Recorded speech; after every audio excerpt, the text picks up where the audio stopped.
大腸です。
ていくんさん、こんにちは。鹿は好きチャンネルさん、G。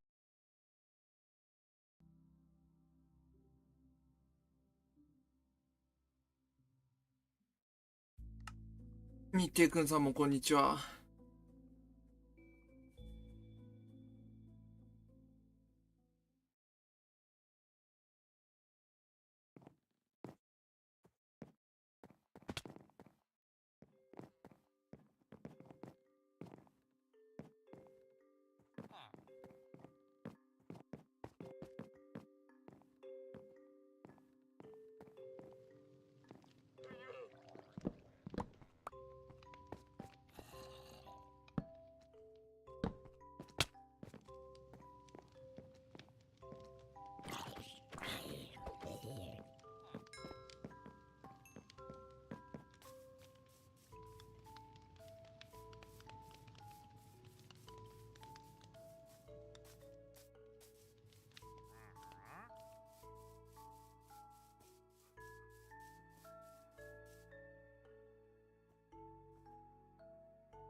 やばいな。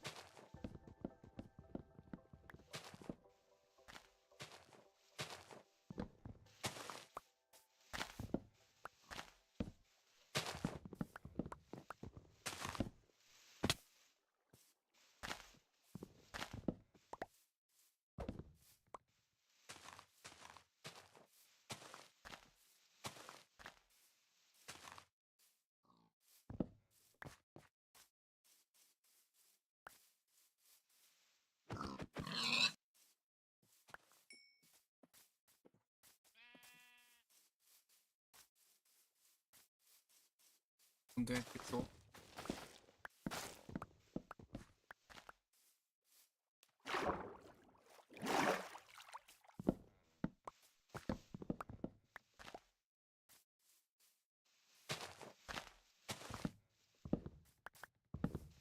やっていくぞ。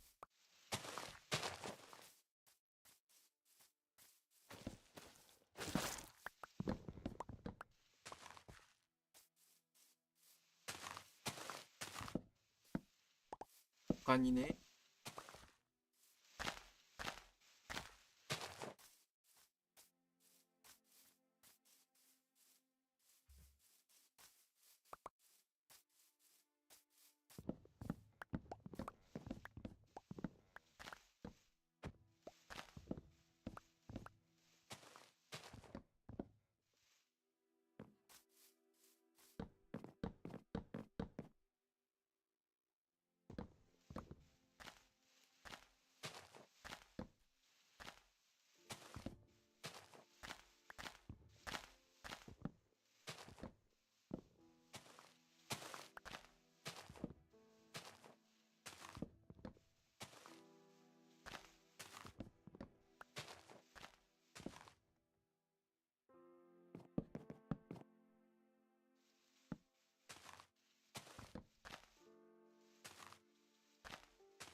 ばいな。こ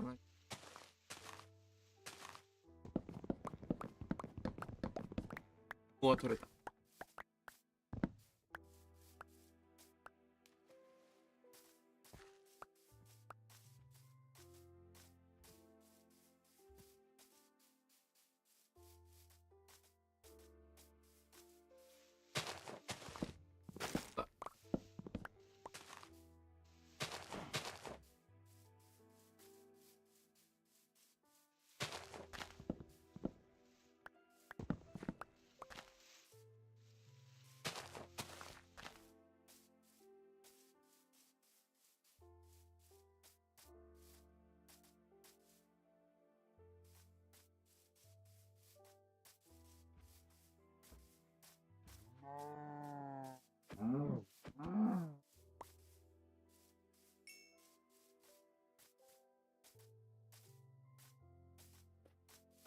今度やってくる。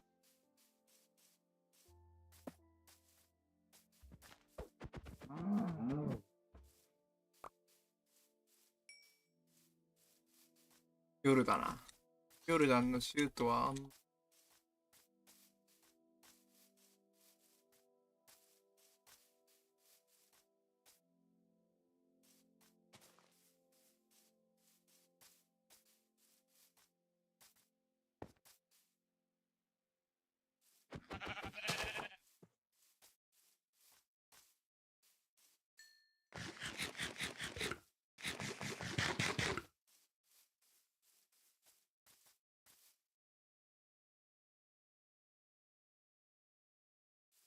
夜は来たぞ。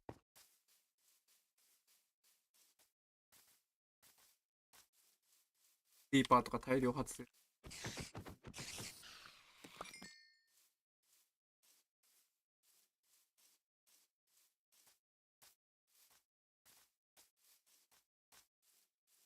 スケルトンと婦人アタックされた。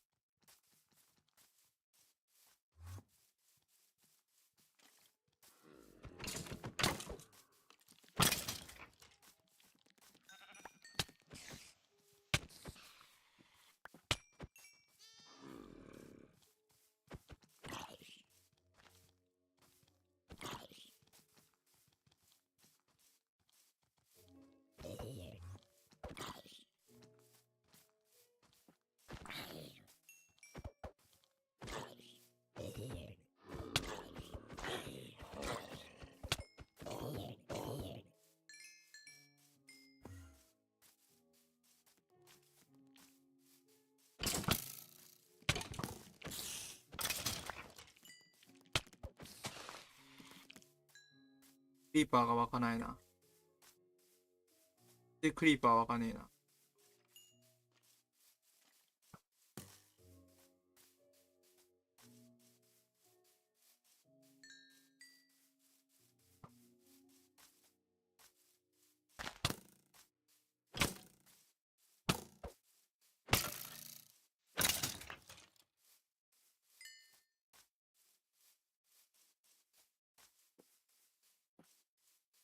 桜の木の周りじゃん。ウィッチか。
ぬおちゃんの猫みん、お猫ピアノみんちゃんいらっ好きさん、しゃい。来てにゃん。くれてるし、ヤッホー、ありがとう。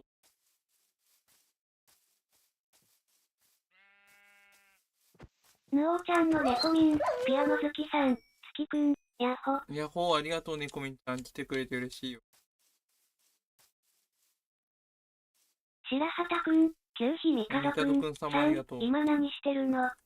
あ狩猟してる。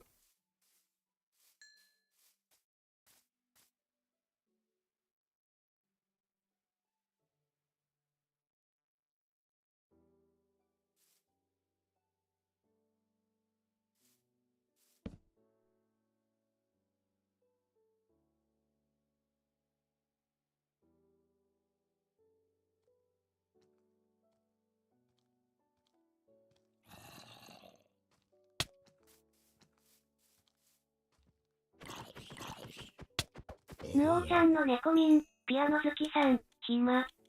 赤。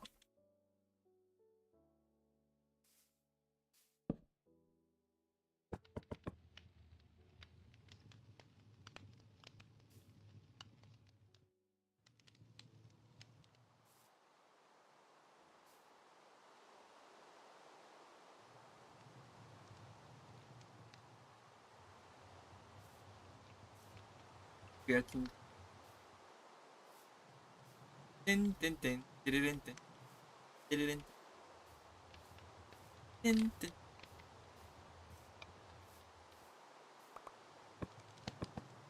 なんか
ウルベよりより緑。焼肉が豊富です。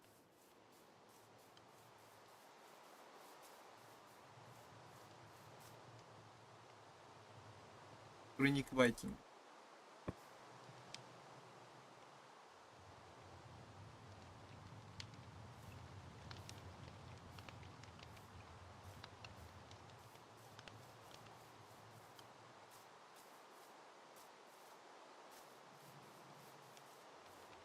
やばいな。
不良の安定的化となってる。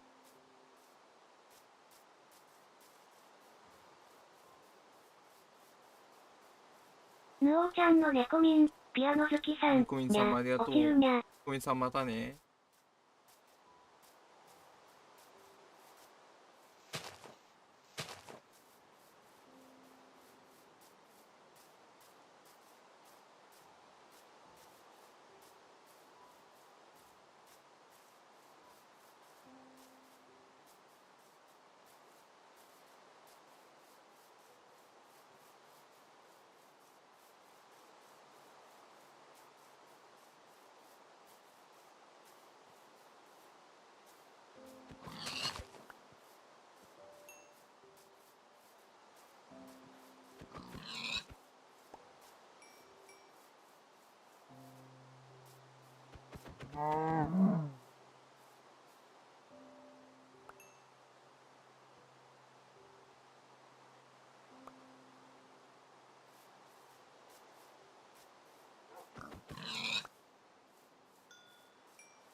牛肉を集めない。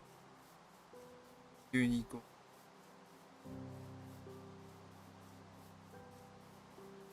牛肉保護法違反だりする。無事保護法違反だ。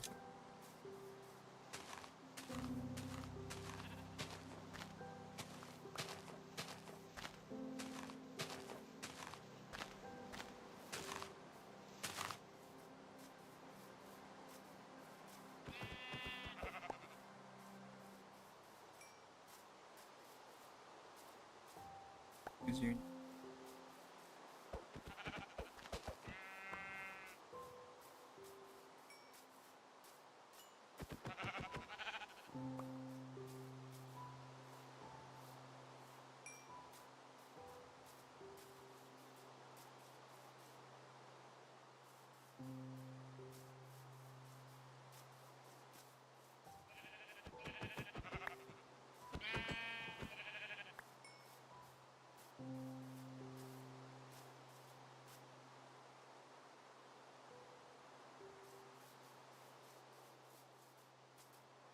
超コスパいいです。ス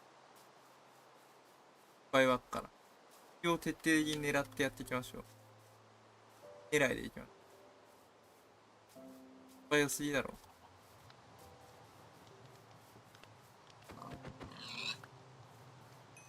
豚肉と羊くらいで。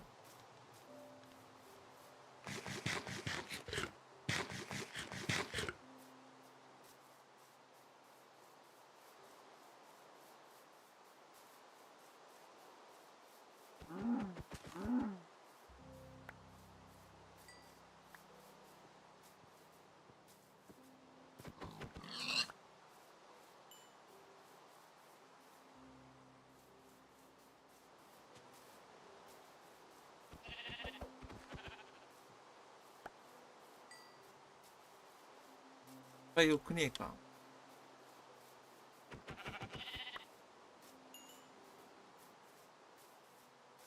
とりあえず一通りの食料は確保できた。点に戻る。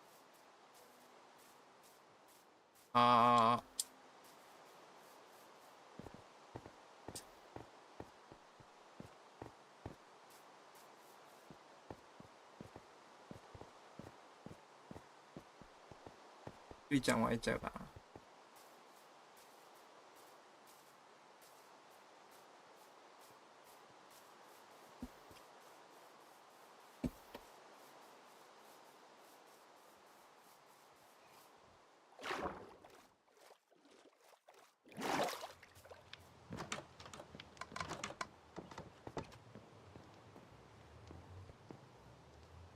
夜を通る。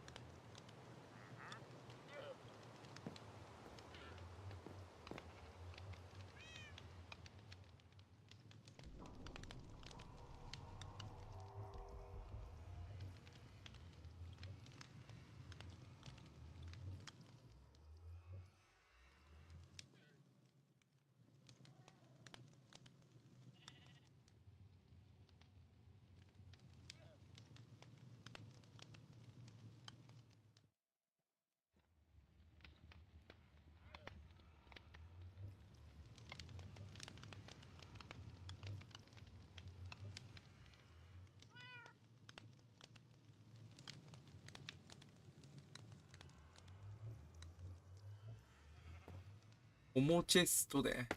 チェスト、おもチェスト懐かしい。チェスト。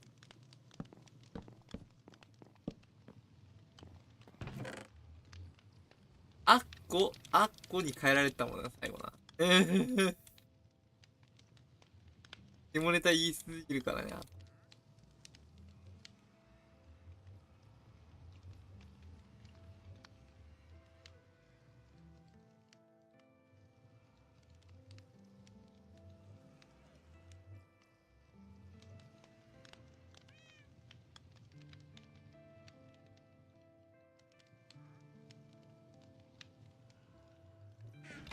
予約か。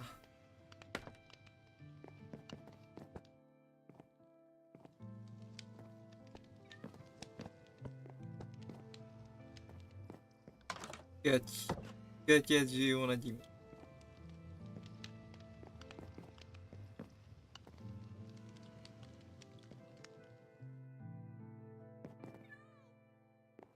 予約マシン。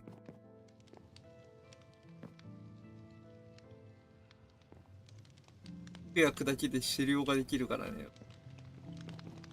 服焼いて狩猟するぐらいが俺のマイクラの。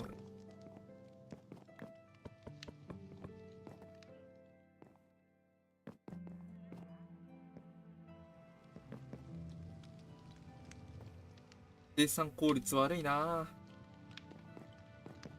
服焼いて、服焼いて。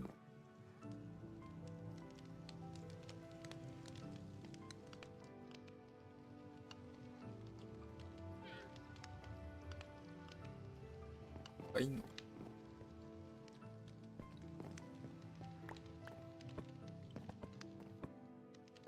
服焼いて、肉焼いてだ。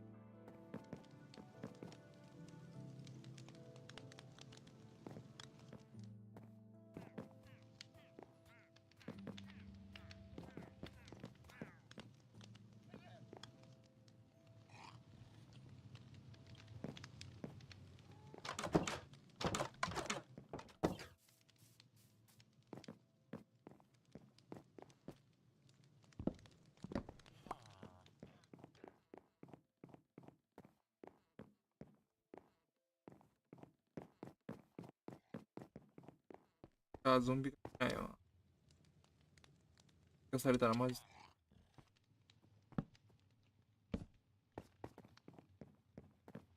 天井のつ。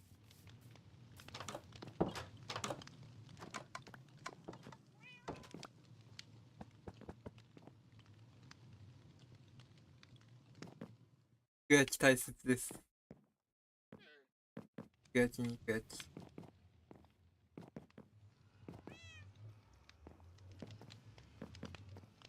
今日は一日中焼肉だな、多分。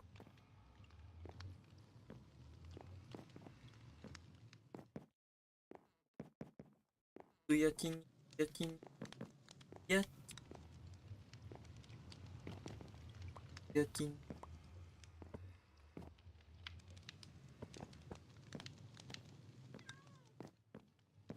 私な、モデレーターさんから、一番スタミナがつくやつがケーキだった。データーさんも、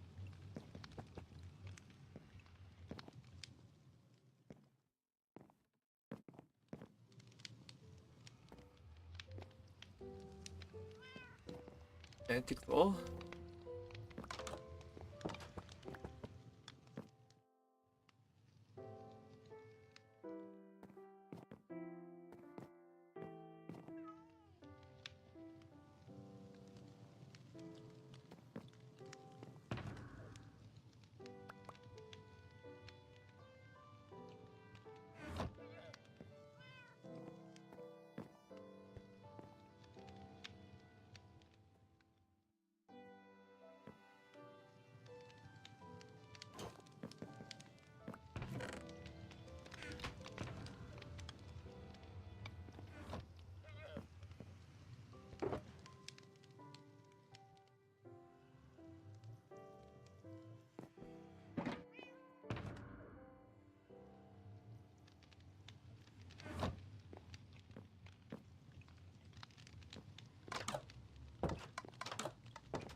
これだけ食料持っていけば今日の夜は脱げるでしょ。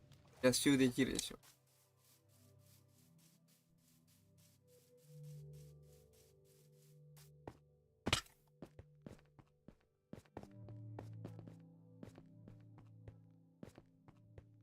プリンしないとな。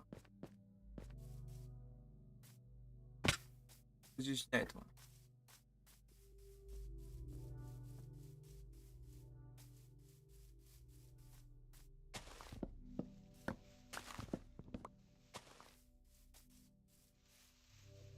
低木をどんどん。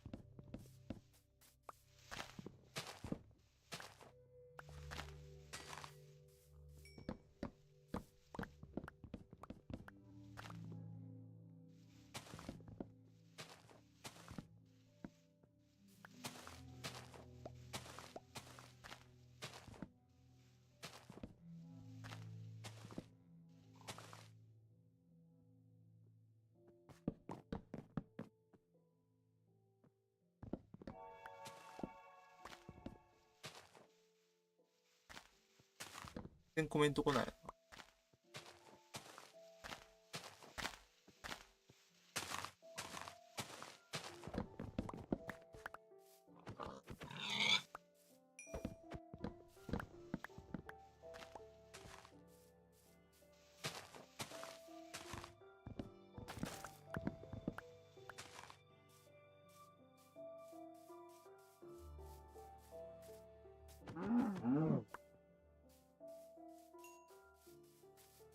切っていくぞ。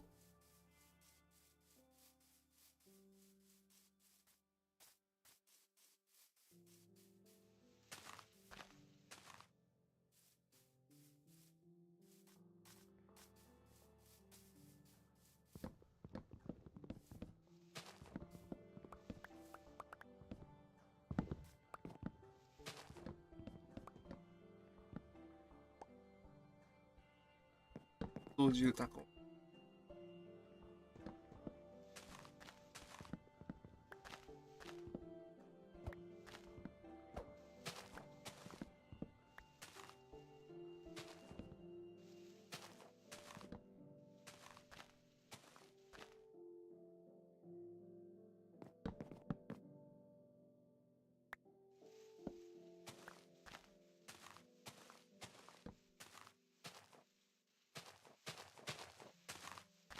入れたな。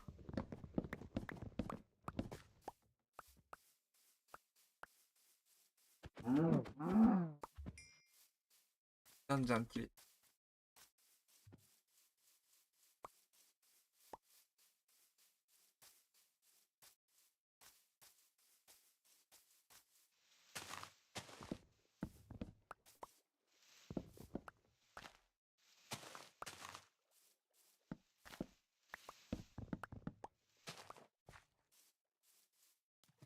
こういうところの低木をね、切っていきたいよね。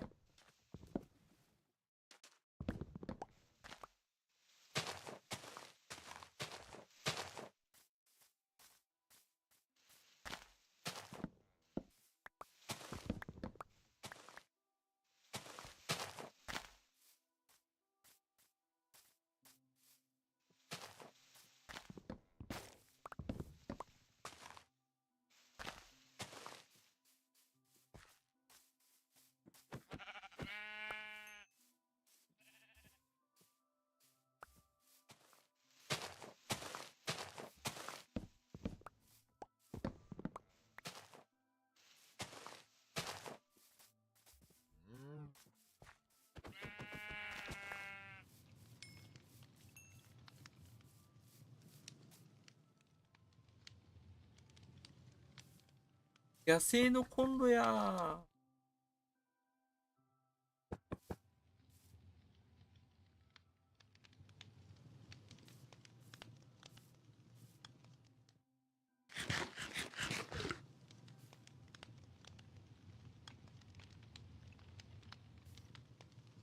やばいな。あ、焼いていくぞ。家賃、家賃。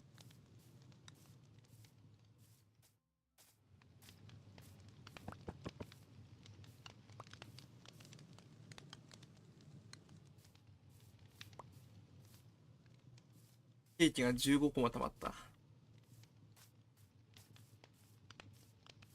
おがりしに行く。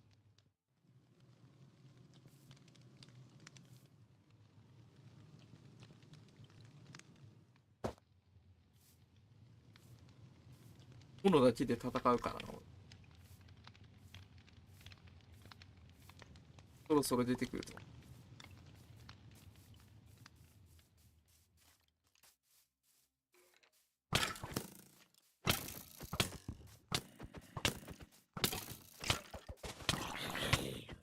何もかんも失った抜け殻のココアさん、ガス納税。納税納税は何をすればいいの？労働してるから納税じゃないの？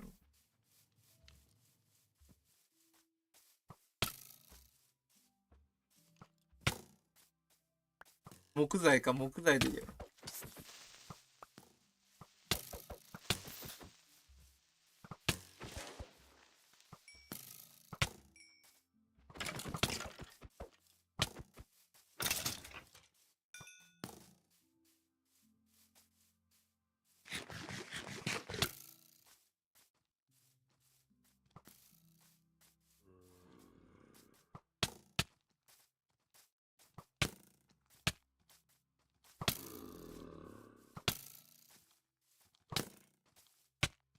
何もかんも失った抜け殻のココアさん。働いてても税金は発生するやろ。働いてても税金発生するからね。何を納めればいいの？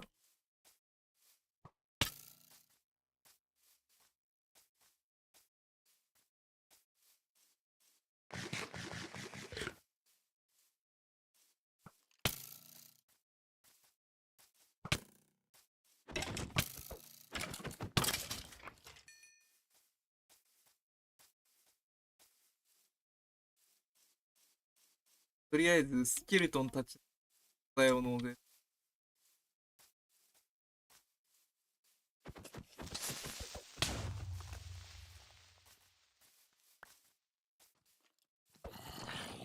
何もかんも失った抜け殻のココアさん。帰ったら考えるわ。わら。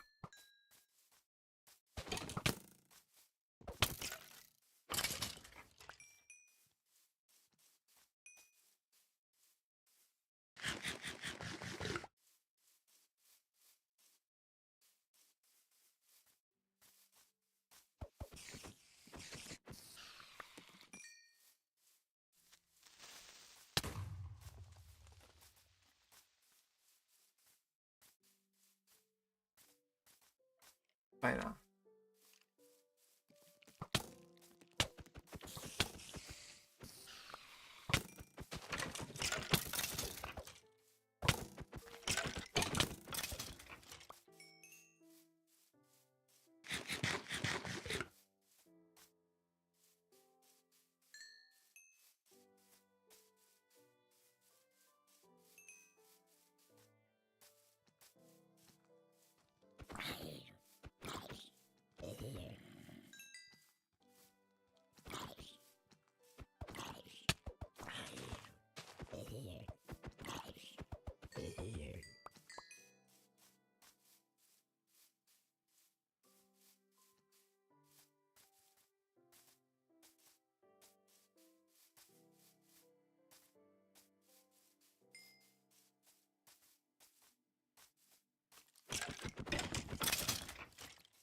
打たせないのが目的。スケルトン対策は。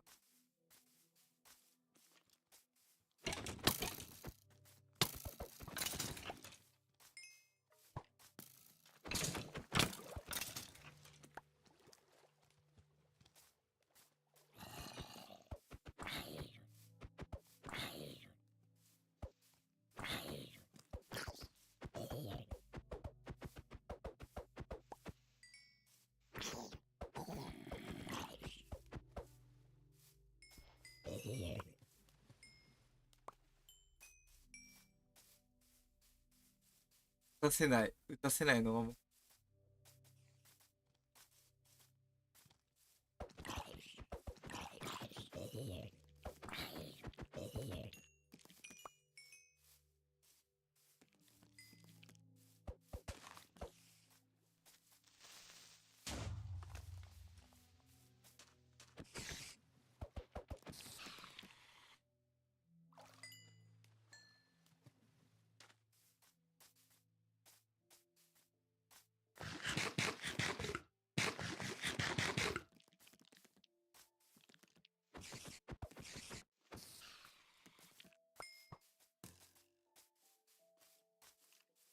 PVP やな。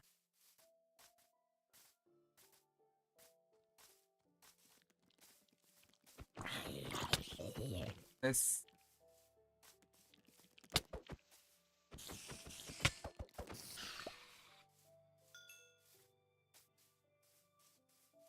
どこだ？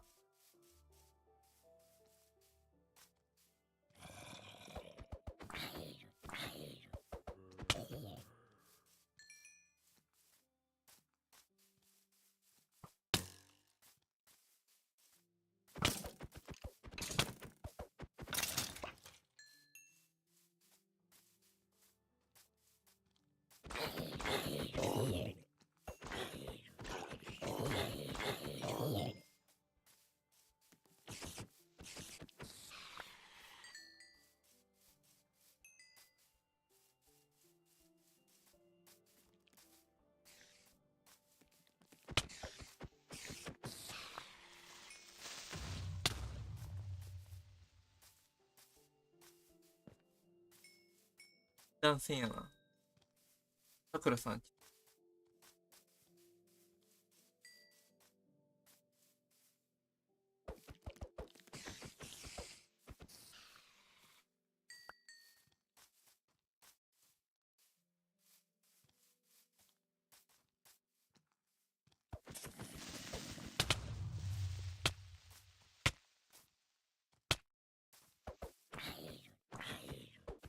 N、ブラザー、インフィニティ、サンス、永遠の終わり、永遠のうんくのうんさん、お久しぶりでサンす。さん久しぶり来てくれてるしいよ。ありがとう。久しぶり元気だった。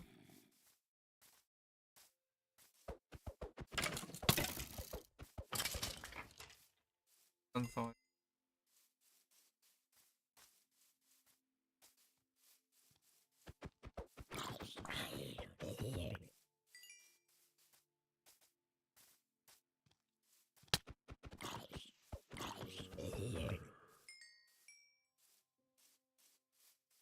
N、ブラザー、インフィニティ、サンス、永遠の終わり、永遠のうんくのうんさん、元気ですよ。元気かよかった。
N、ブラザー、インフィニティ、サンス、永遠の終わり、永遠のうんくのうんさん、最近全くマイクラやってないので久しぶりな音と画面です。前から笑い。全然やってないんだね。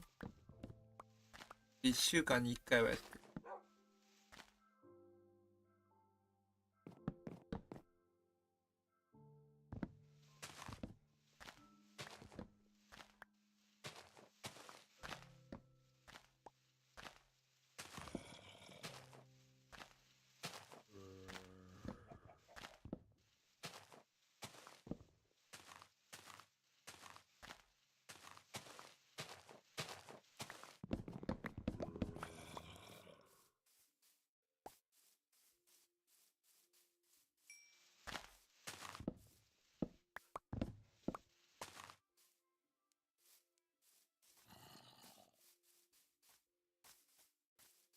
N、ブラザー、インフィニティ、サンス、永遠の終わり、永遠のうんくのうんさん、マイクラの BGM 結構好きなんですよね。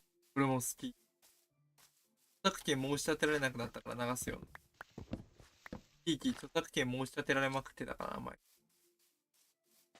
今日は前からの BGM 著作権申し立てられなくな流すよ。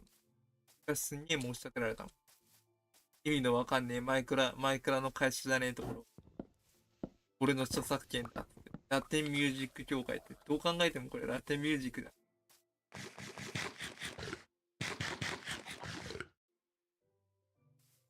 アメリカの法律改悪による。著作権者じゃない人が主張できる。何でも収益分取ろうとしてやってくるやつ。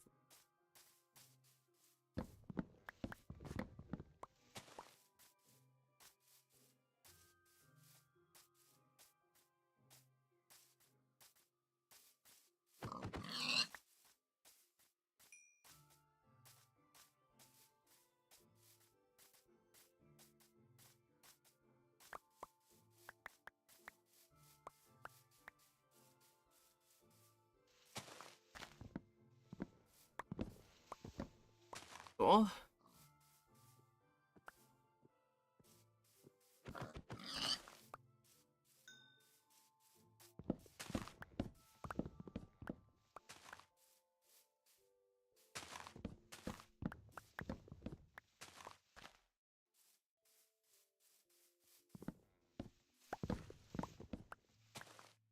N、ブラザー、インフィニティ、サンス、永遠の終わり、永遠のうんくのうんさん、用事あるので、お、また。インフィニティサンズさんお疲れ様です。またお待ち。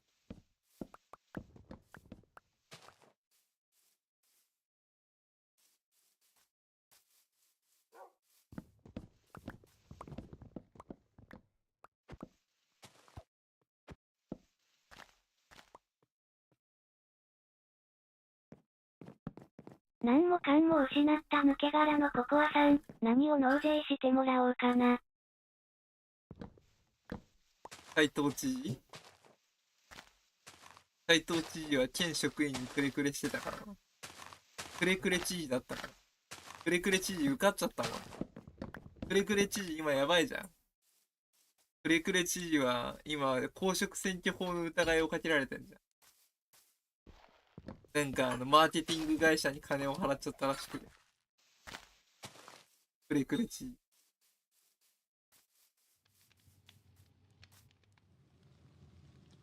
公職選挙法もそろそろ改正しないといけない時期に来てるんじゃないかなとは思うけどね。戦後間もない頃の法律のまんまでやり通すに限界をきたしてるんじゃないかなと。リコール運動になりそうだよ。ネットがない時代の前提の何も法律かんも作ってるから失った抜けもう終わり殻のコそうだよ。コアさん、どうせすぐ落とされるわ。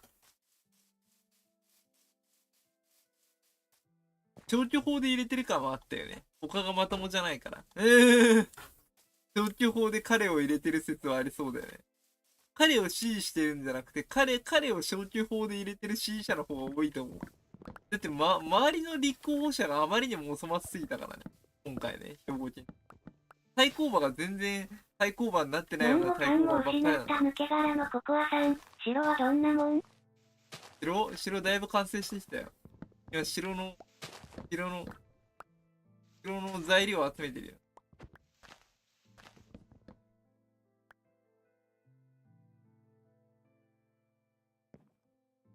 木材がないから木材集めてる。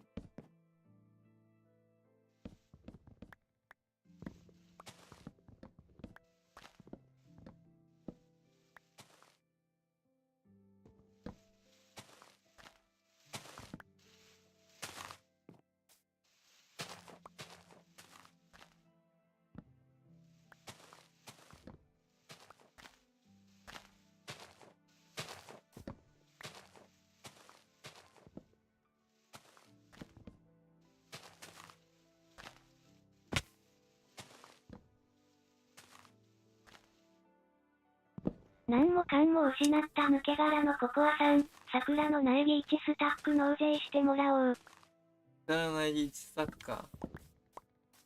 いるね。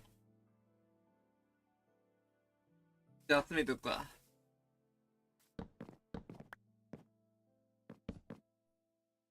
何もかんも失った抜け殻のココアさん、ある？一応そのために栽培をしといた。で、それを言われるだろうと思って、事前にもう桜の木は植えといた。こんな感じで植えといた。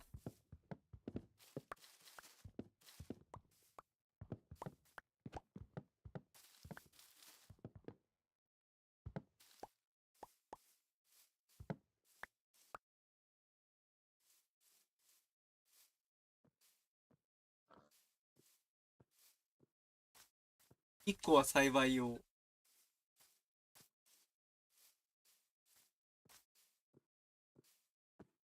3個は確定で出るから、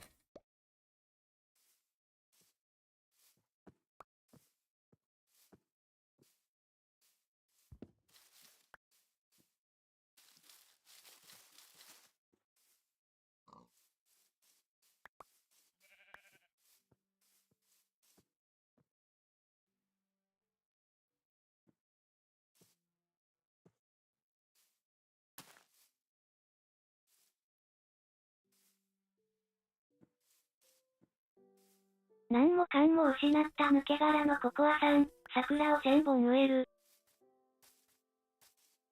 で、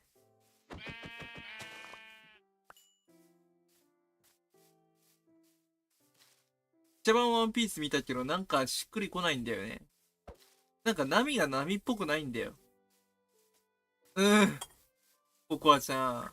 ネットフリックさ、母ちゃんのやつ借りてみたけどさ、波が波じゃないんだよ、なんか。俺の想像してる波じゃないんだよ。サンジもなんか、ウソップも。ウソップ鼻高くないし。もうちょっとつけ花でもっと長くできなかったもんかなとは思ったけど。なんか違うんだよね。俺の想像してるワンピースとあの実写版は何が違う。だいぶ違うと思う。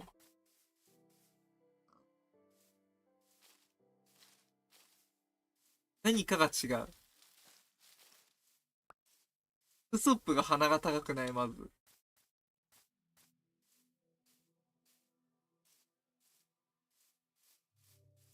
まあ、あれは別作品として見るんだったら全然いいと思う。何もかんもワンピ失ったースとして抜け殻見たらいのココアろんな意味でさん。まずいと思う。実写は基本ゴミ。ドラゴンボールよりかはマシだと思う。ドラゴンボールはひどかったからね。鳥山明さんが怒ったらしいからな。ドラゴンボールの実写は。これ違うよって。セクシー田中さんみたいなことがあるからな。言えば作者が追いやる実写化があるから怖いよね。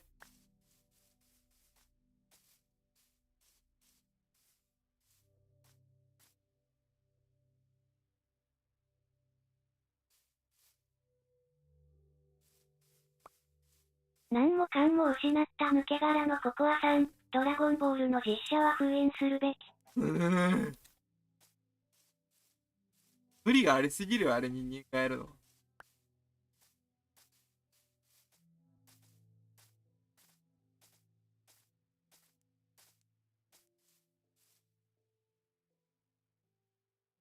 無理がありすぎたと思う。さすがにあれはちょっと人間がやるには無理なアニメじゃないか。まだちびまる子とかサザエさんとかテルマエロマエとかは良かったけど。あの手の関連のはね、まだいけるよ。派手なアクションがあるものは無理でしょ。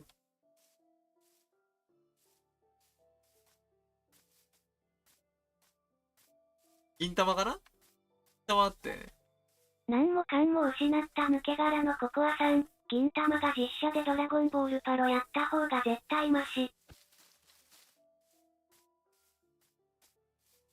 銀玉懐かしいね。銀玉のパロディーが良かったね。ジャンプ系列はなんかいろいろやってたよね。ワンピースもあったし、ナルトもあったし。もうちょっと銀玉が長くやってたらヒーローアカデミアのパロディも見れたはずなんだ。ちょっと銀玉が終わるのが早かったから、ヒロアカと被らなかったから、あれだったけど、ヒロアカのコラボは見てみたかった。なんでもあったかな。霊何も峰が出てきたかんも失っら聞いたけど。た抜け殻のココアさん。二人はたまきゅあ。誰はたまきは、あれは怒られたよ。あれガチで東宝の、東映か。東映のプリキュア制作してるスタッフにめちゃくちゃ激怒されて、あの、集英社の社員と社員が謝罪しに行ったという事件が発生したらしいや。東映がめちゃ激怒したんだよ。こんなの違う。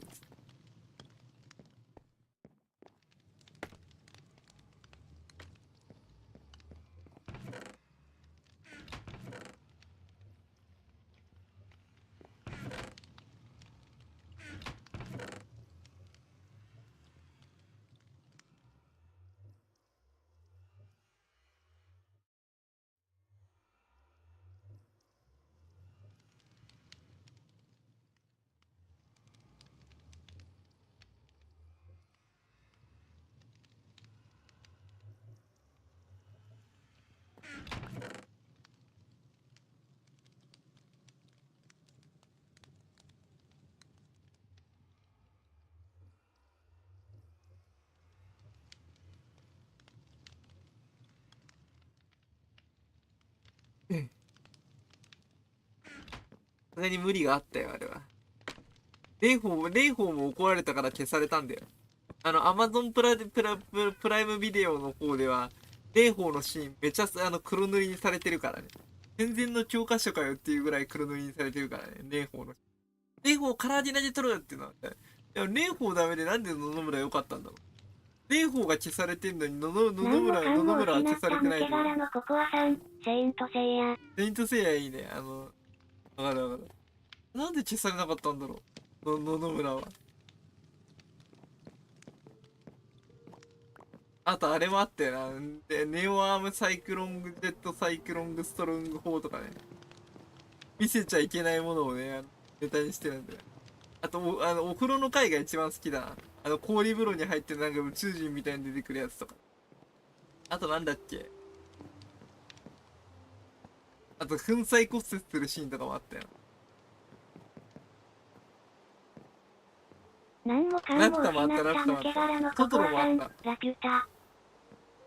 隣のヘドロって名前で出てたね。エリザベスの中にはおっさんが入ってるって意外な事実だった。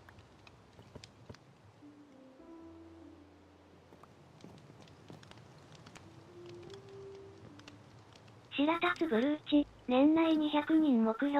3、ドラゴンボールの実写はドキンダムで封印。ドキンダム封印か。無理がありすぎるよ、あれは実写化する。無理があろうかと思われます。無理があろうかと思われます。ドラゴンボールの実写は無理があろうかと思う。実写化していいのはね、可愛すぎないアニメで日常系だよね。ご注文うさぎですかとか日常系だけど、絶対実写化したら炎上しそう。現に、住みか、学校暮らしか。あれがなんか、実写化してすんげえ叩かれてたからな。あれはもうダメだったね。元々のキャラのイメージがあるからさ、それをさ、実写化しようとするとさ、反対されるのは当たり前だよな。ある意味、全然違ったものになっちゃったもん。テルマエロマーが一番いいよ。テルマエロマーが一番成功例で、実写化。あれはもう、実写化してくださいって感じだもん。のココアさん、銀玉だけで実写は十分。テルマエロマエとサザエさんとチビマルコはマジ良かったね。チビマサザエさんの波平がなんだっけ、片岡鶴太郎さんがやってるのがなかなか良かったね。バカモーとかって波平そっくりだったね。髪型もね、そっくりで、メガネもかけてね。俳優さんのチョイスがなかなか良すぎるんで。うん。似たような俳優さん持ってくるんで、映画で。あれはほんとすごいよ。あれは本当によくできた実写化だった。最初の実写化もいいんだけどね、2回目の実写化がすごいね、サザエさんを。それ以降実写化してないけど、一回実写化してほしいな。もう一回違う俳優さんで実写化してほしいけど。クレヨンしんちゃんの実写化もあったんで。実写化というよりかは、戦国のあっぱれ合戦のリメイクが正しいから。あれは実写化というよりか、リメイクだな。ストーリーを元に作った、映像作品の、映画作品だ。クレヨンしんちゃん要素がなかったもん。あれのクレヨンしんちゃんの映画を元にしてるけど、まあ事実上あれがクレヨンしんちゃんのキャラに当たる作品なのかなわからないけど。見たけど、だろうな。あれは絶対アニメの方が絶対感動すると思うで、僕。い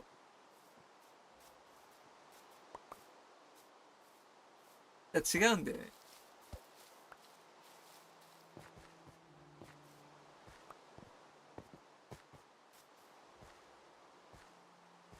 てってれってれ、てれれれってて、てっててってて、ててて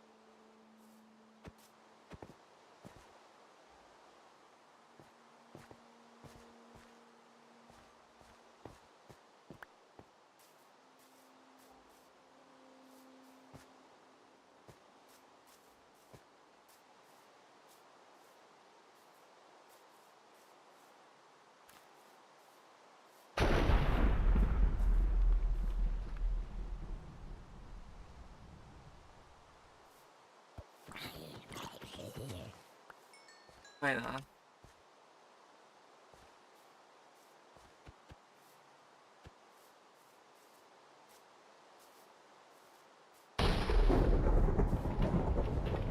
これ映らないか心配だな。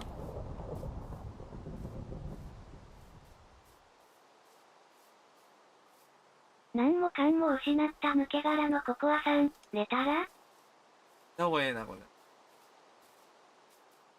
さくらさんが寝てるかわからないかな。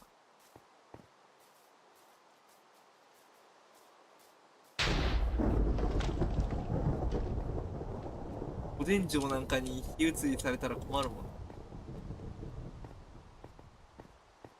金次郎じゃないけど、木造家屋でできてる。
怖いものを見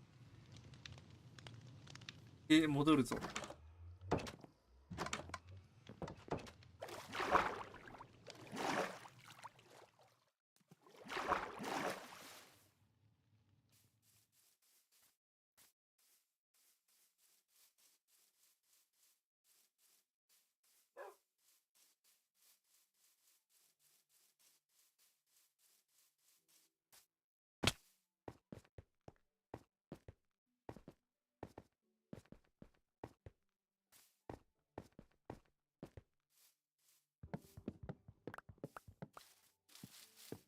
何もかんも失った抜け殻のココアさん、今日中に完成する？今日中に完成するかな。どうだろうな。まあ、桜の木を使う、頂上部分は桜の木を作ったものにするから、あと4階部分を作れば完全に完成なんだよね。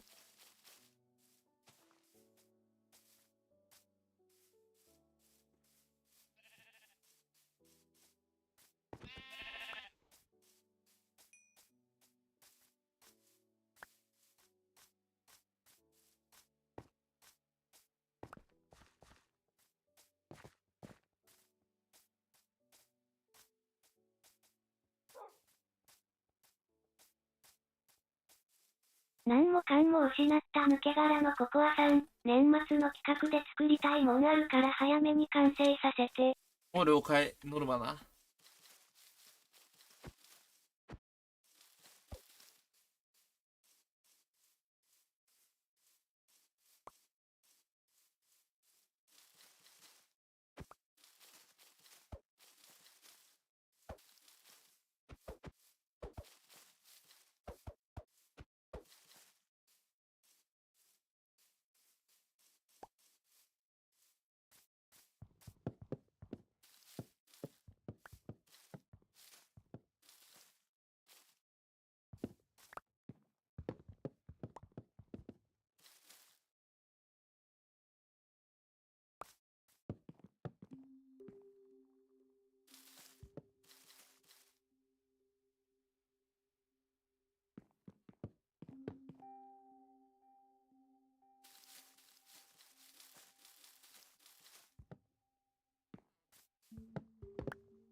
何もかんも失った抜け殻のココアさんが辛いん。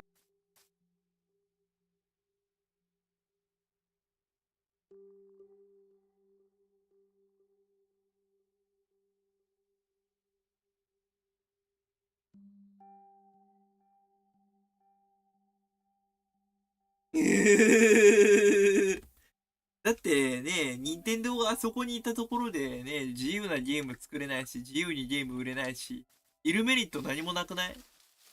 だってさ、人口多いけど全く自由がないんだよ。マリオとかにイチャモンつけてくるんで。これは共産主義じゃないとか、これは社会主義的じゃないとか。任天堂が自由に商売できない以上は、任天堂があの国から去るのは、健全な判断だと。別に中国市場を見捨てたところで、中国で売れなくたとしても、他の国で売れればそれでいいんだ。リスクがありすぎるよ。あの国はゲームを目の敵にしてるけど、自分たちが目の敵にされないように、ゲームを目の敵にしてるんだと。テンセントとかが儲かれ、じゃあテンセントをなんで目の敵にしたらもんね。任天堂だけあんなに目の敵に出したりだろ。外資系だからだろってに。ってしまえば。あの国からしたら。テンセントは良くて、任天堂は良いて。絶対していいと。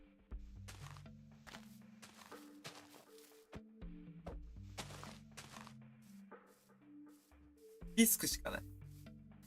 不買運動もされちゃう。なんか都合が悪くなると。絶対でよろしいかと思う。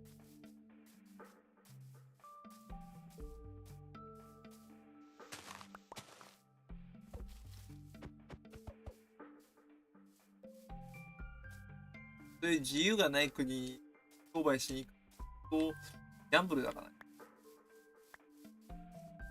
あの国を目指しに行く。何もかんも失った抜け殻のココアさん、久しぶりに入るか。どうぞ。夢見る魔女さん、こんにちは、ふみにちは、フォローかと。来てくれてるしよ。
麦はちょっと待ってな。まあ、採取してるから、麦を。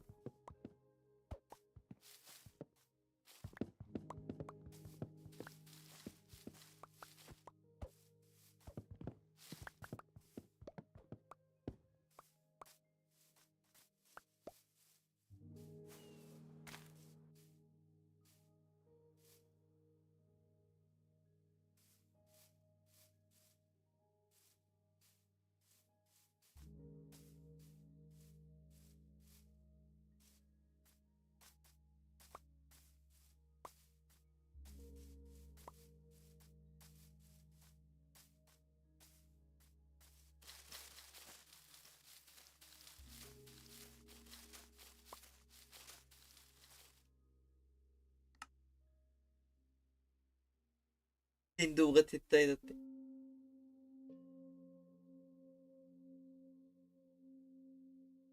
だから、任天堂の工場をあの国から日本国内に戻して日本人雇えばいいんだよ。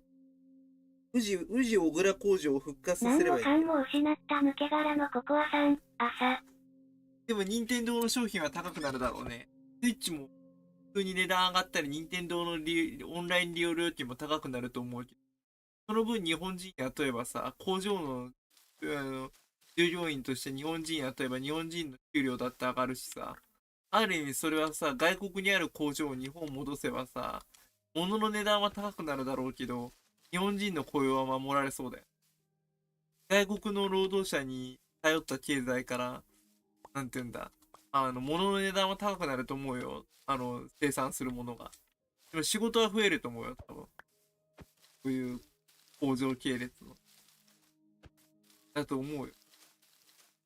最初は安い労働、安く使えるから、外国で作ってたんだけど、そうはやってらんなくなったんでしょ。自分のところの値段も安くなっちゃった。何もかんも失った抜け殻のココアさん、給料は上がらんぞ。給料上がらんか。でも、職人ない人たちが助かるんじゃないの？逆に、そういう工場ができれば。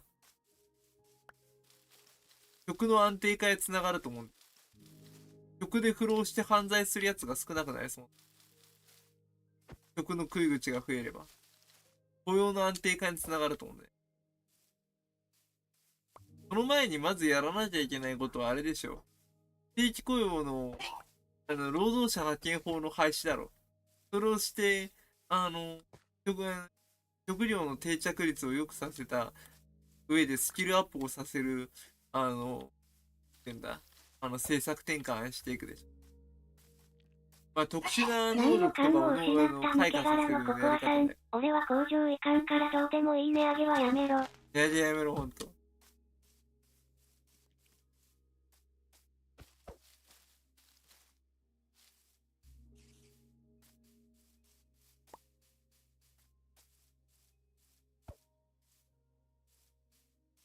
でもあまりにも値段が高くなってるけどね。で、ソニーなんてさ、オンライン利用料金上げたのに、任天堂オンライン利用料金上げてないもんね。相当多分きっとあれだと思うよ。経費削減してると思うよ。何もかんも失った抜け殻のココアさん、苗木回収したからもうええで。来年回収したからもうええか。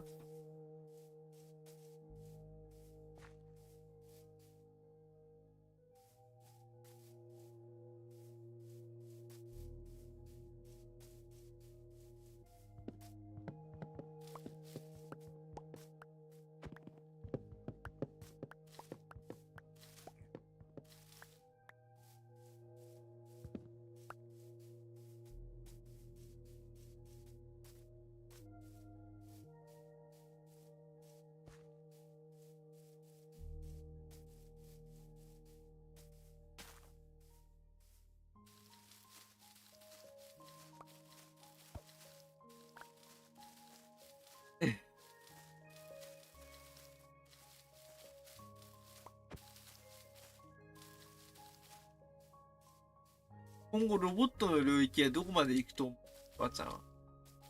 人間と同じぐらいの動きをするロボットは登場すると思う。俺は登場すると思うけど、日本には登場しないが、と予測してる。あと150年以内で人間と同じような動きするロボットは出てくるんだ。日本の場合、そういうのに投資が集まんなかったりだとか、ロボット開発への消極的で、政府も動かないから、法整備が整わなくて、技術的に遅れて、外国では、あの、出てくると思うけど、日本には登場してこないで来ると、登場してこないと思う。30年ぐらいこれで多分日本のロボット技術は遅れを取るだろう。こういう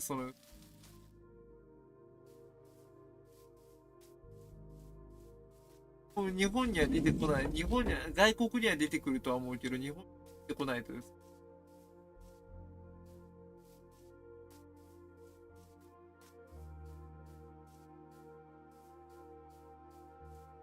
でもね、ここでね、多分ね、マシュマロさん、今の 3DS で何が一番やってると思うゲームで。3DS でマロ的に、世間的に、マシュマロさん、これまた意外でさ。マロ的に、マシュマロさん的にやってるゲーム、世間的に、これ絶対モンハン 4G だと思う。妖怪ウォッチバスターズ。世間的か。じゃあ妖怪ウォッチバスターズ。じゃないか。妖怪ウォッチバスターズが1位で、モンスターハンター 4G が2位で、3位が、なんだろうな。案外マリオカートなんじゃない？あたりじゃない？トップ10まで言ったら、妖怪ウォッチとかポケモンの過去作が入ってそうな感じがする。な感じがするな。妖怪ウォッチはなんかすごいやられてるイメージがある。じゃないかな。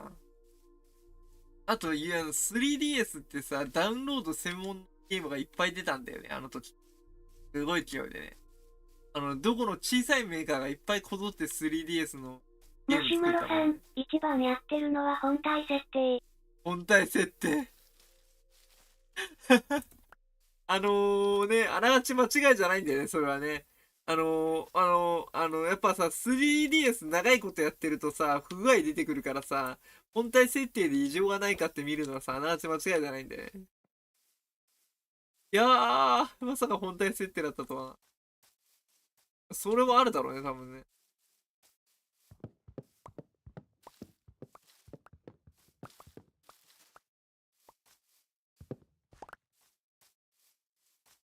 本体設定ね。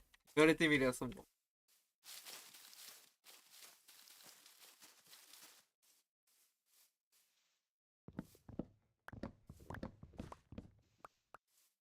体設定か。嫌やな。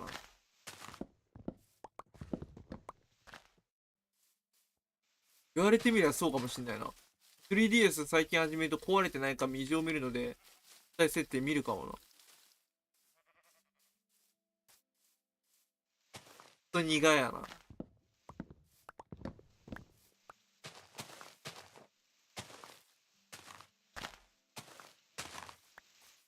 マシュマロさん、ほとんどの人は 3DS で本体設定やってて1日終わるというのも日常茶飯事らしい。本体設定どんだけ楽しいんだろう。マジか。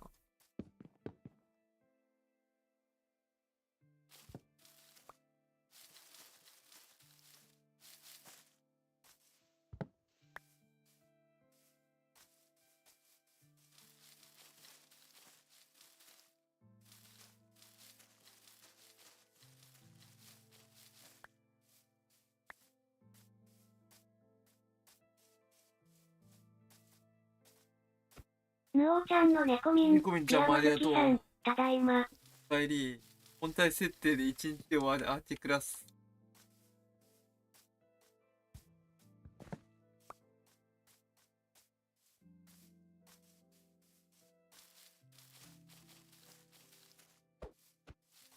何もかんも失った抜け殻のココアさん、おかえり。ぬおちゃんの猫ミン、ピアノ好きさん、歯医者行ってた。歯医者行ってた。ぬおちゃんの猫ミン、ピアノ好きさん、ココアちゃんただいま。虫歯だけじゃないもんな、歯医者はな。歯科衛生士さんとか、歯科に、歯の検診見たりだとか、歯の健康維持をするためにも行くもんな。虫歯ばっかりじゃないもんな。歯が折れちゃった時、歯医者行くし。俺なんか歯、ぬおちゃんの頭きてね、猫民、ピアノ好きさん、虫話。話がすごいな。俺なんかね、学校でね、休み時間にね、頭きてね、友達と喧嘩して頭きてね、この野郎っつって言ってね、思いっきりね、あのね、あの、教室のね、壁にね、画面ぶつけたら歯ばっかりちゃマシュマロってね、さん、そのまんすれ違まね、い通信で今すれ違うとほとんどの人は本体本体設定が設定やって一番多んだね。くプレイしとる。すれ違い通信なんて今ではあるんだね。思いっきりぬおちゃんの歯ばっかり猫民、で救急車。ピアノ好きさん、今日学校休みやから暇や。学校休みだから暇か。思いっきり歯ばっかりでね、あの、ぬおちゃんの猫民、ピアノ好歯医者さんにきさん、運ばれた。マロッチヤホ。それ以来もう怖くて歯医者行けてない。で、歯医者のマシュ先生がね、マロさん、猫っちヤホ。歯医者さんがこう言ったんだよ。あなたみたいな人は初めてですよって言って、自分から思いっきり頭突っ込んで歯を輪っかける人って見たことないですよ。初めてそんな人を治療しましたよって。珍しいですね。クレイジーですねって言われちゃって。破天荒ですねって言われちゃったよ、先生に。あなたみたいに、歯を自ら輪っかり、頭ぶつけて輪っかけた人は初めて治療しましたよ。思いっきり割れてますね。何もかんも失った抜け殻のココアさん。わらわら。そう、言われたよ。で、もう折れた歯は見つかってるから、これと差し歯刺しますマシュマんで、ロさん、安定しますからって言ったら 3DS 安定して。で一番世間的にやってるゲームが本体設定だぞ。世間的にやってるゲーム本体設定、まあ本体設定がなければね、ダメだよね。だから本体設定だった。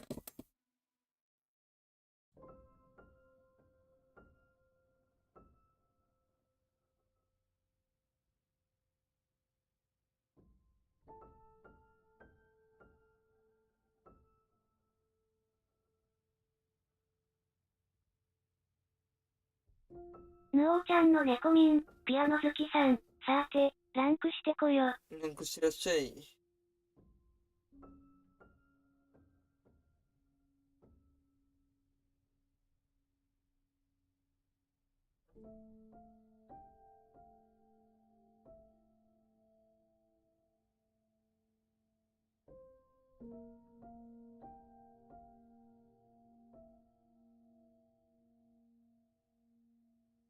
マシュマロさん、オンラインできないから暇すぎてずっと本体設定見とる人が多発してる。オンライン設定できないから。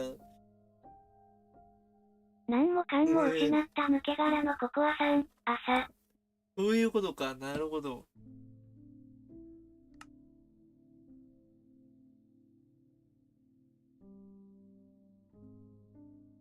マイクラやってると眠くなるのはな。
もしかしたらマイクラが一番再生回数少ないかもね。限られた人しか来ない感じがする。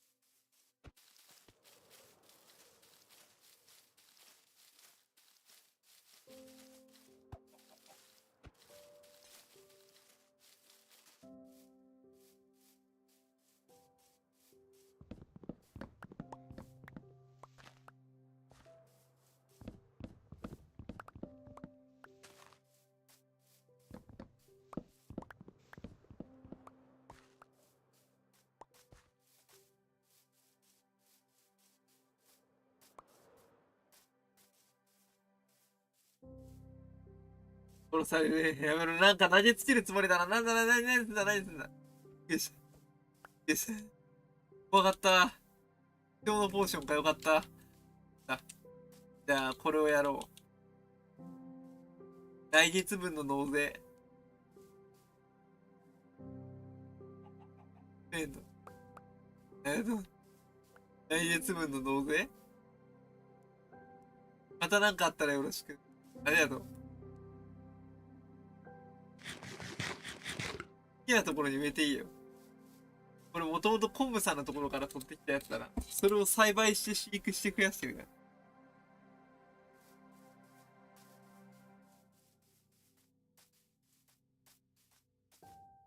何もかんも失った抜け殻のココアさん。自分の土地も植えるとこないからここ植えるわ。植えていいよ。ここに増やした方がいいよ。でここワンの国だろ。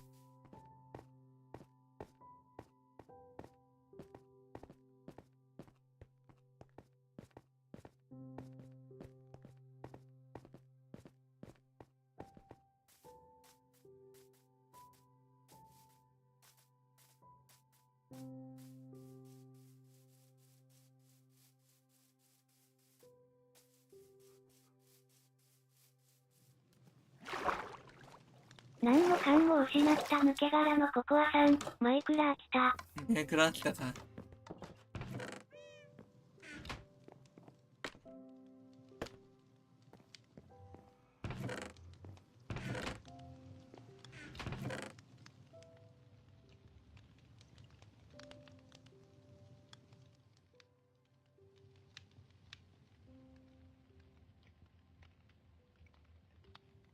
俺のサブアカの名前ココアちゃん知ってる？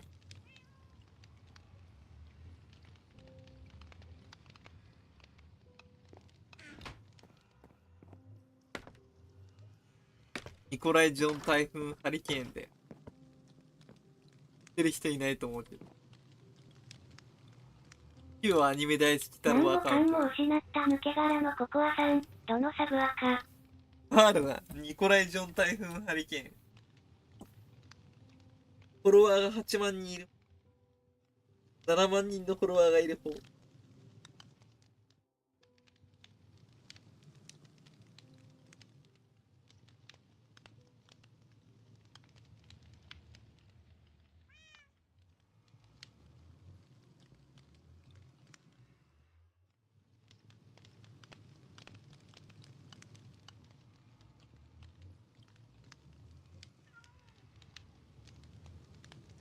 何もかんも失った抜け殻のココアさん。お前にそんなフォロワーおんの？とりあえずニコライ・ジョン台風ハリケーンで調べれば7万人フォロワーいるよ。旧アニメ大好き太郎アカウント。ほとんどアラビア人だけど、フォローしてる人と。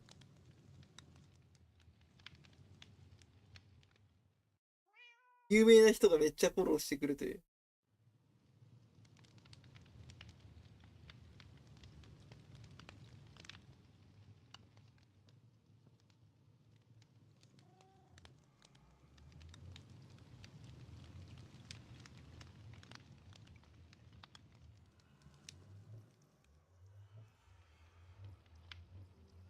クロムアカウントとアラビ何アもかんも人しかフォローし失ってこない。た抜け殻のココアさん。めんどくさいからええわ。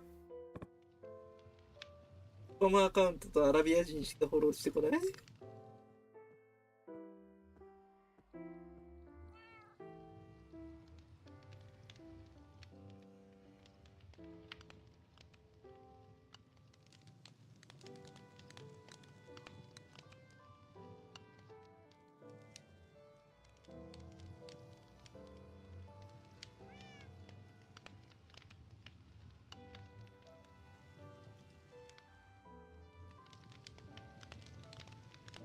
何もかんも失った抜け殻のココアさん。日本侵略できるやん。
ぬおちゃんの猫ミニコン、ミンちゃんもピアノコメントあ好きさん、りがとう。にゃ。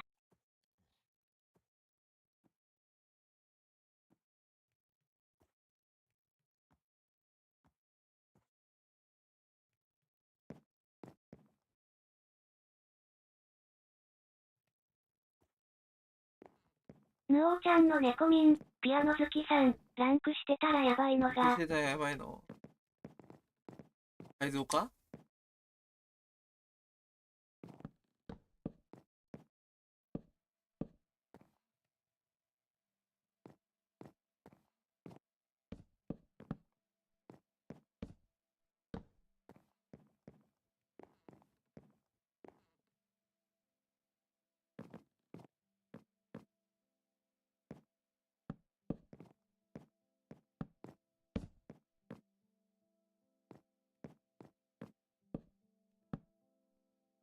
ぬおちゃんの猫ミン、ピアノ好きさん、マスカーニャ大きいの出たんだが、パーニャの大きいのが出た。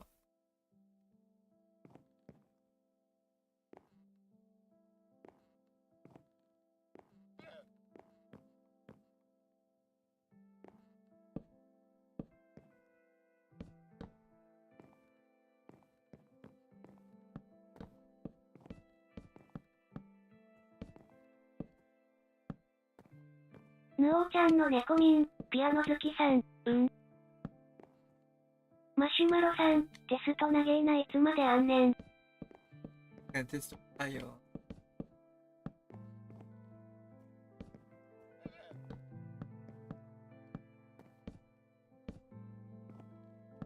マシュマロさん、3日もあるやんか。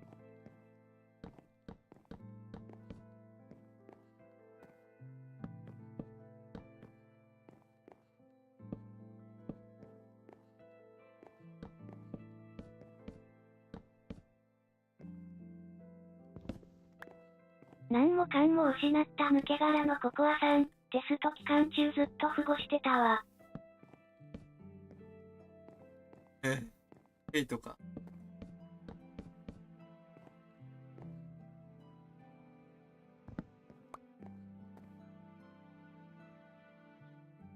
マシュマロさん、テスト終わる頃には50歳になってしまう。テスト終わる前に50歳は。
マシュマロさん、家庭科と数学って思いの一つあるやんけ。重いの。点数重いの。数学が重いのか。マシュマロさん、明日は公共と保険。東京都保険か。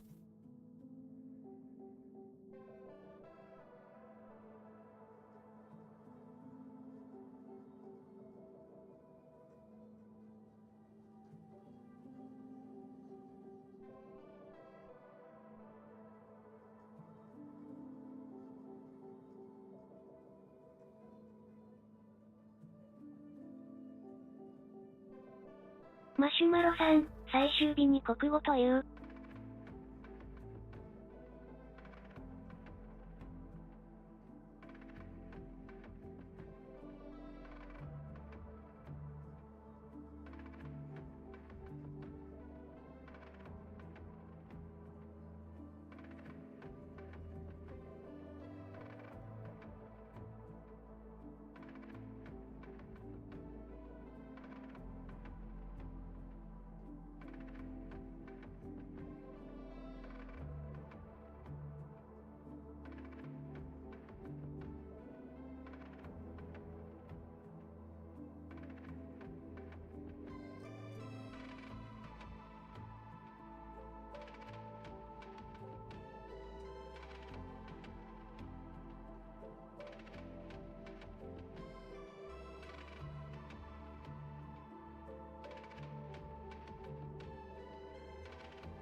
知らん間に地元の区議会議員にフォローされてた。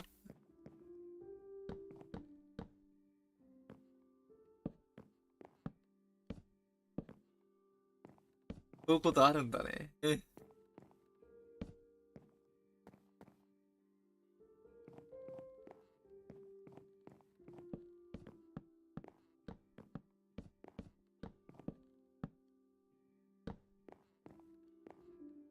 小先生さん、こんにちは。小先生さん、こんにちは。来てくれて嬉しいです。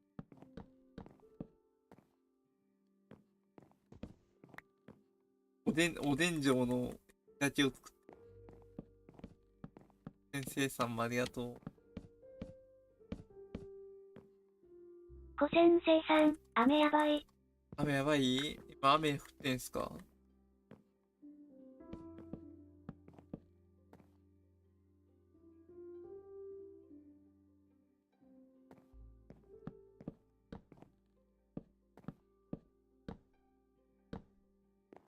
小先生さん、今びしょ濡れ。びしょ濡れなんだね。もう濡れちゃうと風邪ひくから心配だね。ぬおちゃんの猫民、ピアノ好きさん、私のところもそろそろ雨っぽい。コミンちゃんところ雨っぽいところ。なんもかんも失った抜け殻のココアさん、昨日降ってたわ。俺んところも昨日。小先生さん、そうなの。雨濡れると嫌だよね。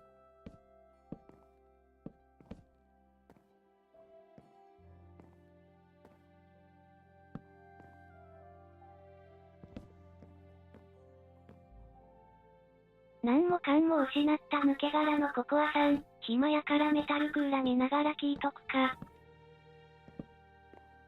ダルクーラ。ぬおちゃんの猫民、ピアノ好きさん、雨の日だとなんか気分がね。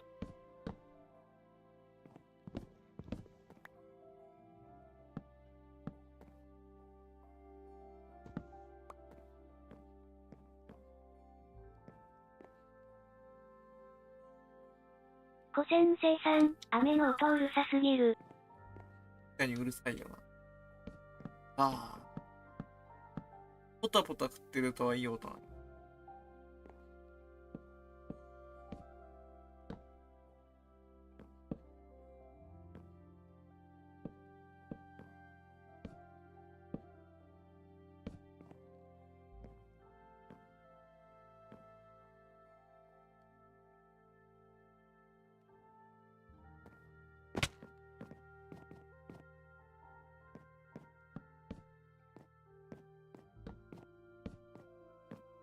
マシュマロさん、100円貯まって花の絵が描いてる方が表やで。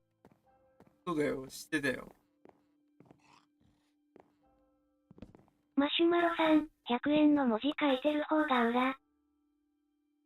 それは知ってた。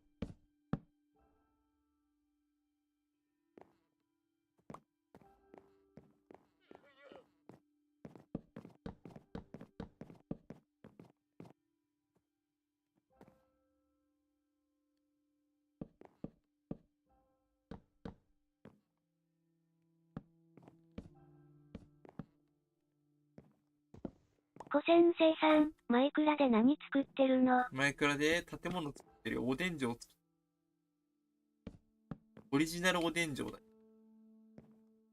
ワンピース。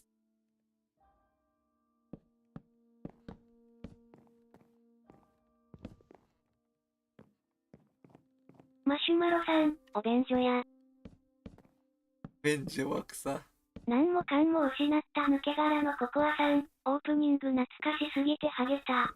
ぬおちゃんの猫民、ピアノ好きさん、建築馬。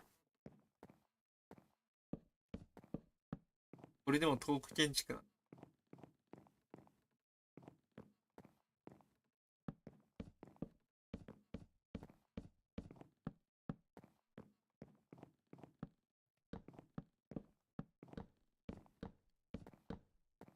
八軒に住む。大変で。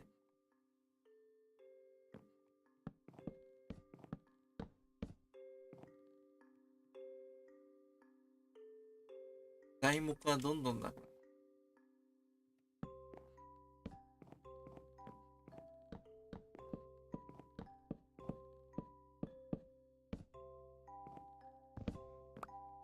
マシュマロさん、豆腐に醤油つけたら冷ややっこ建築になるよ。いや、個人地区言われてみればそうや。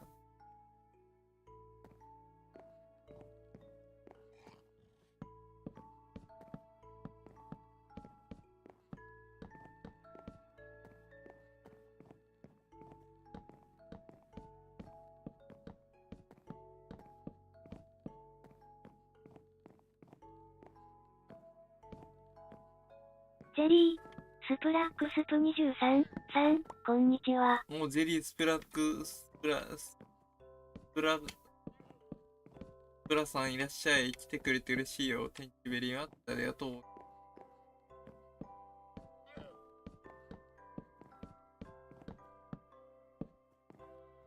いい様。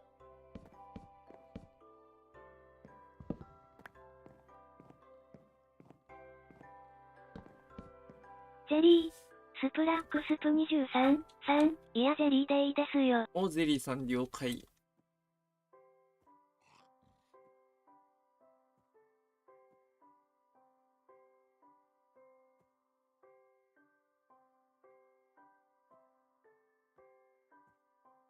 ぬおーちゃんの猫ミン、ピアノ好きさん、ジェリーさんこんにちは。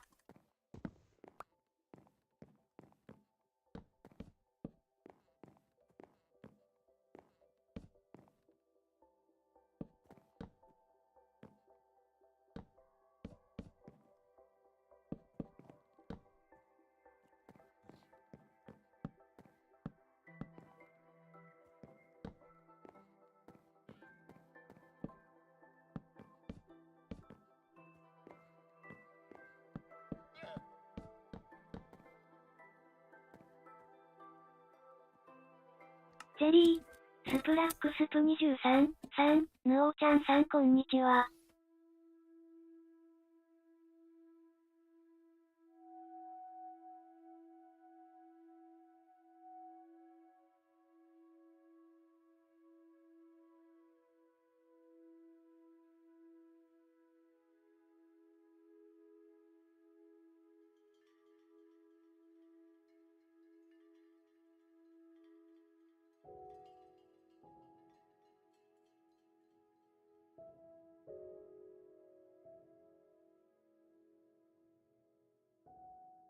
ジェリー、スプラックスプ23、さん、これって参加できますか？お、これは参加型じゃないんですよ。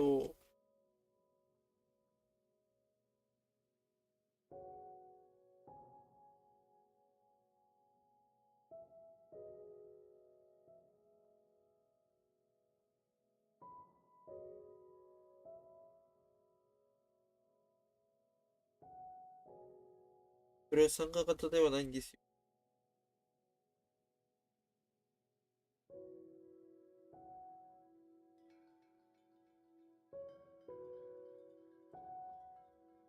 ジェリー、スプラックスプ23、さん、マイクラは参加型じゃないんですね。はい。はい、サーバー嵐が発生したために参加型ではなくなり、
てか、コメント嵐っていうかサーバーで盗みとかね、建物を壊す事態が発生したため参加型ではなくなり、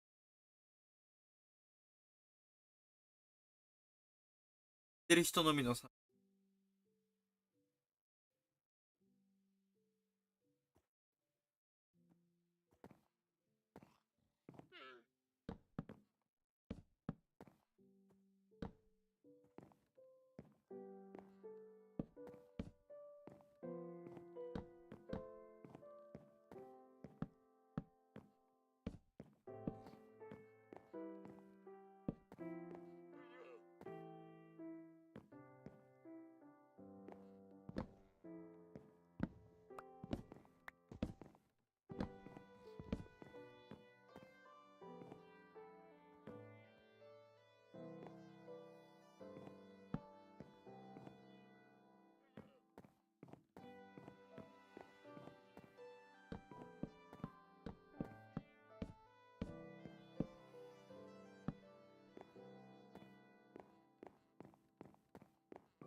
大聖堂ぐらいでかくしたい。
ムオちゃんの猫民、ピアノ好きさん、抜けるね。また来じゃある。またね。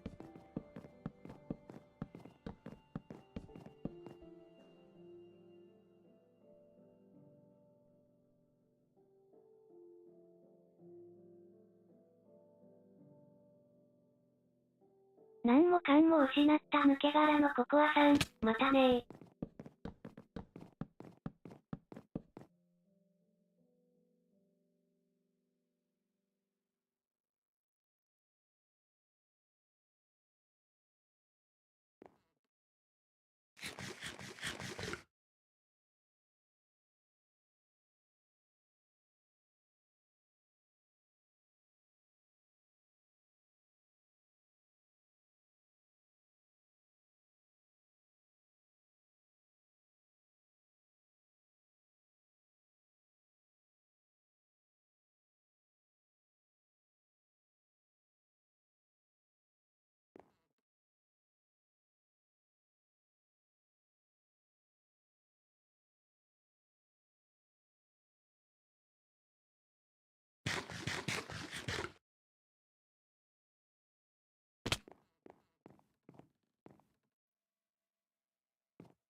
私は犬と聞いて焼肉を思い出します。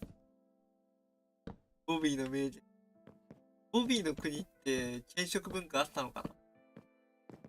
私は犬と聞いて焼肉を思い出します。焼肉。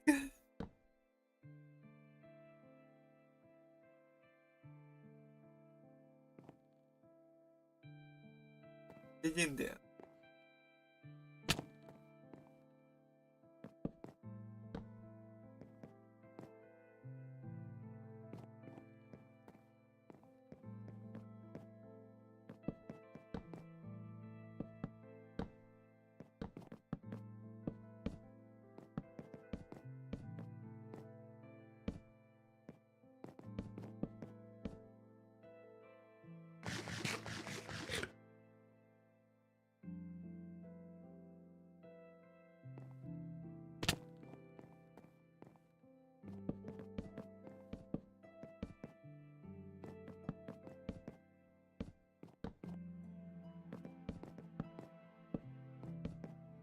本田望結ちゃんの本田家ってどれぐらいお金持ちなの？お金持ちだろうね。フィギュアスケート習えて女優業もやってるぐらいだから。貧乏人ではないな、確かね。あのうちなんかお父さんが会社経営やってるとか言うて、話もあるよ。それより、あれが一番気になってんだよ。中ぶりの。またその話ですか。大相撲中継に現れる謎の人物。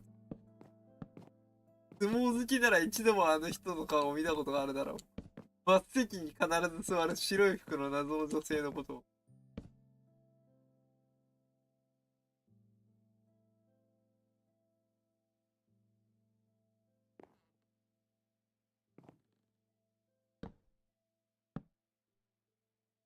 昆布39さん、やー。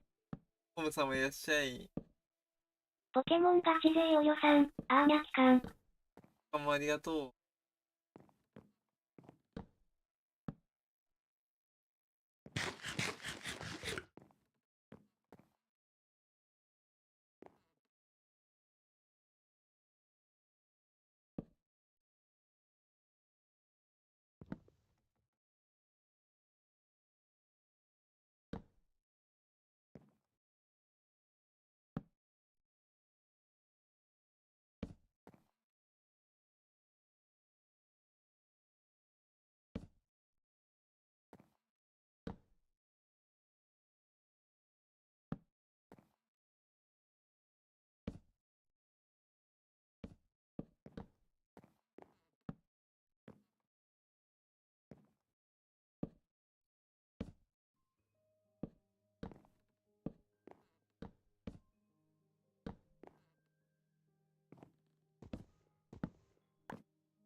昆布39さん、昨日の最終順位6くらいか。最終順位だったの？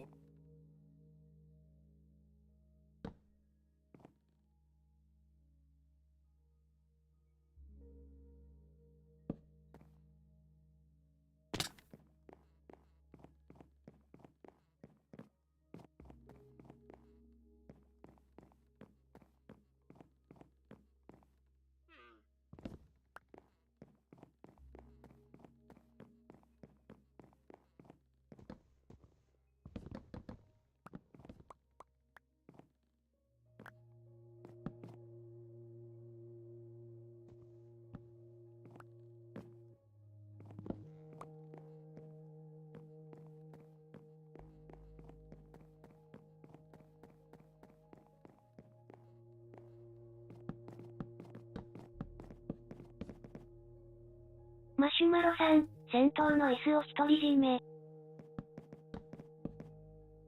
その椅子を独り占め。やばいな。一番前の誰でも座りたくない。独り占めしちゃうかな。使っちゃいけないよ。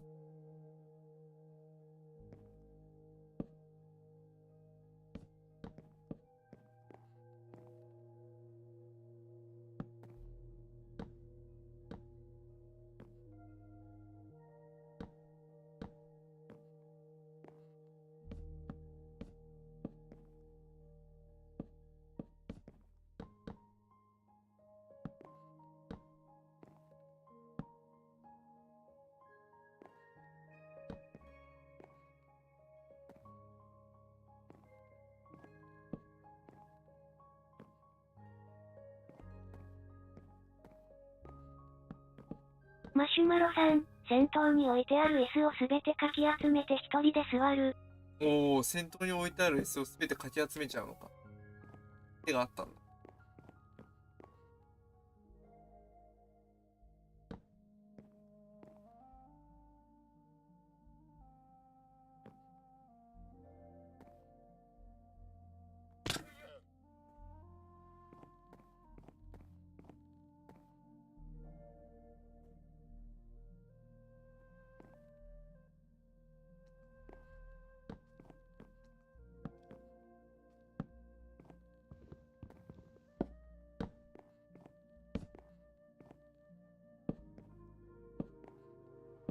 一番前の椅子をかき集めちゃう。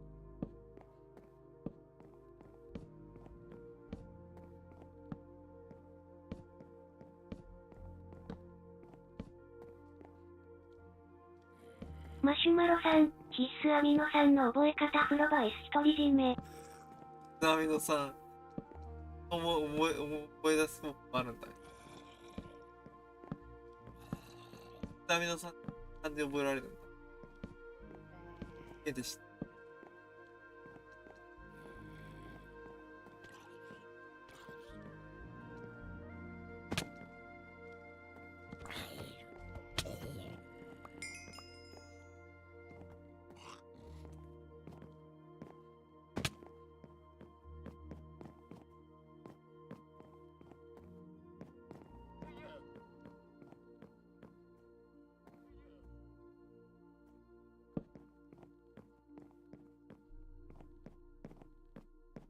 昆布39さん、これはおでんしろに行った方が早そうだな。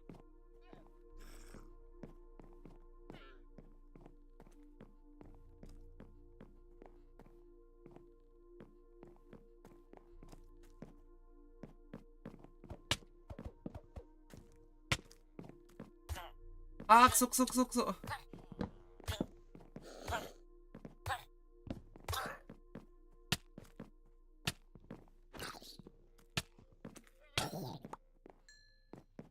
やめて食い殺しちゃったよ。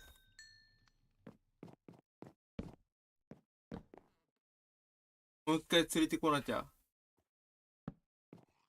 あ、食い殺しちゃった。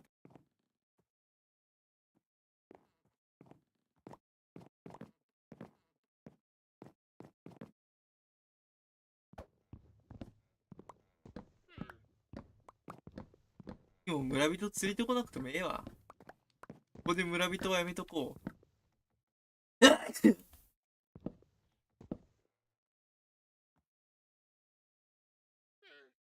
こで村人の繁殖は難しそうだ。どうしてもチリゾンビが出たみたいな。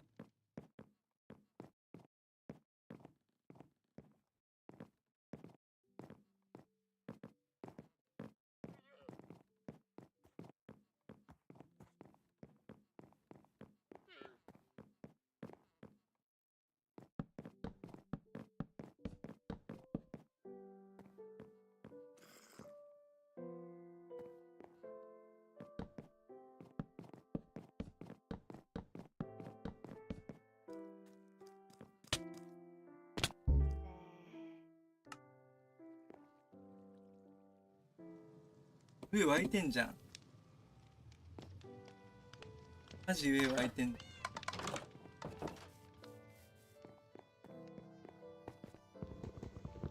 シュマロ酸、フェニルアラニン。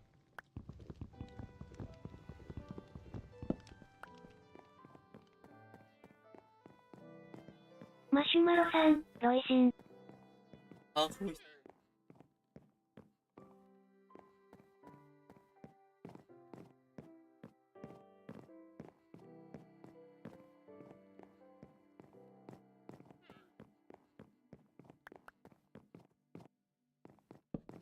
マシュマロ酸、バリン。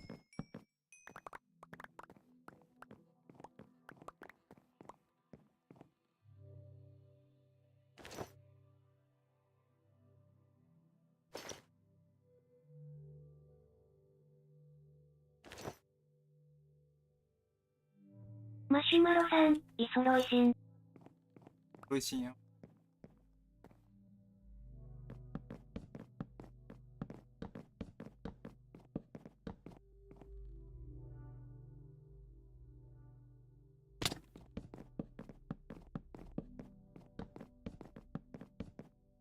トシン。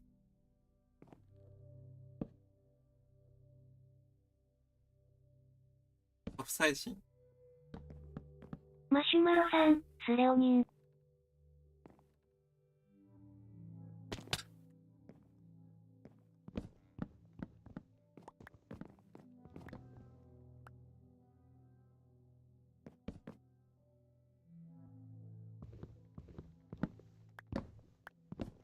マシュマロ酸、ヒスチジン。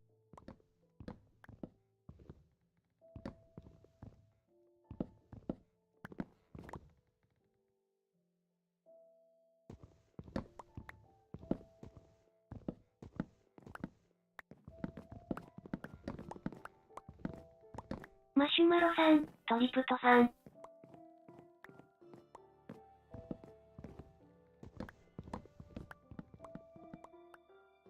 マシュマロ酸、リジン。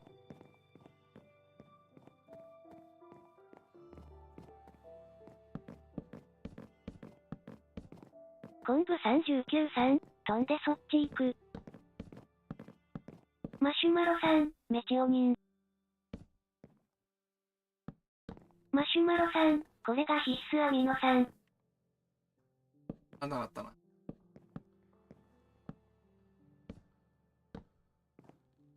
れがないとダメいんだ。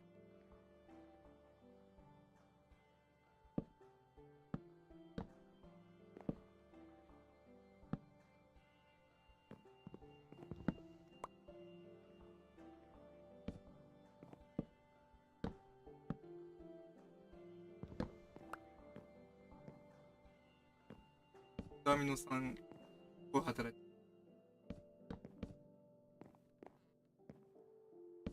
マシュマロ酸、最初の頭文字をつなげたら風呂場 S 独り占め。ルバエシ。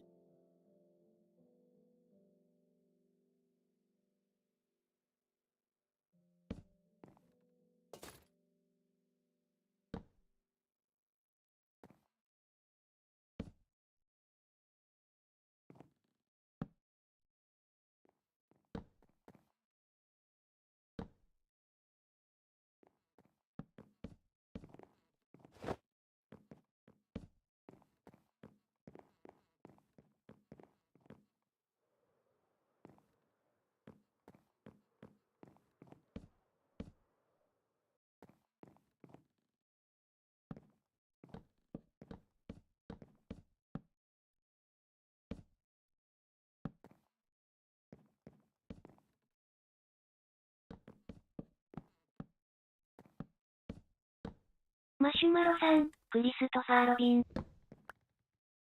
これは、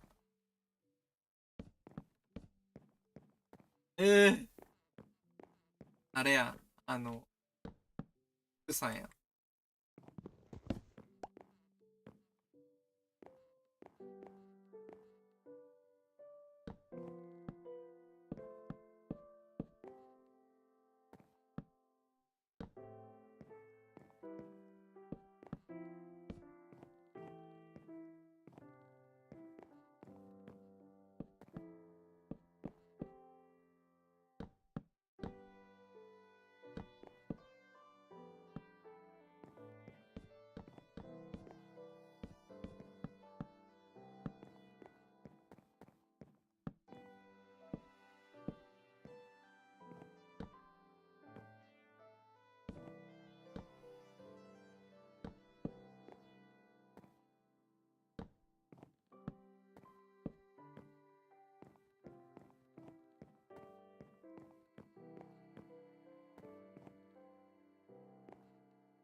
来て約3日でここまでなるとはな。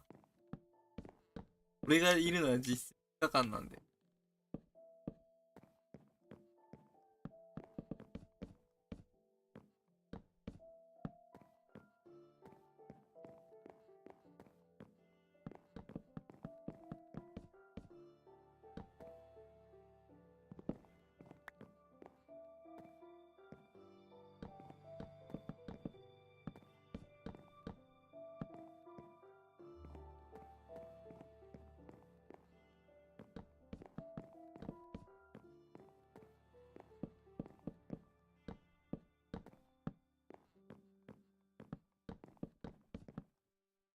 吉田沙保里選手。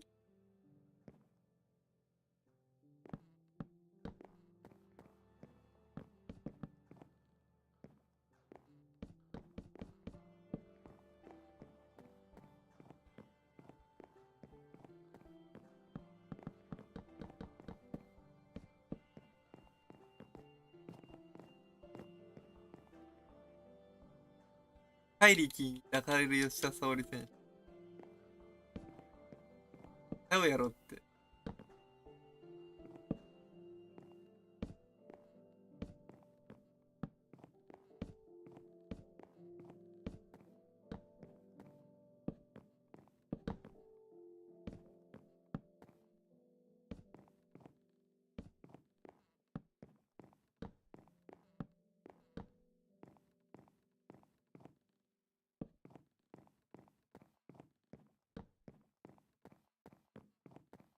マシュマロさん、鹿は風呂場 S 独り占め。プロバイス独り占めしたら、銭湯でそれやったら、じゃあマジで出禁になるよ。プロバイあずにゃさん、こんにちは。あずやさん、こんにちは。来てくれてるし。ついにおでんじを完成したぞ。仮だけど。まだ内装がないけどね。それやったら絶対怒られそうだな。採掘行くか。もちもち大好きていもっちさん、昨日の地震、大丈夫でしたか？大丈夫だったよ、俺はなんとか。うなされてたけどな、あの後な。俺東京だけど、NHK が全国放送だから、緊急地震速報です、緊急地震速報ですなんか流されたから、どこと思って落ちたけど、能登かって、また能登はかわいそうやなと思って、何度もやられて。こう、最初の1月の地震で襲われて、その後また、ね、豪雨でやられて、その次また地震かよって。ね、なんであんなにあそこばっかりがやられなきゃいけないのか謎でしょうがないけど。こればっかりは天が起こしてることだから、いまいちわからないけど。あそこだけ集団リンチかのようにもち寝られもち大ているように思う。好きていもっちさん、新潟県民は大丈夫でした。新潟も近いからね。俺も新潟別荘あるよ。夏だけ行く。最近俺は行ってないけど。ばあちゃんがこちらへて移住するためにやった新潟西区寺尾ってところなんだけど。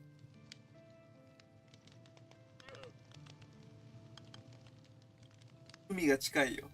有名な横田めぐみさんが拉致られた家、場所の近くで。学校がすぐ近くだもん。俺のばあちゃんの別荘。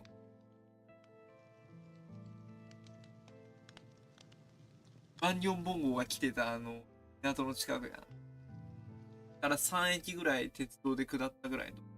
越後線。越後線じゃないな。柏崎行き電車に乗るんで。新幹線を。これ以上は個人情報だから言えない。柏崎行きと電車に乗って、2駅で寺尾だよ。マシュマロさん、シャンプー独り占め。シャンプー一人中ダメだな。銭湯でやっちゃいけない。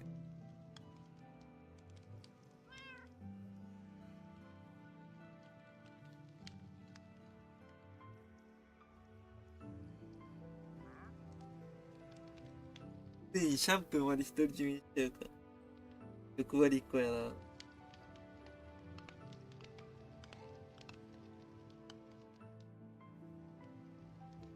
マシュマロさん、コンディショナー独り占め。髪テカテカになりそうだな。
昆布39さん、ラグいから寝れない。了解、朝まで。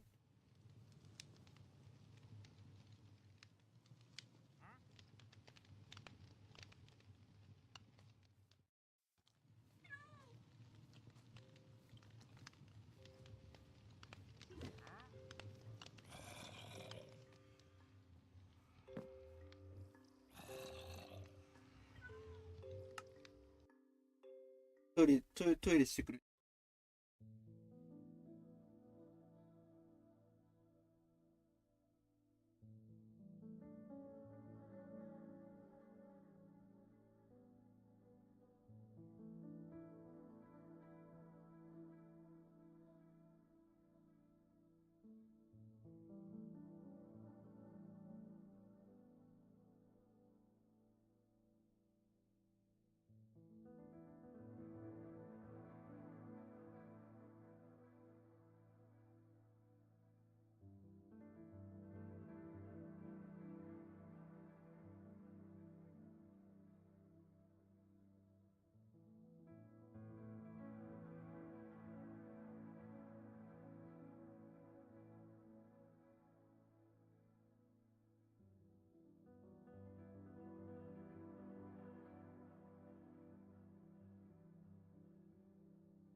ミキさん、参加希望です。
昆布39さん、ココアさん少し戻してほしい時間。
俺のところにはインプレゾンビが湧かないな。ゾンビに、なんで俺のところに話してこないのっつったら、相手にされなかった。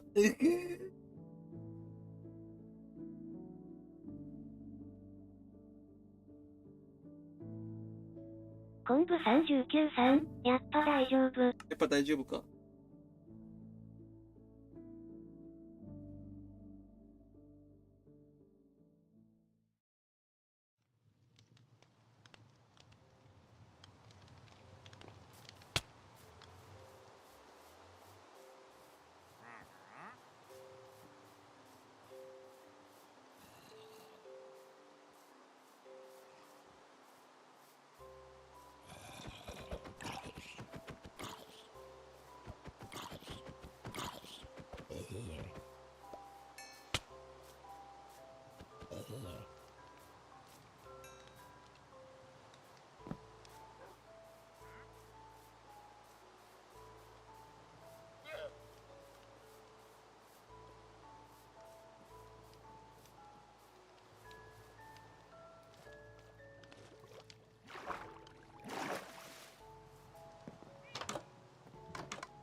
ハラル給食って出してるけど、あれって大丈夫なのか？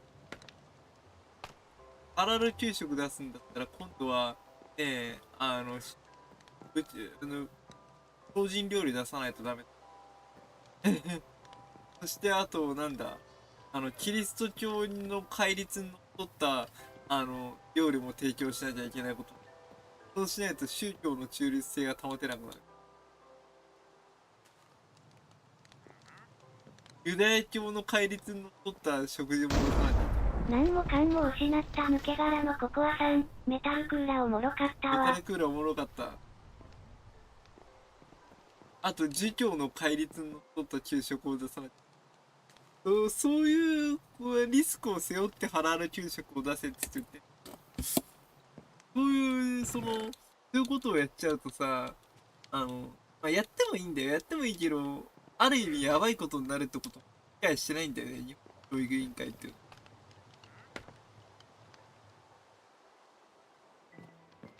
まあ、私はイスラム教を否定するつもりもないし、イスラム教を悪く言うつもりもないけど、でも、日本人の価値観、日本人に価値観を押し売らないでほしいなってところもあるんで、あなたの意見も尊重してあげるけど、あなたの理論で日本政府に押し付けたりするのはちょっとやめてほしいかなって。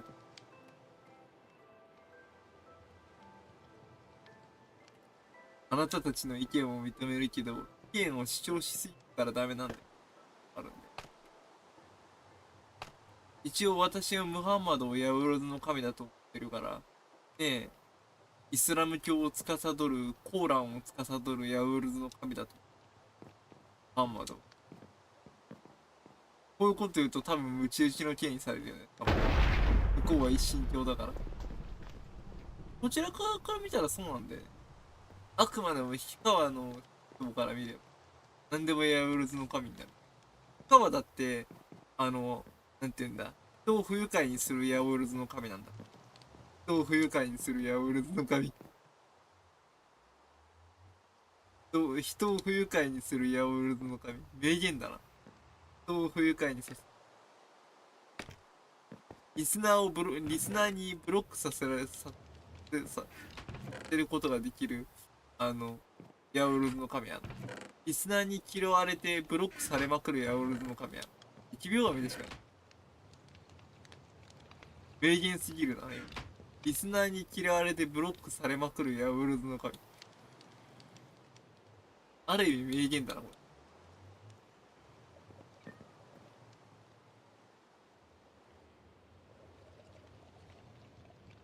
ここまで来ると逆に才能と言われてきちゃうのはやばい。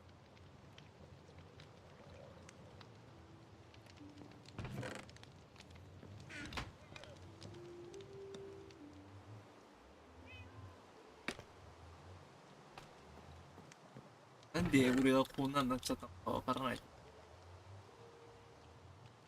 なんか壊れかけてんのは、絶対壊れかけてんの。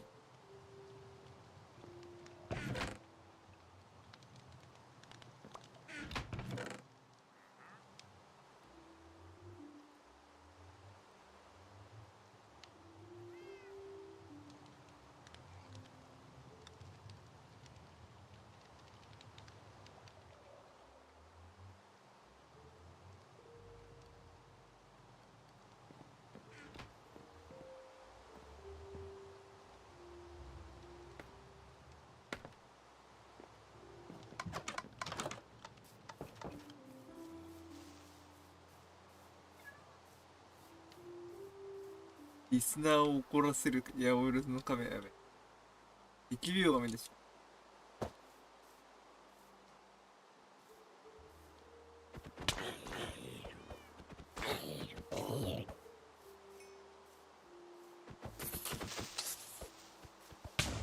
あ、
プロナイトス、ナイトナイトス、まあ、アーティスト、名前を変えられたらしい。ち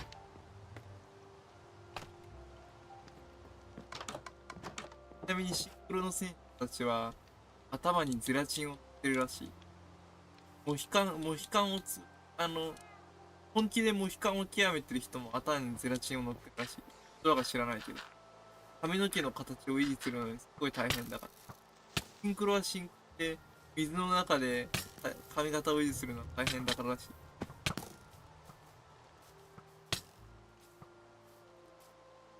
い。爆弾。言われてみりゃそうだよな。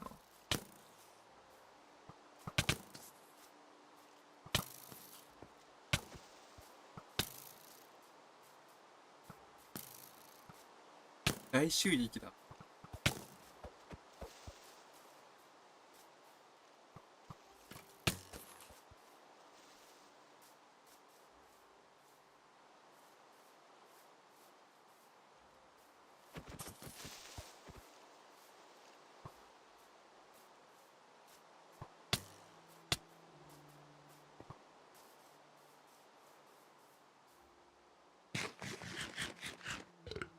だからなんなんはい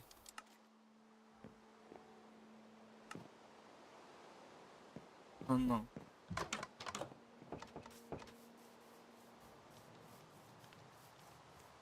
シバニャンさん、ヨロニャン。シバニャンさんいらっしゃい。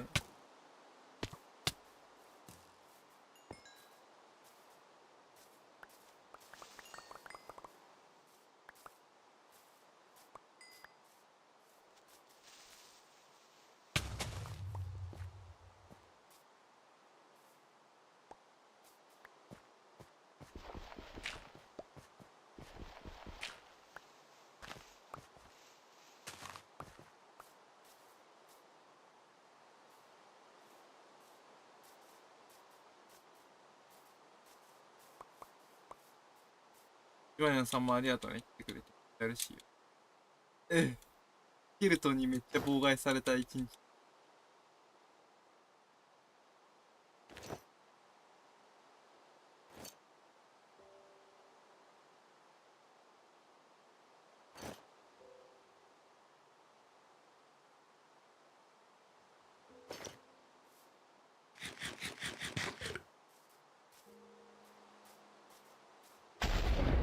昆布39さん、月もう寝なくてもよくね。なくてもいいな、もう朝だもん。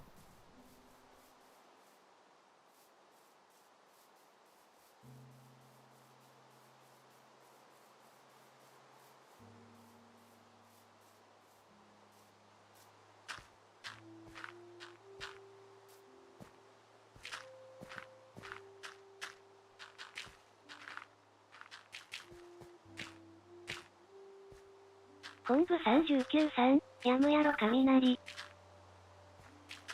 多分ね。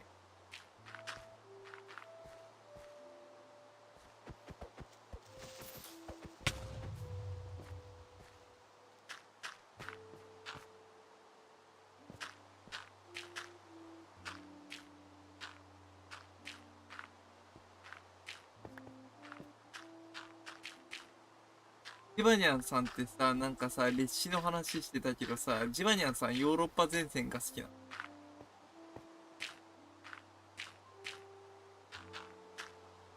逆にさ、俺思ったんだけどさ、地球戦争を和解した世界線はどうなってたんだろう。停戦した世界線ね。満州国を認める代わりに和平交渉に乗った世界。こんにちは。大桑形さん、こんにちは。来てくれてるしいよ。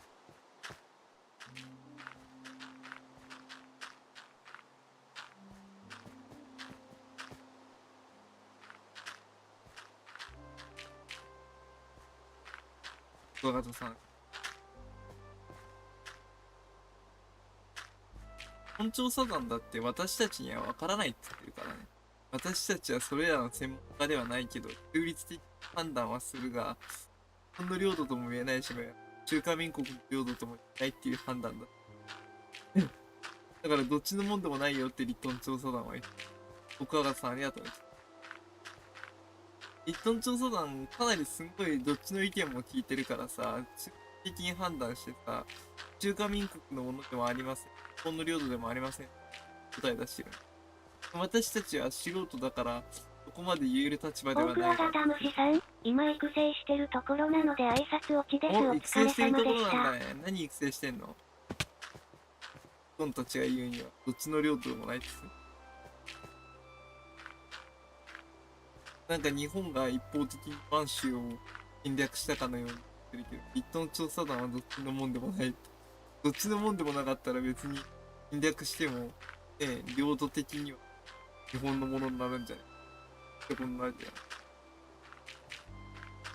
歴史的に見ても満州に誰もいなかったんだよ。18ぐらいしか。ってところになっちゃう。オークワガタムシさん、秘密です。失礼します。いつか、楽しみだ。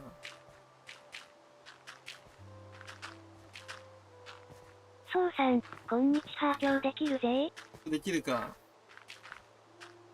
日本たちはかなり中立な判断をして、満州国、日本の領土でもあります。中華民国の領土でもありません。リットンたちまでは良かったんで。リットンたちの調査報告を昆布読まなかった39さん、国際連盟がダメだ助けて。だぜ。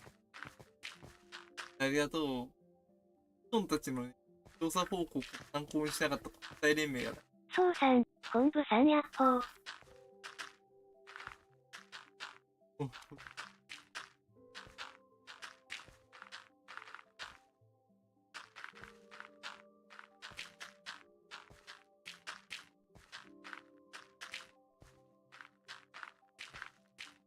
そうさん、昆布さん今日できる？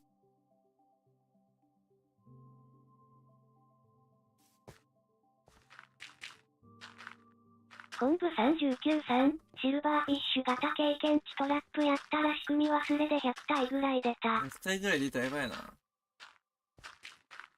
昆布39さん、そうさんや包協いけるよ。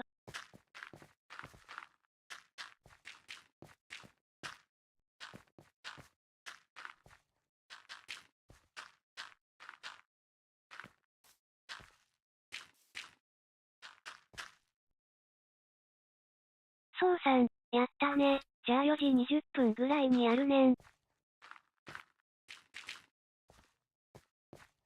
トン調査団そんな悪いこと書いてないんだけど。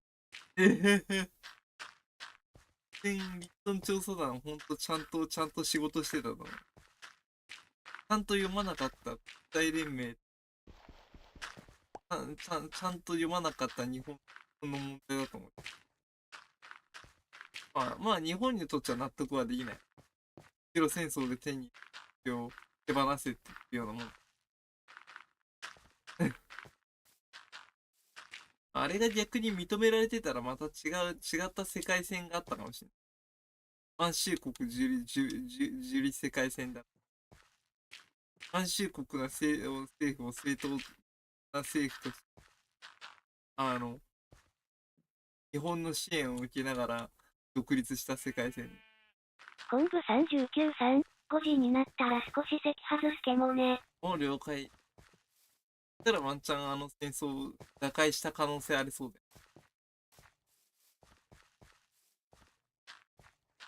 やっぱり不平等なところはあって、日本に対しても、ヨーロッパから。やっぱり納得がいかなかったところがあったんだ。石油のことに関して。まあ、だいぶ、中華民国に停戦交渉とかも込んで、もうやめませんかとかやってんだよね、だいぶね。境界石。これ以上やってもいいことないじゃないですよ。もう血流したくないから、停戦しましょうよ。って言うと、蒋介石がダメ。まだやり合うぞ。じゃあそれ。で、アメリカがそこで、じゃあ日本に対する石油を全面停止しましょう。ABCD 包囲。で、日本が頭きて、ボーンってなったね。ここで見たら、中華民国と、アメリカがつるんでるっていうのは十分わかる。レモンティーさん、こんにちは。ありがとう、来てくれてるし、俺も。中央林林さん、何その地形、わらわら。掘ってるからね。だいぶ掘ってるからね。料理人さんまでやっ中華民国とアメリカはだいぶグルだったな。日本はどちらかっていうと、包丁名グルだったかな。毛沢東は毛沢東でソ連とグル。中央林林さん、月さん久しぶり。久しぶり、中央林林さん。その4勢力で中華大陸を飛び合ってたから。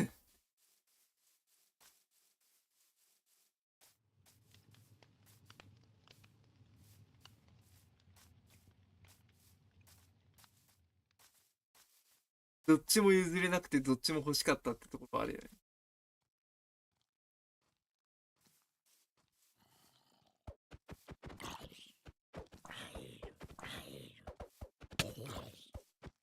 どっちにしろ日本が去った後の方がやばかったよ。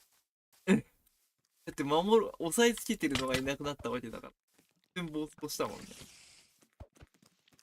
この面ではね、極端化が進んでる。中華大陸。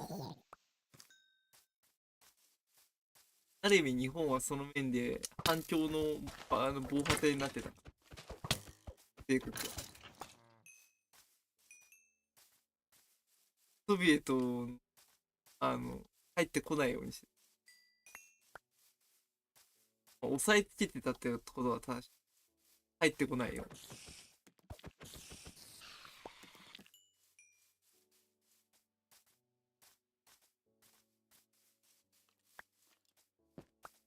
まああれだよね。毛沢東に敗れた蒋介石を見放したアメリ今度カもだいぶ無責39任。さん、月寝てええよ。映画、でも俺野襲してるから野襲楽しみ。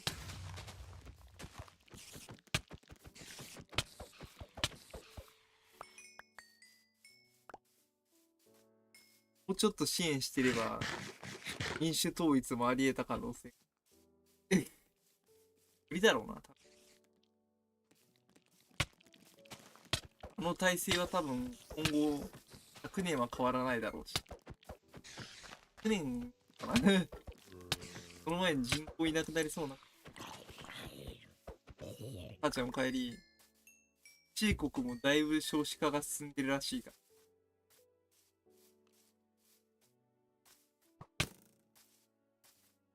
合同で結婚式をやってるみたいな。聞いたことある。あんまりこういうこと言うとやばいかもしれないけど。合同結婚式。あかんあかんあかんあかんあかんあかん。それはちょっともうね、私狙いますよ。それほどしないと多分子供がいなくなってるっていう説はある。今になって一人っ子の影響が出てる。人口のピークってね、増えすぎるとね、抑制するとね、今度は極端に減って、いずれ人間たちはつっちゃうもんです。バーッと増えるときはバーッと増えて、バーッと下がるからね。こんなこと言うと俺セミナー系 YouTuber と思う。歴史解説系セミナー系 YouTuber だ。あれもそうだよね。日本が戦争中に梅やこう増やせやで子供増やして、結果的にそれがさ、戦後もさ、ベビーブームって言って増えたけどさ、その後バブル弾けてさ、金なくなっちゃ魔法少女版どんぶりさん、こんにちは。森山さんこんにちは来てくれてるし、家庭持てなくなって増えまくってさ、どんどん出てくる。で、今度高齢化だ。39さん、月寝に行きなさい。寝に行った方がいい、了解。この点で見たら全然変わらないところあるよ。なおえな。それにしても、バンドムリさんもありがとう。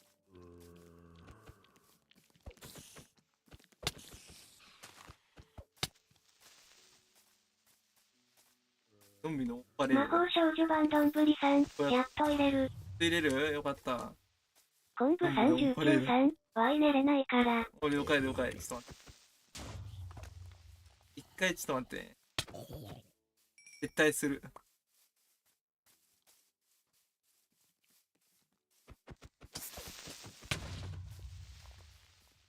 対できない。命からがらの戦略的撤退。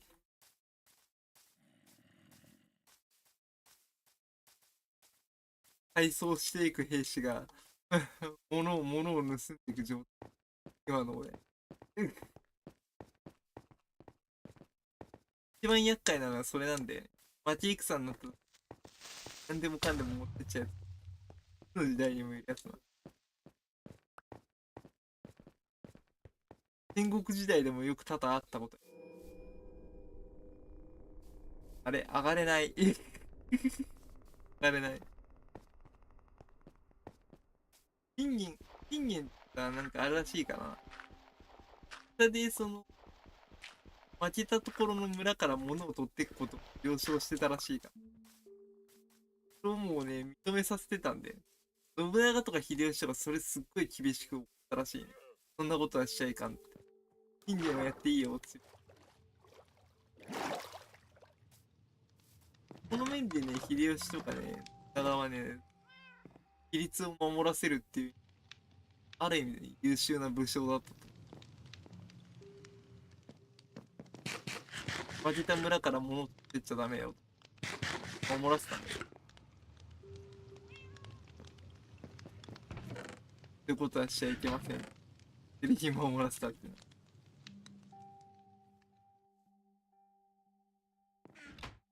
確かに戦国時代ずっと争ってるからさ、何が一番略奪されたかっていうと木材なんで。木材でしょ？木材なんだよ、これ。木材っていうのが一番盗まれてて、米とかね、作物よりね、木材がいっぱい盗まれてるんで。材木とか木材、まあ、いわゆる家屋の木材がいっぱい盗まれたらしいんで。相当多分材木を盗むのに時間割いてたんで。意外に材木が盗まれてる。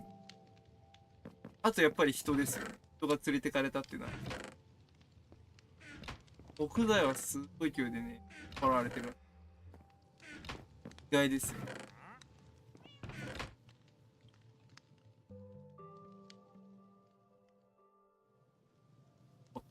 加工された木材っていうのは必要だったんだろうね。加工された木材。ちょ待って、クリパいるやん。そうだ、養生爆破すればいいんだ。加工された木材が一番です。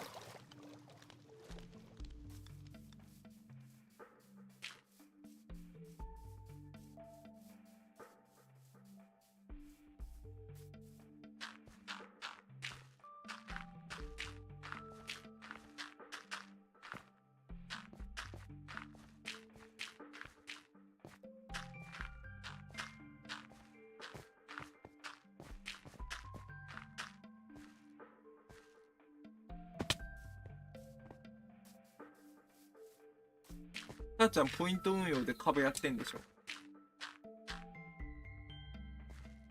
あ、あれか、投資信託みたいなやつ。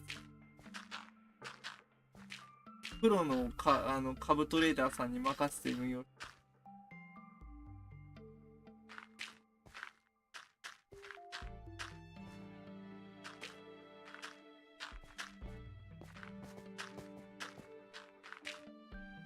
安い時に、高い時に。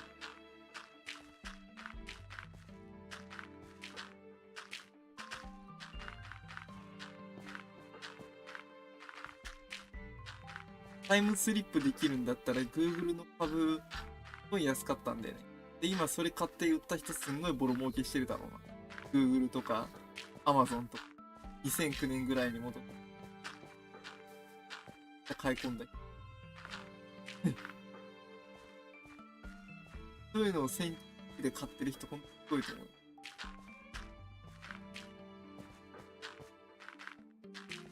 で、コカ・コーラのさ、始まった時にさ、この会社伸びるなーと思った人、すごい勢いで株券買ってさ、めっちゃボロ儲けしたおじさんがいたって話を言う。で、世界一のって言ってね、この会社は伸びるなーって。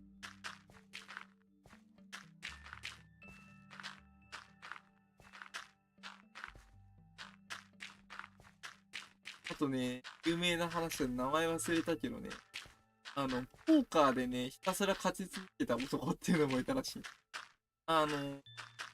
19世紀だかね、イギリスの、カジノでね、何回もね、ポーカーに勝ち続けた男がいたんで。イカサマやってんじゃないかって疑われてるけど、全然イカサマやってなかったんだよ。本当に勝ち続けてたんだ。いるんだよね。イカサマ。イカサマ大好き。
ジバニャンさん、ハッピーウレピーよろしくねー。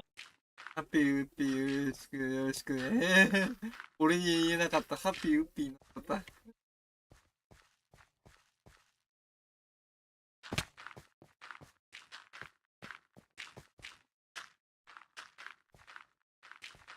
そうさん、そろそろです。お、了解。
どうも。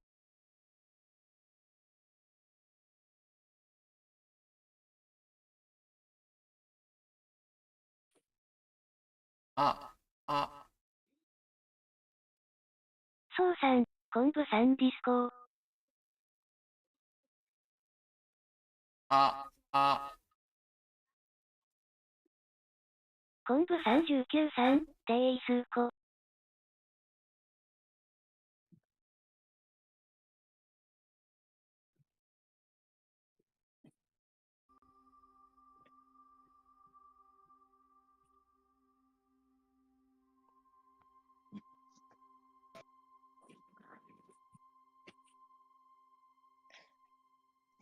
こんにちは。こんにちは。よろしく。やっぱ。3週間くらい待ったんだ。ついにこのたちが来たぜ。それ、父さんも一緒にダンスするの？いや、両辺も、私の方の、なんて言えばいいな今回、盗賊なんで、盗賊か、父さんは。あなたたちは、従業員になりすまして、盗むのがいいんで。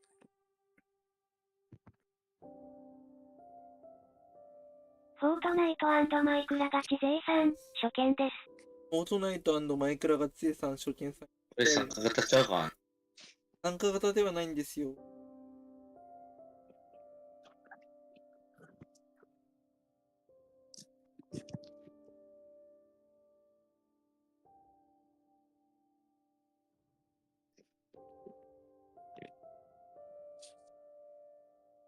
これぐらいかな、音声は。よし、じゃあ、ワールドを開きますね。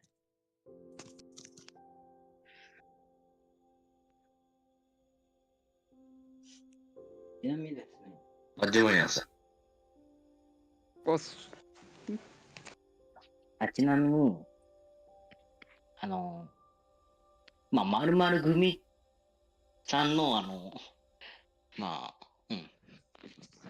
やつを参考にしてるんで、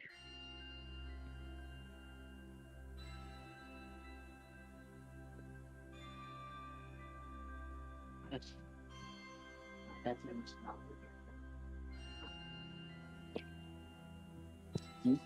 すいません。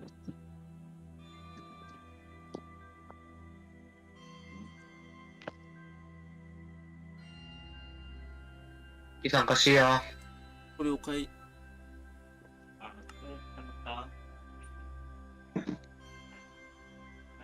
これ。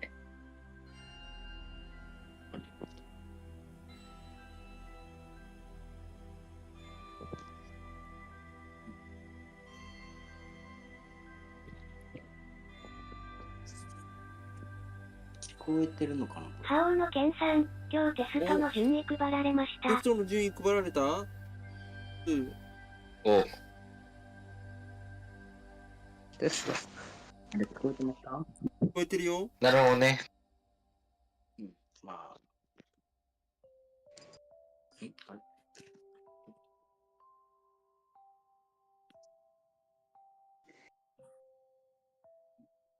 とりあえず料理ができるっていう感じか。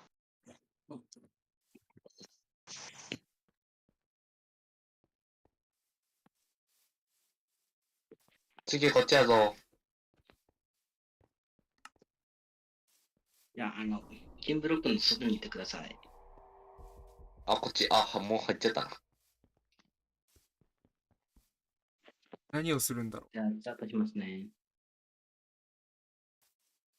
スタートしますね。はい。う。よろしく。ハオのケンさん、なんとテストの順位は、なんと、学年次一それ大好き位でしおめでた。とこんにちは。う。こんにちは。おめでとう。とりあえず来てください。レッツゴー、スタート。あなたたちはね、ここはまあ、ここに雇われたということで、おい、雇われたんだね。やばいね。まあ、とりあえず、まあ、案内しますね。おお、どこどこ。ここは。まあ、ここはですね、花が咲いてるまあ、庭園です。すごいな。綺麗な花いっぱい咲いてんな。まあ、こんな感じ。まあ、とりあえずガーデンがいっい。ぱいある。でもマイクラのところにも作ろうかな、これ。多分次の大好きな料理ができそうやで。料理できる。あ、そうだってなんか、これフライパンあったもん。ゆきさん。ですね、一個謝らないといけないことがあって、何？ですね、実はですね、あなたたち二人の、まあ、部屋を用意したんですが、あの、実は、辻さんの方だけなぜかボロくなってしまって、大丈夫よ。まあ、とりあえず、一回あなたたちの部屋を案内します。まあ、認証視点で操作するか、僕は。こっちです。でかい家だな。金庫、エレベーター。エレベーターがある。では、あーこの機械一回押してください。あれか。ついたのか？よし。まあ、ここですね。なんか前とはちょっと違うな。トムさんの部屋。まあ、とりあえず、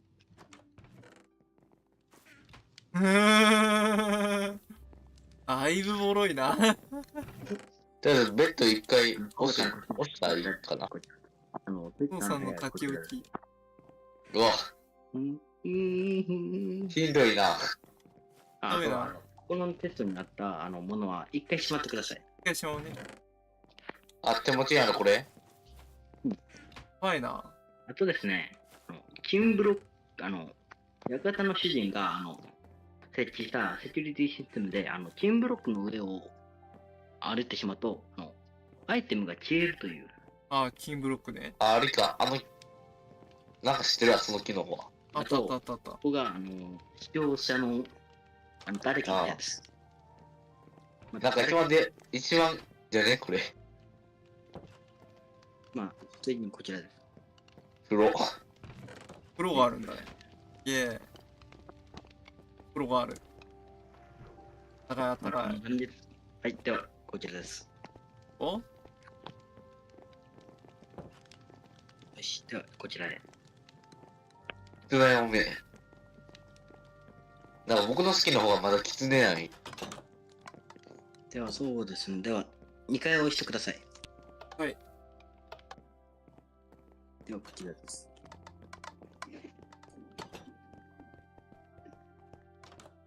ここが調理室です。おー、すごいな。野菜、あ、なんか入ってる。俺、包丁包丁あるな。まあ、とりあえずしまっておいてください。ナイフここはあと、ここがですね、貨物用エレベーター。貨物用エレベーターもあるんだ。あー、トルコある。ここにも料理を入れてということですね。まあ、次、これが新ブロックたちやな。確かにね。このアドオン。こちらが、こちらです。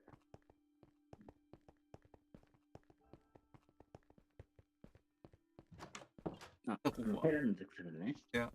で、ここが、まあ、主人の部屋です。なるほど。そしてこちらです。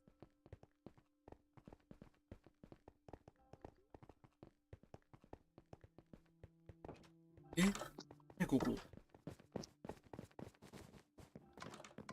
ここにバーです。まあ、バーがあるんだね。すげえ、バーがある。すげえ。ここはですね、館の主人の、館の主人が、酒好きということで。次、このトルコのやり方は知ってるやろ。教えてもらった。まあ僕が活用してたからな。こんな感じですかね。では、ヌオちゃんの猫ミン、猫ミンちゃんもありがとうピアノ好きさん、にゃ。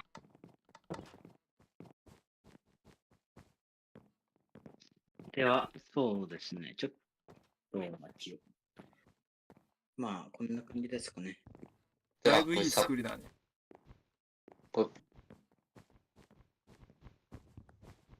よし、では来てください。では、私は、YouTube を撮ってるんで。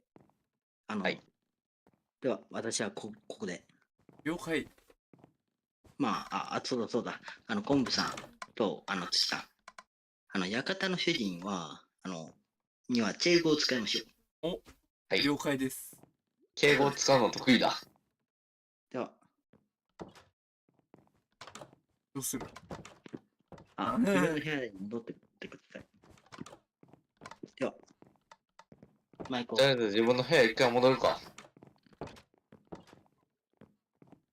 ウーパールーパー言いますよ。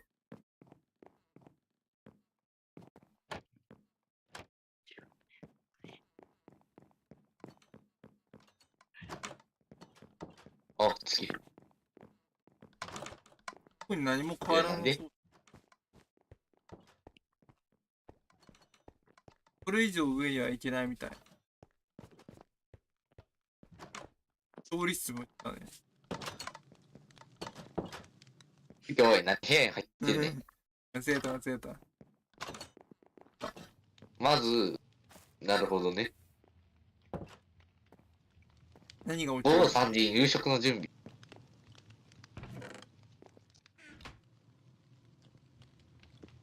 ね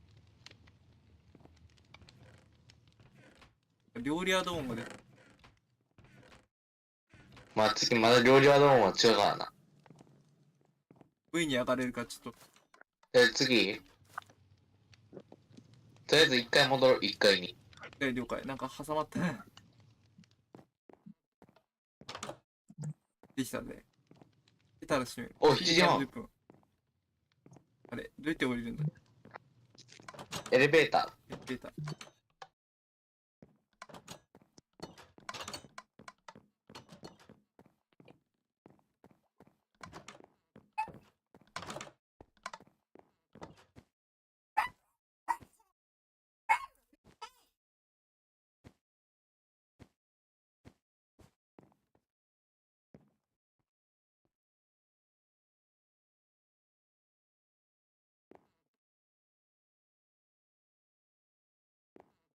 次、名前オフにした表示。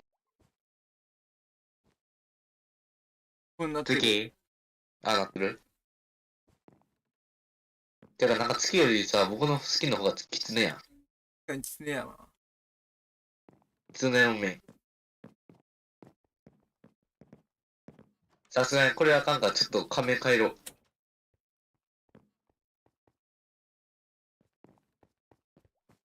お、こんにちは。よろしくお願いします。いいです。どうも。よろしくお願いします。よろしくお願いします。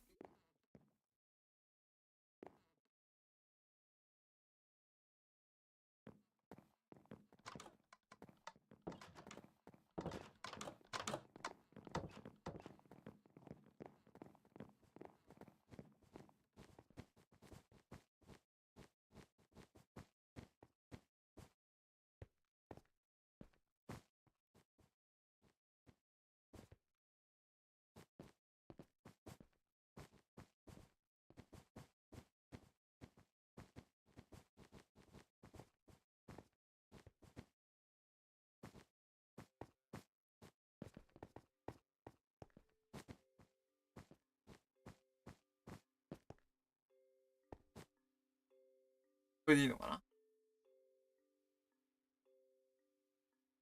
広いね、だいぶね、テーブルがね。で、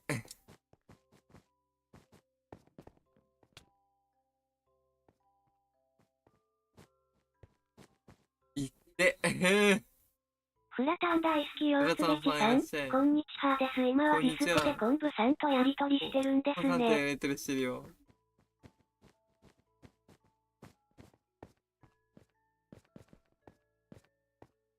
次、敬語や。よあ、そうだ。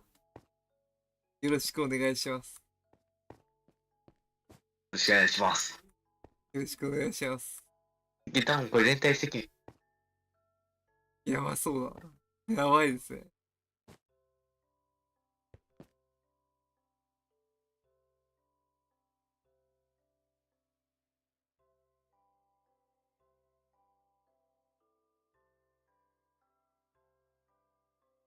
あれ、マイク切れてる。そうさん。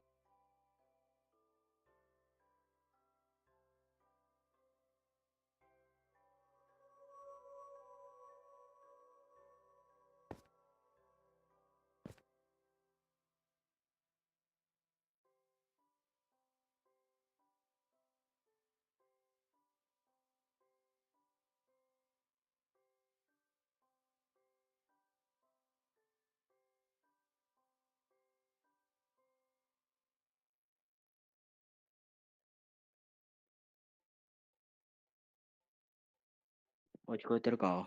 増えてるよ。聞こえましてた。増えます。まあな、お前らは、ま元いた従業員が、1000円という、2000円というのは高値のに、給料払ってたわけだが、お前らはな、それを半分の半分に半分をして、お前らは100円を分けろ。はい。 50円ですね。つまり、お前ら一人ずつ50円だ。給料が。あ、そうだそうだ。ジバヤンさん、フランさんこんちゃ。とりあえず、お前ら、給料、美味しい料理を作れよ。了解です。わしは仕事するから。はい。マイク次ついてこい。フラタン大好きようつべちさん、調理場行けばいいねこんち。ゃです。次待って。ついてきて。こっちや、じゃあね。こっちや。ジバニャンさん、ダブルクロスやっと村クエ星いや、迷子や。ここまで行った味はね、さんない。確か、こっちやな。調理室どっちだった。と思うよ。次、多分2階やわ。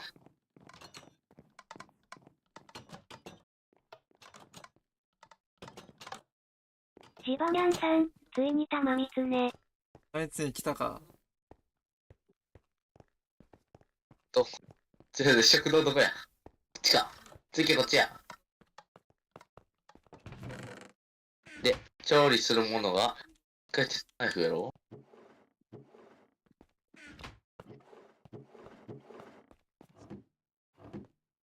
なるほどね。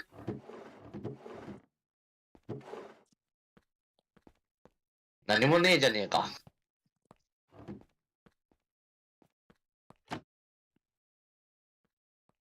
何もない塗るね。フラタン大好き次ようつべちさん、探索してくるからさ自分はちょっと待っといてデカマリアプグリメイクをやってますわ。お前ら何やってんだ？お前ら何やってんだ？あ、すみません。食べるものがなくて。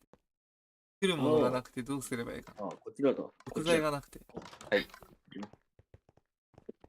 お前らまさかそうから何も言われてないのか？はい。まあいいや。養豚場があったこ。ちら。ここにおう。畑があるから。はい。畑や動物たちがいるから。お、すごい、野菜が。すごい。こちら料理。次。情報、じゃあ、包丁貸して。包丁。じゃあ次、畑お願い。了解。すごいいっぱいいろんな野菜がある。珍しい野菜がいっぱい。アンチ直送。キャベツがあるよ。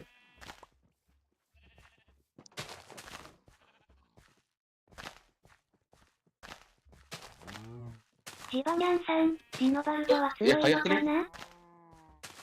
ノバルドは行った方がいいね。いや、はいはいはい。次、急げちゃ。んと上、ちゃんと上ね。もう次、畑手伝うわ。いた、いた、いた。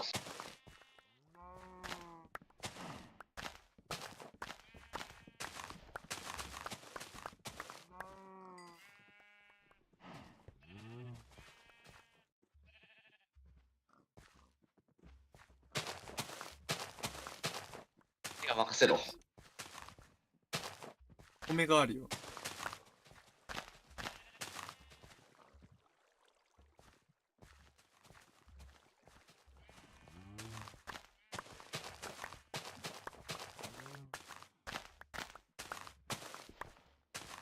れトマトだな、多分。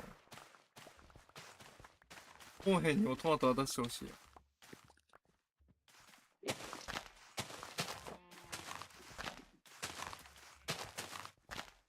いい食材、ちょうだい。了解。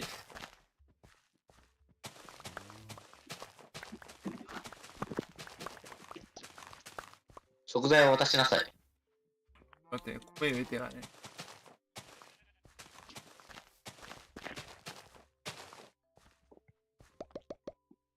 いや、次スタックで渡せるやろ、全部。インベントリから全部。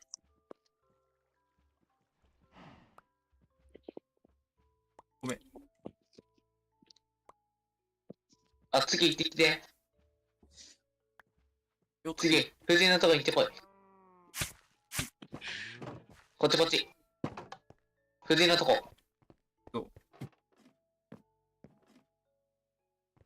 フラタン大好きヨウツベチさん、尻尾部分だけが剣みたいな尻尾だから先にやった方がいいすよ1ジバ階のさっきナンさん。のさ、藤井のいた部屋に行ってきて。あ、了解。こっち、おい、1階、こっち。こっちから行けるから。次、そっちちゃう。こっちから行ける。そっち。おい。バカ。こっちから行って。あ、あ、そっちか。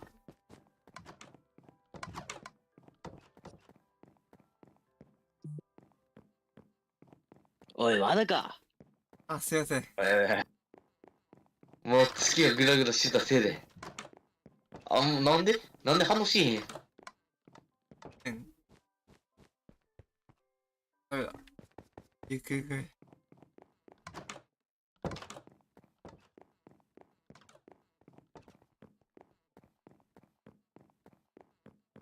とりあえず、ブレイク。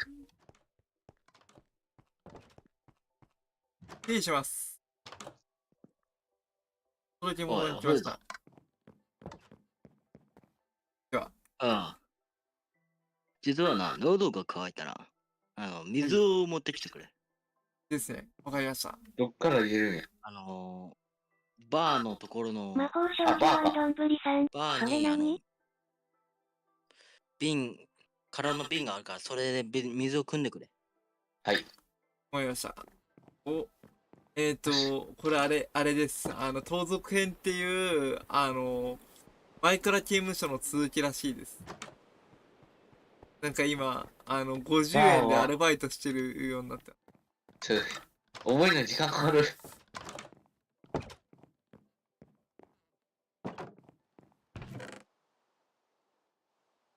水って言ってたよね。次覚えれるこれ。水って言っても陣しかないんだけど。とりあえず全部持ってっか。今週、次全部持っていったらあかんって。今、水が欲しいって言っても、水がないから一応、あ、ああ、びっくりした。今週持ってこう。とりあえずね、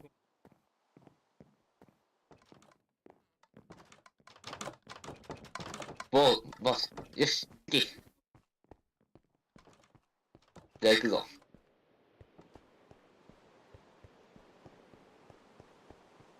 失礼いたします。今戻りました。ああ。そうだ。フラタン大好きヨウツベチさん、日本酒しかありませんでした。おかしたか、ああ。まあ、水ならいいが。水がなかったもので、日本酒で酒しかなかったもので、日本酒を持ってああ。すまない。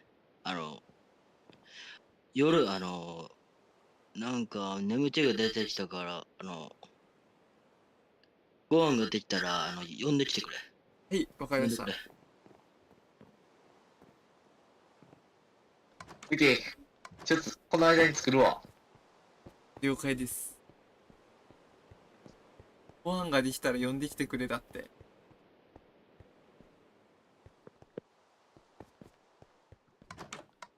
どうも、報告があります。ご飯ができたら呼んできてくれだって。どう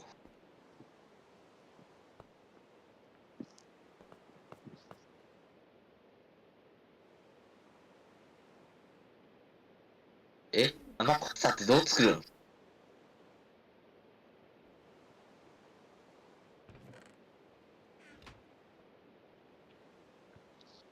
とりあえずね。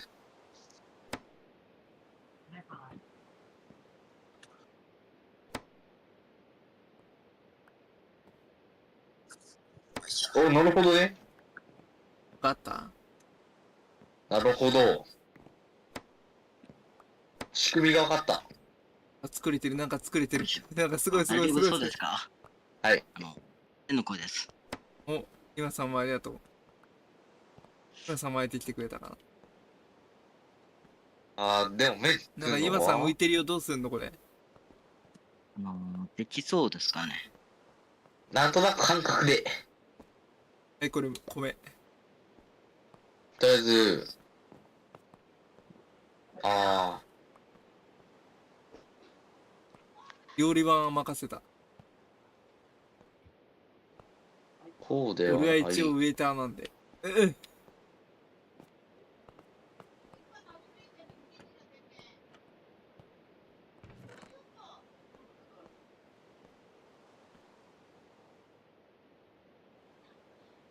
どうしよ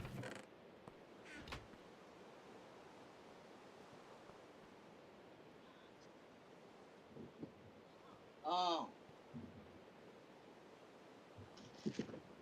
一回ちょっと3回行ってみるか。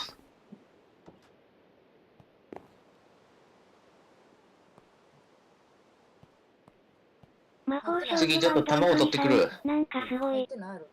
こんなこと濡れてないの。入ってない。入ってない。うん。あ、めんどくさいね。なんだよ。なんかすごいよな。いや、完全に。いや、シャワー入らない。湯船入ってる。湯船入ってる。お、卵できてる。中にいるかおお、雷。これ、入れ出せば。次、卵に目玉焼き作れそうや。キャベツが必要みたい。目玉焼きはただ単にぶち込むだけかな、鍋に。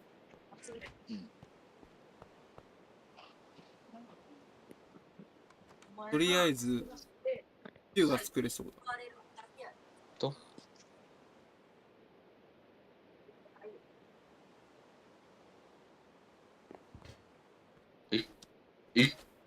来た。一応3品は作った。フルコースになりそうだな。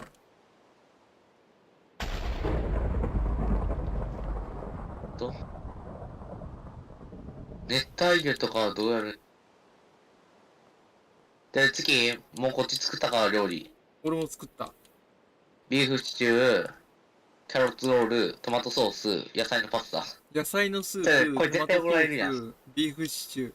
うん。で、じゃあ怒られるからちょっと、もう一品作ろう。俺も万全で作った。ビーフシチューあれば、もうバッチリでしょ。いや、バッチリちゃうわ。あずにゃさん、ポケポケでゲットチャレンジしたらフリーザ X ゲットした。フリーズ X ナイス。ああれ3回変わらへん。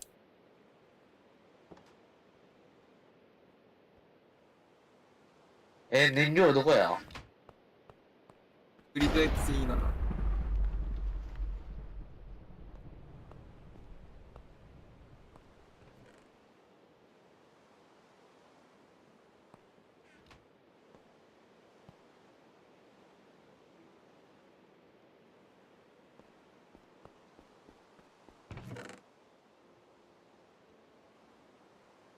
次燃料どこやと思燃料俺んところはないよ。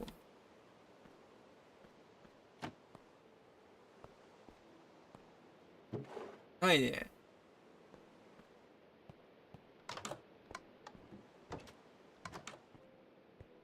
う？燃料ないと作れへんけど、なんか。とりあえず農場行ってみれば何かしらでも叶えるんじゃいや、農場今行ってんねんけどさ、ないねんけど、量。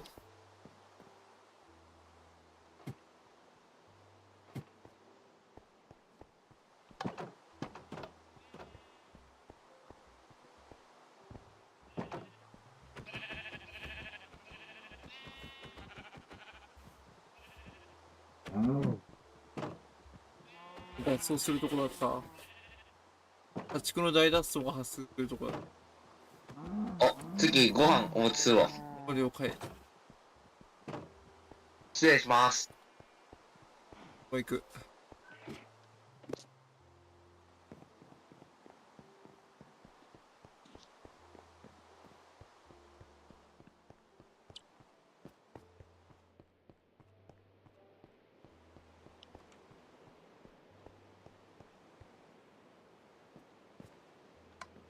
トントン失礼します。失礼します。まあ、次、一回、手位置戻って、ここ。はい。ここ。はい。父さんの一応動画、ト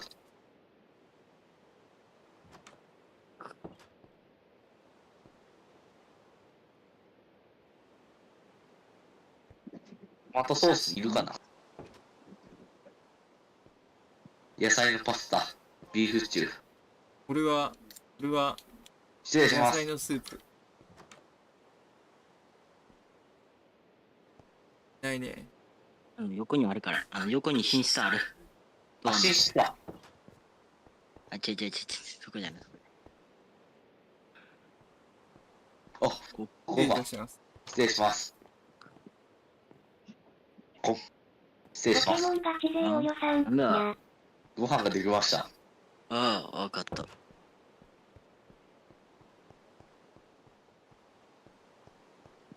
うもありがとう。いやー、いやー、あれ運んでくれ。貨物エレベーターで運んでくれ。これか。貨物、消える。乗せたよ。ここ。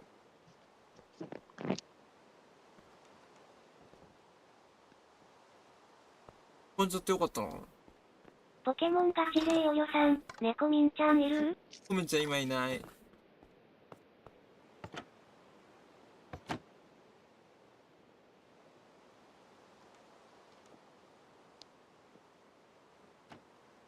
失礼します。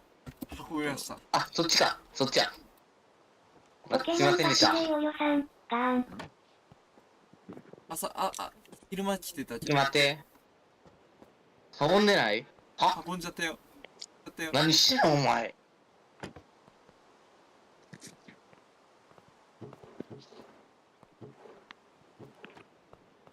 いえ、あれまだ僕の入れてなかったんで、運んでるやつや。ばいな。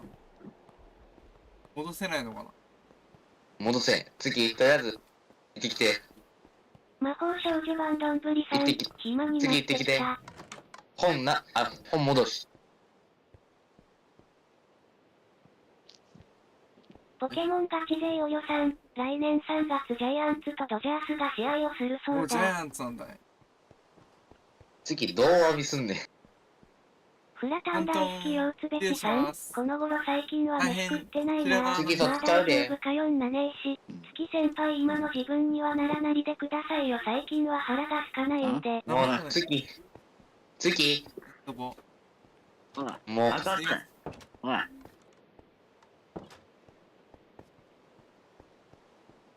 お前ら何やってんだ？すみません。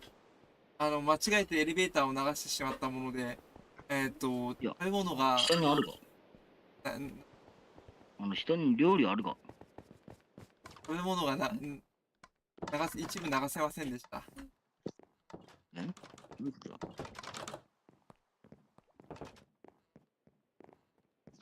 ここに料理あるけど。あ、この人が間違えて送りました。ポケモンガチ勢およまあさん、いいからゴン星、まあ激一応横プンプン丸になってるぞ。月し。置いてくれ。どんな切ってるの？こちらが野菜スープになる。ビーフシチューになります。おう。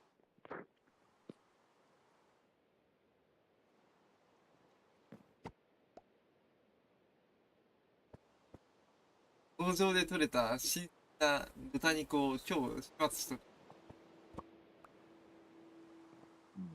野菜スープは朝どれの野菜です。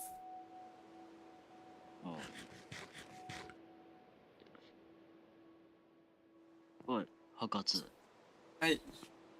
なんか、これさ、なんか冷えてるんだがなんでだ？すいませんでした。ああ、そういうやつか？はい。冷えてる冷製スープでございます。なるほどな。まあ、確かに美味しいが。ありがとうございまたせすぎだ。ます。申し訳ございません。まあ、次からは注意するよな。はい。失礼いたしました。失礼します。料理消えるんじゃね？あ、いや、ああ、料理消えてない。あれまあいいや。まあ、とりあえず。あ、そうだそうだ。ポケモンガチおい仮面やろう勢予算、仮面月市、仮面修験大会効果で視聴回数増えてるぞ。昨日の大会視聴回数超えてる？マジ？こっちだ。おい。白髪は掃除でもしてろ。じゃあ掃除しとけ。了解です。実はな、まあ、ここのな、庭園のな、手入れはな、まあ、もともといた仲間従業員に大会の効果で任視聴数せていたのが、増えてるぞだって。あいつは出払っ先週てしまった。 297回だし、昨日654まあ、回。ここのと、まあ、ここを手ポ入れケモンしてほしい。ガチ勢お予算、先週297回に対し、昨日654回、現在枯らな、した時、おアー前のニャさんありがとうございす。ます。ポケモンガチ勢お予算、アーニャに感謝してよ。ありがとうございます。また次回大会開きましょう。マイクオフ。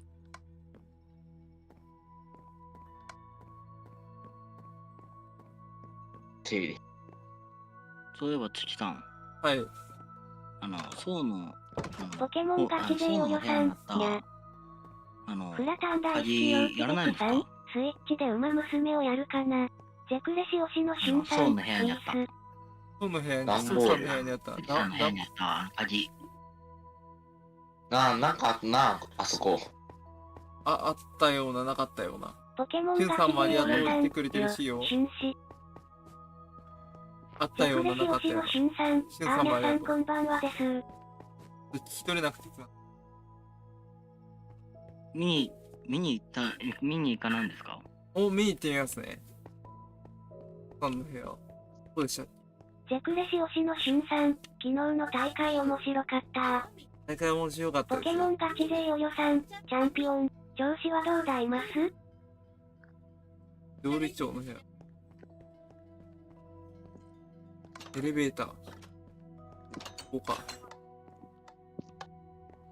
1？B1 です。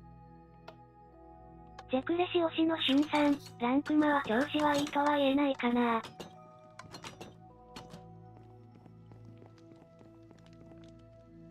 ポケモンガチ勢お予算、アーニャはこの大会の初代、3代、4代目の王者、チャンピオン、なんだマスが。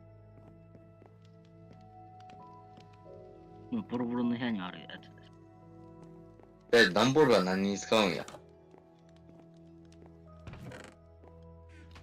フラタン大好きようつべちさん、はよスマブラやりたいすな。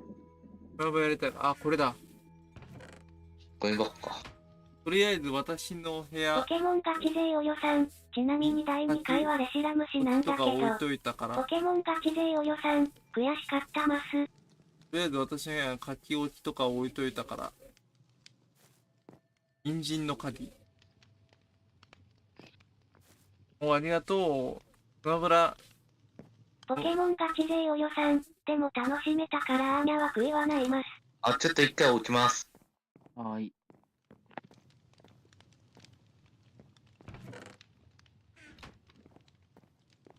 じゃあそろそろ終わります？もうそろそろ、まあ、また次回にしましょう。5時なので。はい。ということで、また次回続きやります。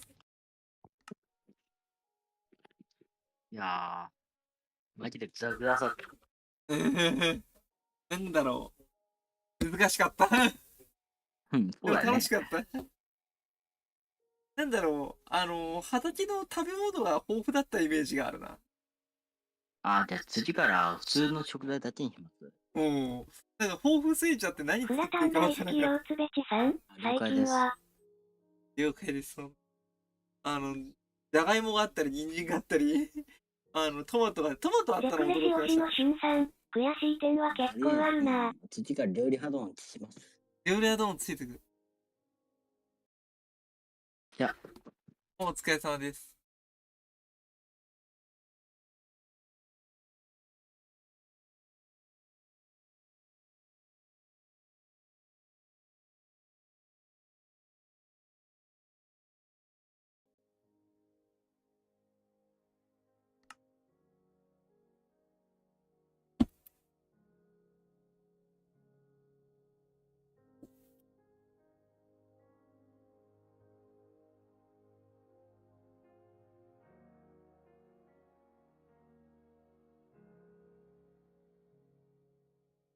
ドナルド・ J ・トランプなんだ。頭文字だからね。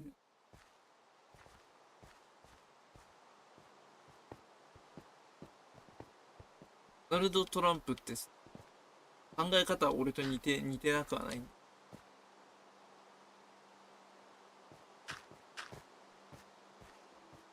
ドナルド・トランプと違うのは、フラタンアジアが大好きよ協力つべちさん、しようと考えてるのだんだんとテリーの使い方が、違うところやな。一応、第一主義は第ポケモン一主義なんだけど、ガチで協よよさん、力するところは協ま力しあ、アーニャようって言ってる的には最後ツツジさんに勝ったら、2くらいキープできたんやけど、俺最後負け間違ったよたから、逆転されたという、ゼクレシ推しのしゅんさん、悔しい点はココアさんとププさんに負けたこと。フラタン大好きよつべちさん、わかってましたからですよ。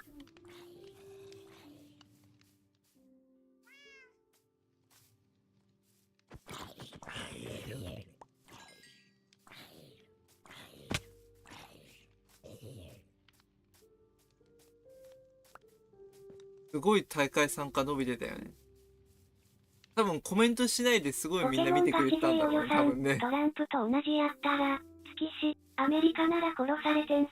トランプと同じだったらアメリカで殺されてるぞ。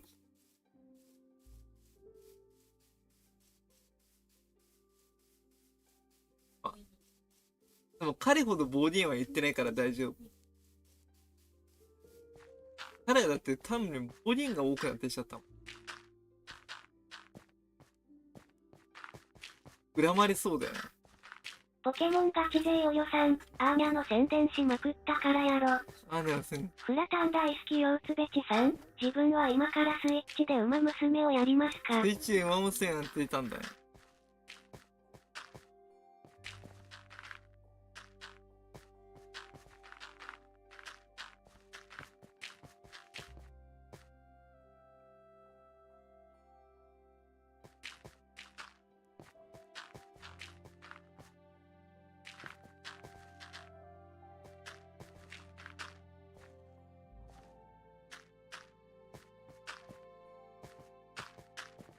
ポケモンガチ勢よよさん、月死の手柄みたいに言いよるますが、主催したのはアーニャなんですが、そうだよ、アーニャさんだよ。いや、驚いたよ、600ゼクレシ回再生推しのしゅんされてて。さん、でもいいことはたくさんの参加者さんとバトルできて楽しいなぁと改めて感じたこと。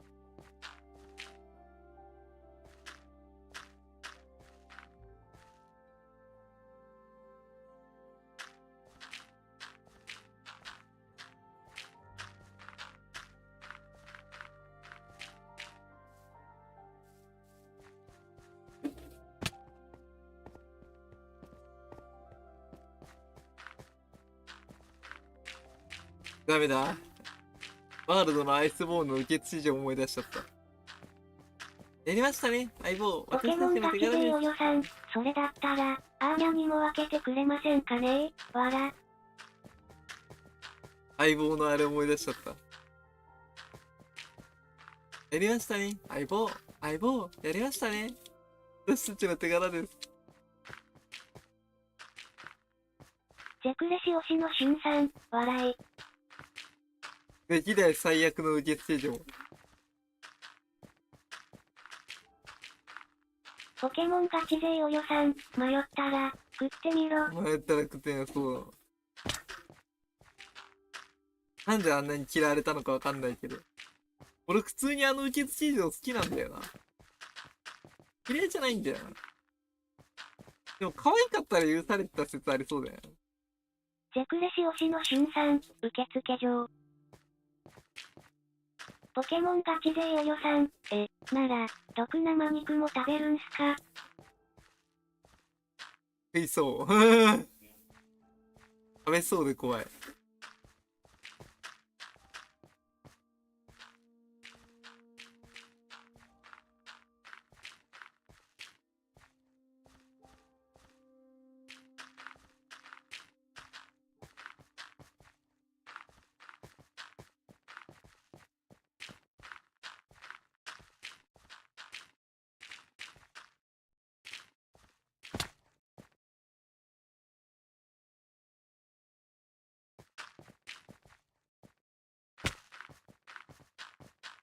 ジェクレシ推しのしんさん、月さんには狙いを定めて高出力属性解放切り。属性解放切りやばいな。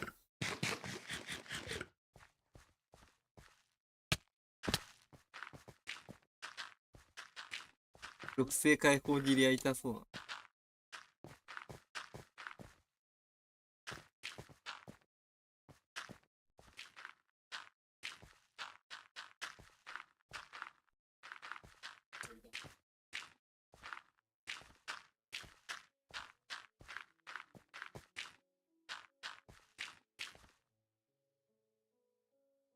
ポケモンガチ勢およさん、大丈夫ですよ。相棒、私はエビル城に食べられたことがありますか食べら。られてたね。ジバニャンさん、タマミツネを倒した。あいつナイス、じわねん。あいつで倒したんだね。あいつ強いもんな。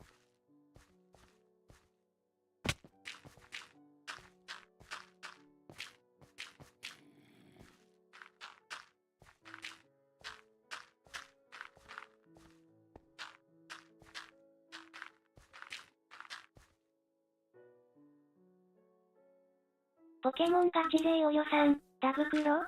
それ、ダブクロじゃないかな、たまにって。あいつかダブクロにしかいない。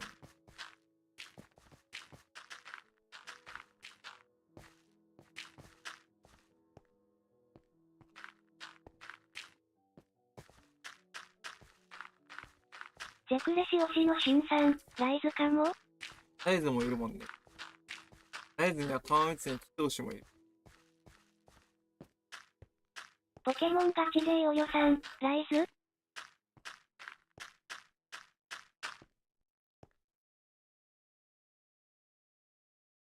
ジェクレシ推しのしんさん、俺ワールドアイスボーンしかやってないからわからん。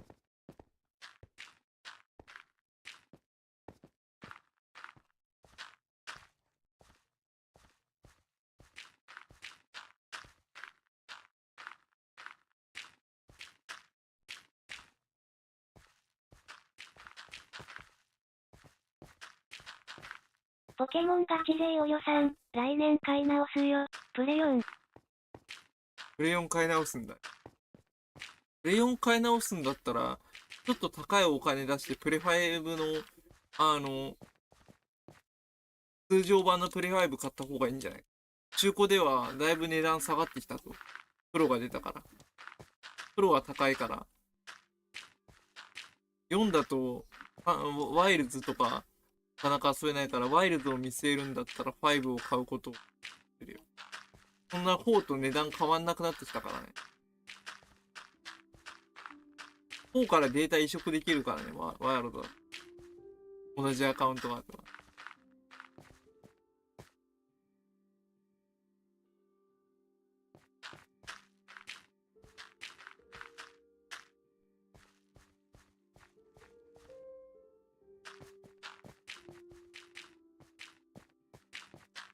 だいぶプレファイも値段下がったけど。4の方が逆に今高くなってるっていう現象が起きてるから。4の方が生産終了してるから、4の方が値段上がってるらしいね。新品だみたいな状況。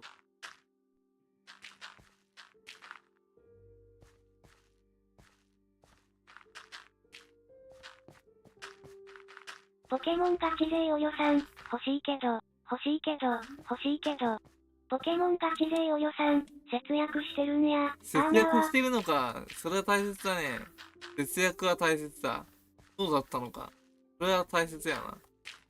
節約ええね。俺も節約してるよ。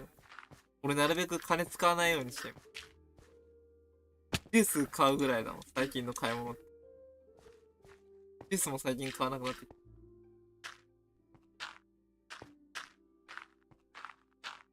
これは大切や。抹茶さんは元気にしてるか？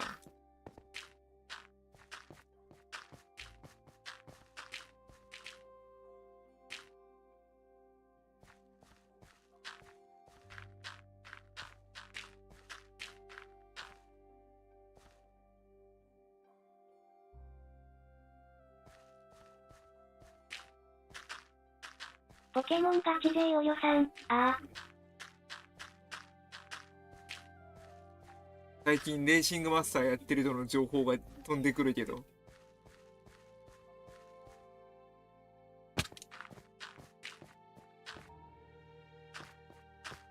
どうしてるかな、はい、なって。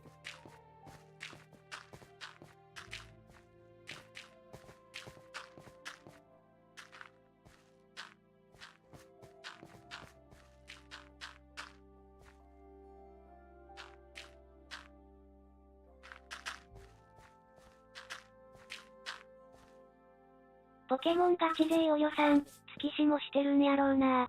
俺、たまにやってるポ。ケモンガチ勢お予算。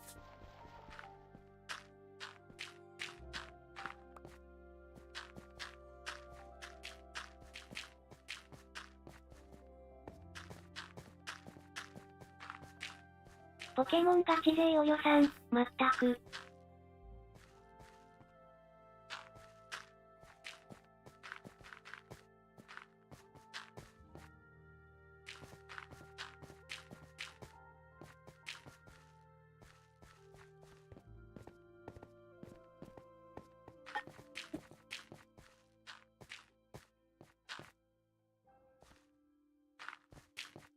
地面師。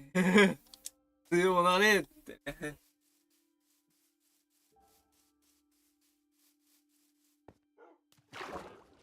グロテスクなもうシーンを、後で見たんだよね。全部、配信終わってな。見たけど、もう見れなかった、グロくて。そう。ちょっと拷問するシーンがダメだった。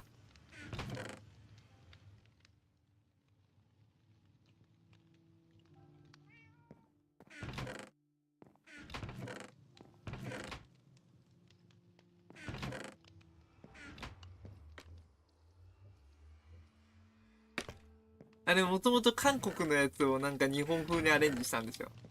いや、そうだっけ？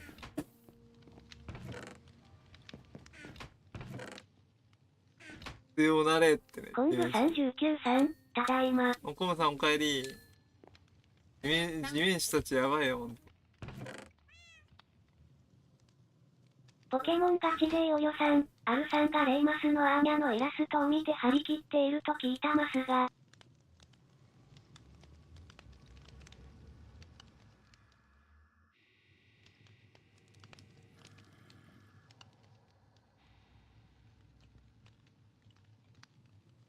チェクレシ推しのシュンさん、アーニャさんのバシャーもこんな方だったんだ。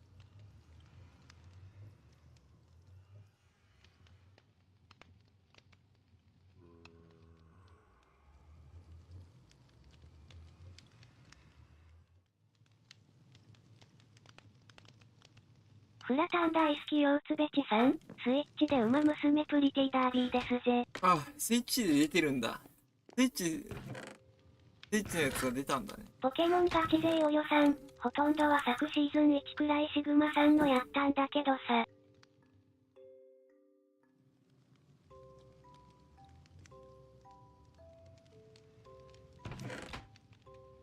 ポケモンガチ勢お予算、アーニャオリジナルにしたんだよね。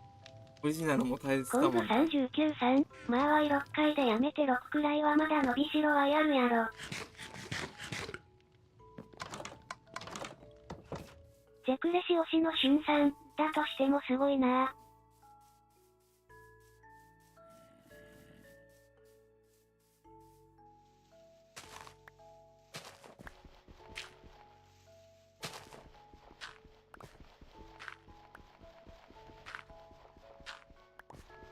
ポケモンガチ勢およさん、何が増す？どうした？別に何も言ってないよ。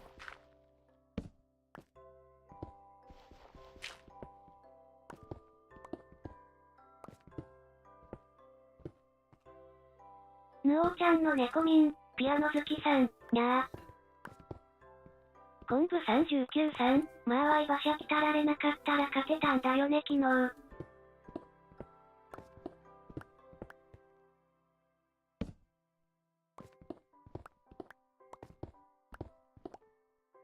昆布39さん、猫民ちゃんやっほ。こんにちはもありがとう。ポケモンガチ勢およさん、猫民ちゃん。ヌオちゃんの猫民、ピアノ好きさん、昆布さん、やっほ。ヌオちゃんの猫民、ピアノ好きさん、アーニャちゃん。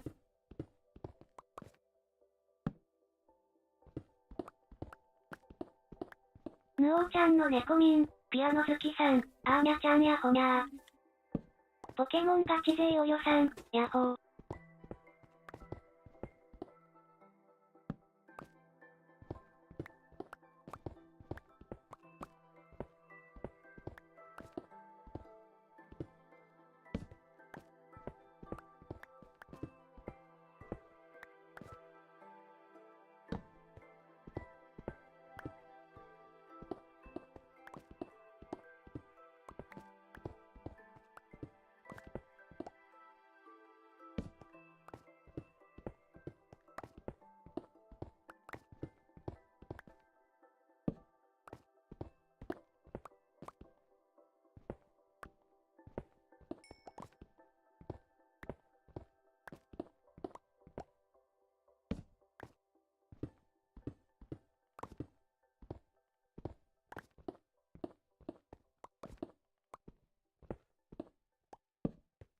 ポケモンガチ勢およさん、実はさ、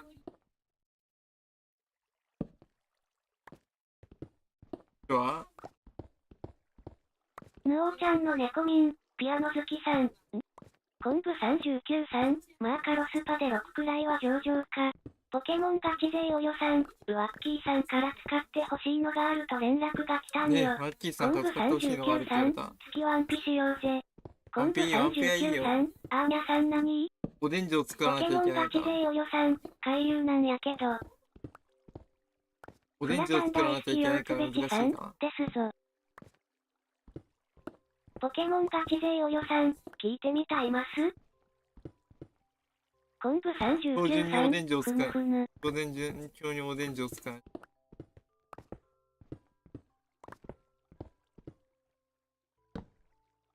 来月、年末にはなんか新しいの来るって。ヌオちゃんの猫民、ピアノ好きさん、フランちゃんやっほ。ポケモンガチ勢およさん、雨乞い海流。こういう海流。雨を降らせるのか。昆布39さん、ふふわら。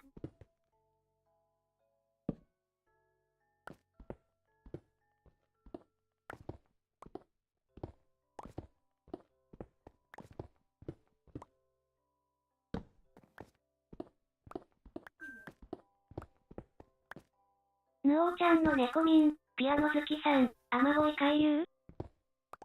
ポケモンガチ勢およさん、作ってみようかなと考えてる。お、作ってみればいいんじゃないの？そうだ。ポケモンガチ勢およさん、そう、持ち物が湿った岩で。出たぞー！最高あったぞ。でかしたぞ、廃校あったぞ。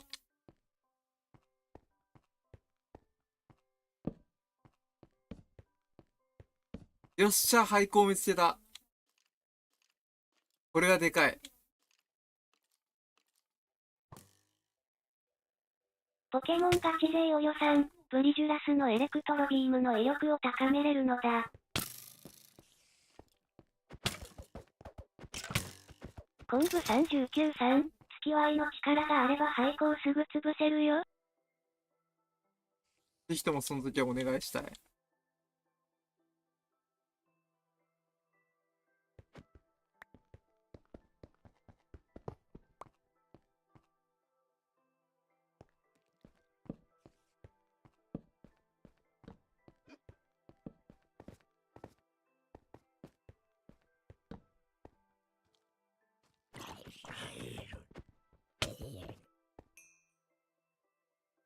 昆布39さん、潰してーん。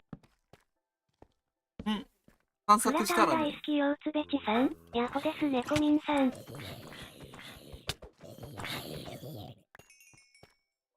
探索したらね、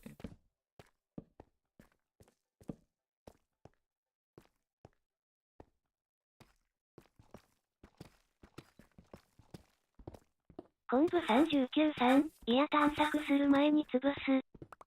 レールとかが欲しいから。フラター大好きヨウツベチさん、ですや。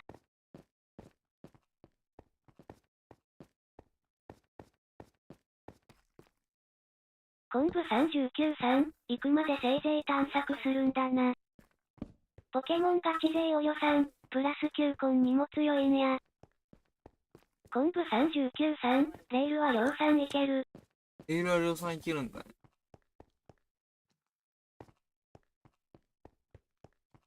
ヌオちゃんのネコミン、ピアノ好きさん、9コンはアローラ？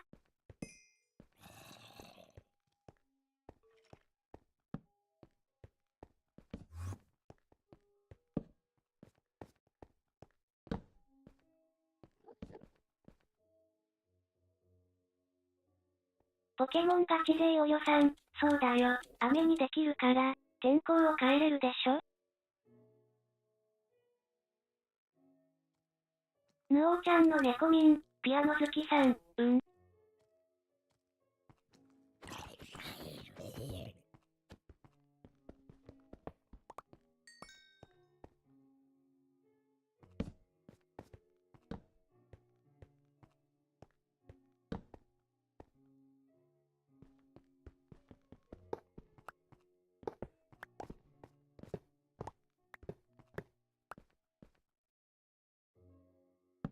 フラタン大好きヨウツベチさん、馬娘たちがいろんな競技をやるゲームをやってますな。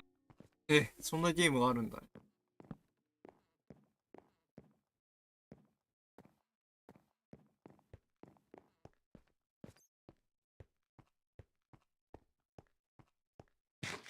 昆布39さん、まあ好き、Y の残業使う代わりに Y の手伝いしてもらうよ。が、ポケモンガチ勢お予算、で、やつは入れ替えない限り、オーロラベールを出せない。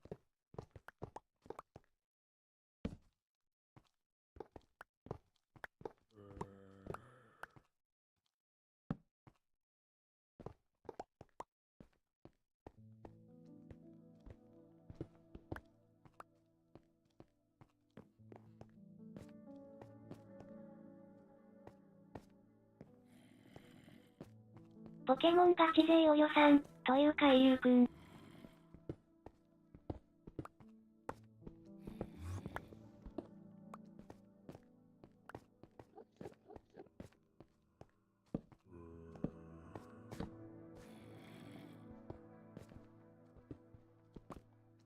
昆布39さん、思ったこと、コータスでよくね？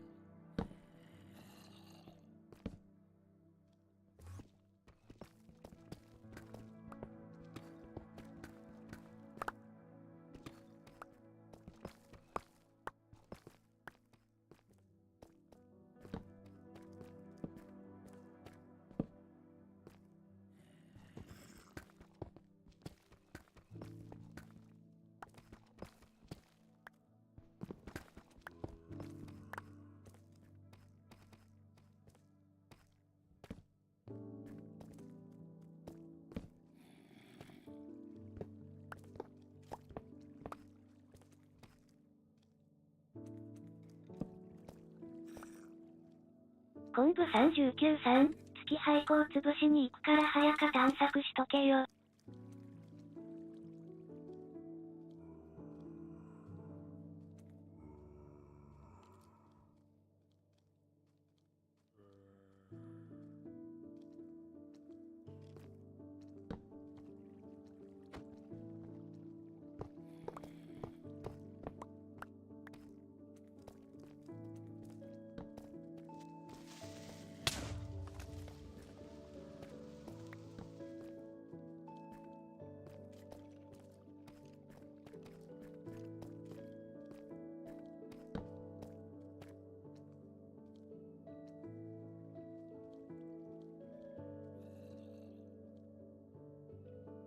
昆布39さん、あ、金無限化と原木無限化させるか。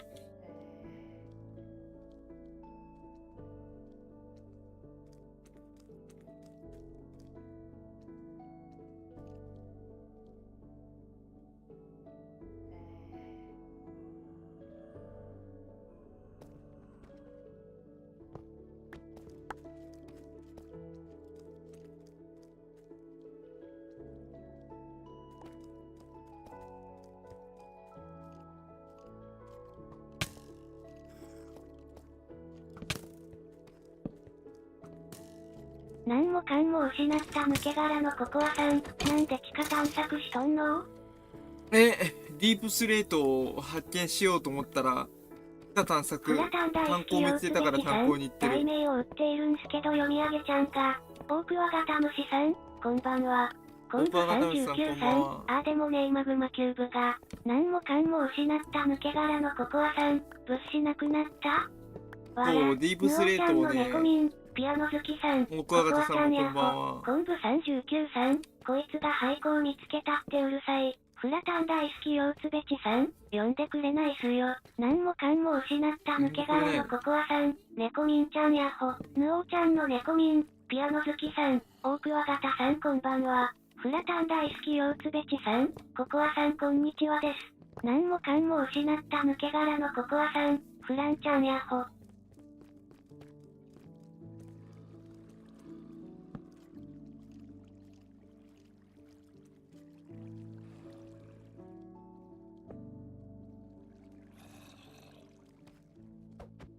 昆布39さん、到着。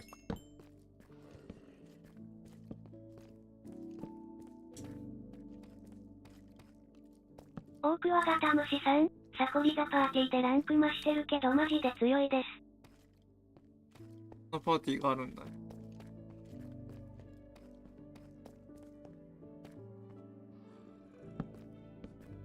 ヌオちゃんの猫民、ピアノ好きさん、フランちゃん読み上げはたまに読んでくれない時あるのよ。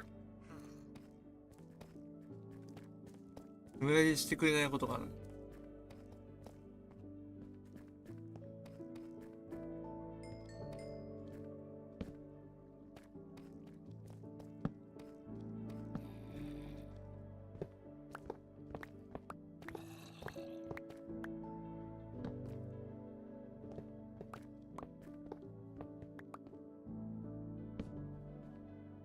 大桑型虫さん、打ち間違えたけど小谷座です。二人座ってんだね。フラタン大好きヨウツベチさん、はぁ。フラタン大好きヨウツベチさん、そうなんですか。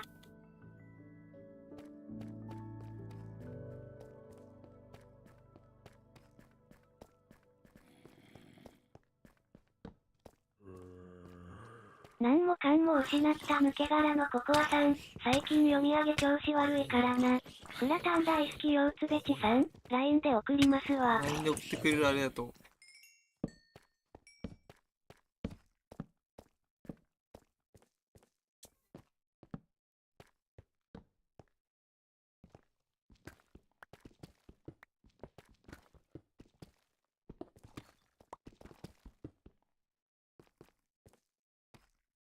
ジェクレシ推しのシュンさん、眠い。眠いか、俺も眠い。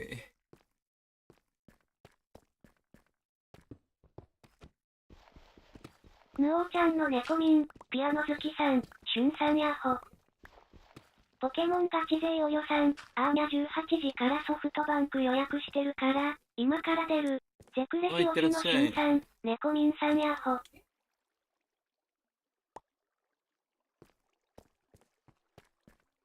フラタン大好きヨウツベチさん、最近自分のが多く感じるのだは大丈夫かな。大丈夫だと思うよ。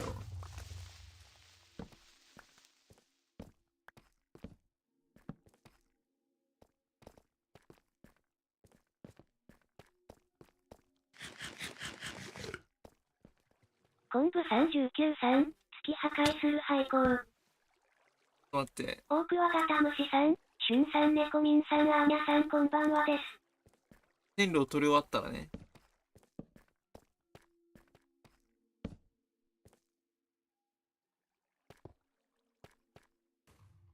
ゼクレシ推しのシュンさん、オオクワガタムシさんこんばんはです。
フラタン大好き腰つべちさん、この頃1週間に反応がなかったすよ。いうかなかったあゆのさん、おゆらさんこんばんは。来てくれて嬉しいです。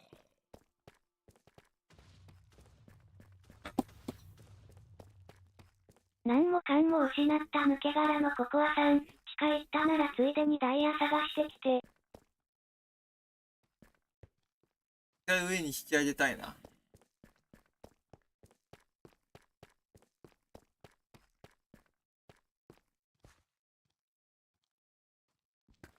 オオクワガタムシさん、腹が減ったので今から晩ご飯作るのでお疲れ様でした。昆布39さん、月地下発掘したよ。ヌオーちゃんのレコミン、ピアノ好きさん、オオクワガタさんお疲れ様です。なんもかんも失った抜け殻のココアさん、荷物いっぱいか。フラタン大好き腰つべちさん、大体ですよ。読んだり読まなかったりすよ。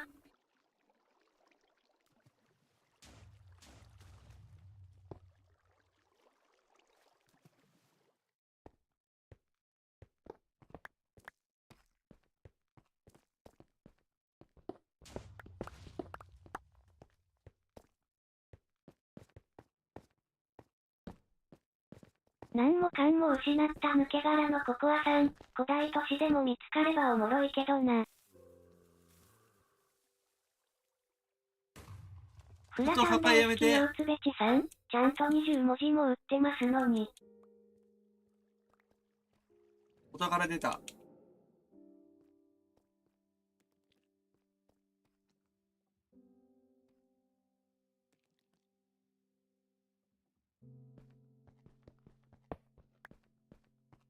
有名だね。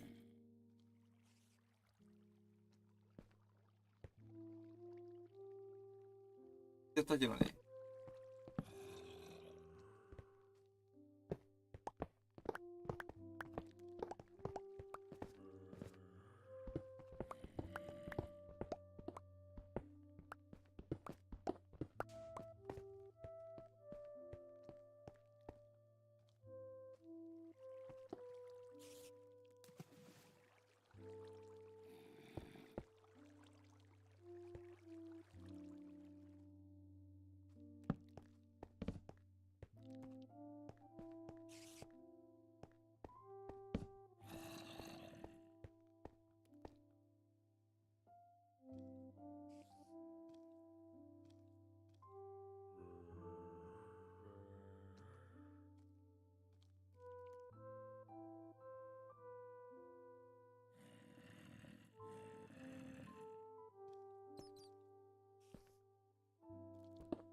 ぬおーちゃんの猫民、ピアノ好きさん、すみません抜けます。猫みさんお疲れ様、またね。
なんもかんも失った抜け殻のココアさん、帰れんの？帰れるよ。最悪の場合、病に上がるようなさ。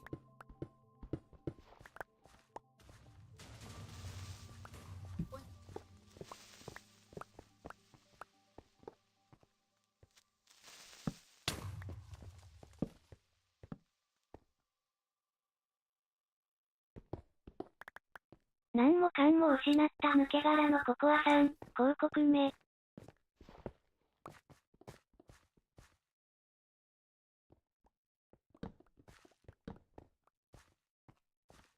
俺が欲しいものリストやったらバフン送るってココアちゃんに。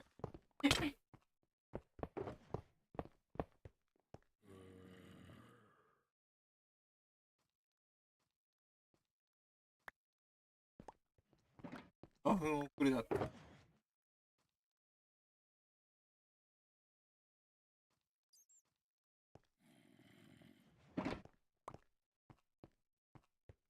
昆布39さん、いらんもの入れら。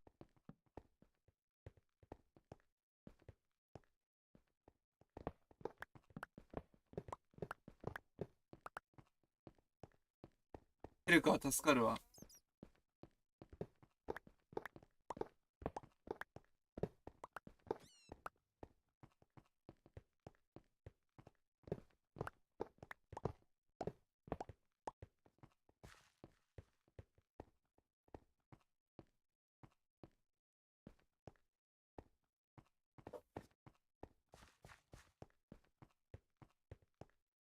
なんもかんも失った抜け殻のココアさん、はよついていけや。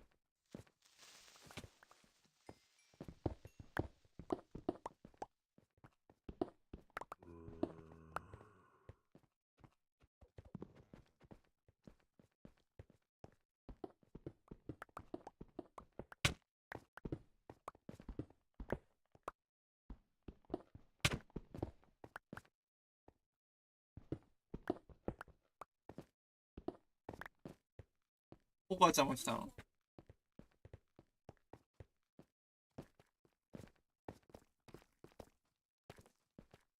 ね、ここ。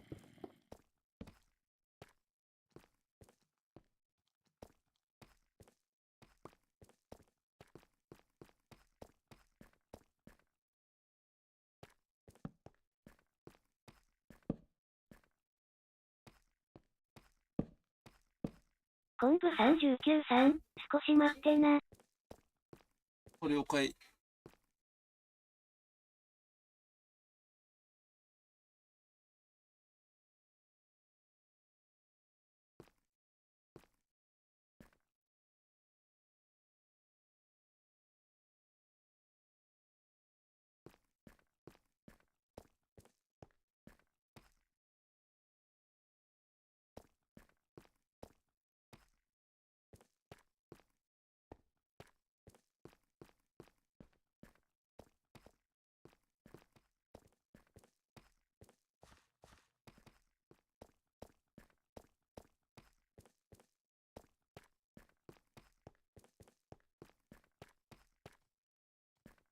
何もかんも失った抜け殻のココアさん、うろちょろしたら迷子なるで。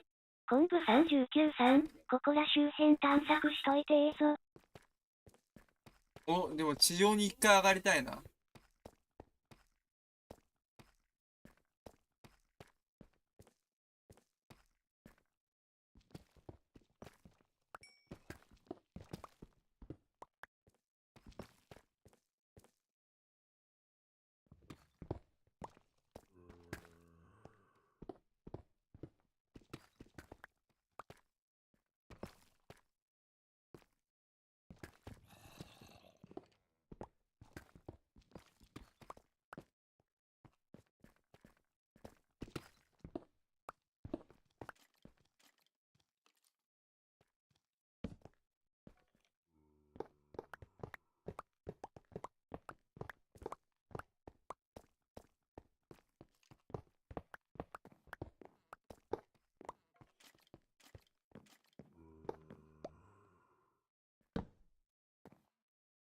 何もかんも失った抜け殻のココアさん、線路はもういらんやろ。は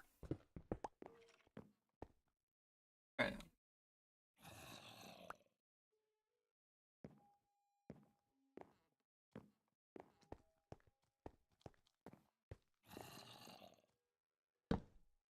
何もかんも失った抜け殻のココアさん、鉄もいらん。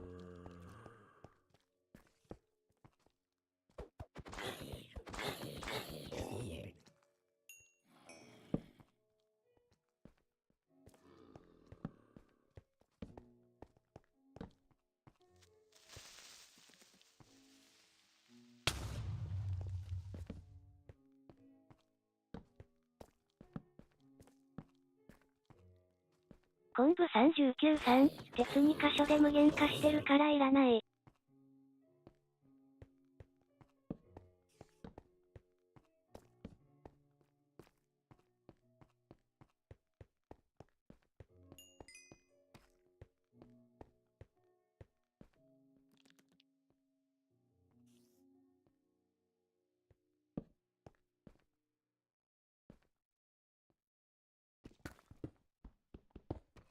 何もかんも失った抜け殻のココアさん、地上行くなら早いきーな。待ってね、もうちょっと探索してから。今、インディン・ジョーンズの昆布あれになっ39さん、てるから。ココアさん金無限化させません。クリスタルスカルのシーンで、お宝をたくさんかき集めてる、で、最後なくなっちゃうやつの状態になってる。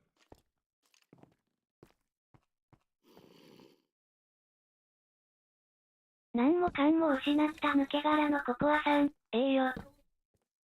フラタン大好きヨーツベチさん、あ、落ちます。寝ますので落ちます。ありがとうございました。何もかんも失った抜け殻のココアさん、何言うてんの。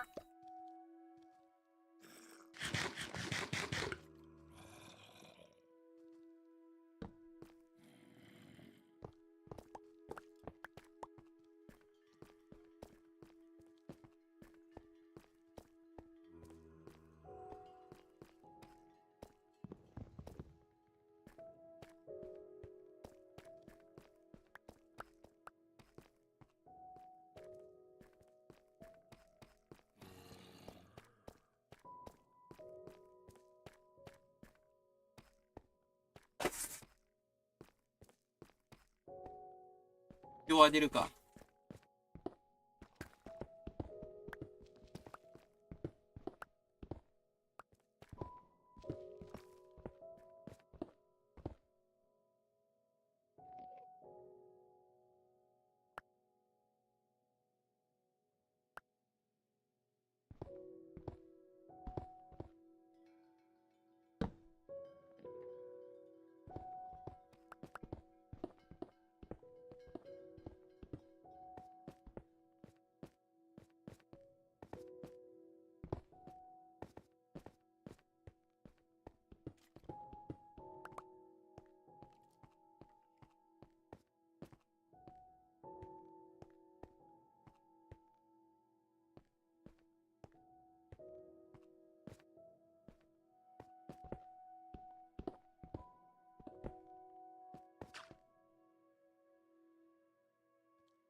昆布39さん、月地上帰りたいなら頭上堀でもしとけ。頭上堀って手があったか。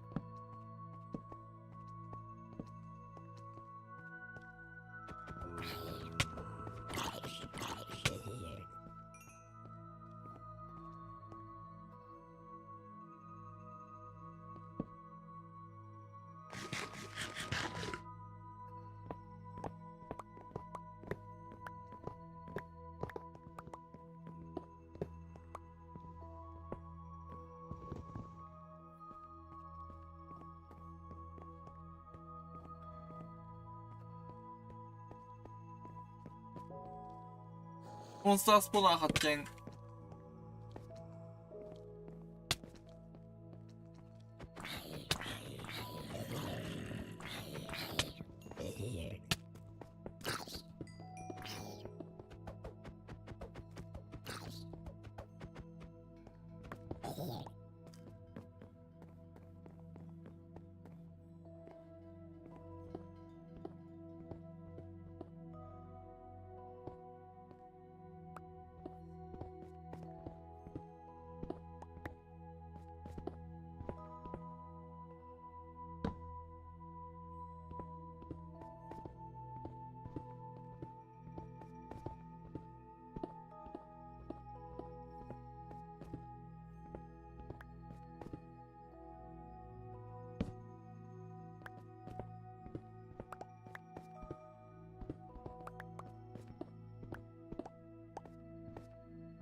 何もかんも失った抜け殻のココアさん、帰るのに1時間はかかるな、わら。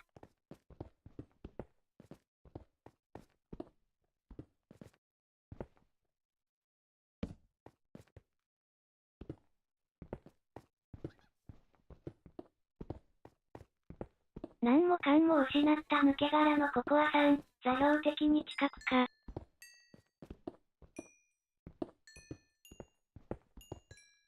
昆布39さん、5分やな普通は。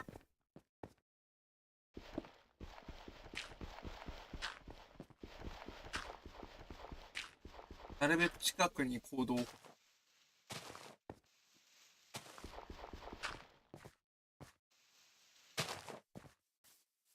に出たか。なるほど、ここに出たか。オッケーオッケーオッケー。さあ。今日から掘って。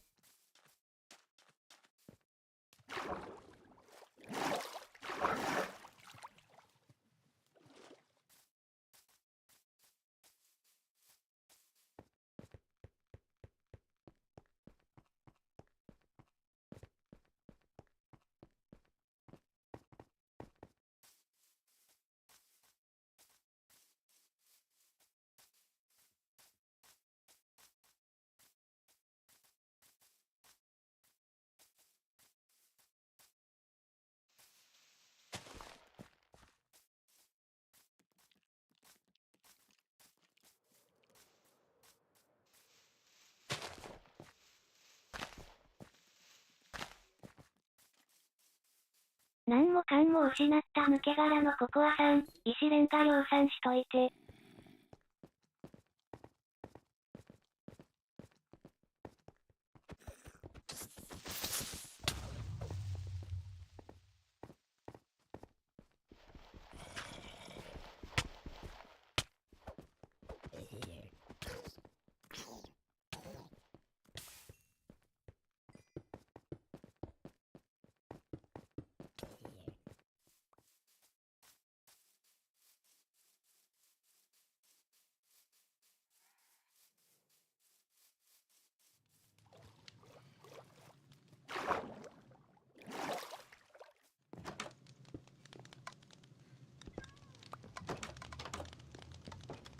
何もかんも失った抜け殻のココアさん、後で海底神殿行こうぜ。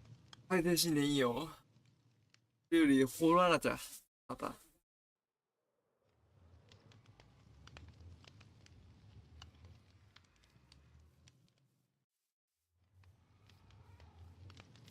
昆布39さん、ね。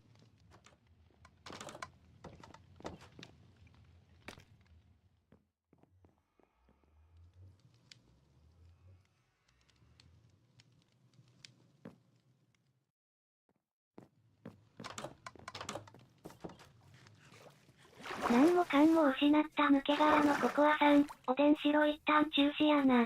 昆布39さん、わい用意しとこか。何もかんも失った抜け殻のココアさん、年末に間に合わんし。昆布39さん、ポーション。何もかんも失った抜け殻のココアさん、頼むわ。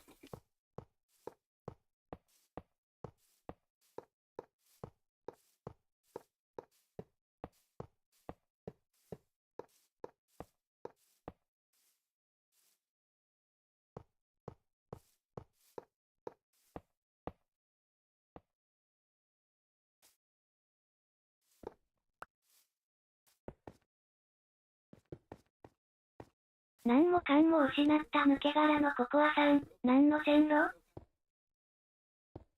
これはね、あれやな。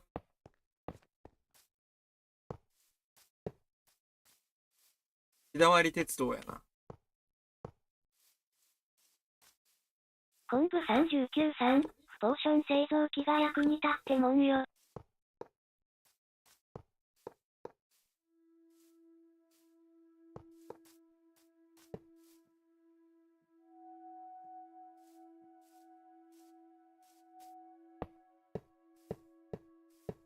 昆布39さん、好き？そういうのええよ。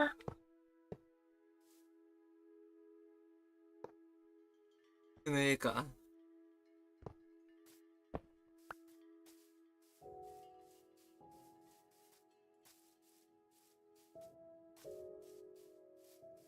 昆布39さん、Y の拠点にこいつき。了解。何もかんも失った抜け殻のココアさん、和の国に合わにゃん。あの国にゃんか。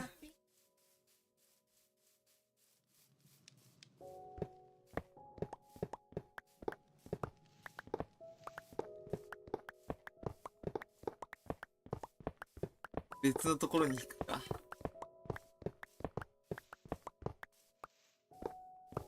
何もかんも失った抜け殻のココアさん、風呂行くわ。いってらっしゃい。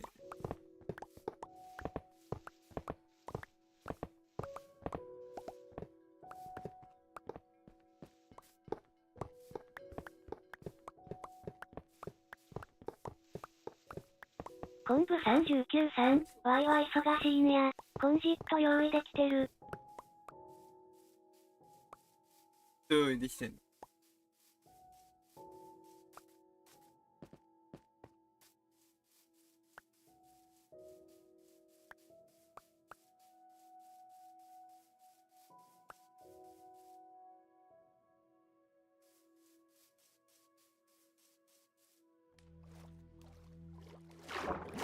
昆布39さん、9時45分から海底神殿行ける。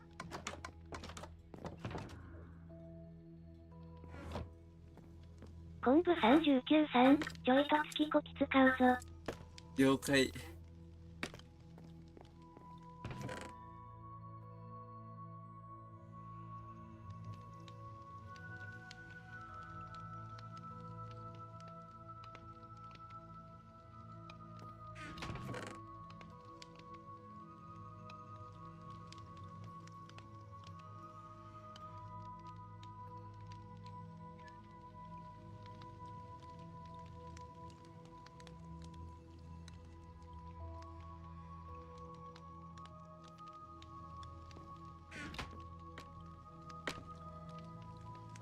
お茶飲んでくるね。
どう、昆布さん。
昆布39さん、月地な内容は釣りだ。釣りか。釣りをすればいいんだね。釣りなら得意だ。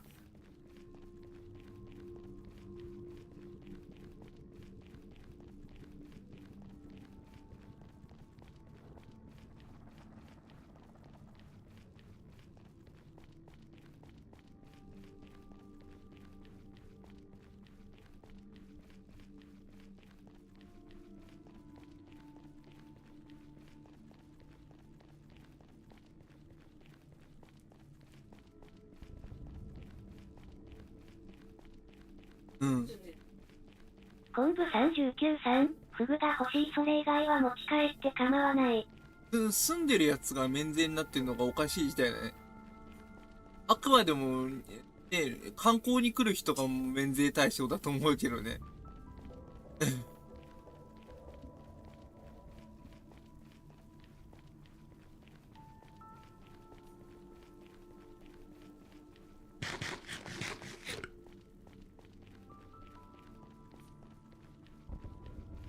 あの国ばっかりが多い感じがするよね。で売れるからでしょ多分日本の製品があの国だ。質のいいものは日本からとか言ってみんな買いまくるらしいけどな。だってあの国の富裕層なんかあれだからな。日本製品しか使わないっていう人がいるんで。日本の悪口言うけど、すごい日本のものいっぱい買うてくれてんねん。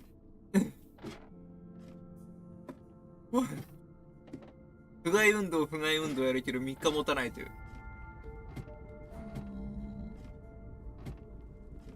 不買運動が続いた試しがないかな。だからその抜け道を作らせたのが問題なんだ。で、どっちだっけ？舐められてんね。うん。舐められてんね。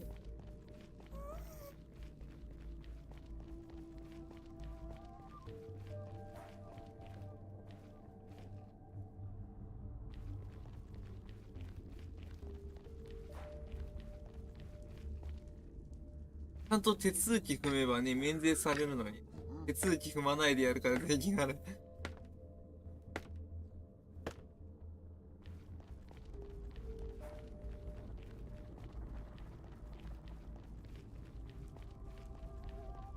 これもまたトランプが大統領辞めたら訴追されるのかな。多分ないだろうな。もうもみ消しちゃったから。自動へ行こうっつっちゃったから。でもあれ確信犯だよね。でもあれでなぜかさ、議事堂にいるさ、州兵たちが発砲しなかったんだよ。迫り来るボートに向けて。あんなにピストルが許されてる国なのに発砲しなかった。さすがに、ね、同胞にピストルを向けるのはできなかったんだ。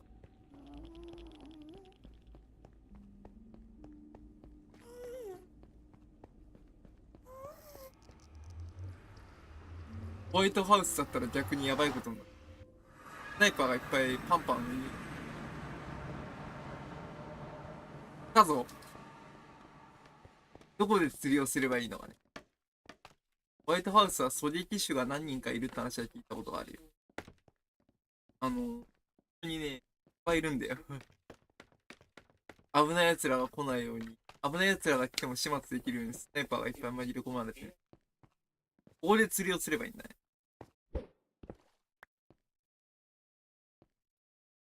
スナイパーたちじゃなくて、機関銃持った兵士もいるらしいから。茂みに隠れてるらしいけど。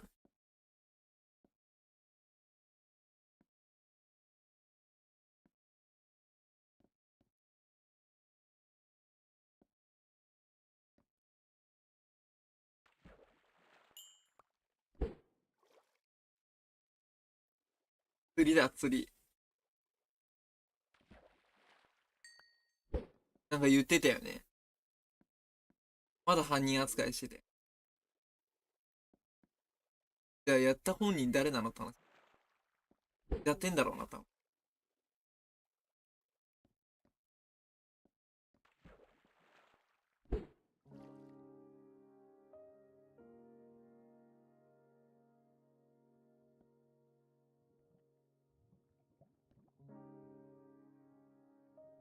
ダイソーで触れないかな。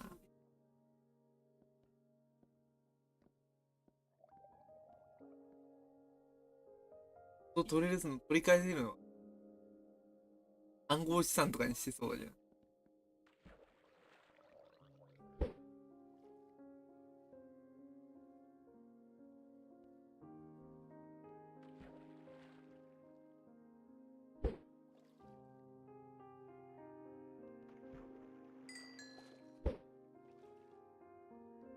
フグ一匹釣れたぞ。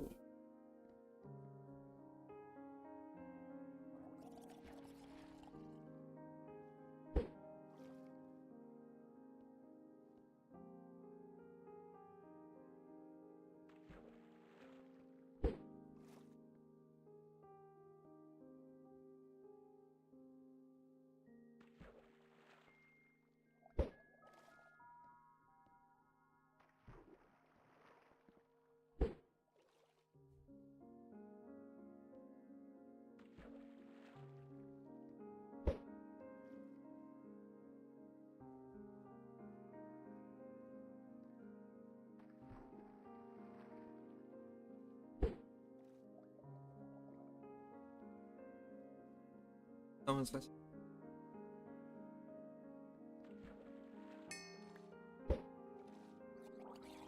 超難しい。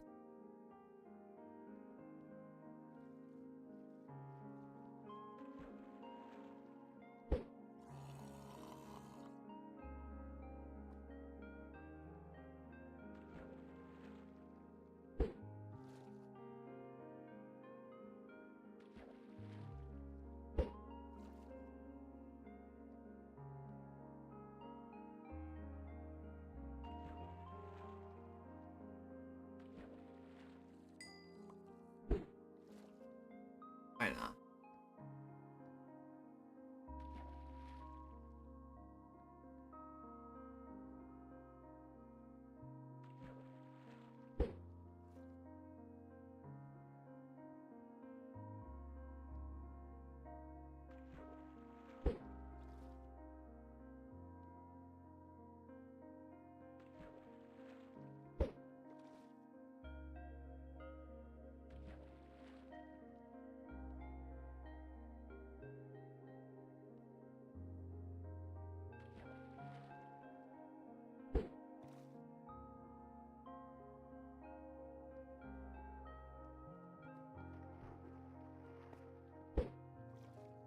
うん、あったあったあったあった。問題になってた。誰が置いたんだかわかんないやつ。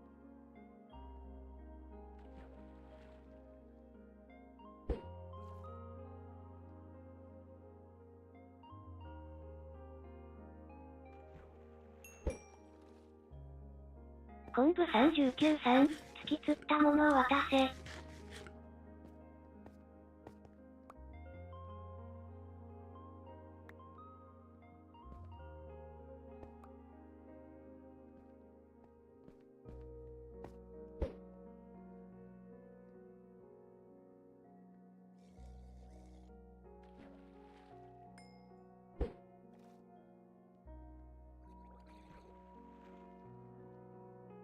何もかんも失った抜け殻のココアさん、準備できた？が釣りに動員させられてる。昆布39さん、突き取り魔装備整えに日だまり拠点国へ帰ったら？え、俺釣り動員いいの？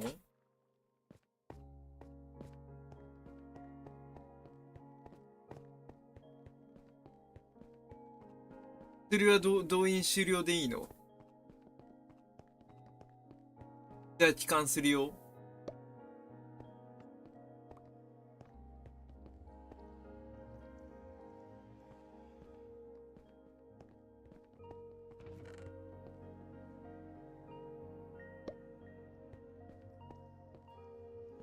バンドムリ3回に終了でー。魔法少女バンドンブリさん、戻りました。昆布ここのもの39ちょっさん、とココアさん座標行ってくれ。ちょっと持ってくよ。貿易品として。ここに来たらちょっとここの低減のものを取ってって構わないかな。いただいても構わないかな。いただき寿司好きちゃんなっても大丈夫か。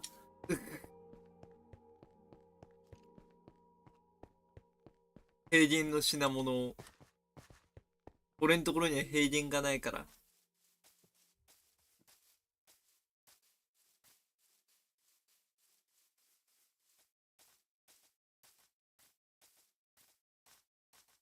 昆布39さん、ここは3、9時45分にしたいけど何もかんも失った抜け殻のココアさん、砂死ぬほど集めといて。何もかんも失った抜け殻のココアさん、よ。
昆布39さん、トリマココアさんコンジット置くからその時まで水中と透明化と暗視かけるからね。こ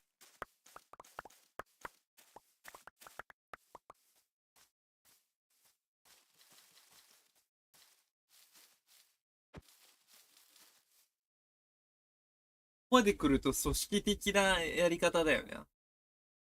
普通してるだって。闇バイトと変わんないじゃん。普通に。何もかんも失った抜け殻のココアさん、よ。本当に、こういうことやるから、全員が全員ベトナム悪く言われるのは悲しいことだよね。いいベトナム人も。一部のこういうやつらの素行の悪さに。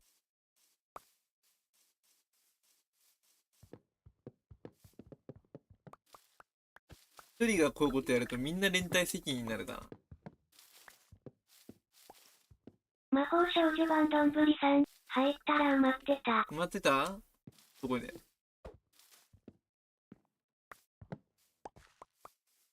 何もかんも失った抜け殻のココアさん、海底神殿に闇バイト突撃ってこと？いや魔法少女版どんぶりさ違うん、だから死にそうだった。あれ、ベトナムのさ、犯罪グループが日本でさ、万引きした商品をさ、ベトナムに持ち帰って売りさばいてたんだって。やってること闇バイトと変わんねえじゃんっつってて話してたの、母さんと。なんか、実行役を募るんだって。でもよな。闇バイト。昆布39さん、トリマコンジット置いたらガーディアン撲滅する。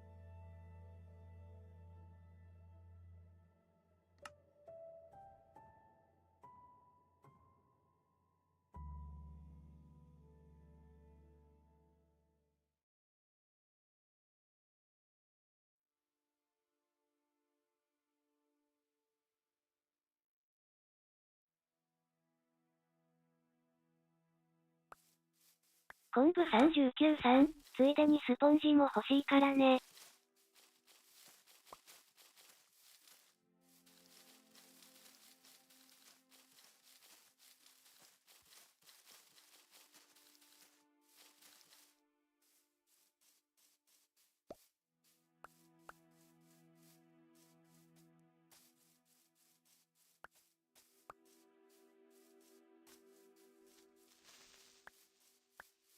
魔法少女版どんぶりさん、すごいできてる。これできてるでしょ。何もかんも失った抜け殻のココアさん、シーランタン欲しい。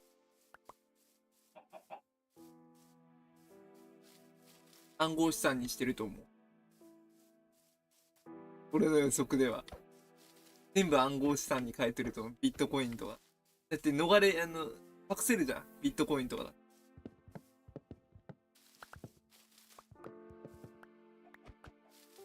だからもう手元にないよ。全部データ化したお金になってる。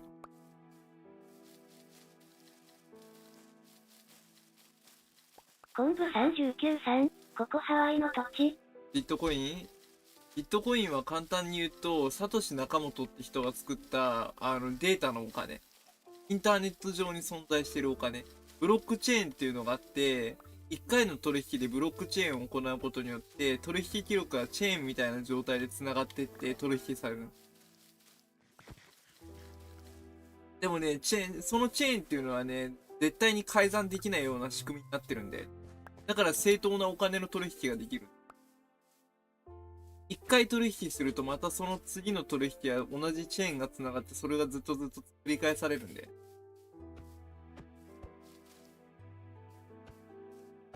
作ったサトシ・ナカモトが多分1兆ぐらいのビットコイン持ってるはず。でも日本人とはされてるけど、俺は日本人じゃないかなと思う。だからどっかの大学教授なんだと思う。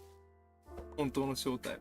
ものすごく頭いい人がいるんだけど、自分の立場を明かすとさすがに危ないから、名前隠してるんだと。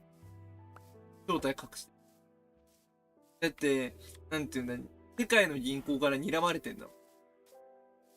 自由なお金を取引しちゃうから。だから消されてもおかしくなさそうじゃん。こいつ都合良くねえなと思って。だから名前をサトシって言ってるけど。ポケモンのサトシかもしんない。なぜサトシかってさ。この説はありそうだよ。海外の知られてる名前だから。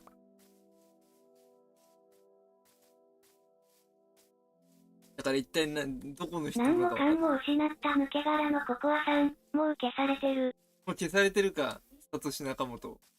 サトシ・ナカモトが、でも最近昆布出てこないもん。 39さん、実はここ敷地から Z ずっと移動したところ。だからもう消されてるかもしんないな、ビットコイン作って。消されてたら誰がビットコイン運用してんだったの。だって、言ってみ、銀行とかさ、世界のさ、お金持ってる人たちにとっちゃさ、ビットコインって自由に商売ができるんで、自由に取引ができるんで。だからそういうのよく思わない人たちいてもおかしくなさそういう自由な取引を望まない人、国家間で銀行をやってる人とか。だから消されてもおかしくないよね。だから名前出さない、正体明かさないんだと。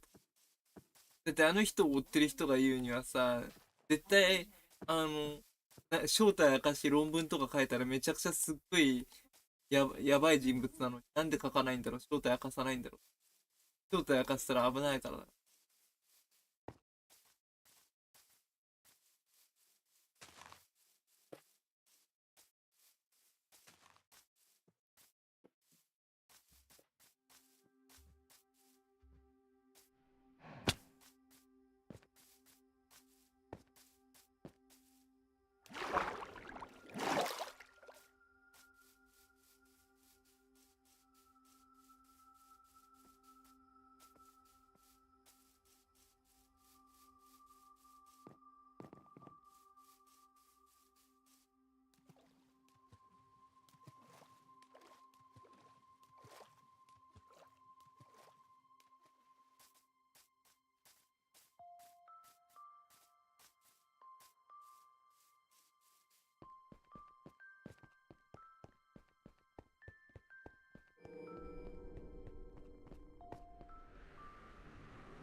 絶対そうだと思う。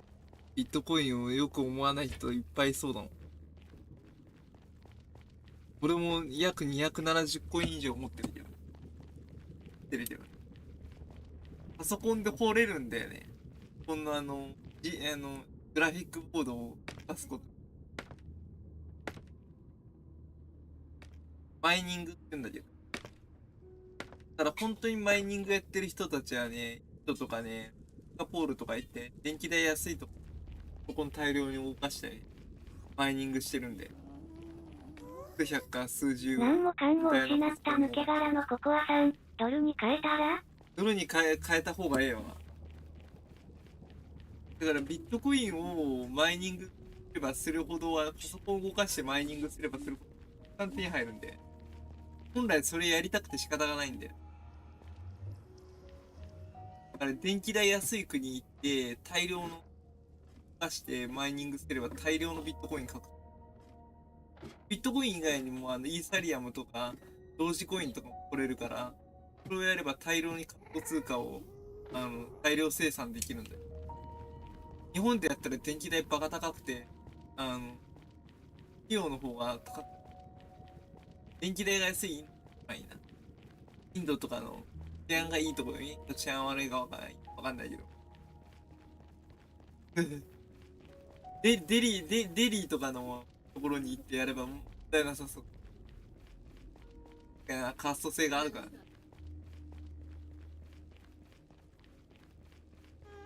物乞いがあるって言ってた。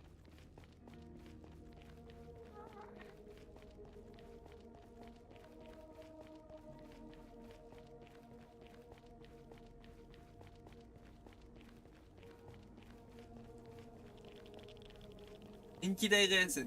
タイとかも問題なさそう。タイとかシンガポールとか。シンガポールって物価高いから。タイが一番問題なさそう。日本人もいっぱい行ってるし、タイだな。昆布39さん、あらあれやん。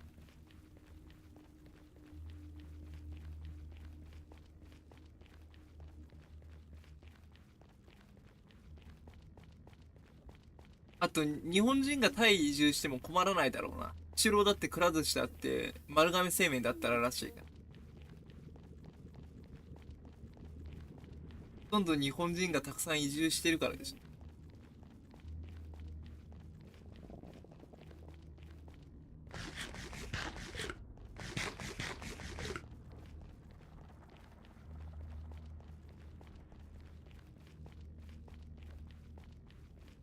マイニングができれば、パソコンを動かしてマイニングすればすっごい掘れる。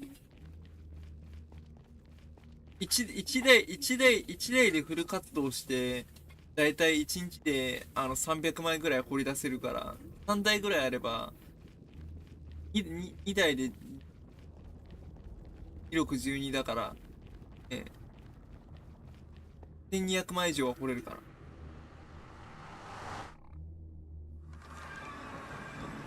大量生産が可能でございます。それを全部ドルに変えるなり、金塊に変えるなりすれば、相当な数の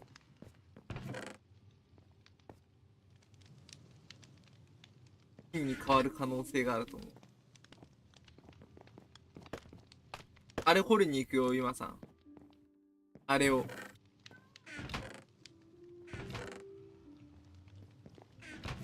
あれを掘りに行く。ディープスレートレンガを掘りに行く。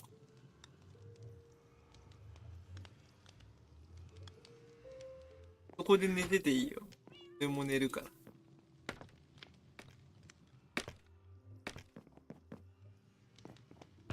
何もかんも失った抜け殻のココアさん、砂惚れすな。これ、いろいろやらなきゃいけないことが多いな。砂がないんだよ。砂があるんだったら昆布さんのとこ行くしかないの。まずディープスレート掘ったら砂。順番でやっていかないとおろそかになるから。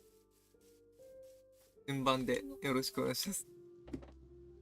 あれ、どこ坑道掘ったんだっけ、俺。坑道掘った場所がわかんない。ここか。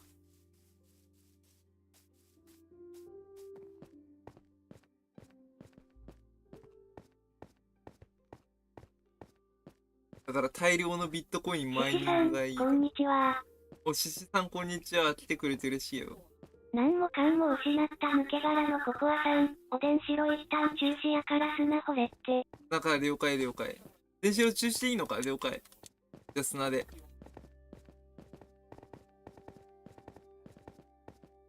マイニ獅子さん、ング。絶賛体調不良中。絶賛体調不良中か。グラフィックボードがいいの使えば使うほど魔法来れる。少女版どんぶりさん。僕も行く。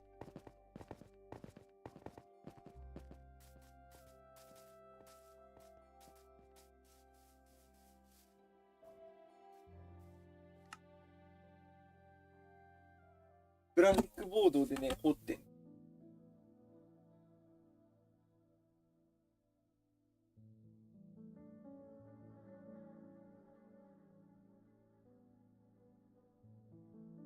何もかんも失った抜け殻のココアさん。ちょっと落ちるから砂掘って。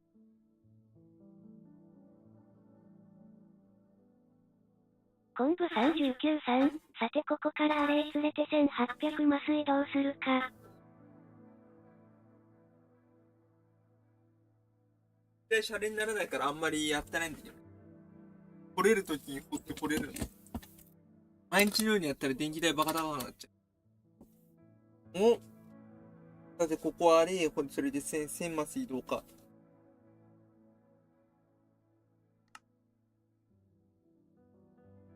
ビットコインマイニング。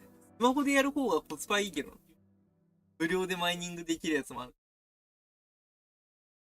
スマホの熱で掘るやつもあるね。でもあれほんと効率悪いかな。生産性が悪いかな。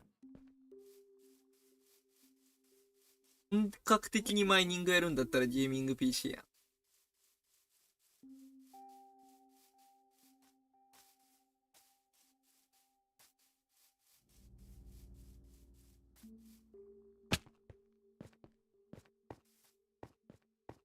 あんまね、ありがとう。重量になんのか。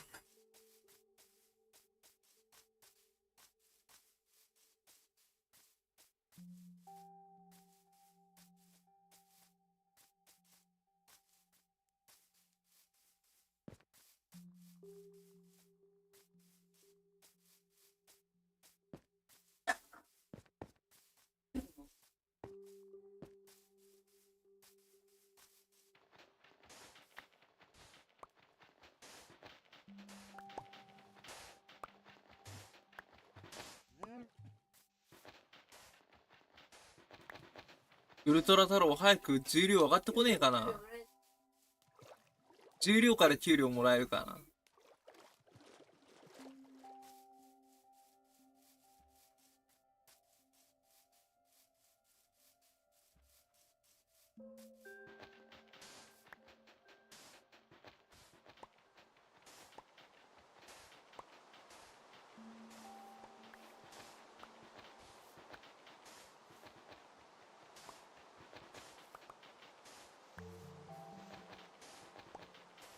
カシオペア機構な。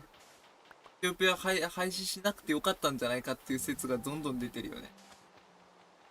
北海道新幹線作るからカシオペア廃止させたけど、普通に利用客普通にいて儲かってたんだけど、廃止させちゃったんでね。今になってカシオペア機構って言って臨時列車出してるけど。新幹線と同じ線路走らせるのが非常に危険なことだからやめたんだろうけど。で北海道行かねえじゃん。臨時列車で出しても。みんな上野発仙台行きとかさ、上野発甲府行きとかさ、西に行ってんだよな。行ってんだよ。あれ、列車追っかけるとさ、列車のルート追っかけていくとさ、甲府行きがすんごい変な動きしてるんで。上野発押上行きとかもあるらしいから。砦とか通って茨城の方通って、千葉の線路通って貨物船乗り入れて、押上に入ってまた上野に入っていくという。謎のルート。関西に行くルートがあったら面白いんだよね。関西に行くルートはね、多分ね、経営上難しいんだと思う。関西に行くルートは絶対見てみたい。東海道線ずっとバーっと乗り継いで、大阪とか行くルートね。カシオペア西へ行くという。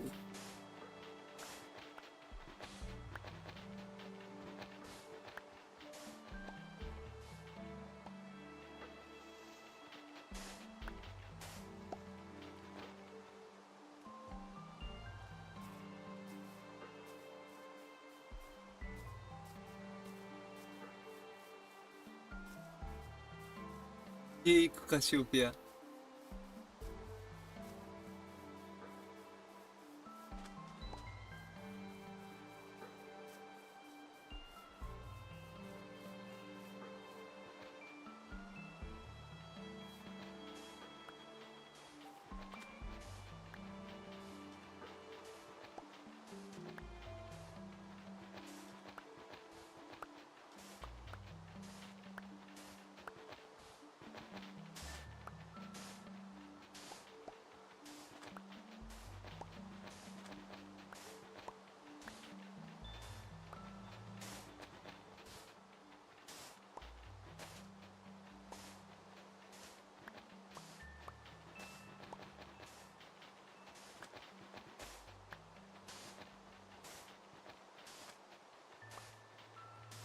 やばいとほんと怖いよ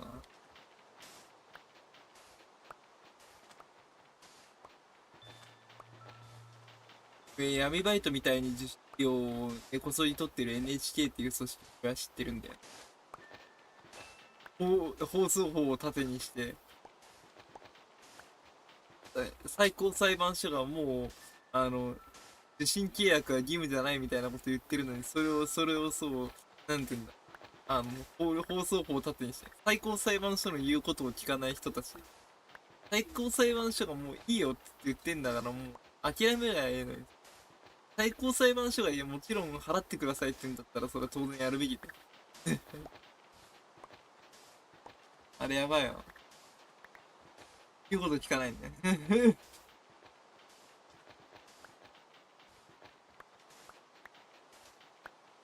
このうち潰れちゃいそうな感じがするけどね。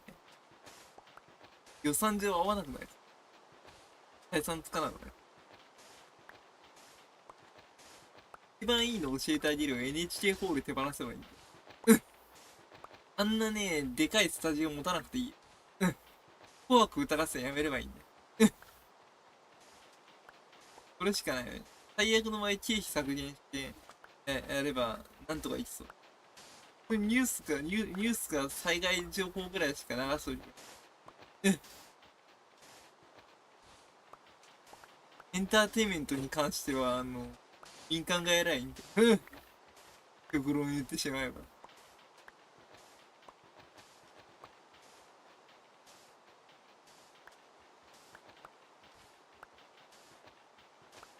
下にスポンサー入れて、スポンサー入れなくても偏ってるけどね。TBS がいい例だよね。TBS とか、報道特集なんてやばいもんな。あれすごいよね。相当なんていうんだ、入れ知恵がすごいっていうか、逆に報道特集見たくなるもん。すっごい偏ってて。偏りありまくって逆に面白いでね。ここまで偏ってるかっていう、面白さがね、ついつい見ちゃうんね。やばいぐらい偏ってるけど、偏りを求めて報道特集を見ると、欲しいよ。あそこまでイデオロギーを迫ったかのような、偏ったこう、ってるの逆に面白くて俺。お前それちゃうやろって言いながら。NHK 以上だと思う。報道特集なんて。すごいもんな。一方方向しか見れない、テレビ番組。逆にあれが、偏りすぎて面白いってネット上で言われてるらしいから。どういうよ。左向きに偏ってる放送でおもろい。遠向きで見たら逆におもろいって。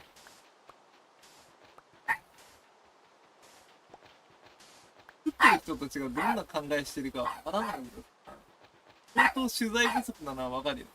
一生懸命して取材して、あれだったら相当やばいと思う。取材しているところがだいぶ狭いところ、狭い領域でしか取材してないのがわかる。ちゃうやろってところに風に飛んでくるな。はい。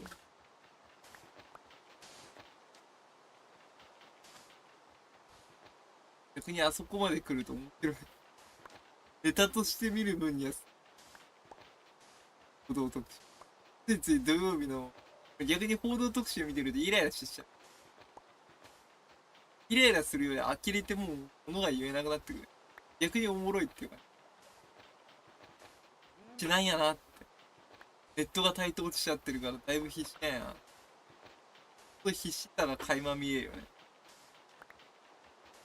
いやー、メディアとしても必死さがすごいですね。インフィリーさん、初見です。お女の子だと思ってきたらまさかの男の子の声でびっくりしちゃ男のった。娘ですよ。そうなんですよ。初見さんいらっしゃい。今ね、ちょうどね、砂を集めてるんですよ、砂を。今、報道特集のね、話をね、しながらね、砂を集めてます。いやー、砂がね、サバヌキさんが欲しいと言ったのでね、砂をひたすら集めてます。砂がでババアになってます。砂がでジジイババアやな。魔法少女版どんぶりさん、初見さんいらっし初ゃい。見さんいらっしゃい。来てくれて嬉しいです。ありがとうございます、ほんと、初見さん。そこの娘なんです。そうです。これで騙されちゃう人いっぱいらしいですから。ココアさんがって、まあ昔来た時は女じゃないのかよって言われましたからね。男なんです。魔法少女版どんぶりさん、月さんもう夜だよ。お、じゃあ今さん寝てくれ。俺は一回、外へ出る。あ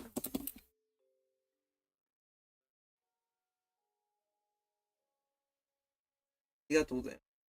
ワンちゃんのアイコンかわいいですね。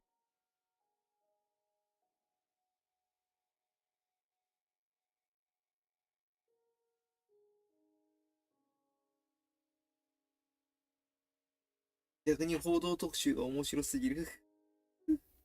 毎週、拍子もない、頼った報道をしてくれるから、マジ。魔法少女版どんぶりさん、朝。なんか、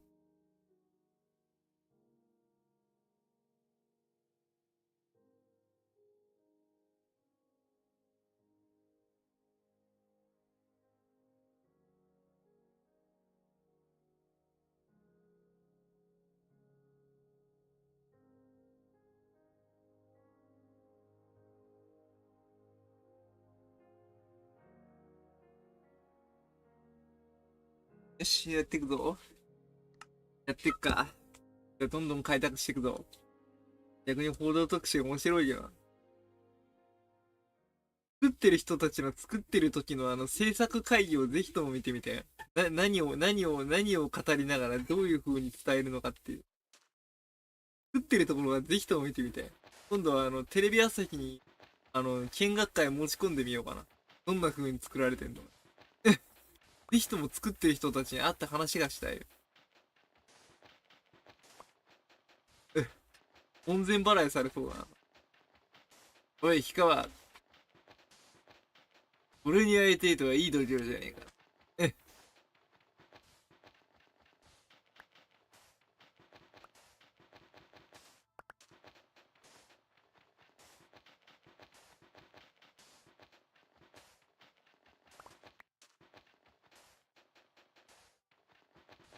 砂をじゃんじゃんかき集める。砂をね、もうね、砂を集めるのが俺の仕事やから。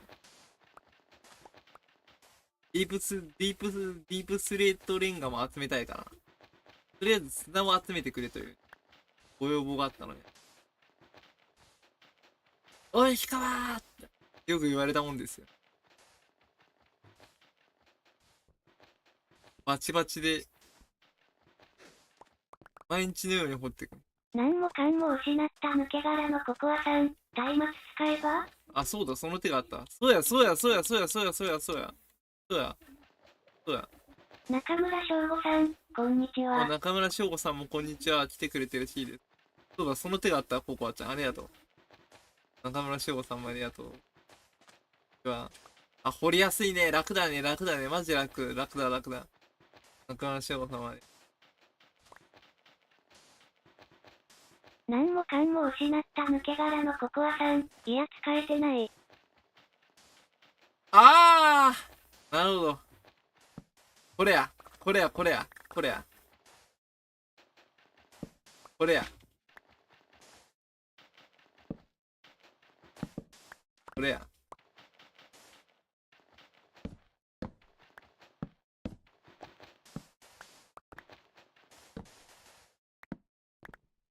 楽やねー。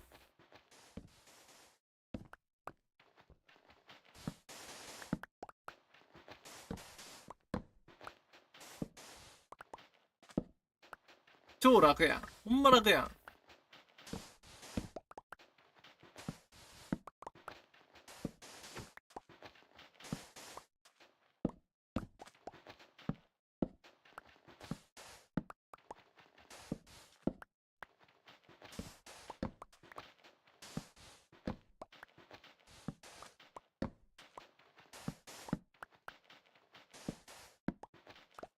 いいね。この調子じゃんじゃん掘っていきますよ、ほんと。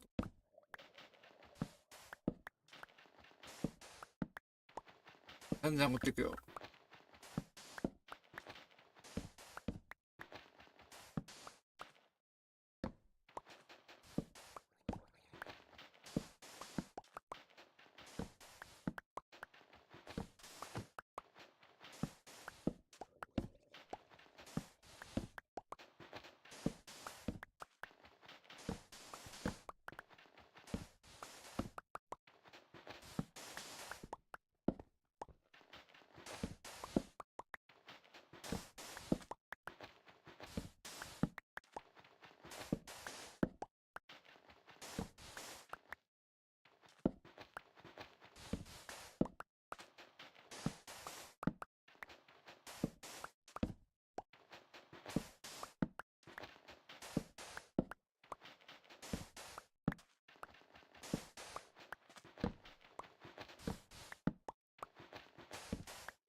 砂がいっぱい集まったな。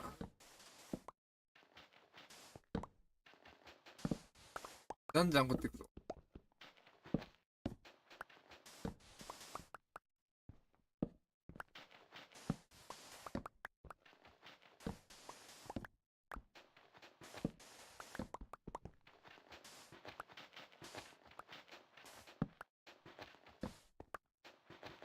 何もかんも失った抜け殻のココアさん。まだまだ。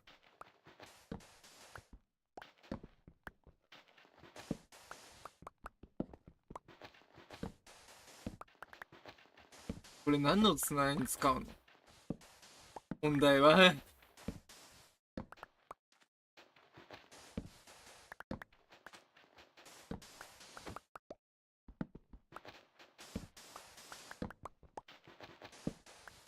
サマルさん、こんにちは。お、沢野さんもこんにちは。来てくれて嬉しいです。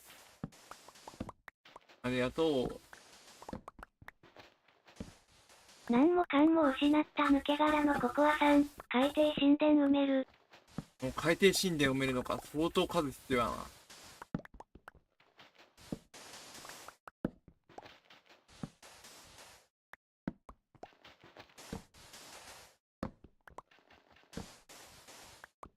サマルさん、はじめまして。おはじめまして。私の名前は、サマル、ウズベキスタンからです。おサマルさん、ーよろしくお願いします。ウズベキスタンから見てくれてんだね。陸軍さん、俺スタンがコイチャス集国大まれ動好きだよ物の森でまだ金鉱石持ってる。俺金鉱石持ってんだね、リクさん。ありがとう。俺ね、全部の国知ってるよ。カザフスタン、パキスタン、ウズベキスタン、タジキスタン、トルクメニスタン、アフガニスタン、タジキスタン。全部スタン言えるよ。うん。ウズベキスタンから見てくれてありがとう。すみません。私は、日本語を、ちょっと、わかります。お、日本語少しわかるんだね。ありがとう。ウズベキスタンだって。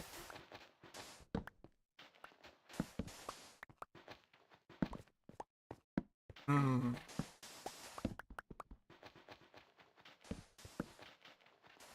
オリンピックレスリング強かったよね。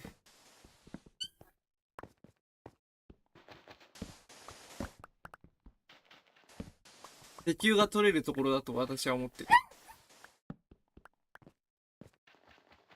犬が、サマルさん、日本語を学ぶために2ヶ月以上私の文章が悪化している場合、私は謝罪します。おー、ぜひとも、ガンガンコメントしちゃっていいですよ。私はあなたのことのいくつかを理解していません。おー、まあ、文化は違う文化圏ですからね。そちらの国は厳格なイスラムの国だと俺は把握しております。こちらは、まあ、神道の国だと思っております。あとなんだろうな。砂漠にある国だと理解してるな。今指に絆創膏貼ってて、指にちょっと遅いでも使うとちょっと異常かな。ちょっと早い。何もかんも失った抜け殻のココアさん、謝罪いらない。気楽に見て。気楽に見てくれたら嬉しいです。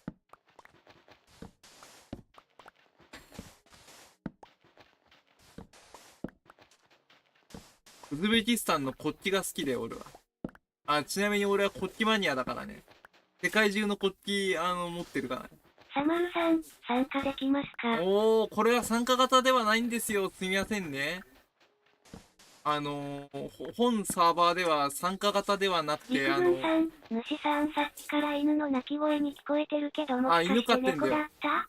犬だよ、犬だよ。猫に警戒して犬が鳴くんで。これは参加型ではないんですよ、サマルさん。ごめんなさいね、ほんと。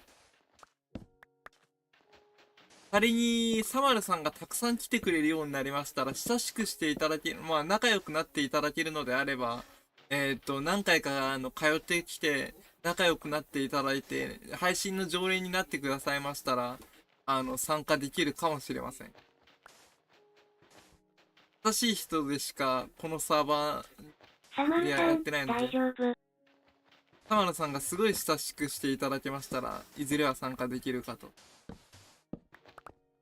参加型やってたんですけど、良くない人たちが来て、物壊したりだとか、物取ったりだとかして、めちゃくちゃにしちゃったんですよ。だから、参加型を中止して、なくしてます。なくなっちゃった。参加型がね、なんもなくなっちゃった。ダメになっちゃった。参加型ダメになっちゃった。主さん整地してる薄菜の専用ツールはスコップです。スコップなんだよ。でもスコップねえから、今、頑張って、掘ってる。スコップ作らなかったからね。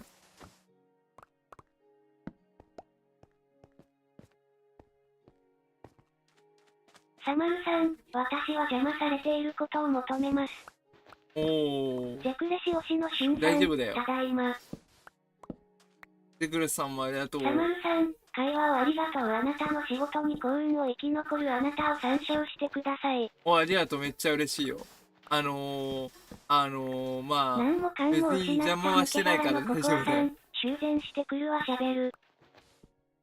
サマルさんと喋れてよかったよ。シュンさんもありがとう。来てくれて嬉しいよ。陸軍さん、オラ集まれ動物の森でプレゼント全部盗まれたアイラプレゼント盗まれたからやばいな。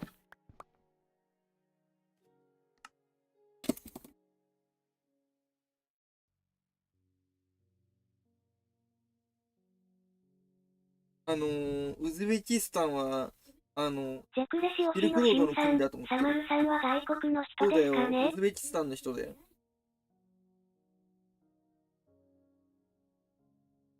きだからね。俺と一緒だね。ウズベキスタンの国旗も月が掲げられてるからな。月と星が掲げられてるからな。俺も月だからね。なんだっけ。青いモスクが俺大好きなんだよ、ウズベキスタンの。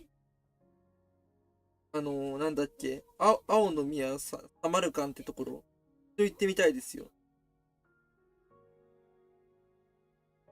イスラームは何気に好きなのでね。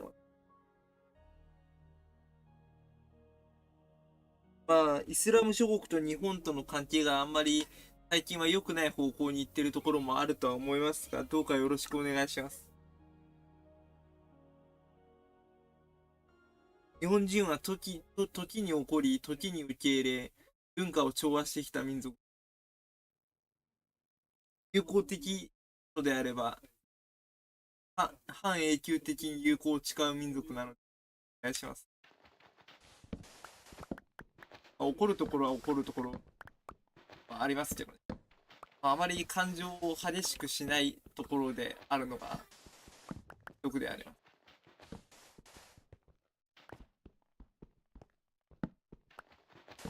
そこは外国から見ると、やっぱり自分の意見を主張しないっていうことで、好ましく思われてないともあります。日本人の優しさでもあると思う。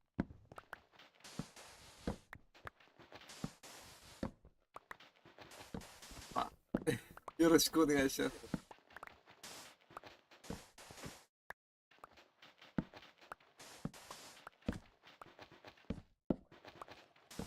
今日は中東諸国に行ってみたいとは思うんだけど、文化の違いからトラブルに巻き込まれてしまうんじゃないかという心配がありまして、なかなか行けてないところはあるんです。一人でいいから行ってみたいなと思って。ちなみに私は、一切お酒飲まないので、何か精通するものはあるかと。私は何もかんも失った抜け殻のココアさん、もうおらんのちゃう？もうおらんかなそう。私はちょっと病気を持っているため、お酒を飲むのをされてるの。だから、中東諸国に行っても困らないと思われます。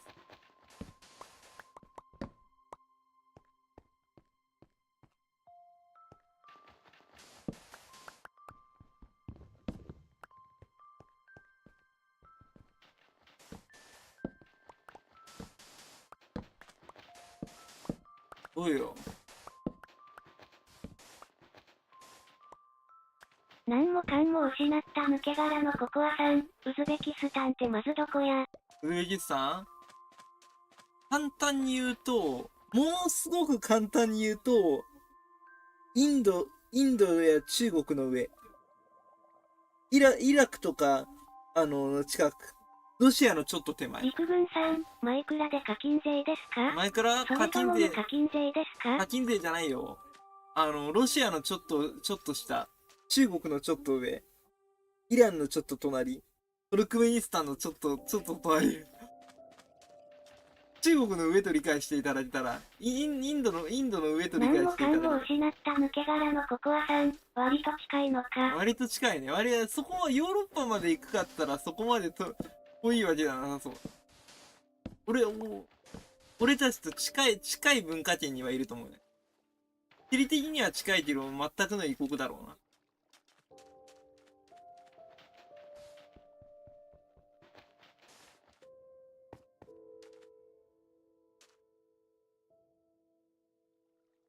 何もかんも失った抜け殻のココアさん、アフリカくらいかなって思ってたわ。おー。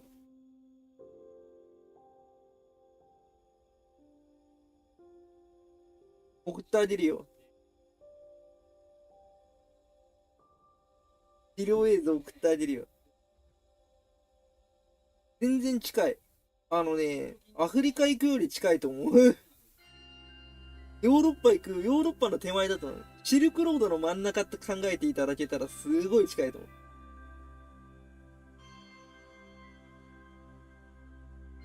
すごい近いよ。朝鮮半島のちょっと上上がって、満州行って満州からひたすら歩けば行けちゃうぐらいだよ。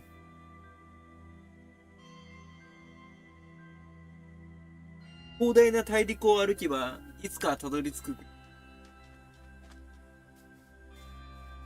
地理的に。海を渡れば歩いていこうと思えば歩いていけるところですね。ただし海を渡らなければ俺たちは歩いていくこと。海を渡れば歩くことができる。その前にヒマラヤ山脈越えなきゃいけないし、何もかんも失った抜け殻のココアさん、それでも遠いな。それでも遠いな。確かにな。やり方としては、まあ、上海まで、飛行機か船に乗って、そこから歩けば問題ないでしょ。でも途中危険な国がいっぱいあるから、どう行くかだよね。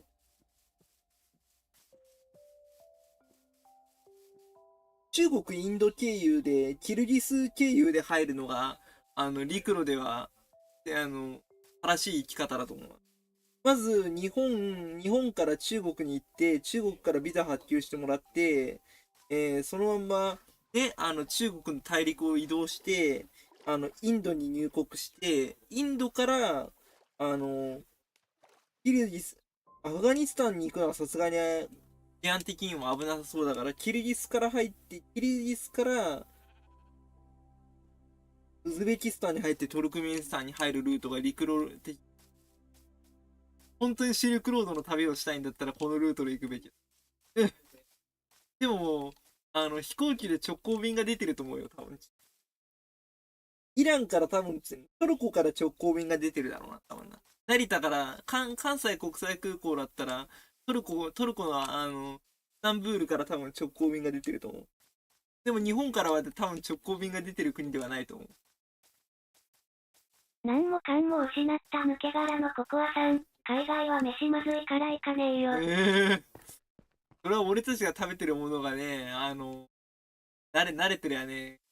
外国の食べ物があまり慣れないのは当たり前ですがな。その国ではその国の人たちは美味しく食べてるっていうからな。あまり悪くは言えないけどな。そう、イギリスの料理がなんであんなに悪く言われるのか俺理解できないんだ。美味しいシェフが作ったら絶対美味しいんだろうと思うけどな。それでも美味しくないのでしょうが、イギリス料理っていうの。なんかイギリス料理って検索するとまずいとかさ、不評とかさ、出るけど、あれ本当にイギリスの人にとっちゃ怒り案件でしょ。怒らないのかなと思うんだよ。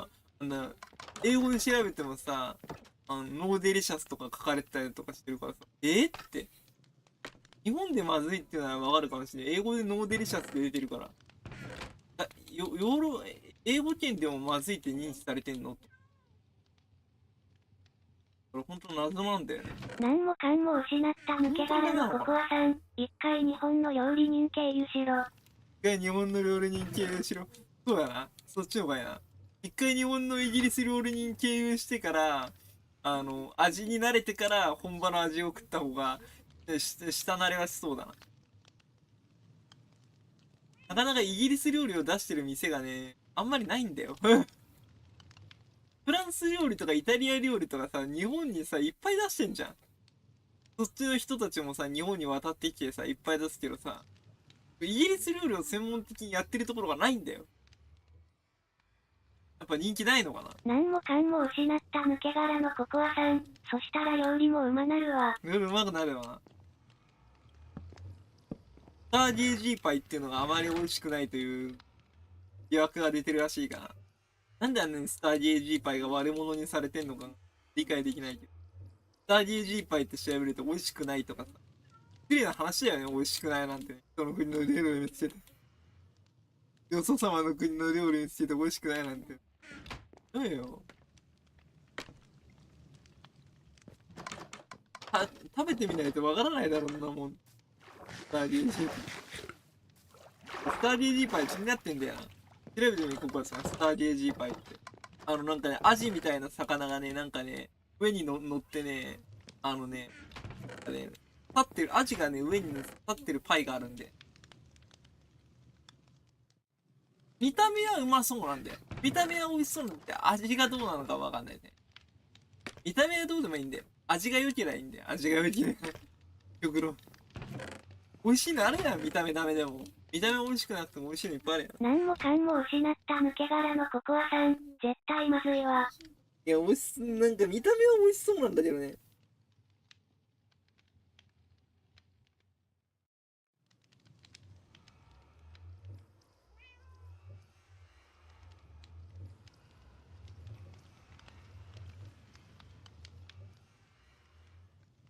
スター DG パイ。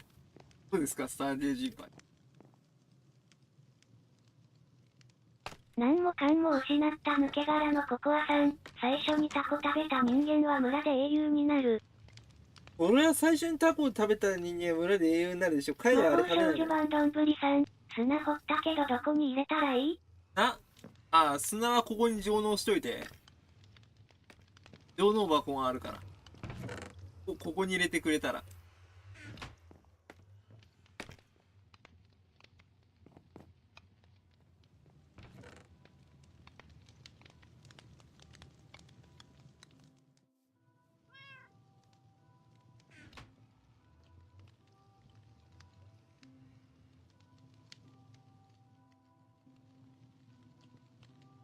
いやでもスターゲージーパイはほんと食ってみたいけどな。まずいまずいまずいって言うけど、まずいものが美味しさを呼ぶかもしれない。ながち、食わないだけで美味しいかもしれない。スターゲージーパイ。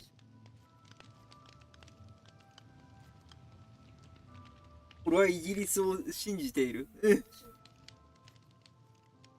かつて同盟を結んだ相手として知っている。同盟を結んだ後、敵国として戦った相手として、尊敬している。長きにわたる王室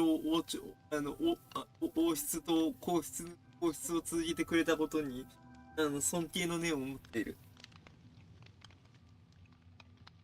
お互い島国だってことを、尊敬の念を持って、お互い礼儀の正しい国だと尊敬の念を、お互い茶葉を愛す国だと私は尊敬の念を、イギリスに対して。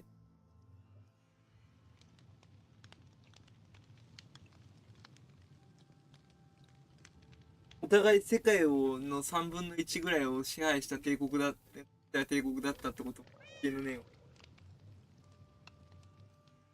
あとなんだろうな、共通してるの。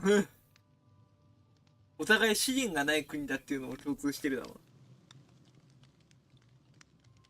う。他の領地以外では資源がない。本当はそれなんだよ、言ってしまえば。イギリスも資源がない日本。そう。島国特有の、辛いご事情ですね。資源がない。資源がない。狙われやすいっていうのもあるね。逆にね、資源がないから狙われにくいっていうのもあるんで、ね。島国ゆえに、なんていうんだ、侵略しにくいっていうのはあるんで。そう。だからすんごい強国になる可能性があるんで、逆にその攻めに行く方に行くから。そう。大航海時代あたりとか、第二次大戦前の時代に遡る。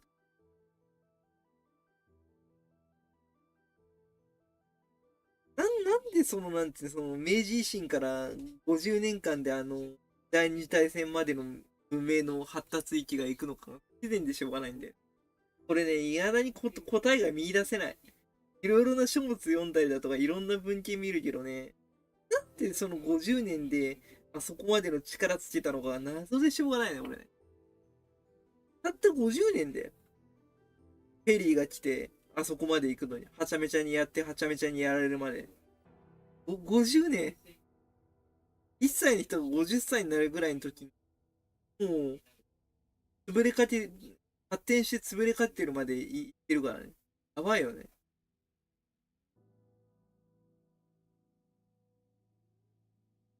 ダボロにされて20年でオリンピックやる恐ろしい。謎だよ、ほんと。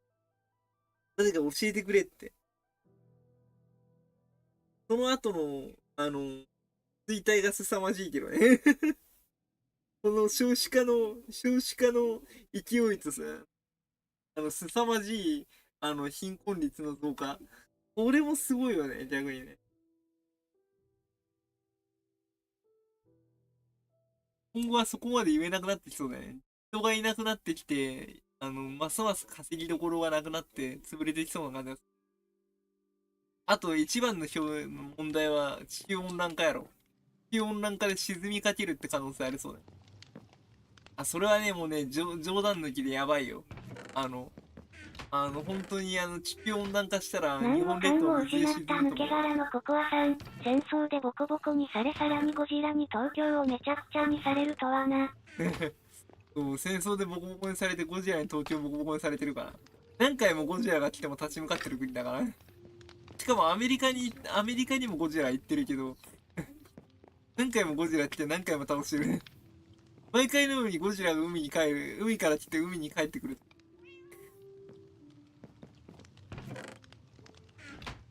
毎回のようにゴジラにめちゃめちゃにされるのに、毎回のように立ち直ってるというね。で、また次のシリーズではまたゴジラにめちゃめちゃにされるというね。何もかんも失った抜け殻のココアさん、ゴジラしつこい。ゴジラしつこいわ。相当日本列島好きなんだろうな。でもアメリカにも行ってるからな。ハリウッド版ゴジラ。逆にあれを見てみたいけどな。中国版ゴジラ。見てみたいな。J10とか、中国軍の戦車を総動員してゴジラを何もかんも失った抜け殻のココアさん、中国行け。そう。で、それで、なんて言うんだ、中国が、全面を持って、全軍を持って、人民解放軍全軍を持ってゴジラ掃討作戦を。最終的にここまで使うけど、何もかんもゴジラ失った抜けが暴れ出す。殻のココアさん、中国めっためたにしろ。逆にめっためたにする前に、あれじゃないの、ロシアが参戦して、ゴジラに立ち向かいそうな感じがする。中国単体ではゴジラにね、太刀打ちできなさそう。多分、ロシアと北に救援要請して、それでも多分ね、太刀打ちできなくなってね、アメリカが日本にね、救援要請してきて、最終的に日本に救援要請を求めて、ゴジラを倒すと思う。それが多分ね、中国版何もかんも失った抜け殻のココアさん、中国とロシアが組んだところでバーニングゴジラが負けるわけないだろ。うん。30発以上核弾頭を落とすと思うけど、多分、それでもゴジラ蓄えをしてて多分やばいかもしれない。ありとあらゆる東側の兵器が出てくると思うけど、やばいかもしれない。でもな、ゴジラが来れないよ、あの国には。海がないから。海がないんだよ。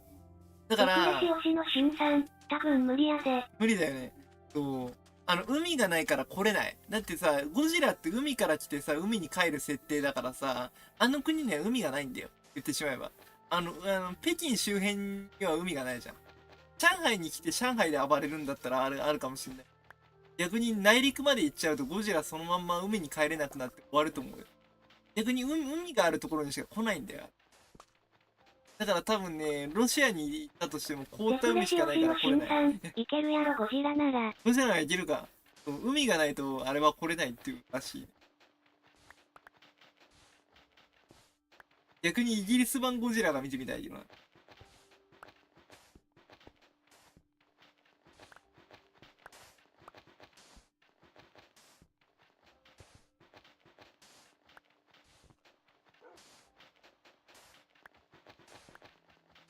いや、でもな、ありとあらゆるものを何もかんも失った抜け殻のココアさん、ゴジラなめんなよ。ゴジラなめんなよ。うん。ゼクレシ推しのしんさん、マグロになるやろ。マグロになるか。逆にJ10 が思いっきりミサイル撃ちまくって、なんだ、中国海軍の軍艦がたくさんなんてミサイル撃ちまくって、ゴジラを沈めたと思ったらさ、そっから這い上がってきて、バーってやったら逆にやばいかもしんない。焦って、核弾頭を撃つけど、それを跳ね返すとかね、やりそうだよね、これ。ゼクレシ推しのしんさん、ゴジラ舐めたら容赦なくインフィニット熱戦ぶち込むよ。やばいね。あかんな。お宝見つけちゃったよ。やばいね、ほんとに。でもゴジラさ、現代兵器立ち向かえないかな。序盤に現代兵器出てくるけど、最終的には、マイナス1とか、電流みたいなので流して倒してる。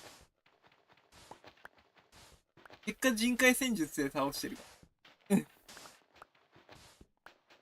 パワーを持って倒すことより人海戦術でパワーを持って倒さないと何もかんも失った抜け殻のココアさん、ウルトラマンでも勝てねえよあんなもん。ウルトラマン対ゴジラも面白そうだ。同じ特撮だったら。仮面ライダー歴代全員とウルトラマンですね。仮面ライダー歴代全員とゴジラの対決も面白そうだ。1号、2号、アマゾン、ポーゼ、あとなんだ、アディトとか全員揃ってさ、あとあれだよ。あと、スーパー戦隊全員揃って、無理な気が。無理か。仮面ライダーたちじゃ無理だから、スーパー戦隊歴代全員揃って、何もかんも失った抜け殻のココアさん。仮面ライダーなんかいらんわボケ。ジェクレシ推しのシュンさん。まずアースで全員積む。一番いいのはあれだよ、悟空連れてくるんで。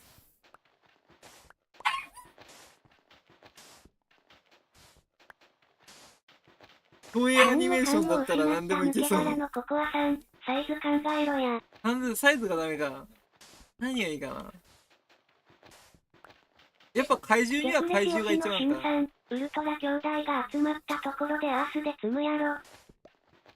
怪獣がダメなんだったら、じゃカネゴンと、ダダと、なんだっけ、カネゴン、ダダ、モスラ、ピグも、アチャもは違うか。アチャはポケモンか。全員集めて戦わせる。これで勝てるだろ。モスラ、ピグも、ダダ、カネゴン。何もかんも失った抜け殻のココアさん。そんな雑魚集めても無理やろ。なんか、じゃあ、モンハンのリオレウスとミラボレアスと、ゴアマガラとシャガルマガラと、なんだモンハン界屈指の、ね、ラオシャンロンと、ジエンモーランと、なんだラビエンテと、ベルゼラとマガエマガドと、モンハンのモンスター総集結新オーガと、これなら勝てるだろう。モンハンの、古竜大集結。古竜、ババコンガもおならで応戦中。これで勝てるな、多分な。モンハンだったら。モンハンは強みじゃないか。だいぶ。ゴジラに対抗できるんじゃないか。でもな、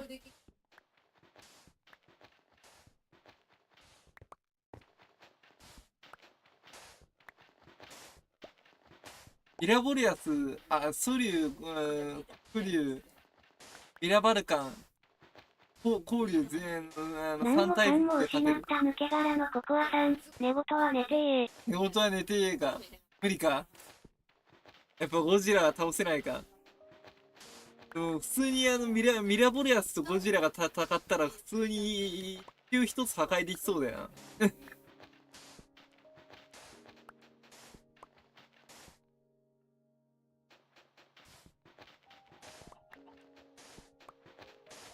てててんてててんてててててん。あれ、クジラの鳴き声をモデルにしてるんで。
ジェクレシ推しのシュンさん。怪獣には怪獣ぶつけたところでゴジラで全員されるやろ。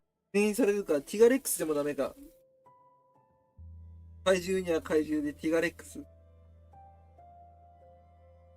ティガレックス希少種とティガレックス亜種とティガレックス参戦。ゴジラと対抗。でもなー、ゴジラはモンハンに来たら古竜級モンスターなんだよ。何もかんも失った抜け殻のココアさん、サイズ考えろ。サイズ無理か、サイズが違うな、やっぱりな。じゃあもう絶滅したワイパーンレックス連れてくれいいんのだよ。新さん、まずモンハンの奴らは無理。まずモンハンのやつら無理か。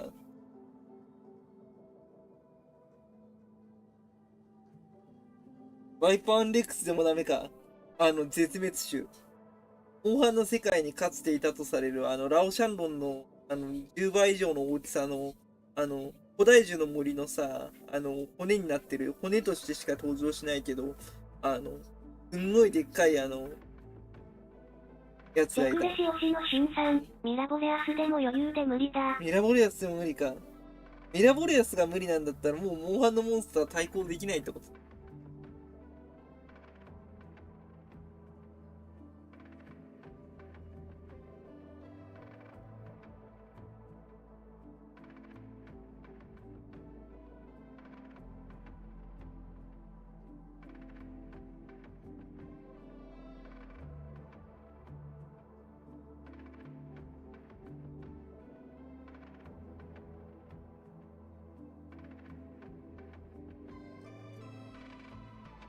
何もかんも失った抜け殻のココアさん、ウルトラマンキングとかのレベル。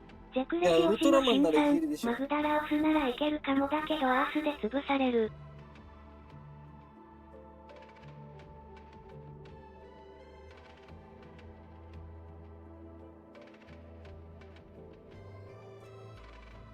ドラマングドラゴスも大きさ的にはいけるかもしんないけど、でもパワーに負けるだろうな。ドラマングドラゴスはだって動くだけだもん。あんまり破壊力ないイメージがあるもん。ゴジラの破壊力には負けるよね、多分ね、ドラマンが。勝てるはずがない。大きさ的にはゴジラとほぼ互角なんだけどね。何もかんも失った抜け殻のココアさん、チートラマンでトントン。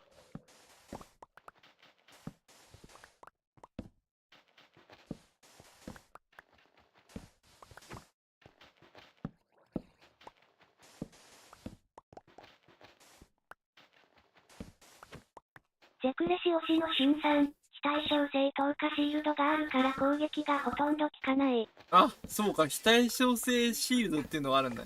あ、だから爆弾を落としても、跳ね返したんだ。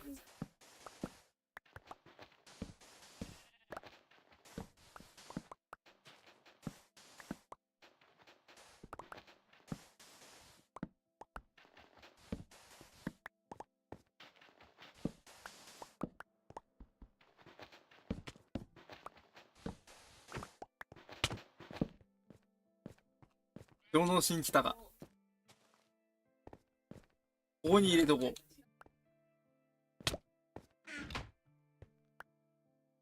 う。ありがとう。実はここに入れてある。これを持ってってくれ。ここお宝見つけたからね。ジェクレシ推しの新さん、火力も違いすぎる。火力は確かに違うよな。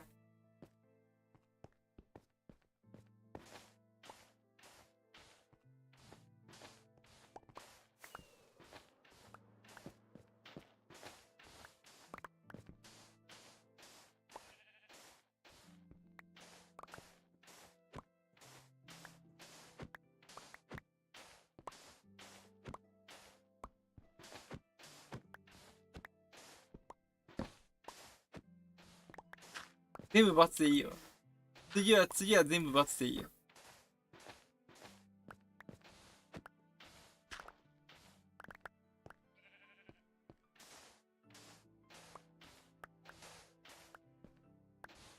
いや、車300キロ出せないでしょ。車って最高時速乗用車って何キロだ？でぶっ放したら。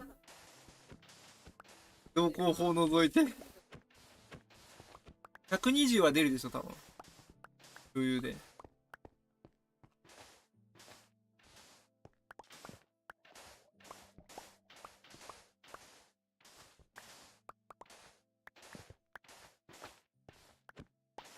てててんてててんてれてててんてれてん。これカネゴンもいいな。バルタン星人。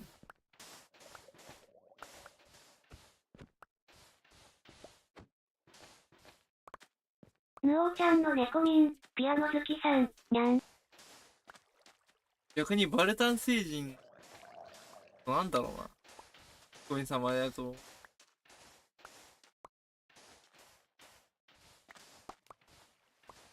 ハルクと戦わせたらどうなんだろう。アイアンマン、無理だな。マインティーソーンなら神だから倒せるんじゃない？無理だな。マインティーヌソーンはオちゃんの神様だな。猫民、ピアノ好きさん、ただいまにゃ。トミンちゃんお帰り来てくれてるしよ。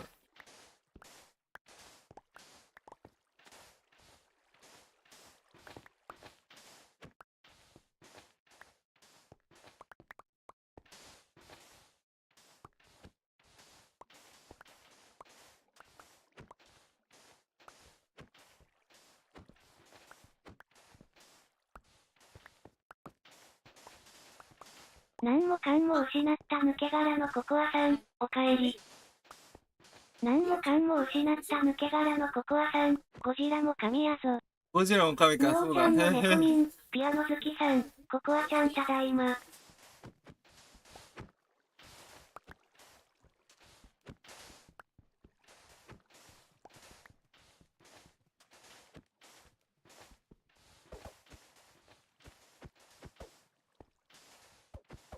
ゼクレシ推しのシュンさん、神とかいうレベルじゃない。すべてを超越した何か。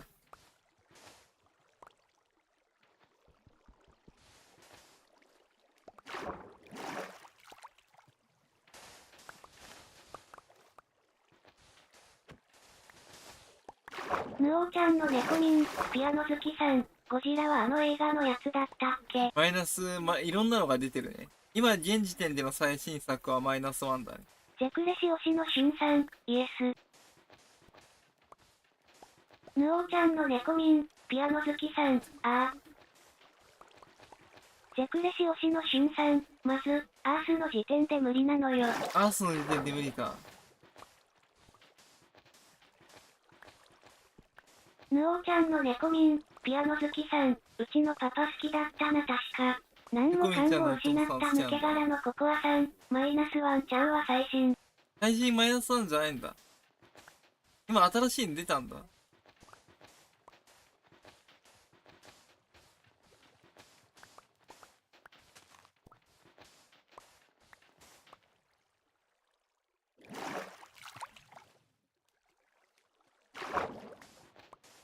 何もかんも失った抜け殻のココアさん、キングオブモンスターズ軸のゴジラや、あ、キングモンスターオブのゴジラがいるんだ。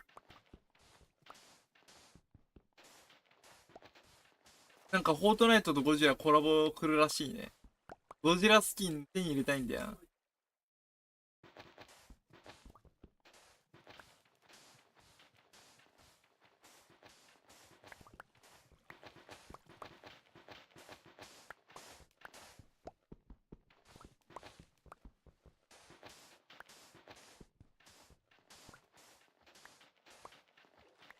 ゼクレシ推しのシュンさん、その場合はグライダーラドンになる説。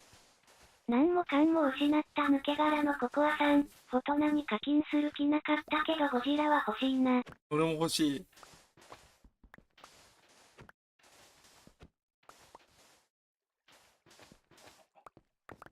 何もかんも失った抜け殻のココアさん、金ないからガツおごって。ガスおごってガスに対してあかん。ゼクレシ推しのシュンさん、俺もおごってほしいわらわら。おごってほしいかな。シュンさん、フォートナイトやってたっけ？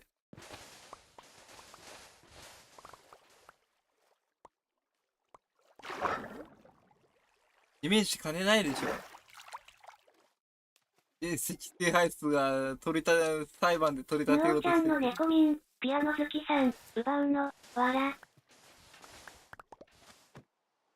ネコミンちゃんがしれっとやばいこと言ってるな。何もかんも失った抜け殻のココアさん、レルムズ運営金かかんねん。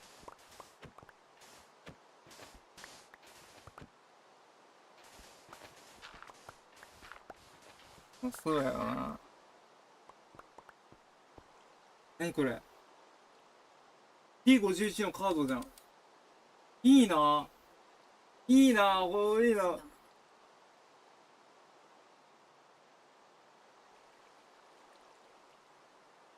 万越鉄道物語。新潟のね、新潟とね、福島結んでるね、蒸気機関車のね、カードだよ。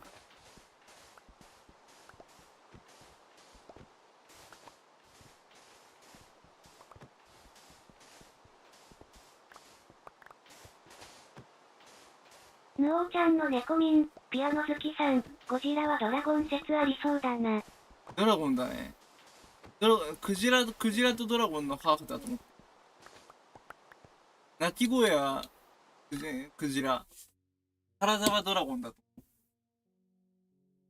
でもどちらとも言えないというね。ゴジラはゴジラというね。鳴き声はクジラ。体はドラゴン。なんだろう。何もかもを壊す感じがする。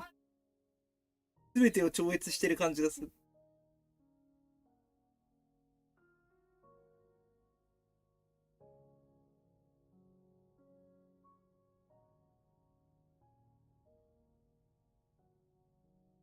ばあちゃん、速何も攻のかんも失った抜け殻のココアさん、ドラゴンとかそんな生優しいもんじゃない。わら。速攻のさ、蓋が盗まれてんだってよ。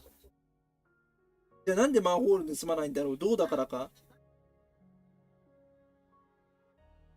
繋がってるね。速攻持ってこうとも持ってきるから。うん、ガードレールゴロッと持ってかれたらしいね。ステンレスだから。一番高い金属だから金を除いたら。ゴロッとステンレスは持ってかれる。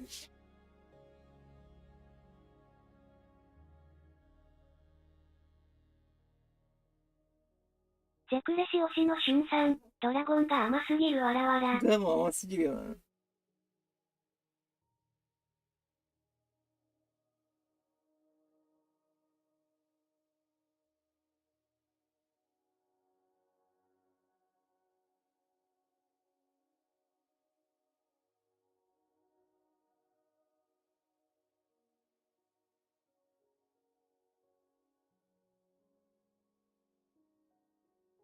ゼクレシ推しのシュンさん、神の陣地を超えてる。海の陣地を超えてるよな。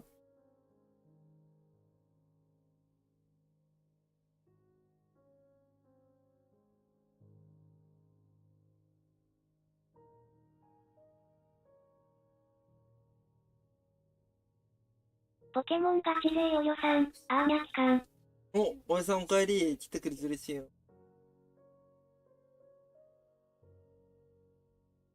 ヌオちゃんの猫民、ピアノ好きさん、アーニャちゃんヤッホ。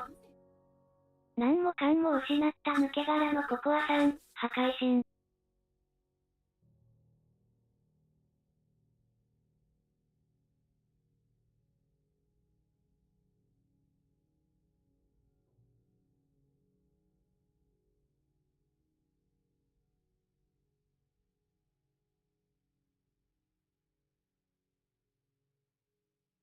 ポケモンガチ勢ヨヨさん、月シ派ショッカーにでもなっとけ。いいね。ショッカー役やりたいんだよ。ショッカー役、倒されるショッカー役と突撃してく、やられてく日本兵役で映画出てみたいんだよ。やられる自信いっぱいあるもん。やられ役、切られる侍役とかね。あうん。えいとか言って。天皇陛下万歳っつって、ボボボボって打たれる感じで。エキストラ応募してみようか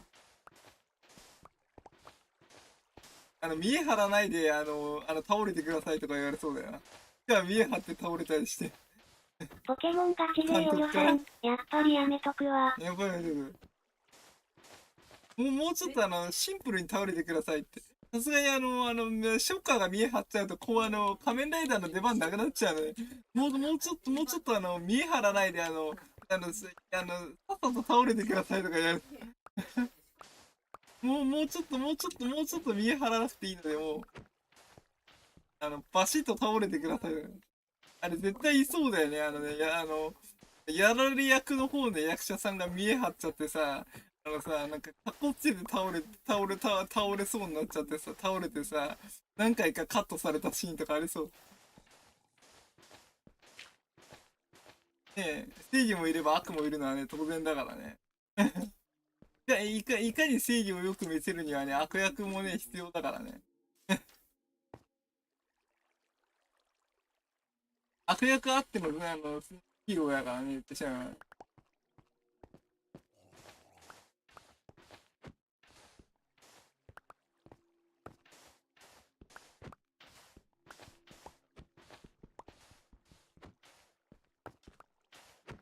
一番自信あるのはあれかな。江戸の町人役は自信ありそうだな。ポケモンガチ勢およさん、猫ミンちゃん、ここ足。江戸の町人役はすごいね、自信ある。ヌオちゃんの猫ミン、ピアノ好きさん。淡路島と神戸行っちゃうだろ。普通、氷川この間、ジョンちゃんの件ですげえ大根疑惑が出たから、もう、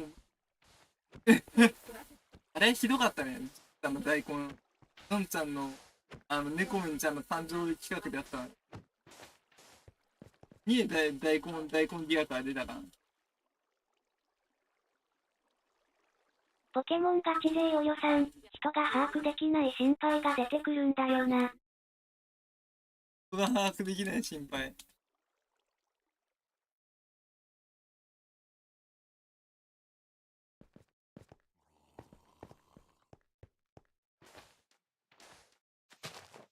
ポケモンガチ勢およさん、アーニャが今食べたいのはブリダマス。ブリ食べたい何のもかんも何にし失ったて食べんの抜け殻のココアさん。何にしてブリ食べんの？ブリ大根？ブリの刺身？ブリの煮物？ブリの照り焼き？いろいろあるぞ。俺はブリ大根が食いたいかな。あと、ブリの照り焼きも美味しそうだな。普通に刺身でも美味しいかもしれない。何もかんも失った抜け殻のココアさん。ガツハイも食え。芋食えか。俺は芋食うのが芋いただきます。芋食えって、芋食えって。最近芋食えが流行ってる。芋ばっかり食ったらおならばっかり出ちゃう。おなら出てるのに芋が原因なんじゃないの？ポケモンガチ勢およさん。ブリのしゃぶしゃぶ。ブリのしゃぶしゃぶか、ブリしゃぶか。ヌオちゃんの猫意ミン。外な料理ピアノ好きさん。出た。芋。ブリのしゃぶしゃぶはすごい気になるな。ブリのしゃぶしゃぶは美味しそうだな。あれはもう新鮮なブリを薄く切って、ねえ、ポケモンガチ昆布だしで勢およさん。食べるやつやろ？月派鍵盤を送ってやる。鍵盤送ってあるから、鍵盤となんだそれ。何もかんも失った抜け殻のココアさん。じゃがいもそのまま食え。じゃがいもそのまま、それは食中毒を起こすぞ。腹壊すぞ。ポケモンガチ勢およさん。アーニャの香川にめちゃくちゃ硬いパンがあるんや。鍵盤、それが鍵盤っていうのか。それを食ってみたいな。がほどに。ポケモンガチ勢およさん。歯が折れたこともあるから。歯折れるのかやばいな。硬い俺歯一回折れてるから大丈夫っしょ。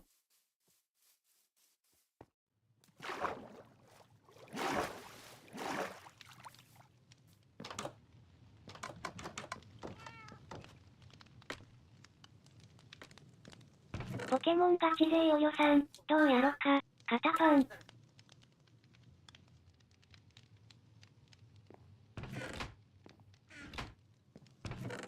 一番いいね。上納箱に入れといたよ。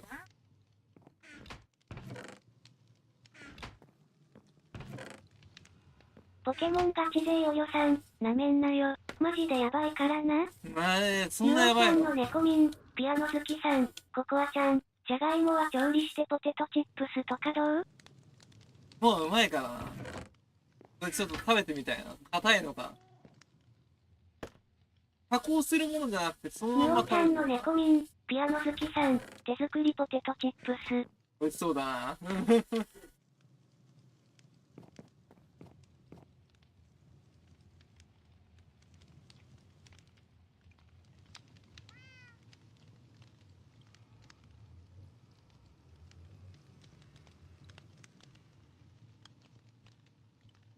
昨日地震やばかったよな。ドレツ回ってなかったけど。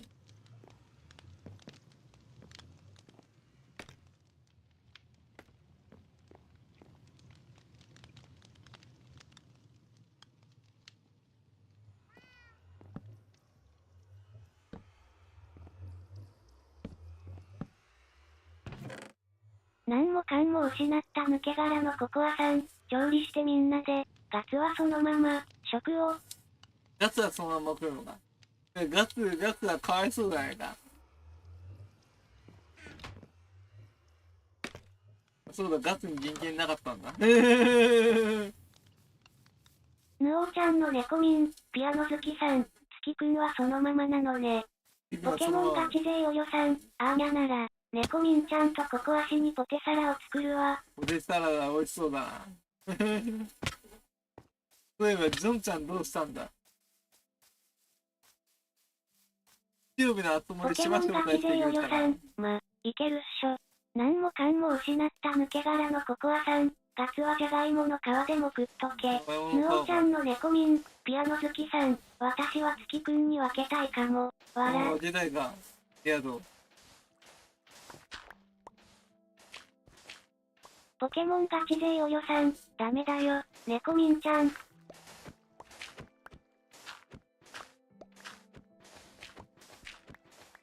何もかんも失った抜け殻のココアさん、本体より栄養あるわ。本体より栄養あるんだよな、確か。あれはうまいらしい。ヌオちゃんの猫民、ピアノ好きさん、ズココ。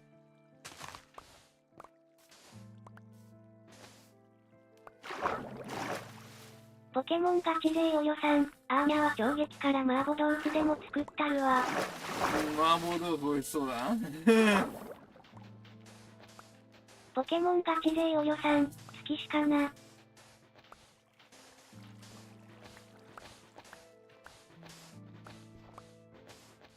ポケモンガチ勢およさん、ケツの穴ヒーヒーはしたるわ。それはやばいな。何もかんも失った抜け殻のココアさん、シュールストレミングでクルストルミンが爆発物になるから日本に押し込めないな、やべえな。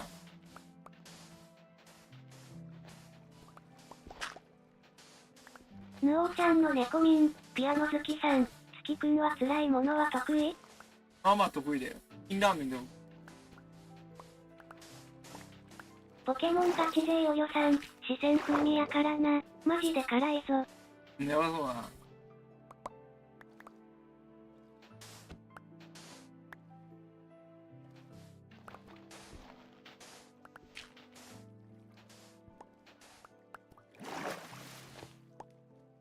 何もかんも失った抜け殻のココアさん、じゃあデスソース一気のみ。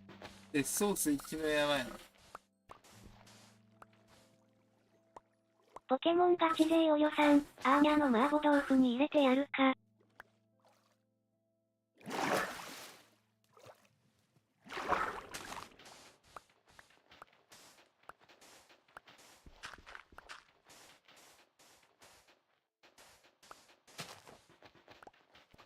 ヌオちゃんの猫民、ピアノ好きさん、デスソースは怖いよ。ポケモンガチ勢およさん、ハバネロソースも追加するか。何もかんも失った抜け殻のココアさん、高校の時デスソース持ってきてるやつおった。デスソース持ってるやついたんだね。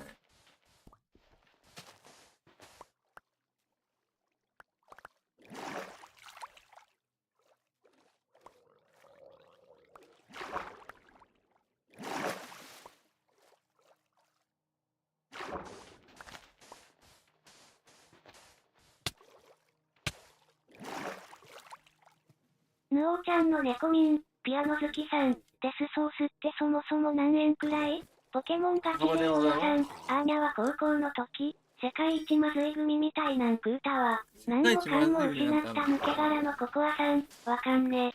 ポケモンガチ勢およさん、リバースしたわ、わら。リバース戻したってことやな。吐き戻したってことやな。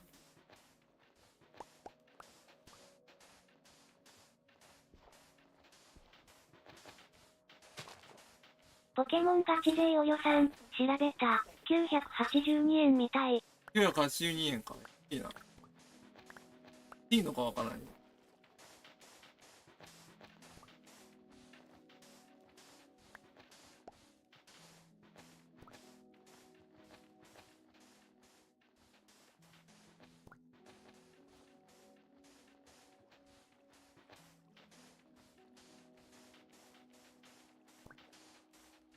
ヌオーちゃんの猫民、ピアノ好きさん、ちょぴっと高いか。ピット高いな。子供が買うんだったら高いかもしポケモンガチ勢お予算、高いな。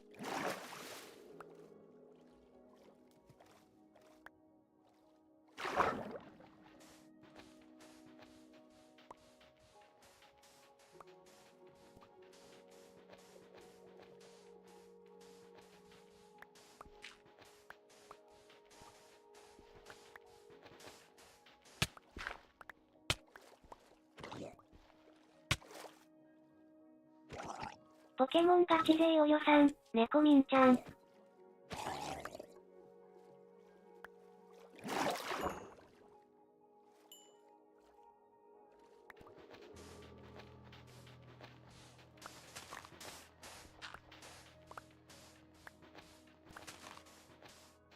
ヌオーちゃんの猫ミン、ピアノ好きさん、デスソースは確か結構辛かった気がする。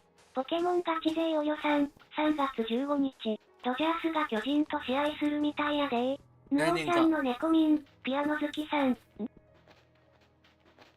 巨人なんだな。阪神じゃないんだな。がジャイアンツか。阪神とかやるのかな。ヌオーちゃんの猫ミン、ピアノ好きさん、おう。あ、でもな、韓国の時も韓国代表とやってたからな。何回か試合するんでしょ。1回だけか。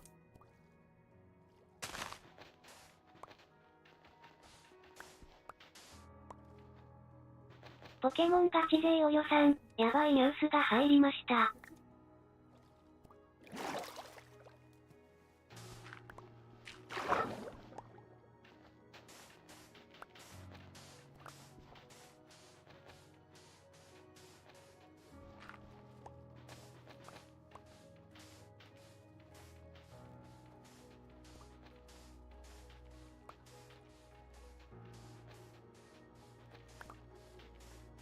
ポケモンガチ勢お予算、東京ドームやろ。東京ドームか。いや、東京ドームだったら巨人。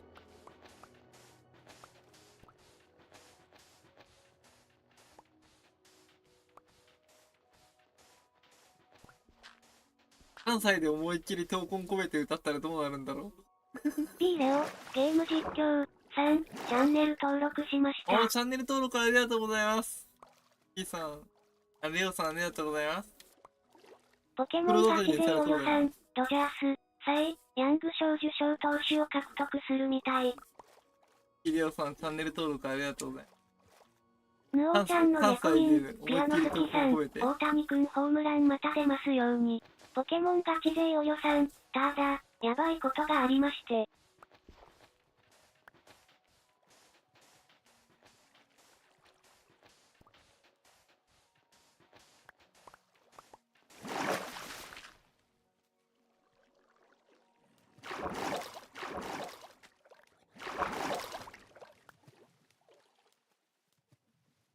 ポケモンガチ勢お予算、佐々木朗希も外も取ればドジャースやばいぞ。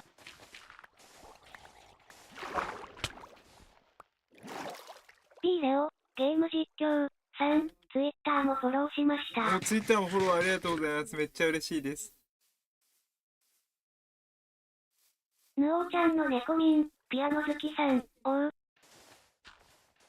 ポケモンガチ勢お予算、レアル、マドリードみたいな銀河系軍団になるぞ。レアル・マドリードもすごいもんな。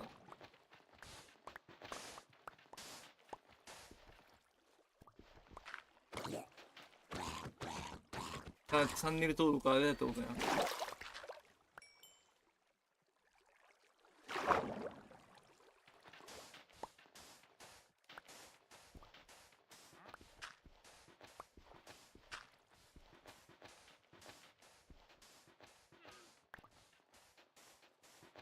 ポケモンガチ勢お予算、投手陣最高、打撃陣も最強。ヌオーちゃんの猫ミン、ピアノ好きさん、ふむふむ。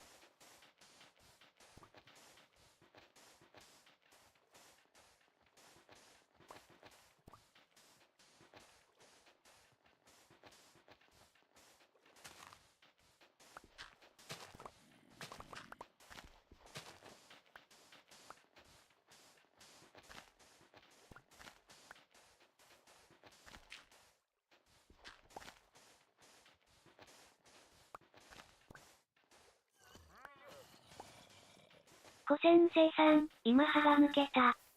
小先生さん、歯抜けた？大丈夫か？ポケモンガチ勢およさん。だって、考えてみなさいよ。1番大谷、2番外、3番ベッツ、4番外。やばいな。ポケモンガチ勢およさん。2番ベッツ、3番フリーマン、4番外。やばいな。ポケモンガチ勢およさん。怖すぎるて。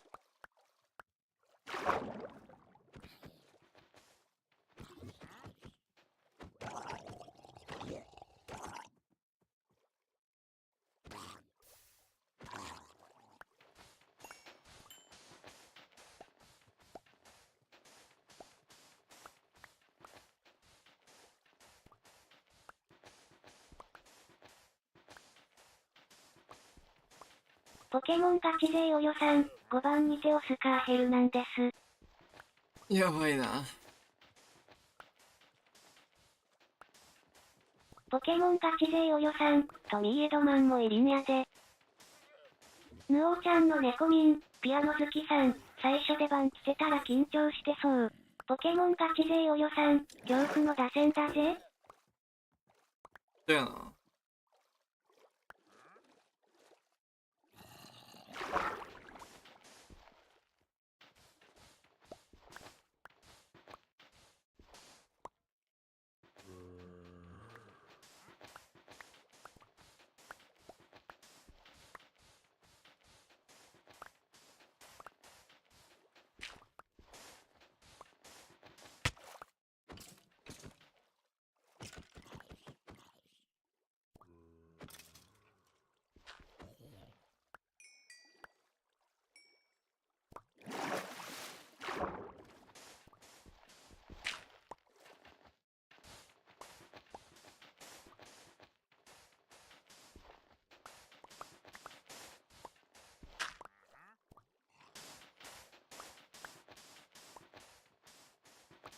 ポケモンガチ勢およさん。投手陣はグラスノー、山本由伸に、2023年祭、ヤング賞新加入のスネルに2016年など祭、ヤング賞、ベテランカー賞。ポケモンガチ勢およさん、どうやばいな。だますやばいな。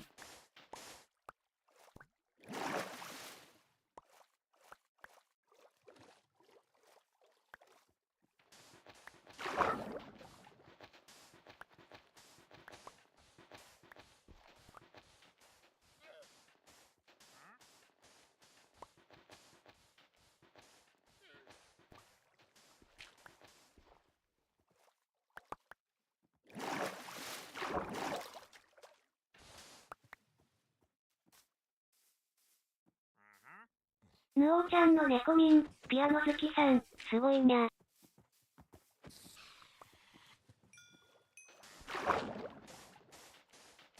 ポケモンガチ勢およさん、外はわからないけれども、ドジャースは本気で取りに行くはずよ。ポケモンガチ勢およさん、だって資金力があるけん。うん、金は持ってるもんな。大谷くん契約してる時点で家金はある。でもさ、赤字になんないのかな？チケット代で回収できるのか？あとスポンサー料とかで。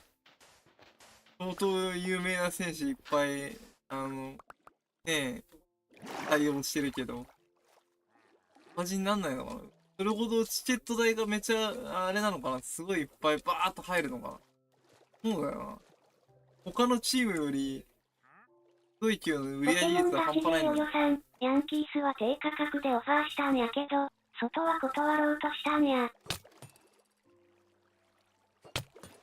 ポケモンガチ勢およさん、自分が評価されてないと思ってるんや。ポケモンガチ勢およさん、当たり前やろ。うん。観客動員率がやっぱり違うのか。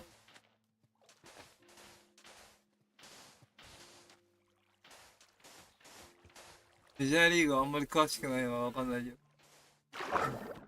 でもあれでしょ、大谷君ってあれでしょ、だっけ、年俸あれでしょ、後払いなんでしょ。だから今後12億来るんだよ。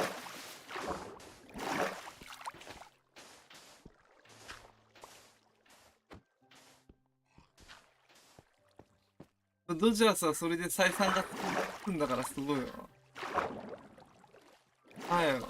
うん。ポケモンガチ勢およさん、なあ、猫ミンちゃん。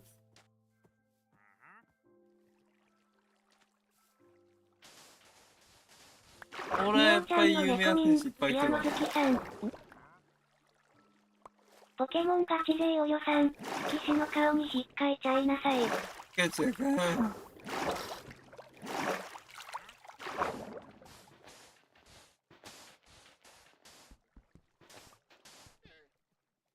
ポケモンガチ勢およさん、大谷の凄さは分かってないぞ。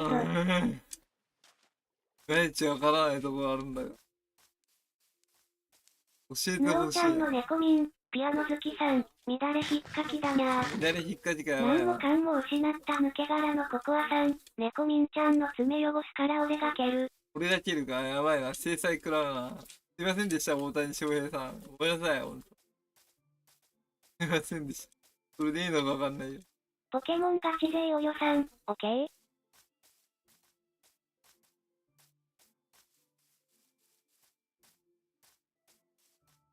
ヌオちゃんの猫ミン、ピアノ好きさん、あとヌオに波乗り月くんに当たる。もうないのりかやばいな。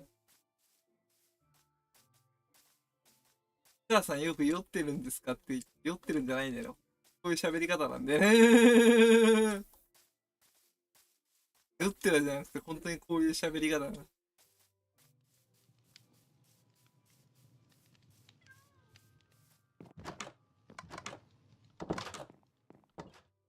何もかんも失った抜け殻のココアさん、蹴ってる最中に波乗りされたら巻き込まれる。わらわら。ポケモンガチ勢およさん、じゃあ聞くぞ。ジャッジでもいけなかった。盗塁59なんかいけると思うか？ポケモンガチ勢およさん、ホームラン54も。まずいけないでしょうね。大谷君ならいけるでしょう。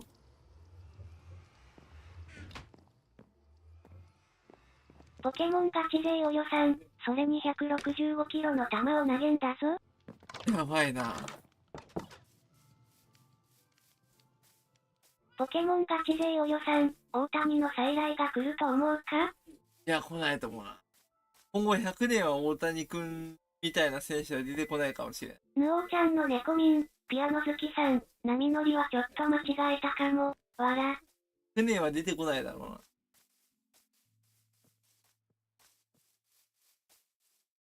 大谷ジュニアもどうかわからないけどな。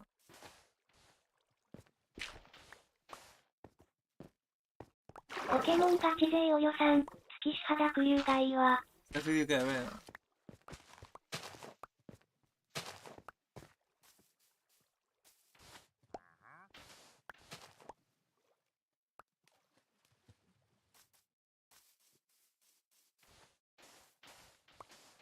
何もかんも失った抜け殻のココアさん、それも巻き込まれるやないか。べし。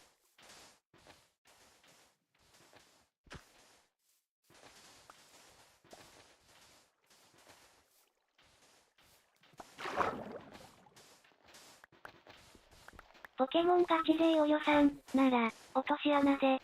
そしたらやべえな。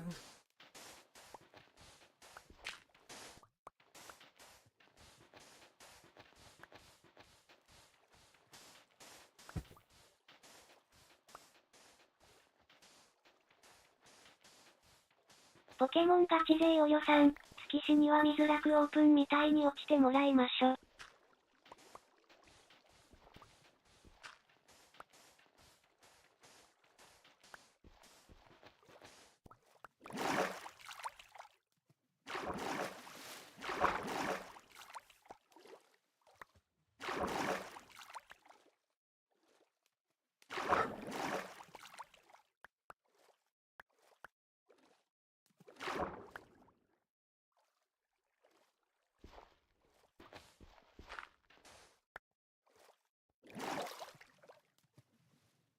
ヌオちゃんの猫ミン、ピアノ好きさん、ドリューズに穴を掘るで、穴を作って穴を掘るかもらおう。やばいな。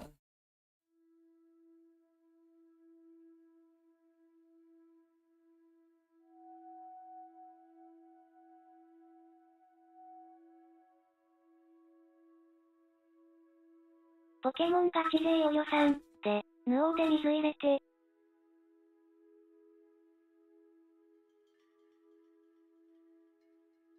なんもかんも失った抜け殻のココアさん、落ちたら知らん顔して埋めたろ、わらわら。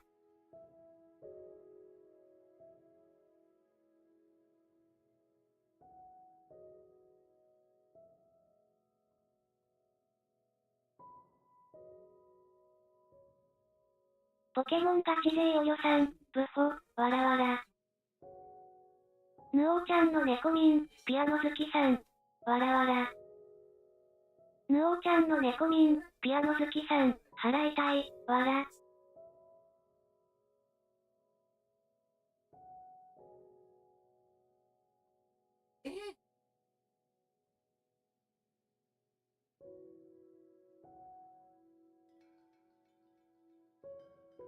なんもかんも失った抜け殻のココアさん、埋めたらコンクリでそこら一体埋める。やばいな、全部埋められちゃうな。ポケモンガチ勢およさん、それか、アーニャのグガッティで突っ込むか、わやばいらわらな。。プリウスミサイル発射しとかなきゃな。なんもかんも失った抜け殻のココアさん、真上にタワマン立てる。ポケモンガチ勢およさん、あかん、アーニャの車を巻き込みたくない、わら。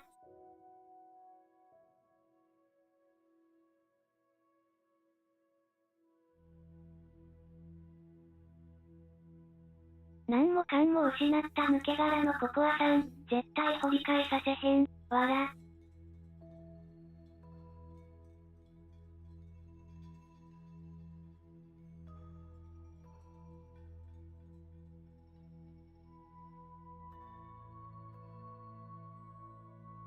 ポケモンガチ勢およさん、固めたらいいんちゃん。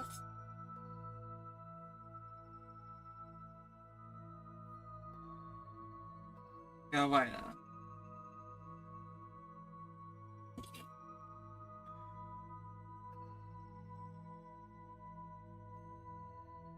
なんもかんも失った抜け殻のココアさん、コンクリで固めて上にタワマン立てるねん。ポケモンガチ勢およさん、そりゃいい。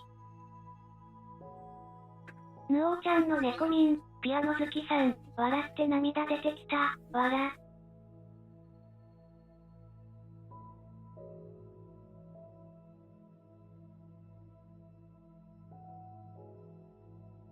ポケモンガチ勢およさん、猫民ちゃんが笑い死にそうだます。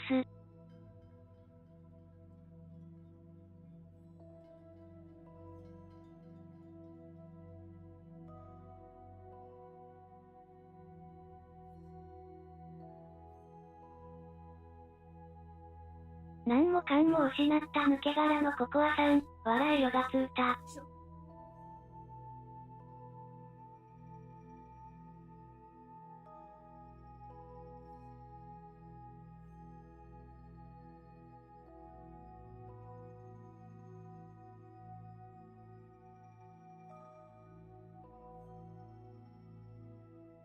41年、12月8日。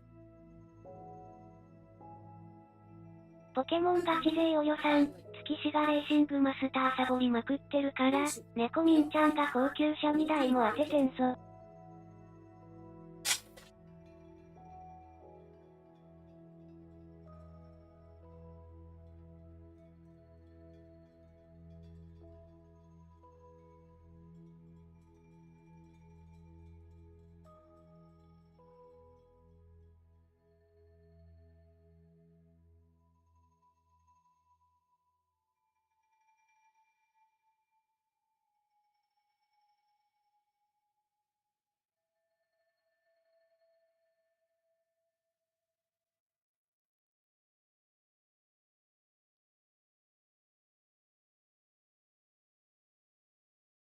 ポケモンガチ勢およさん、猫ミンちゃん、2台の総額は1億、超えやすね。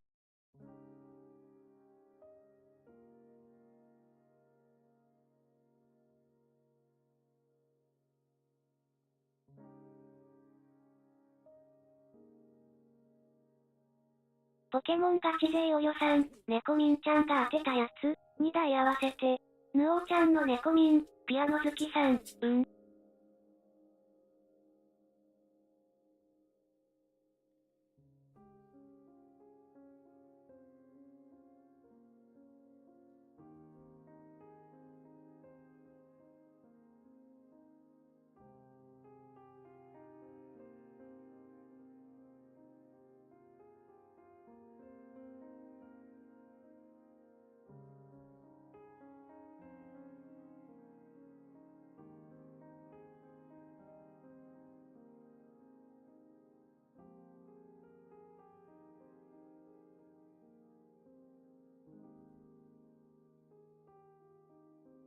ポケモンガチ勢およさん、アルペカルンシガニャオハのイラストをレーシングマスターで作るから、張り切っていたみたいだます。おー、じゃあ俺はあれにしようかな。ピカチュウにしよう。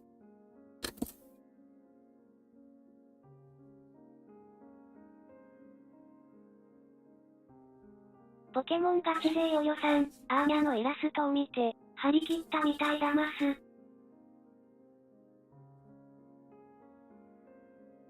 ポケモンガチ勢およさん、ダメだ。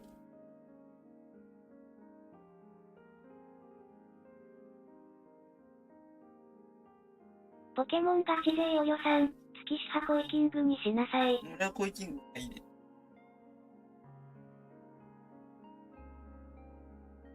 ぬおーちゃんの猫民、ピアノ好きさん、あ、言い忘れてたけど。どうした？ポケモンガチ勢およさん、ここ足、月シなんかにピカチュウなんか似合わないよなマス。ポケモンガチ勢およさん、にゃ？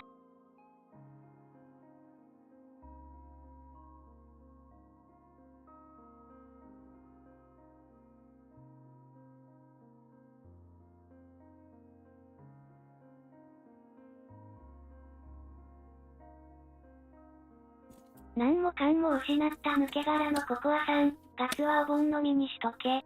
ぬおーちゃんの猫民、ピアノ好きさん、あと前チケット貯まった後、スポーツの期間限定の車も、交換しておいた。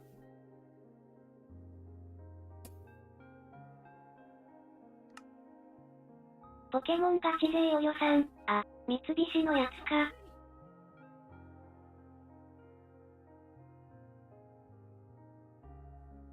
ぬおーちゃんの猫民、ピアノ好きさん、そう。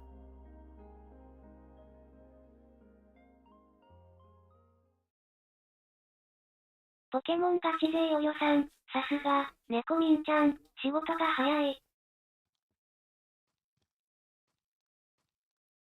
100円娯楽大好きでしょうがない？マジで100円娯楽を尊敬する？ 100 円娯楽マジで尊敬する？ 100 円娯ポ楽とケモンガチコラボしたい。勢およさん、アーニャ発議、マクラーレンが来るから、どうしても欲しいんよな。でも、100円娯楽です。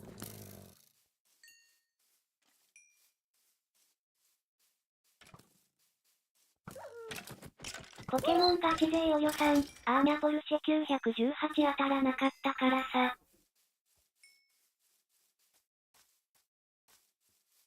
ぬおーちゃんの猫民、ピアノ好きさん、この間さ、メインのミッション全然達成してなくて、達成するの忘れてたからダイヤ貯めてたんよな。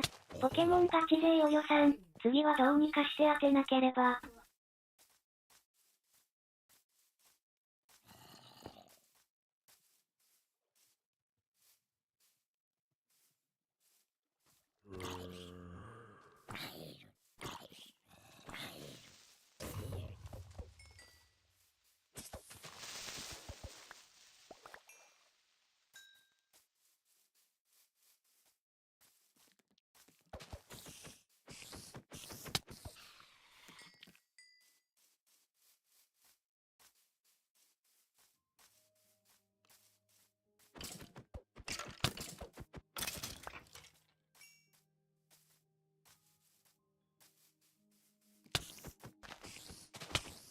ぬおーちゃんの猫民、ピアノ好きさん、ストーリー第6話やりたいけど、ストーリー第6話や進みりたい方がわからん。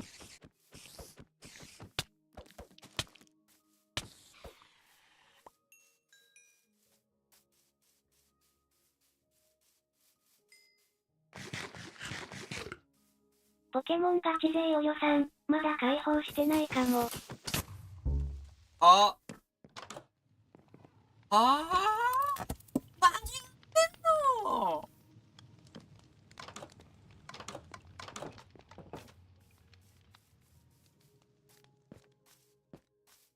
ヌオちゃんの猫民、ピアノ好きさん、ああ、なるほど。大噴火。阿蘇山の大噴火。阿蘇山に熱い風評被害。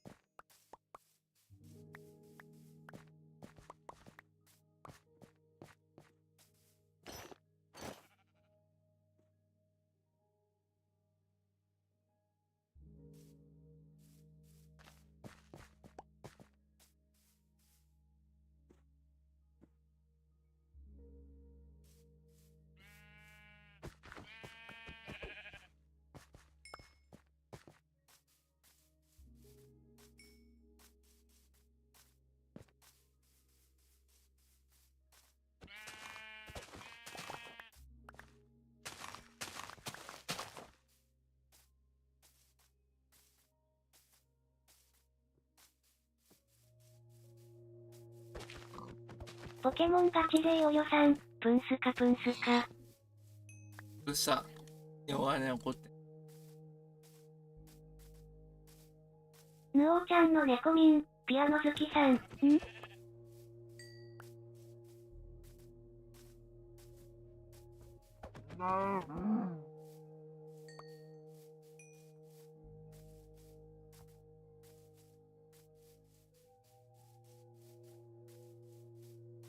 ポケモンガチ勢およさん、阿蘇さんはアーニャの生まれた熊本のシンボルだ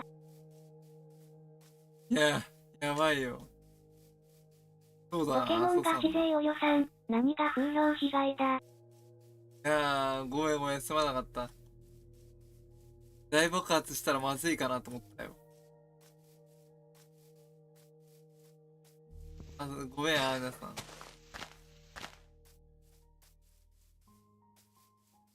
大爆発したらまずいかなと思って。俺が阿蘇山の大爆発って言ったから、風評被害になっちゃったかなと思っちゃったんだ。ポケモンガチ勢およさん、二度と言うな。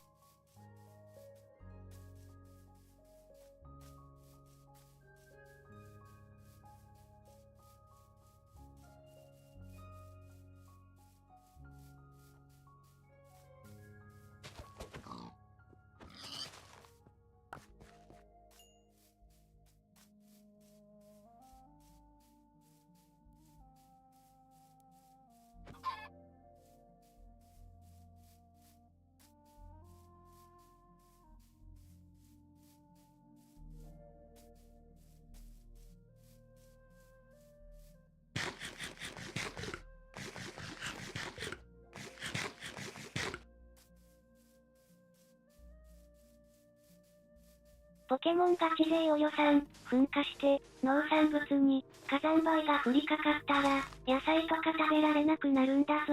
そういう言い方は農家さんに失礼だぞ。月し。そうだよな。ね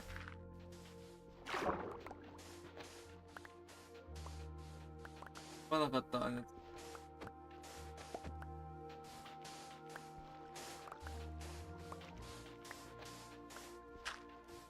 気をつける。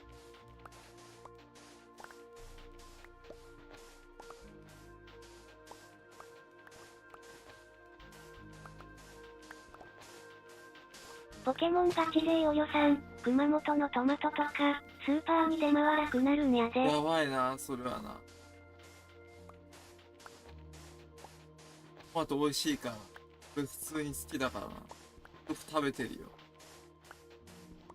そのまんまかぶりつくのが一番。塩かけるのもいいけど、塩かけないです。まんま食べる。それが食べらんなくなったのはやだ。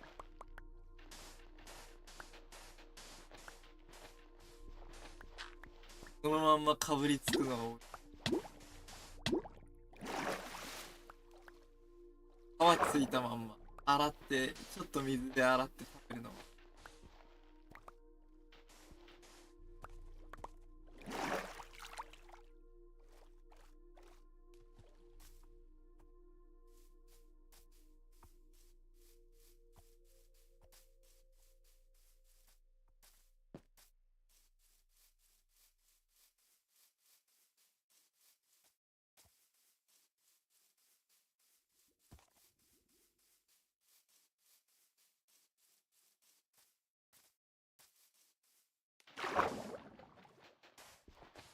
ポケモンガチ勢およさん、二度と言うたらいかんよ。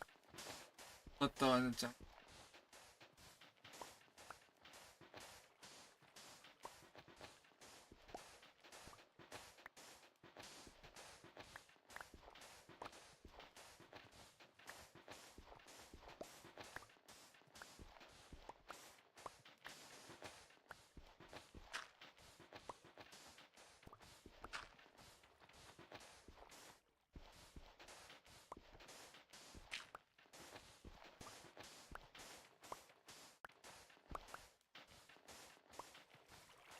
ポケモンガチ勢およさん、自然災害なんていつ起こるかわからんのやからさ。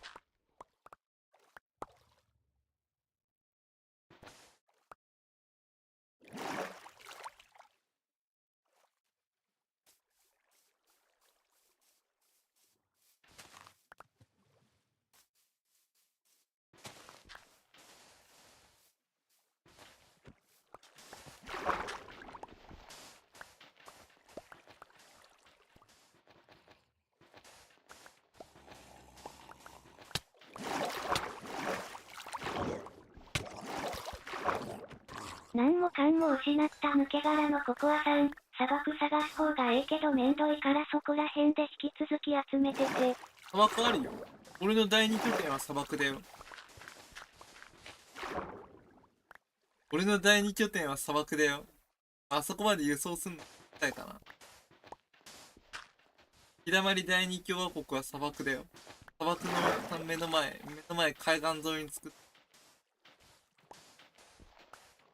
餌もある。なんもかんも失った抜け殻のココアさん、あるなら行けや。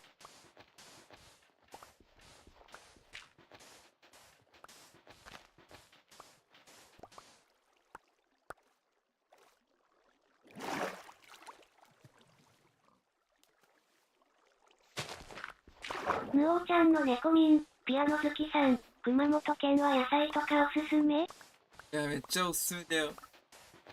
パモンがおすすめだよ。なんもかんも失った抜け殻のココアさん、何のためのネザー移動やねん。うん。パモンの回転焼きも売ってるよ。パモンの回転焼きを無許可で売った人が逮捕されたらしいな。くまモン使いたいですって言ってくまモン都県に申請すれば使えるらしいね。くまモングッズは意外に商品化しやすいって話は聞いたことがある。意外に使用許可が下りるって話は聞いたことがある。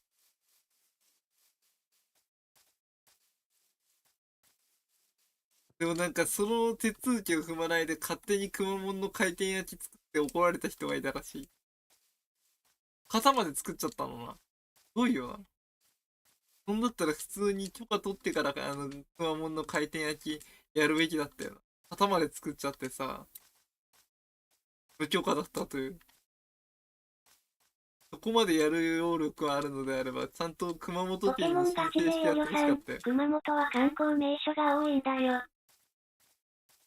正式な手続きを踏んで熊本の回転焼き屋を開いてほしかった。そしたら、めっちゃ売れたのに。見た目可愛いから売れそうだけどな。上皇陛下がくまモンこう言ってたの。くまモンをお一人でやられてるんですかって言ってうなずいてるのね。あれ面白かったよ。くポケまモンをおモンガチ一人でやら勢およさんれてるんで、すか。あとはやはり温泉。温泉あるね。温泉はいいところだよ。ポケモンガチ勢およさん、あとは魚かな。花美味しいね。ヌオちゃんの猫九州の醤油民甘く、て好きだピアノ好きさん、今度熊本県行きたいな。甘い醤油が好きだ。俺の父ちゃんの、父ちゃんの母ちゃん九州だから。鹿児島だから。俺も少なからず九州の血が流れてる。九州男児の血が流れてる。生粋ではないけどね。だよ。流れてるんで。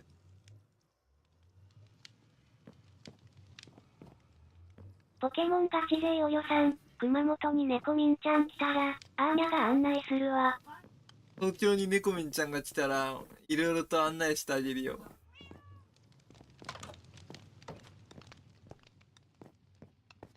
あそこ連れてってあげるよ。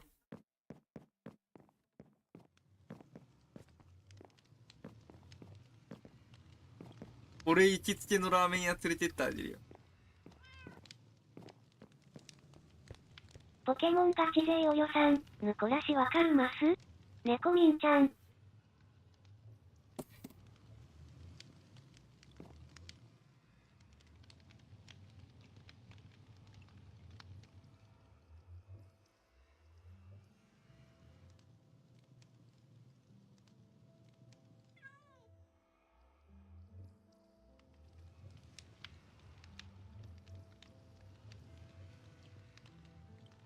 ポケモンガチ勢およさん、月しならわかるやろ。ぬこらし。よく配信来るよぬおち。ゃんの猫みん、大会の時ねピアノ好きさん、ぬこらし。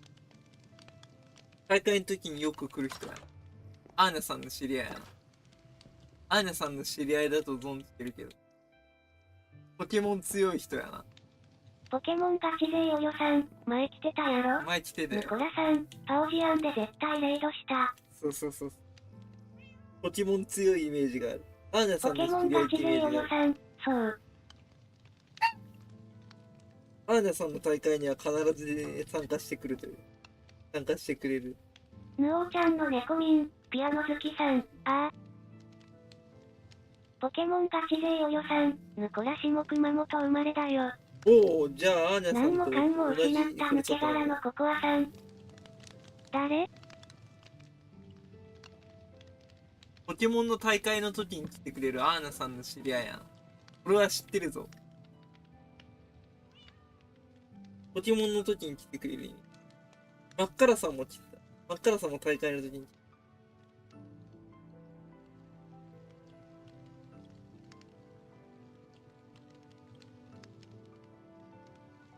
何もかんも失った抜け殻のココアさん、広告税。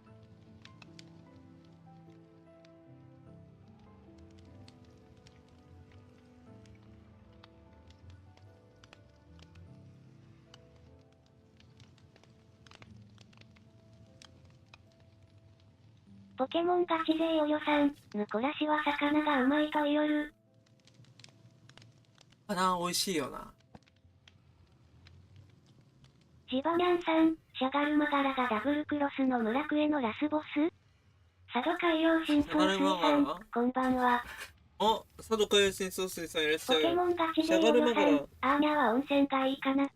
何もかんも失った抜け殻のココアさん、バルファルク。バルファルクはのモンハンダブルクロス。ピアノ好きさん、ジバニャンさんやっほー。シャガルマポケモンガラはガチ勢およさん、ジバニャン氏、アーニャ氏からかすは、モンポケモハン王子。ンガチ勢およさん、後から。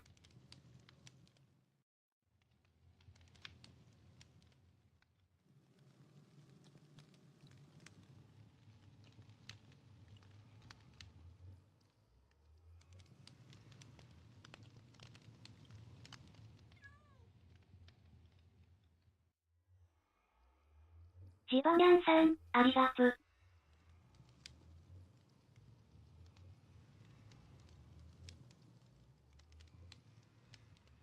ポケモンガチ勢およさん、猫みんちゃんは温泉がいいんやない？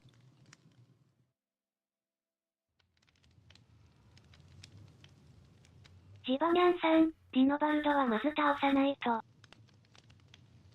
ヌオちゃんの猫みん、ピアノ好きさん、うん。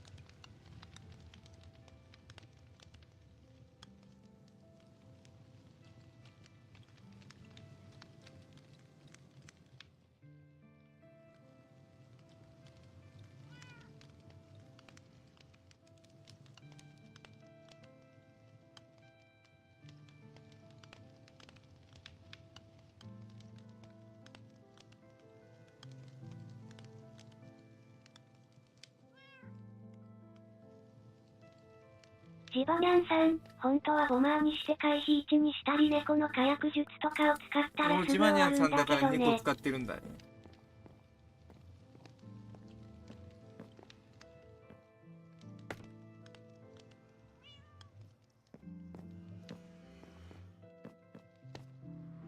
ポケモンガチ勢およさん。ちなみにアーニャは阿蘇で、ヌコラシは天草地方南山須が、お、天草四郎がいたところや。佐渡海洋水産、夢で小学校前の信号機交換されてた。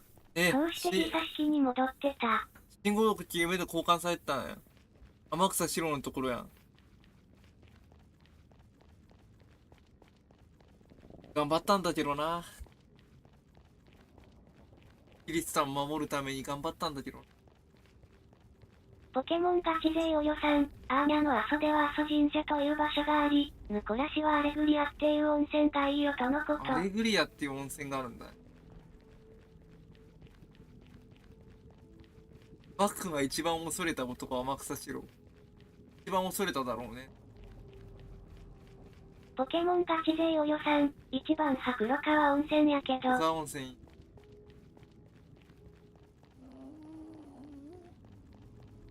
ヌオちゃんの猫民、ピアノ好きさん、なるほど。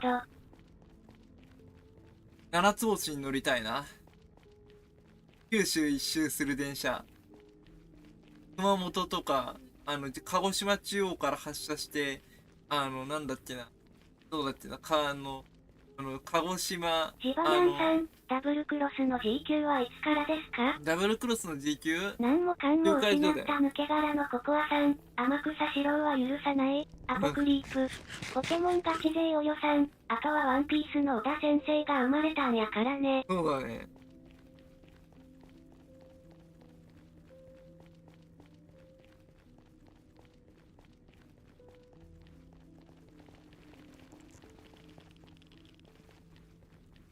佐渡海洋深層水産、山形県で有名なの覚えてるよね？信号機でしょ？佐渡海洋深層水さんが教えてくれた信号機でしょ？ポケモンガチ勢およさん、月市、ボイチャ。信号機じゃなかったっけ？なんだっけ？固定式のなんだっけ？長い名前の信号機でしょ？なんだっけ？佐渡海洋深層水さんが教えてくれたなんだっけ？移動式のなんだっけ？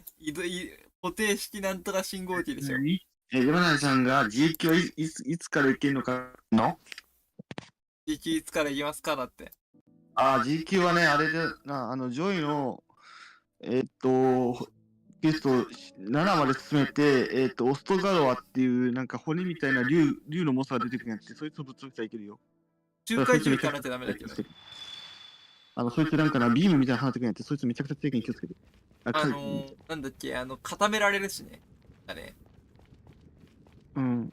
あいつをぶっ潰さんかっていかんないけど、まあ、ジョイの7まで上げて、緊急クエストで、なんかオストガロアの緊急が出るけん、佐渡海洋深層水産、山形県で有名なのはねはさくらんぼ。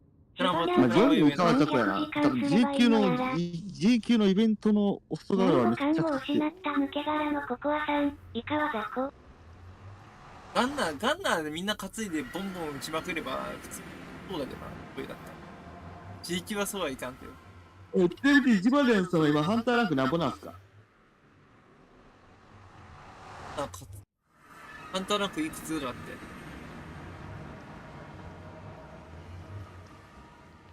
ジバニャンさん。ジバニャンさん、最終的に何の1だって。武器は多分村クエ進めて、周回中やってないパターンだ。ああ、なるほど。おそらく俺の予測では。武器は武器は何だって、ジバニャンさん。うん。ヌオちゃんの猫民、ピアノ好きさん、片手剣とか私ポケポケしてくるボケボケよなっかい。俺片手剣だよ。ガチガチの片手剣ユーこれザー。はタチやな。ダブクロールはタチやな。あーちゃんまあはそういうイメージじゃん。サンブレイクやったら体験とタチを使えるな。何もかんも失った抜け殻のコ猫ミントがまたコアさん、戻ってきたらレマスでもしよっかな。ヌオちゃんの猫民、ピアノ好きさん、また熊本来るなで美味しいお酒は飲めないけど。何もかんも失った抜け殻のココアさん、猫民ちゃんまたねでも熊本ってさ、やっぱり芋焼酎やけんさ、やっぱり九州って芋焼酎が意味ないって。お芋のお酒が多いんだね。いや、そりゃそうやろ、九州はやっぱり酒が強い人多いけんだって。そうだね。お酒強いイメージあるもん。俺の知ってる九州酔うたら暴走するよ。お前ら喧嘩も強いどうたらこうたらナンバーショットかとかできる。喧嘩になると、警察が取り押さえるのを、すごい、方言が飛び交ってて、すごい勇ましい感じがすまあ、次にはからしレンコンでも貸しとくわ。る。成人式の時に、すごかったもんな。お前どうたらこうたらそうそうそうそう。なんか最近おとなしくなったっていうらしいけどな。さすがにやりすぎたからかな。九州タコ飯も有名やって。お飯美味しいね。俺も好きだよ。食べたことあるよ。何もかんも失った抜け殻のココアさん、酔ったら笑いが止まらなくなる。うん。お飯食いてえな。お、まあ、ただ、九州の人たちはもう暴走したら何言うか分からないから、さすがにあれやな。モンゴル攻めてきた時に、第一線で立ち向かった人たちだもんな。それは強いわ。月日にな、ちょうどいいもんがあるぞ。いきなり団子って言ってな、何だ輪切りにしたさつまいもを小麦粉の生地で包んで蒸したやつ。美味しそうだな。俺おだから酒飲さつまいもばっめないか。からり食ったら次日またへ爆弾になってしまうぞ。ああ、いっぱい食ったらいっぱいおなら出しちゃうだな。この団子食いてえな。いっぱい食っていっぱいおなら出すぞ。迷惑でしまあ、かない。まあ、ここはしなら馬刺しでも食ってもらえるかな馬刺し美味しそうだな。馬刺しうまいな。佐渡海洋深層水産、2034年って俺20歳。2034年、20歳か。俺は何歳だ。俺と中年になっちゃうな。ありゃもう37歳だよ、10年後だったら。大谷くんは40歳か。44歳か。 40歳。 40歳か。今30だろ、大谷。イチローさんみたいに多分、それでもメジャーリーガー行って活躍してそうだな。レジェンドになってそう。それが監督になってる説。まあ、俺は監督になってる説を。 37歳でポケモンするかって。ジバニャンさん、2034年で俺24歳。4歳か。これなんか天に召されてそうな感じがするんで。そんなこと言うなや。最近なんか、動くのも辛くて。頑張って運動してるけどね。動くの辛いって言ったら。何もかんも失った抜け殻のココアさん、2034年はこの世にいない。いや、なんかそんな感じがしちゃうから怖いね。あれ、なんか食べて運動しないと。肉体つけなきゃ。筋肉を裏切らないってよくやってんじゃん。テレビで。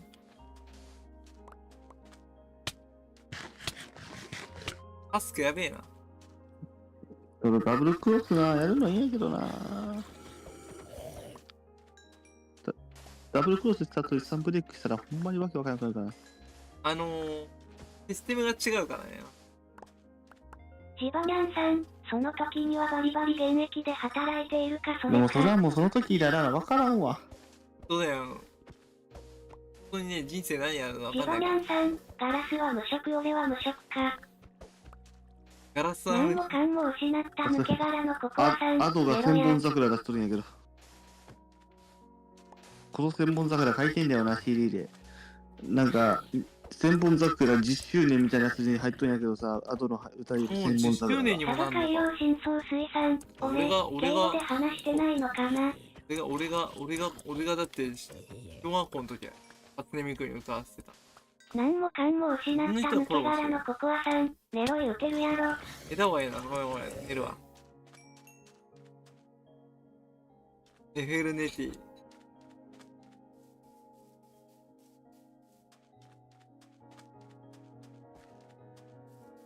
久しぶりに日だまり共和国第2そらジバニャンそらさん、アドの千本桜は俺めっちゃ大体わ得意やで。かった。久しぶりにここ来たな。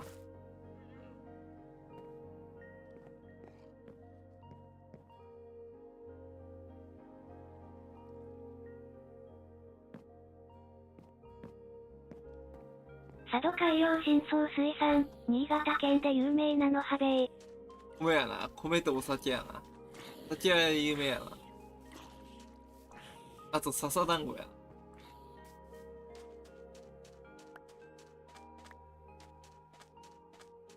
佐渡が一番好きだな。相川町が一番好きだよ。昔ながらの街並み。佐渡ってさ、京都でさ、なんていうんだ、政治犯だった人たちを流刑してるからさ、関西弁なまりなんだよな。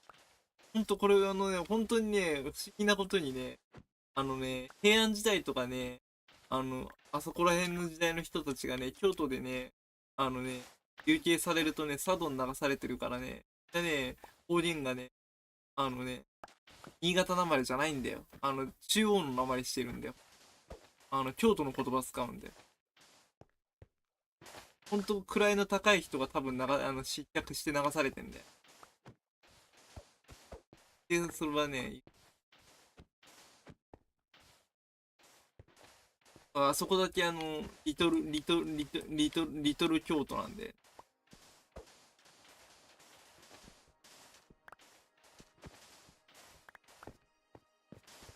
佐渡の不思議なところなんだね。八丈島、東京とかの八丈島とかはね、かなり重罪人がよく流され、流刑されてたらしいね。島流しって自分でやっていかなきゃいけないから大変なんだよ。俺だって実際今島流し中だもん。だって、船で連れてってあとは自分でやってくださいなんで。食べ物も自分で賄ってね、家も自分で賄ってね。島から出ないでくださいね、だからね。出ないでくださいね、出られないが北海道の正しい。先住民族は何でしょうか？アイヌ民族だ。でも実は言うと、あの人たちは、北海道だけじゃなくて、樺太とか、北方領土とかもっと上の、カムチャッカとかにも勢力伸ばしてたからな。すごいよな。佐渡海洋深層水産、佐渡島は2日くらい、1日でも、いると絶対、住みたくなる。住みたくなるよ、ほんとね。カムチャッカまで勢力伸ばしてたから。カムチャッカで勢力伸ばしてるときに、イヌイットとかとも交流してるからな。そうすごいね。琉球とも交易してた。すごい攻撃力半端ないな。モンゴルを返り討ちにしてるしな。ただアーニャはまさか、とんでもないことが起こりまして、まさかヨミさんに、杉さんのお母さんがハマるとは思わなかった。うん。あの人ピアノもすごいけど、なんか、二次元キャラになりきって、なんか、ピアノ弾いたりとかする人やからあ、な。コスプレやるんだ。やるよ、それ。おお、すごいな。コスプレイヤーでもあんの。コスプレイヤー。そうだね。ピアノやってコスプレしてる人も最近よく見るよね。顔出さないで。あの人は違うでしょ。でもな、どうなんやろな、月日のお母さんはアドにハマるんかどうなと思って。なんとなく知ってるよ。ガチ勢ではないけど、まあまあ、全部聞いたことあるね。何もかも失った抜け殻のココアさん、サードガーシーマ。アドバシはいいね。あれそうか、猫みちゃんはポケポケをやりに行ってんのか。アイヌ VS モンゴルの戦いが相当やばかったから。アイヌトラップとかね、罠を仕掛けてね、モンゴル兵を徹底的にやっつけたんだよね。だからモンゴルがカラフトから侵攻したけどね、北海道を狙ってね、東北から侵略しようとしたけど無理だったんで。アイヌの、されたから。アイヌですよ。そう、返り討ちにされたから。だからもう無理だって思ったんだよね。モンゴルが勝てなかったんで。だから仕方がなくね、鎌倉側から攻めたんで。カラフトからやってアイヌに返り討ちにされて、仕方ねえ、じゃあもう朝鮮半島と、あと中国から東路軍10万と、江南軍20万で攻めようとしたんで、それしか方法がなかったと。カラフトからやって成功してたらどうなったかわかんないよ。勇猛果敢に戦ったよ。やばいよ。普通に罠とかトラップとか仕掛けてね、行く先々でね、野襲仕掛けてね、返り討ちにしちゃったんでね。モンゴルがね、もうこの人たちやばいからもう攻められねえよ。シバニャンさん、明治の日本じゃないとどうしようもねえよ。明治の日本じゃないとどうしようもねえか。木本佐一か。ゴールデンカムイ大好きだと。俺はシリパ様好きだと。あれはね、よくできてるよね。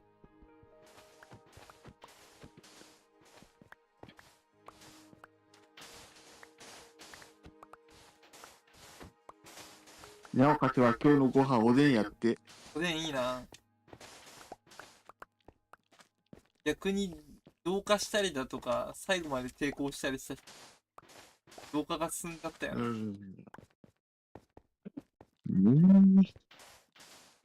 でも俺はまだ彼らの精神は北海道に生きてると思う。彼らを利用する人たちもいっぱいいるからな。少ない方向。それが一番問題視されてるところなんだ。利権にしたりだとか、そういうのを盾にして、悪いことに使う人がいる。利用したりする人。政治利用したり。それが問題なところはあるんで、この問題について話すと長くなる。利権にしたり、政治利用したり。新潟といえばあれだな。上杉謙信でしょ。そうだな。あー、いいね。敵に塩を送るし。謙信公は俺好きだからな。この文章誰好きかなって迷うんだけどな。こいついちゃってる。俺も信長の家臣の森蘭丸が好きなんだよ。本能寺の変でさ、信長を守りながらさ、最後を遂げたけどさ、彼はすっごい美しくてさ、信長がすっごい惚れちゃってたらしいんだよ。とは言うと夜の営みがあったって話は有名なでももう一人いるよ。俺は。やっぱり清正公でしょ。やっぱ俺の。わかる。ねえ。虎退治した人やろ。朝鮮出兵について。槍で竹やぶから出た虎をバッとし古三条の戦いで、籠城戦した人やろ。じゃあ三成と。静ヶ岳七本槍ね。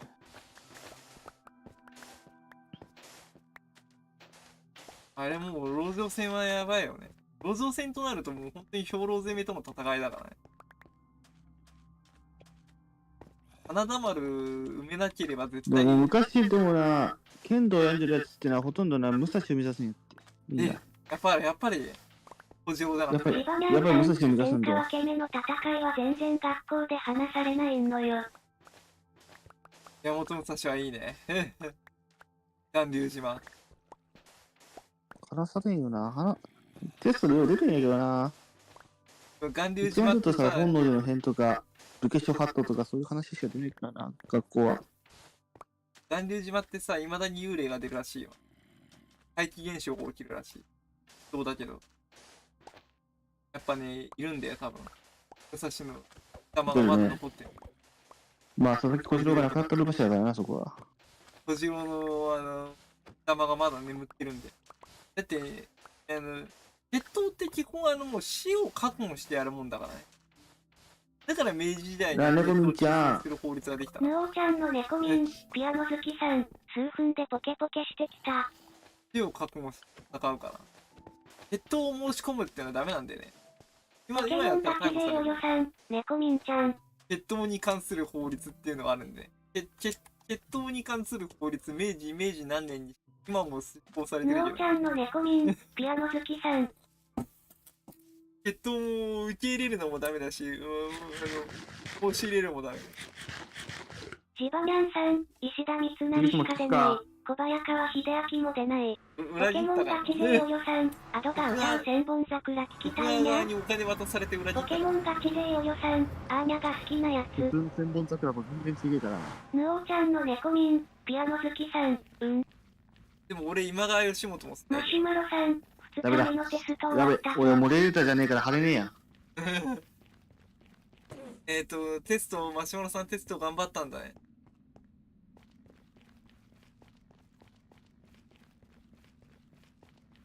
1万5000の兵力連れて沖狭間で、どうしよう。ヌオちゃんの猫民、ピアノ好きさん、マロッチアホ、どうしよう。テストお疲れ様。ジバニャンさん、真田幸村もいないんだぞ、1個も習わなかったんだぞ。マシュマロさん、猫っちアホ。困ったわ。俺モデレーターじゃねえから出れないか、晴れません。晴れないか。じゃあ俺がリンク見つけて晴れなんどうか。ああ、そうだな。じゃあ、後の千何本桜もファンをって言って失った抜け殻のココアさん、1時間多分仮眠してるわ。1万5000の兵力散らばったっていうのはね、簡単に言うと、アドの千本桜って調べたら多今川義分出てくるわ。元はね、兵力をね、分散させてたから信長に奇襲されたんで。それが敗因で沖狭間の負けた理由。だから、チキスのディスコードに送っとくわ。お、ありがとう。これを送るわ。ね、あとね、今川義元の兵たちね、めちゃくちゃ酒飲んでた。酒飲んでどんちゃんパーティーやってたんで、ね。だからもう、そこで信長たちが2500人で強かけてきたからもう立ちむマシュマロさん、URL 省略。おありがてマロがかたしてくえ。れた。さすがマサマロ氏、早いな、仕事が。よく映画でもありがとうマシュマロ映画やドラマでも書かれるようなそこはね。明日織田を叩き潰すしやーとか言いながら踊りながら太鼓叩いたりとかしてると。この千本桜、俺多分今まで聞く千本桜の中で一番好きかもしれないな。ぜひも聞いてみてくれよ。もう聞いてみるわ。叩き潰すしやなんかすんごい変わったな。和テストの千本桜やで。だから昔そうそうアドのいいところもちゃんとバンドがやってんのもあったよ。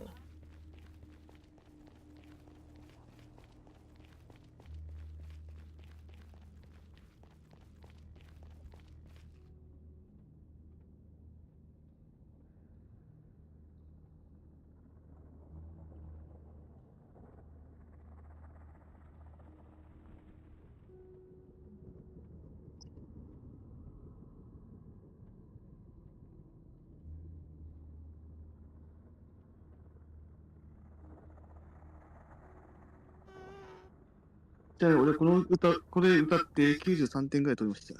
お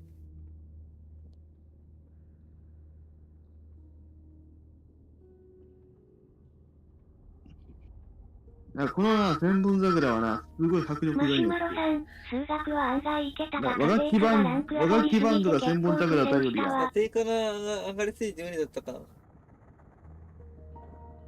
次し和楽器バンドって知ってる？和楽器バンド知ってるよ。和楽器和楽器バンドが千本桜歌うよりやん。それ知ってる。それって結構滑らかな歌うよりやん。でもこの千本桜はな、ドカーンってくるけな。ドハンとくるんだね。やっぱアドやけんさ、声の音質、あとは和テイスト、そういうのもいいかなと思って。多分猫みちゃんハマると思うよ、すぐ。だってこの曲2591万回再生されてるから今。マシュマロさん、ただ赤点ではないと思う。赤点ではなかったか。頑張れ。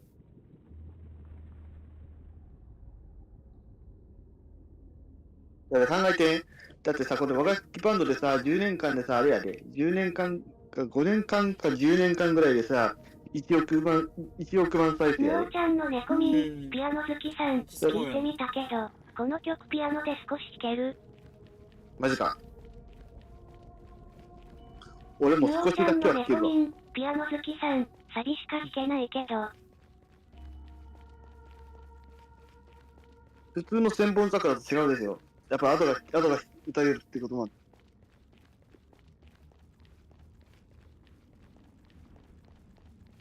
感謝トーマスって普通に大事故起こしてるんだよな。今思えば。のどと鉄道ってめっちゃ事故起こしまくってるよな。脱線シーンが面白すぎる。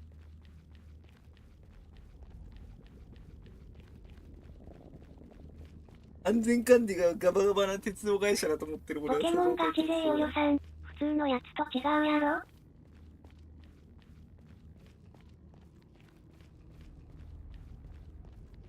ポケモンガチ勢およさん、アドが歌いよるから。ぬおちゃんの猫ミン、ピアノ好きさん、おう、今のうち、おーす。うっす。とりあえずじゃあ10時ぐらいから手伝おうかなと思ってんだけど、いきます？いるいる。いけるいける。ただ猫みんちゃんとさ、なんか電話するまでさ、時間過ごそうかなと思ってさ。人間、あって曲つける？してない。でもさ、俺さ、猫みんちゃんにさ、弾いてほしい曲が1曲だけあるんやって、クラシックで。うん。月光知ってる月光。あー。なんか聞いたことある。ぬおちゃんの猫ミン、ピアノ好きさん、人間か、聞いてみないとベートーベンわからないが作ったやつかも。あー、なんかそんなんあったな。運命は知ってるよ。ででででコナンの事件であったんやけどな、月光殺人で事件。でででででで俺ワーグナーが好きなんだよ。でてんててんてんててんてんてんてんてんてんてんてんてんてんてんてんてんてんてんてんもう永遠に聴いてられるわ。俺の登場曲あれにしようと思ってる。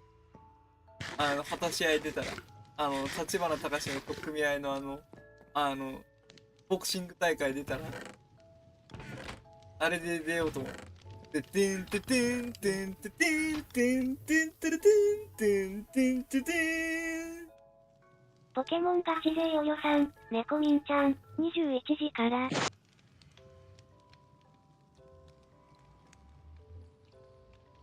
あ、さあ、月日嬉しいお知らせしてあげるわ。ポケモンかなんかやらないにゃ。コナンの今年の映画、レンタル開始しました。これレンタル返したのね。いいね。 100万ドルの道しるべか。ああ。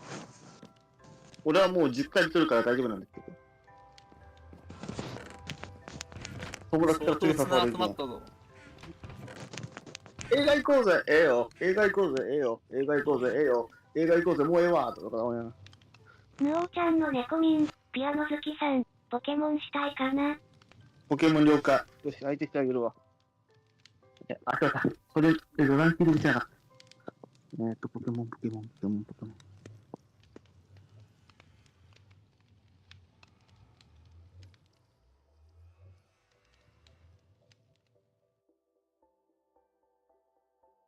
あ、そうだ。ポケモン、ランクマン、それなランキングか。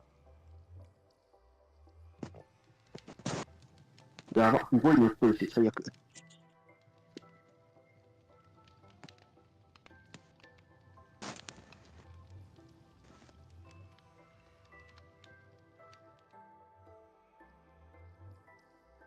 いつでも見れクレるぞ。ヨンしんちゃんの同様佐藤9日堂のモデルじゃなくて伊藤洋華堂なくなっちゃったんだな。前。ヨゴミちゃんもよかったらみんな、今年のコナンの映画は最高だぜ。うん。 100万ドルの道しるべか。友達と見に行ったな。うちのダチが、お前、レンタルで買わんと直接買えばええやんって言ったけど、どんだけ金すると思っとんねんと思います。ヌオちゃんの猫みん、ピアノ好きさん、好き。じゃあねと思う。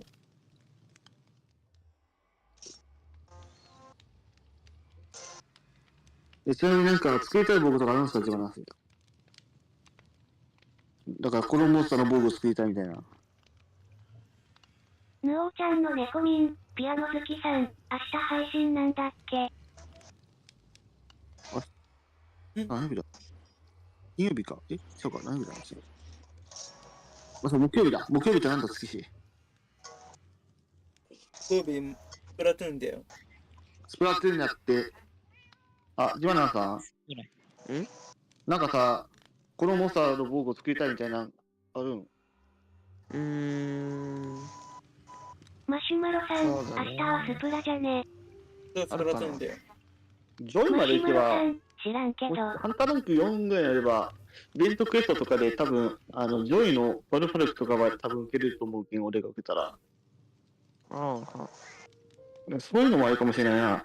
ただ、だからな、ジョイのな、イカがな、多分ジョイの防具図やったら結構厳しいと思うけん。まあ、ここからさ、イカはザコって言ったけど、まあ、多分、ジョイにしては、まあ、俺はいけるけど、まあ、一応俺はミラボ防具だけにいけると思うんだけど、だから攻撃力がな、バカみたいに高いんやって。ビームがね。マジか。イカのビームってマジで怖いけんさ、な、しかし、イカの BGM 怖い。BGM じゃなくてビームだよ、ビーム。なんで音楽が怖いんだよ。私も怖いけど音楽も。ビームだって赤いビームあるだろ。ビームはこれから怖いわかる。貝は全然余裕。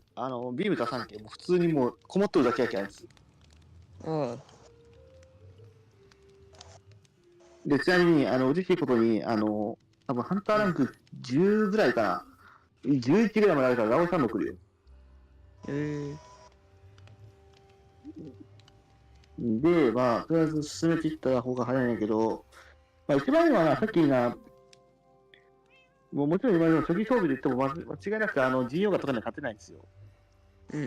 だっけ、間違いなくはじめに防具を作った方が早いかなっていう。だって防具を作った方が、だって、後先やりやすいし。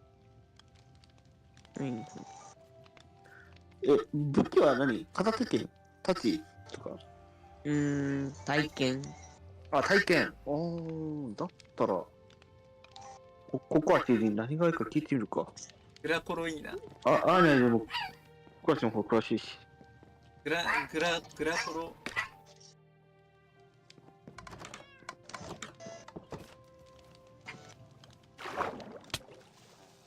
体験か。体験やから何やろうな。こういう時にココアチがいねえからちょっ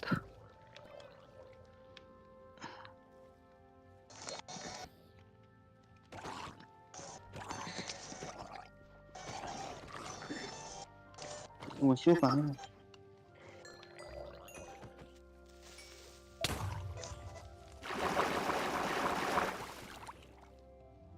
こに、緑ちゃん、ここにしよう。相手するわ。水中村人ゾンビがいっぱいいる。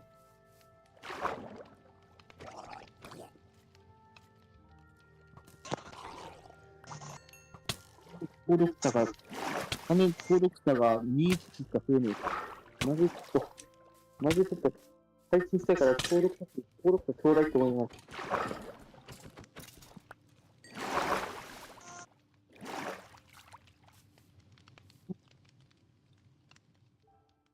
正直、次しの配信、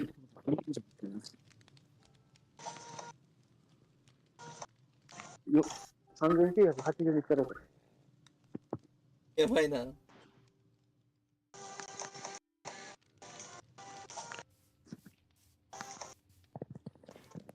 俺がサムネインスピレーションしてるね。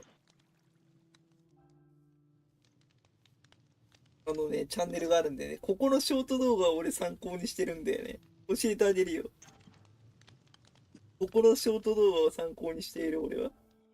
ショート動画のね、投稿のやり方はほぼここからね、まだ受け入れてるんで。近々俺も動画見ようかな。ポケモンガチ勢およさん、猫みんちゃん、ポケモンやろ。ここ、橋田チャンネルってところからね、参考にしてるんだよ。あ、爆発すんな、魚雷が命中したぞマ。シュマロさん、氷川匠。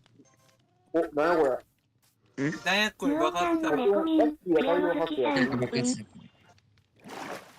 マシュマロさん、猫ナイス。ドラグライトがあと5個あれば、三つね装備作れるな。道のを作ってんのよ。ヌオちゃんの猫みん、ピアノ好き別にさ、そうんけ今フワライド育成してた。またちょっと猫みちゃん恐ろしいポケモン育成しとるや。俺、コジョンドで格闘タイプにしようと思って。コジョンドをもうちょっと強くする。今回のコジョンドなかなかいい試合やな。なんで月しルチャブルじゃないんやね。コジョンドからの加工型からっていう理由で。ルいや、ルチャブルの方が強いやろ。叩き落とすを使って相手の持ち物をか乱させるやり方で、なんでみんな叩き落とす使うから俺も叩き落とす使おう。あとなんだっけ、猫魂からの叩き。相手を牽制するということを覚えた。コジョンドの攻撃いくつだ？攻撃と素早さに。コジョンドなんか使ったことねえぞ俺マシュ。マロさん、一回カットが巧み逃してくれたが後ろから回って起爆。あれ、起爆したらやばいな。起爆すんのやばいな。今度で猫みんちゃんがくれたからでした。コジョンドな特性再生力の方が強いよ間違いない。お、再生力がいいんだよ。だって入れ替えたら体力の3分の1回復すんやで。コジョンド攻撃力なんぼだ？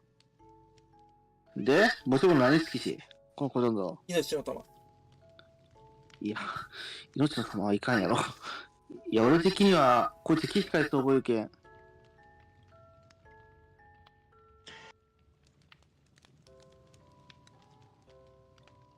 コジョンドあんまり使ったことはねえからよ、わからんけど。攻撃って攻撃125か。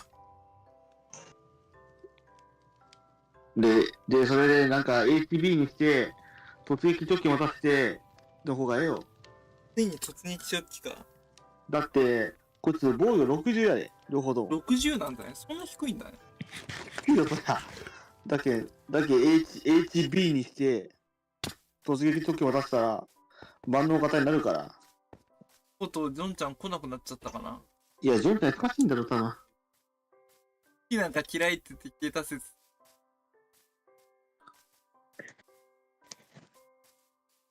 ジョンちゃん、ジョンちゃんも忙しいね、妹ちゃんの世話で。忙しいのかしっかりしとると思うよ、ちゃんと。日曜日ね、ジョンちゃんね、コメントできんから、島開けるわっつって、月いらっしゃいとか言って対応してくれて。それが、ジョンちゃんあれでしょ。タブレットがあるから、タブレットの調子が悪くなってしか考えられないでしょうか。あ、その説ありそうだ。うん。あと、お父ちゃん。あ、親二人父ちゃん。方には弟だよ。お父ちゃんがなんかいろいろ問題あったのかな。お父ちゃんがなんかジョンちゃんに手を挙げるって言ってるけど、あれ大丈夫なのかな。逆によそ様の家のことだからあんまり言えないけど、ちょっと心配になってくるよね。どうしても今日何時まで配信するの？今日24時までやるよ。24時までやるの？ポケモンガチ勢およさん、0223だにゃ。いいよ。でもぬおちゃんの猫に、ピアノ好きさん、アーニャちゃん、ポケモンで対戦する？ご飯行ってくるからちょっと待ってね。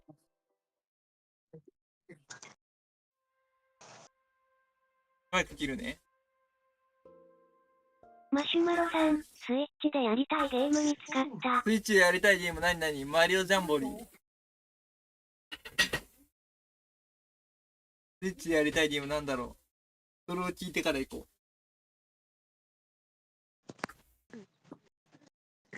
ハンガー重さに耐えきれるかってマシュマロさん、違う。う。びっくりした。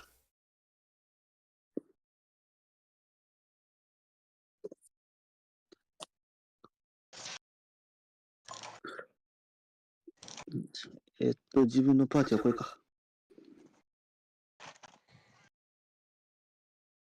大会3位パーティーやな。はい、オッケー。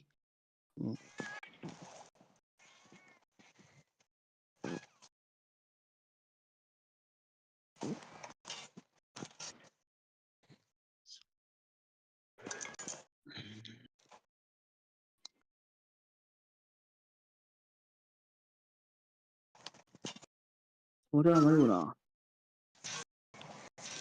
なんだろう。一個でもミスったらやばいな。はい。よいしょ。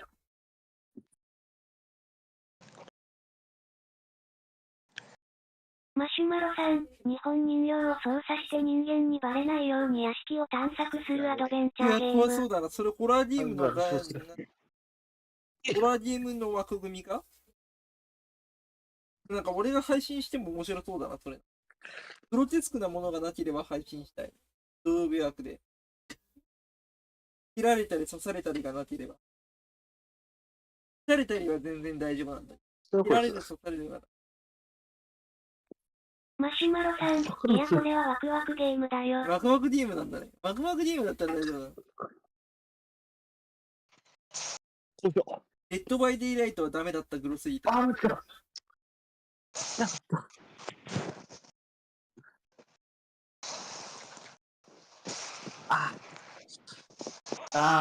なるほど。よし、切ってくれたと思ったんだけどな。ということでマイク切るね。ご飯行ってくるね。マシュマロさん、マイクつけとってよ。家主に捕まらないようにして屋敷を自分のやつだけ探索するゲームだよ。おいでおかえ。そうすると、俺たちだけしか。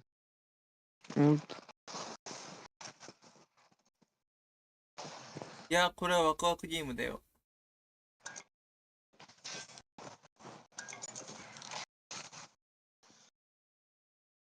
家主に捕まらないようにする屋敷を探索する探索ゲームなんだね。マイク川切るね月チ。ャンネルさん、J。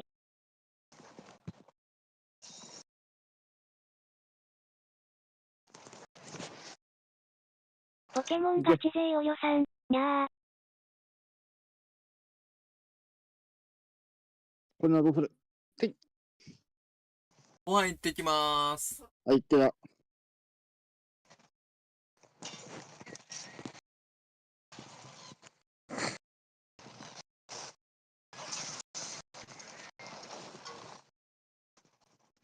うん。よいしょ。はい、了解。はい。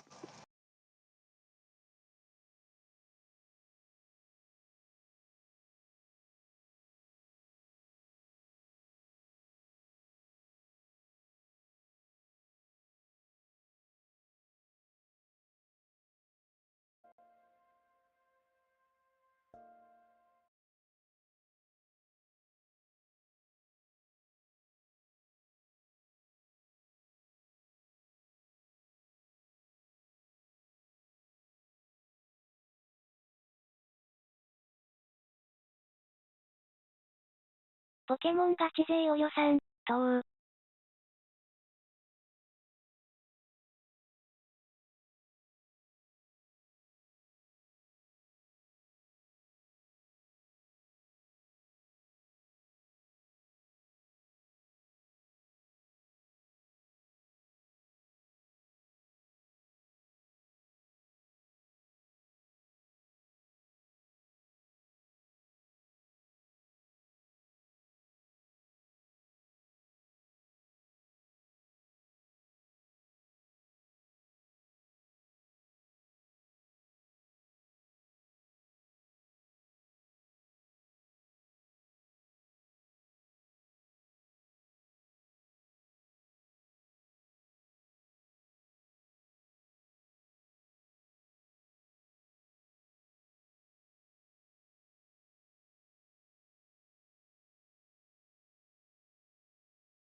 ポケモンガチ勢およさん、にゃ。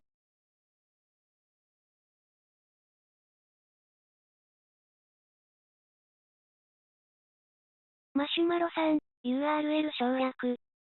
ヌオーちゃんの猫ミン、ピアノ好きさん、にゃ。負けたにゃ。対戦ありがとうございました M。マシュマロさん、このゲームやりたい。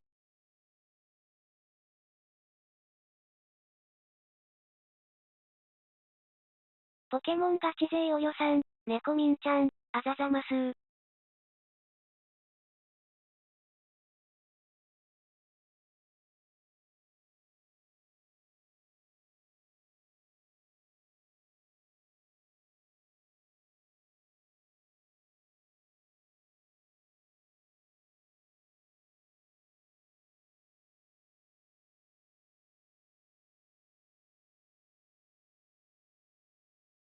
ポケモンガチ勢およさん、猫ミンちゃん、アーニャからプレゼントがあるにゃん。マシュマロさん、値段が1485円というコスパも良い。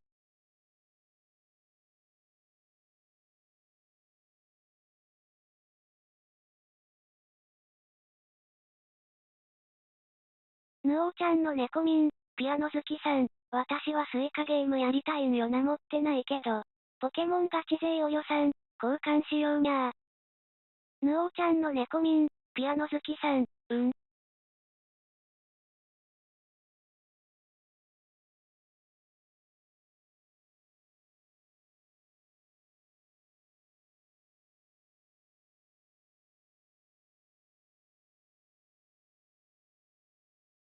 ポケモンガチ勢およさん、大喜びすると思うにゃ。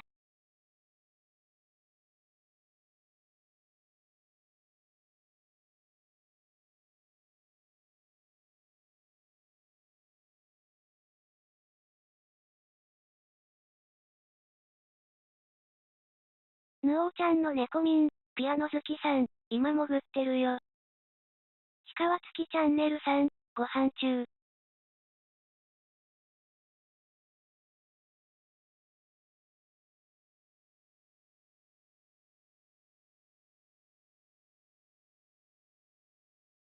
鹿は月チャンネルさん、1485円ならやりやすい。ポケモンガチ勢およさん、これだにゃー。ポケモンガチ勢およさん、はい、これ。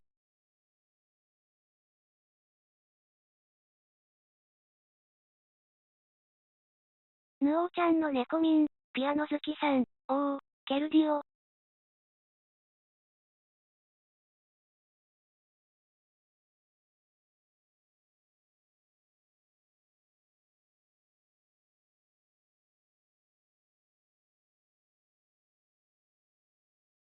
ポケモンガチ勢およさん、アーニャにビキールからあげるにゃー。ぬおーちゃんの猫民、ピアノ好きさん、月くん、ゆっくり食べておいで。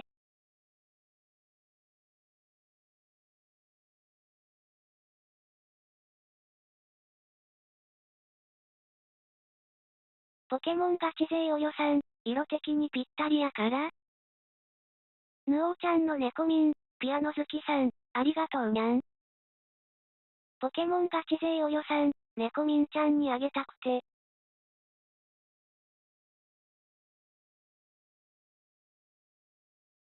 ポケモンガチ勢およさん、大作戦のやつよ。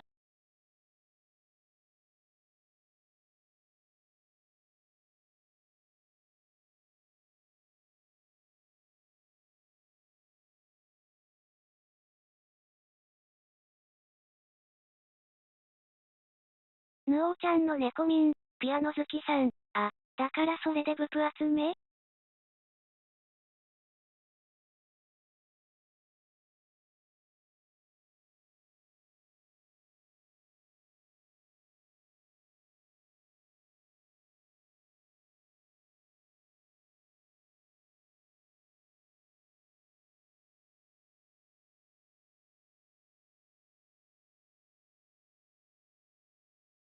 ポケモンガチ勢およさん、いや、ブプは大会のやつよ、わら。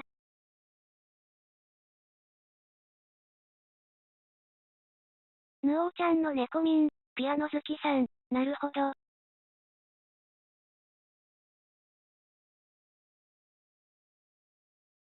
ポケモンガチ勢およさん、大作戦でアーニャおにぎり16個食べたからね、わら。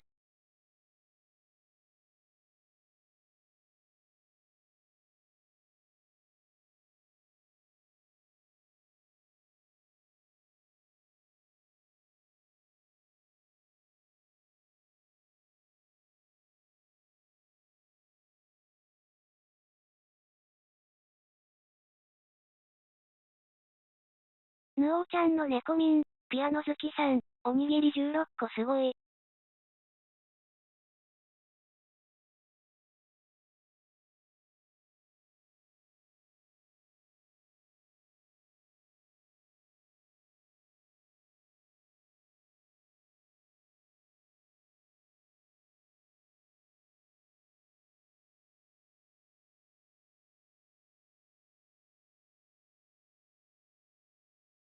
ポケモンガチ勢およさん、猫民ちゃん。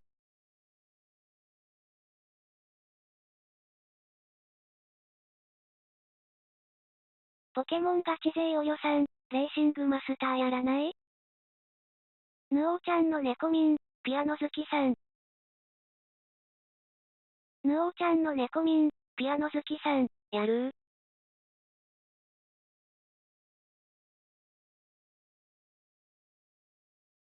ポケモンガチ勢およさん、あーにゃ走りたい気分だにゃ。ポケモンガチ勢およさん、にゃー、やったー。ポケモンガチ勢およさん、あーにゃつけてくるにゃ。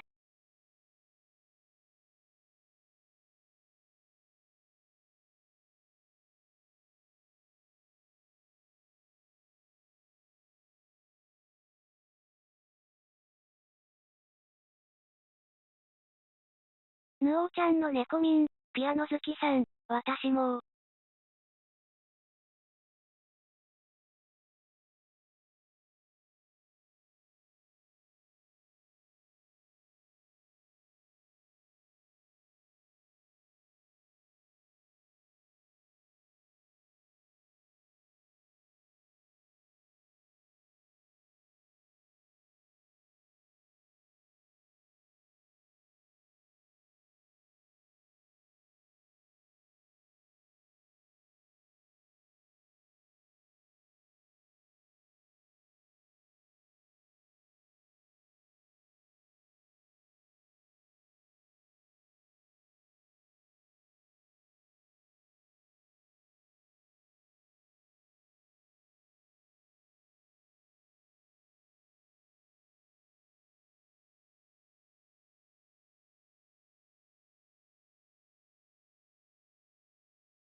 楓だね。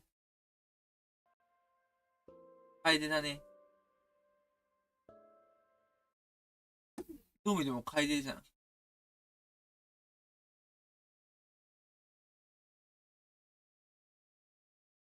画像で調べれば出てくる。これは何の葉っぱって。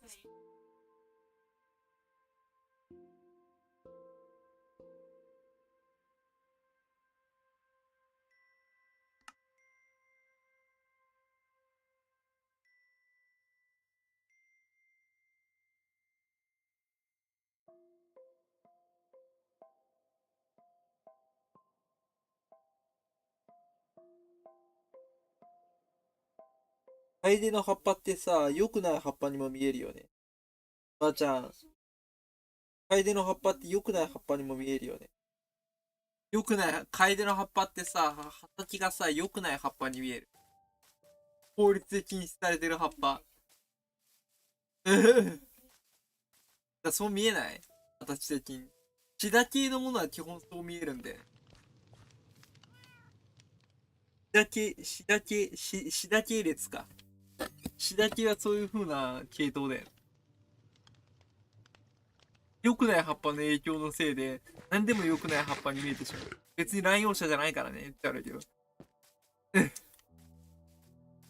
グラセフやりすぎちゃって、マジでそれにしか見えなくなってくる。ハイドラ葉っぱ見るさ。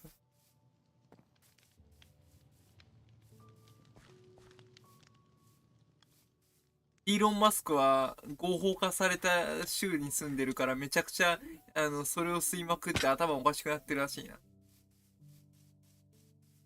イーロン・マスクの州では合法化されたらしいから。だからなんかあの人なんかわけわからんことをツイートしてんじゃないのっていう話は有名だよね。俗に言うその薬の影響からああなってるから。副作用だってどこまで本当だか知らないけど。ならうなずけるよな。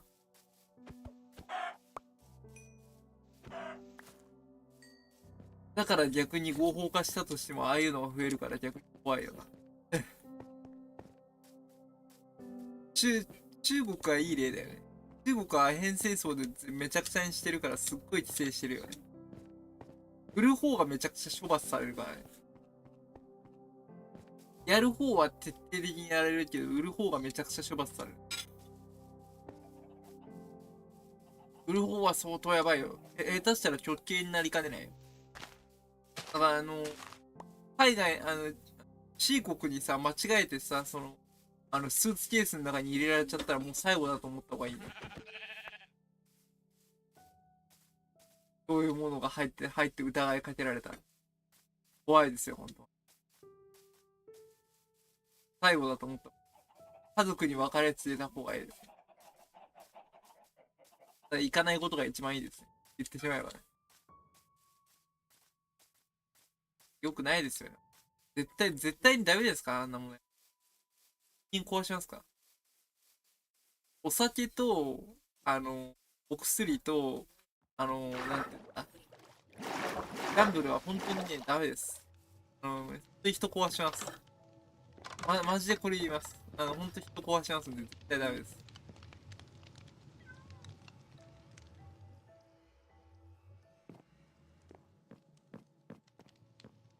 でも、これらに共通するものっていうのは依存性なんだよね。依存性と中毒性なんだよね。この3つに共通してる依存性、中毒性、あと、体を悪くするっていう面ではね、共通してるんで。ギャンブルは体を悪くするかどうかわかんないけど、健康的な精神面での、健康的な生活を阻害するかもしれないよね。アドレナリンやドーパミンがすごい刺激されるから。俗に言う、キュイーンっていうところがさ、すごいさ、パチンコとかスロットとかの、キュイーンっていうのがさ、もう頭から離れなくなるって。パチンコ依存症の人の頭の中ではもう常にあれが鳴ってる状態なんで。やばいよな、ばあちゃんな。ばあちゃん。パチンコの音が鳴ってんでしょ？パチンコ依存症の人。ピーンってね。公開演出の音が鳴ってるんで。だから本当にやばいよね。依存症は怖いですね。みんなね、何かしらの依存症になってると思う。僕は思うけど。それがお酒とかギャンブルとかね、旗やお薬とか、あとはそういうのに限らず、なんていうんだ。全部ね、依存症になりやすいですよ。コム様ありがとう。ほとんど依存症になりやすいです。ゲームにしてもインターネットにしても。結果、依存症になる人はなりやすいです。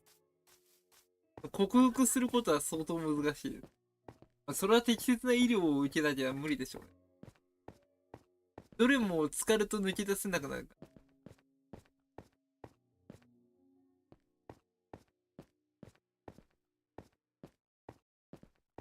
何もかんも失った抜け殻のココアさん、お茶依存症。お茶依存症もね、お茶依存症39俺だ俺。もう少しで海底神殿やからな。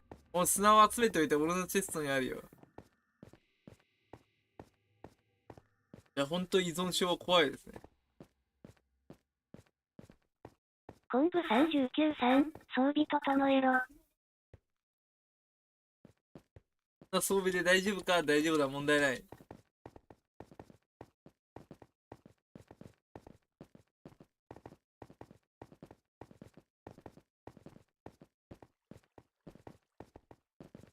昆布39さん、海底神殿水抜きか。楽しそうははお茶依存症もほんとやばいな。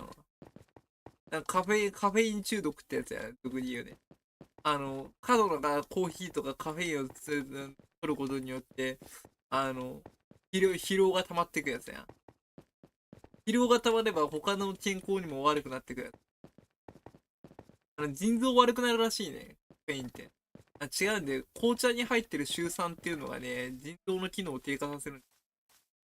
シュウ酸を取りすぎると腎臓弱くなるらしい。紅茶とかコーヒーに入ってるやつ。麦茶には入ってないんですよ。麦茶は比較的に健康的なお茶だと思う。あんまり毒素がないんで、ね。紅茶とか緑茶とか、あとなんだ、ああいうのに比べたら、コーヒーとかに比べたらね、毒素がないんで。過剰摂取すると危ないかもしれない。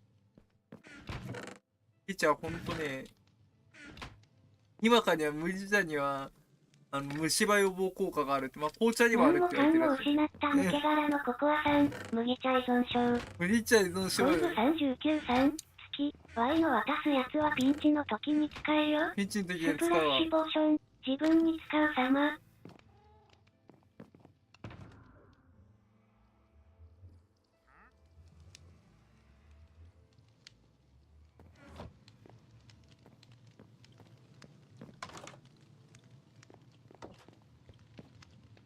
さすがに全部ロストしたら怖いから、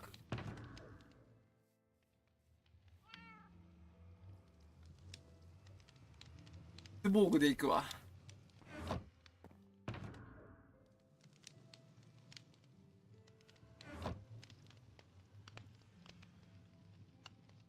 昆布39さん、無駄遣いしたら月死ぬぞ。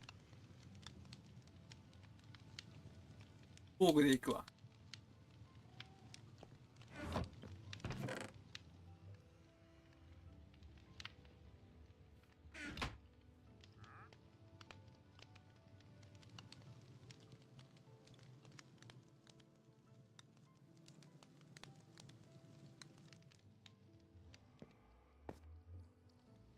昆布39さん、エンダーチェスト持っていくわ。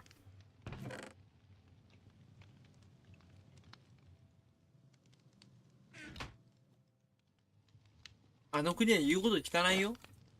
そういう国だわ。周りの言うことを聞かない俺みたいなもんで。俺がやってることを国家レベルでやってる国があの国なんだ。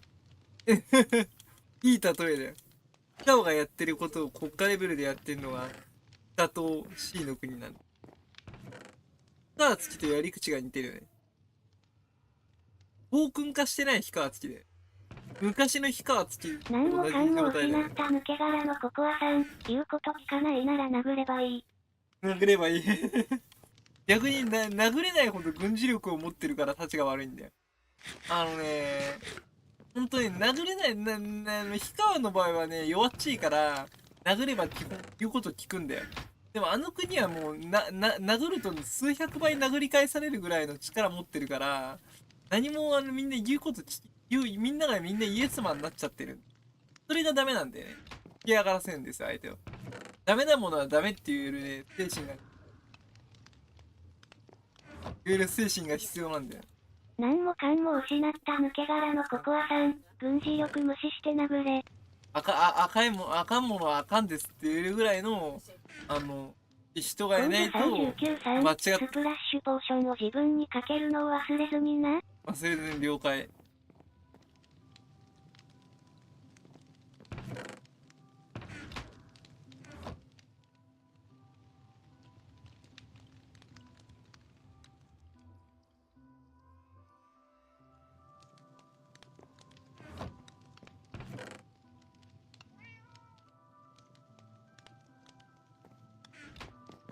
何もかんも失った抜け殻のココアさん、日本の子供の仇は絶対撃つ。逆に復讐で煽るのは逆に怖いかなとは思うけど、そういう感情が芽生えてしまうのも、まあ、不自然ではないところはあるんだよね。君は憎しみで返すことは許されないことなんだ。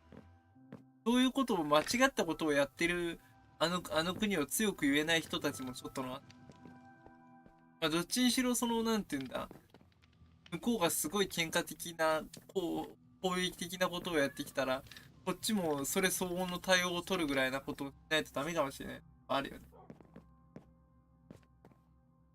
あの国がしっかりしてないんだもん。全然しっかりしてない。大国なんだったら大国の器として、もうちょっと一等何もかんも目標失った抜け殻のココアわきまえてさんほしいよ、憎しみで返すしか会話にならん。まあ、向こうはそれを国是としてるってところはあるけどね。昆布39さん、最初海底神殿行く前に Y のとこ来てな。もう了解。憎しみを生む教育してるっていうのも問題なんだよね。やっぱね。まあ、歴史教育じゃなくなっちゃってるんだよね。ただの憎しみを生むための教育になっちゃってるってのもあ何もるんだよ。かんも失った抜け殻のココアさん、向こうが始めた喧嘩や。そうなんだよ。それはあるんだよ。なんか日本に対する憎しみの教育が逆に憎しみに繋がってるっていうのはあるんだよね。あれが本当に歴史教育かっつったら僕は疑問に思うところが。ちょっと憎悪に向いてんじゃないかってところはあるよね。まあ、あれが正しい教育とは思えないし、ちょっと、洗脳的な感じなところもあるからコンブ逆に怖い。39さん、ちなここは3海底神殿は解体していてん。本当に、和平を、平和を望むのであれば、何もかんも失った抜け殻のココアさん、よ。歴史的事実について、教科書に載せて、悪かったところには反省して、その、イデオロギーを混ぜないことが大切なんで。月海底神殿に着いたらやで。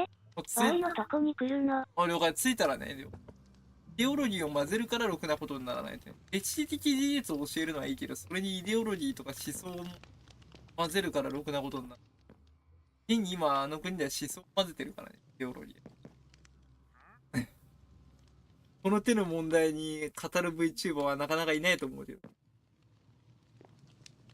まあ、確かに日本にやられたからっつコンブってそのやられ39さん、返すようなここは3海底神殿行こう。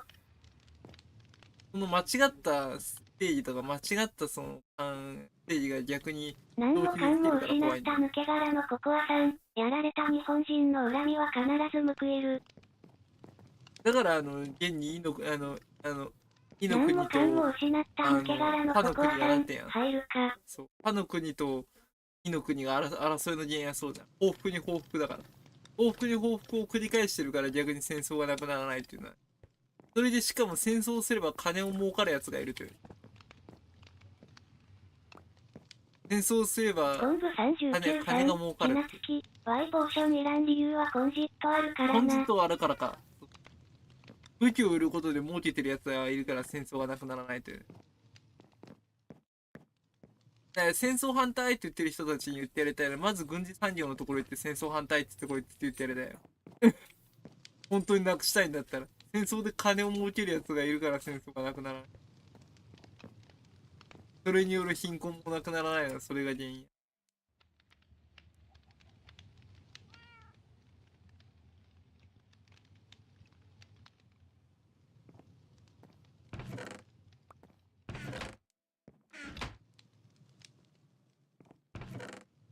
一度上げてしまった拳は、戦うしかないんだよね。何もかんも失った抜け殻のココアさん、どっちかが滅ぶまで終わらんねん、この戦いは。それが地球全体への崩壊へとつながるかもしれない。39さん、トリマ全モブ倒したいし全滅させに行くか。難しいところなんだよね。報復に報復をすると逆に報復が、まあ、信じろみたいなこと言ってるけど。でも明らかにあれは向こうの対応は悪かったです。39さん、ここは3ベッド持っていこうか。あちら側の対応は良くなかった対応だったと思いますよ。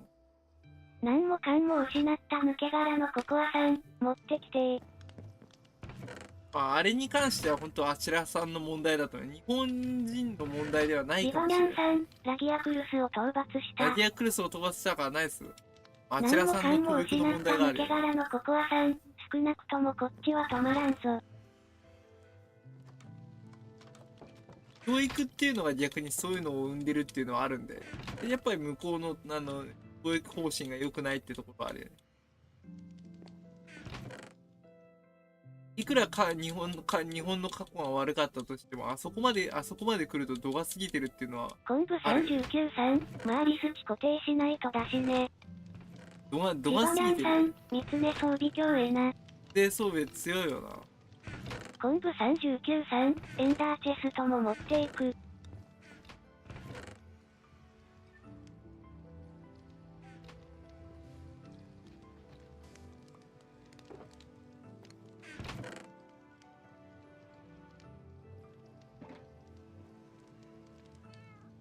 コンブ39さん、さてここは3海底神殿の座標ちょうだい。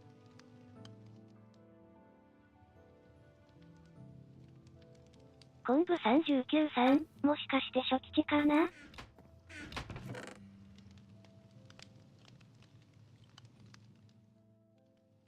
ジバニャンさん、ディスコには戻ってくるんですか？ディスコ戻ってくるよ。でもジバニャンさん、この時間帯になると子供だから通話したら怒られちゃうからやめてね。何もかんも失った抜け殻のココアさん、それを探すところから始めるねんで。探すところかい一応弓で武装する。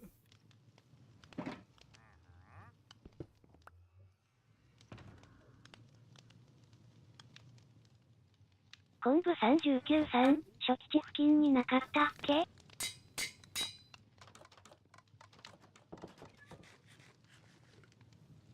昆布39さん、鳥間初期地根下げに行こう。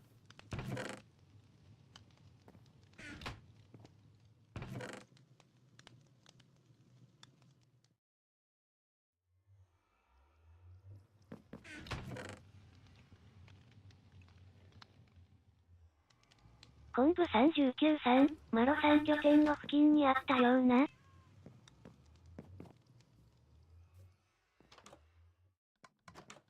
何もかんも失った抜け殻のココアさん、いっぱいあったからいちいち探してない。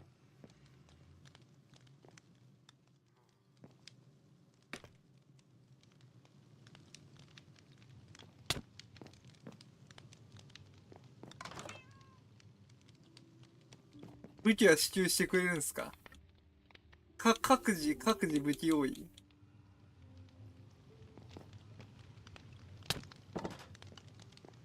昆布39さん、まあマロさん拠点付近の方にしよう。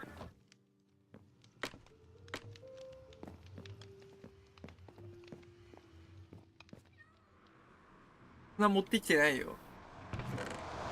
そんな持ってった方がいいのかな。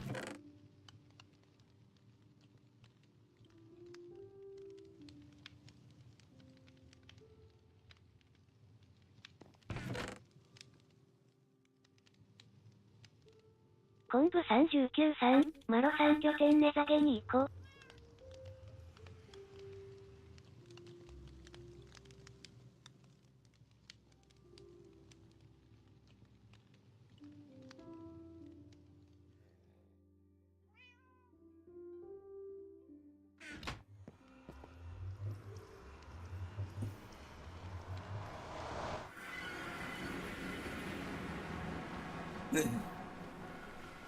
昆布39さん、ま、お先に探しとくね。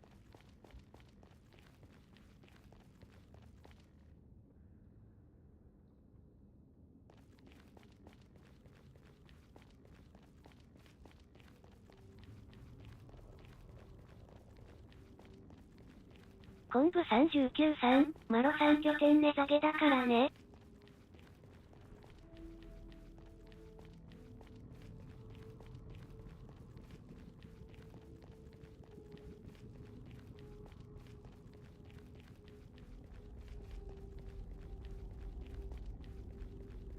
ココアさんの拠点に行ってみたいな。絶対招待してくれないと思う。たら怒られそう。購入国になれそうだから。何が立ってんだろう。このサバ主の拠点め何もっちゃいい。かんも失った抜け殻のココアさん、来たら、殺す。誰殺すよくさ。正式に招待してくれないかな。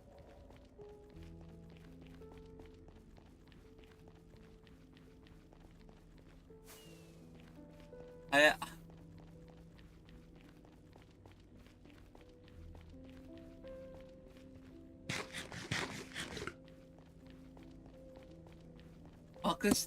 幕の下、なんで幕の下なんだ？幕下じゃないんだろ。幕の下の方が可愛いもんな。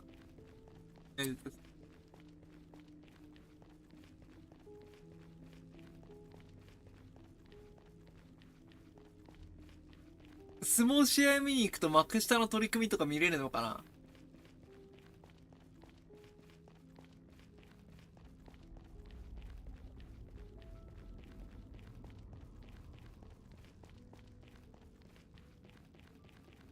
幕下の取り組みを見てみたいよな。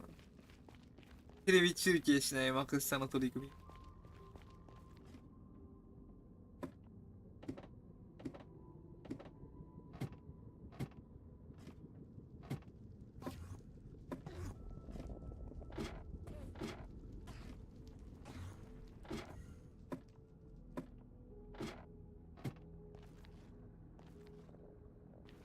だっけ？マシュマロさん、踊り場。踊り場踊っちゃうから。マシュマロさん、踊り場。踊り場踊り場。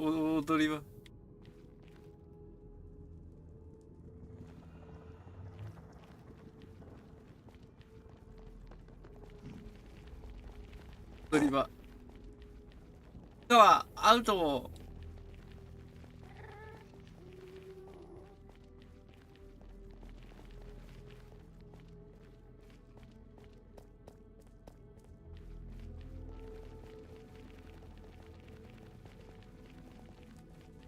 踊り場。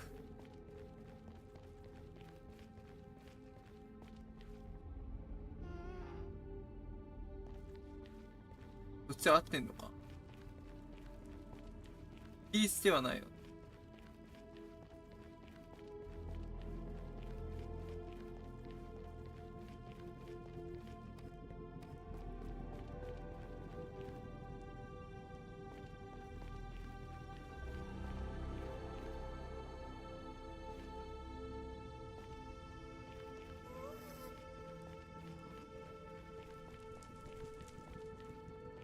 どっち行くんだっけ？コムさんの拠点だっけ？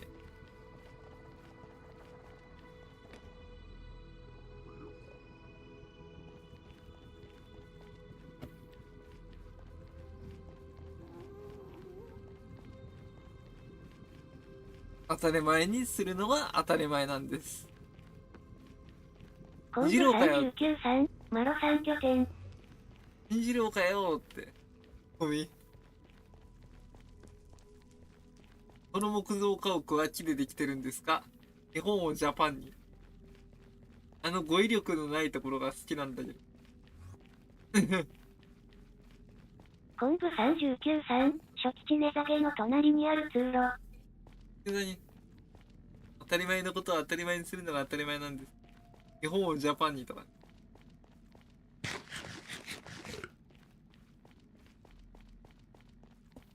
あそこまで来るともはや芸術だよな。あとあれもあるんだよね。進次郎がさ、貧困のさ、貧困問題について考えるとか言ってさ、小学生と貧困問題について考えるっていう、場があったんだよ。そしたらさ、どうして、子供たちは貧困になるんですかとか言ってた時にさ、男の子の話聞かなかったんだよね。進次郎自分のことばっかり言っちゃってね、全然いい、男の子の質問にね、答えてないというね。なんだっけな。なんかね、なんか中身のない発言をしてたんだよね。全然ね、議論してないというね。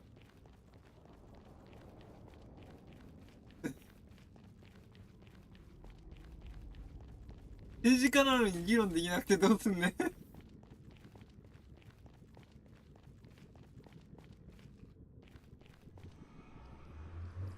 ダメなものはダメな、ダメだからダメなのです。ダメなものはダメだからダメなのです。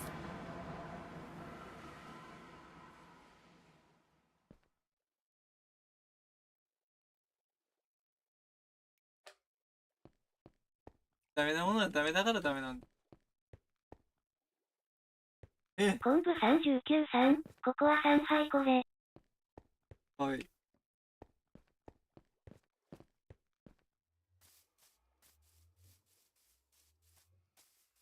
久しぶりに来たらここ。だいぶ刈り取られてんな。木がなくなったな。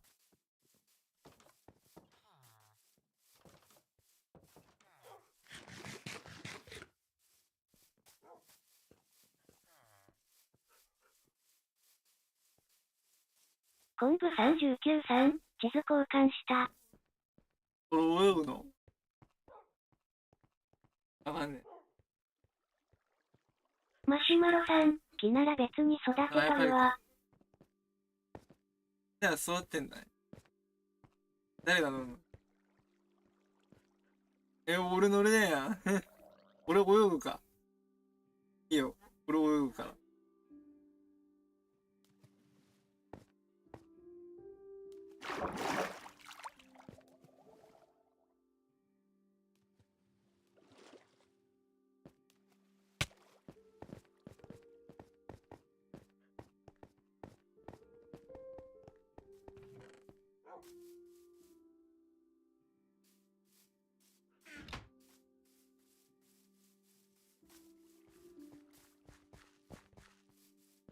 何もかんも失った抜け殻のココアさん、お前は泳げ。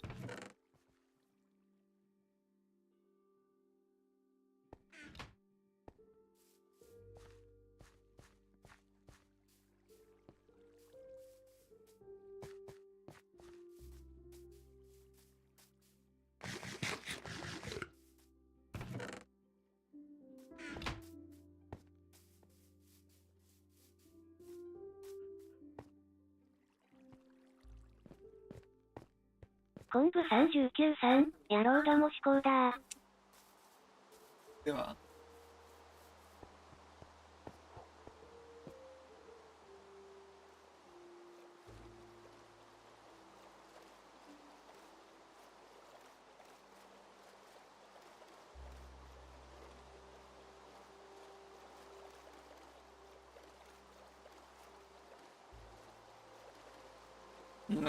また頭回してる。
昆布39さん、ココアさん待って。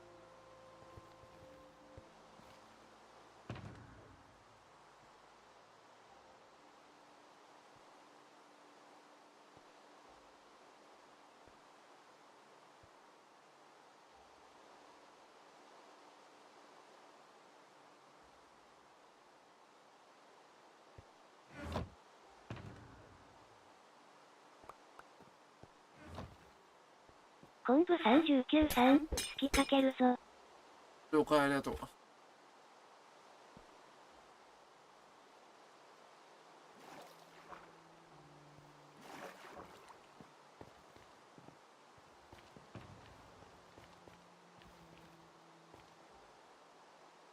マシュマロさん、縦に模様つけれるようになったの今知ったわ。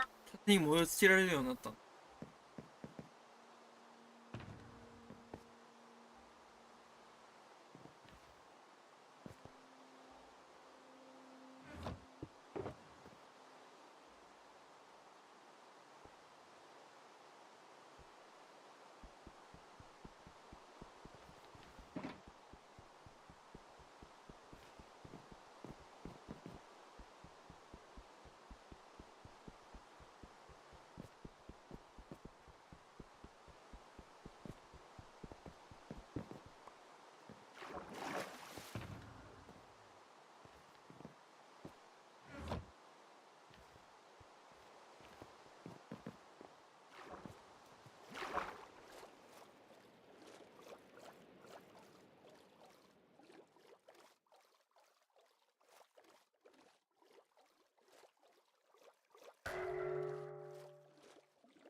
昆布39-3、エルダーガーディアン1匹目終わった。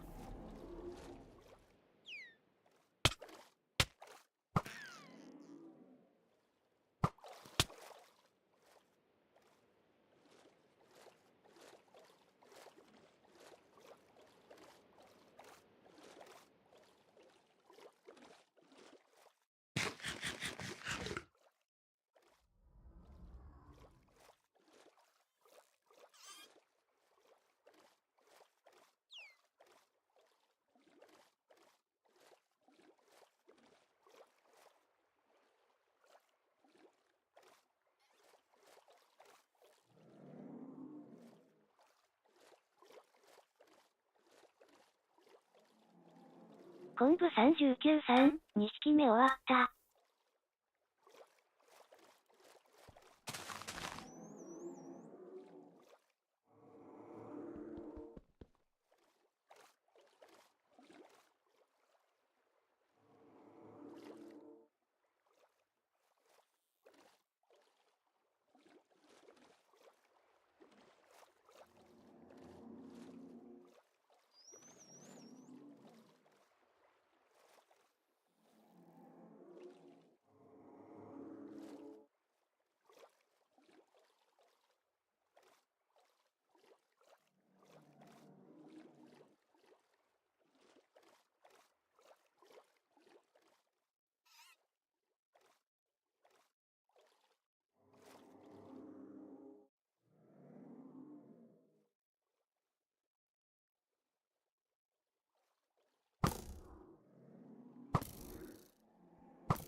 制圧完了。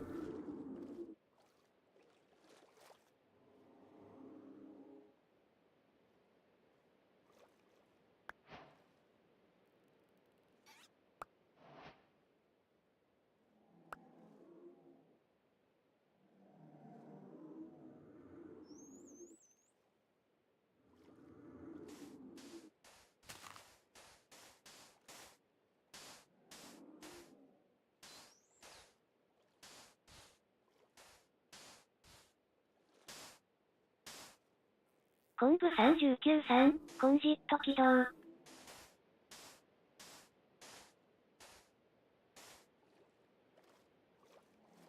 マシュマロさんは今モダンハウス建築しとる自分のワールドで、モダンハウス建築してんだ。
昆布39-3、ハイモー海底神殿は全制覇。これも制圧した。弓を追ってきて手配だ。だった。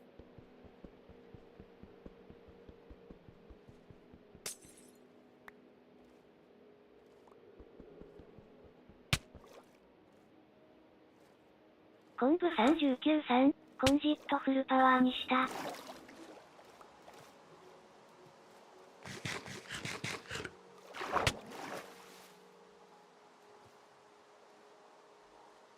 あーべ。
何もかんも失った抜け殻のココアさん、トイレ。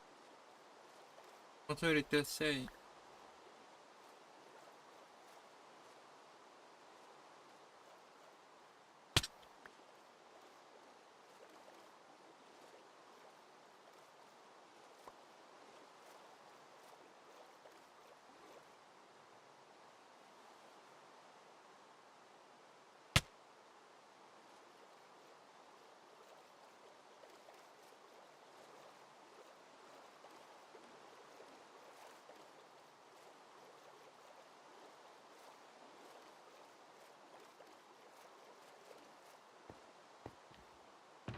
ココアちゃん、スポンジ上納するね。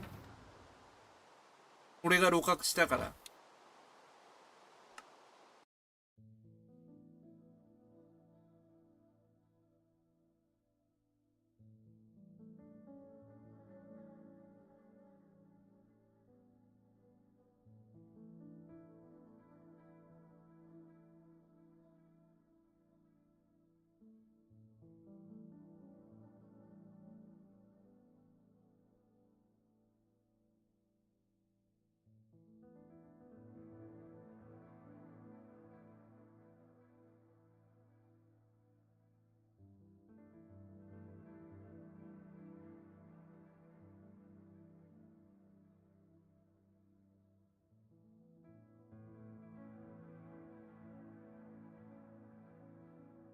昆布39さん、スポンジ部屋探すか。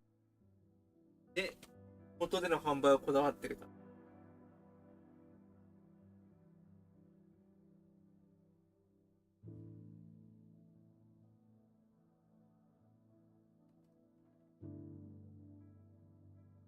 何もかんも失った抜け殻のココアさん、入り口の近くあったぜ。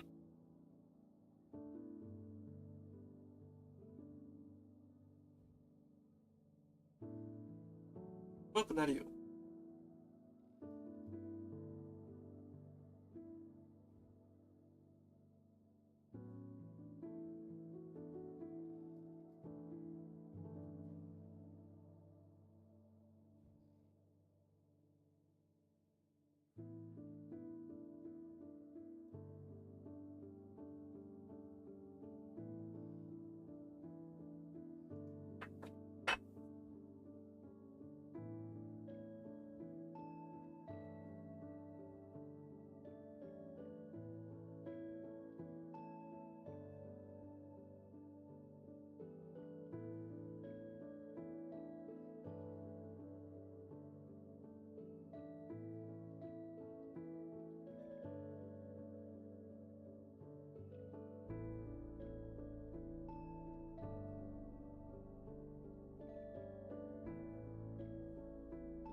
マシュマロさん、氷川がワイのワールド入ってきそうやな。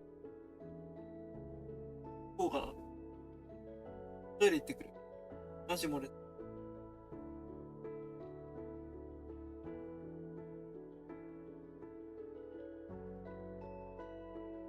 手洗い行ってくる。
ジバニャンさん、ムキムキムキムキムキムキムキムキムキムキムキムキ。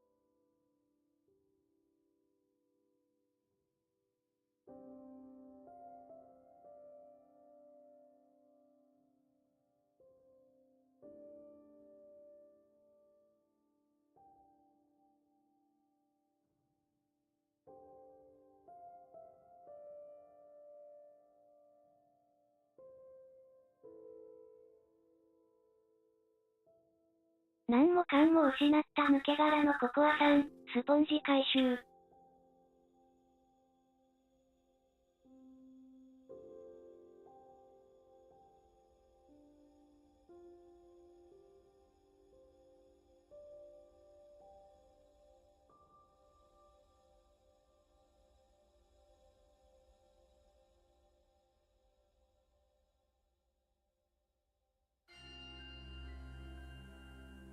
昆布39さん、後で分けてほしいです。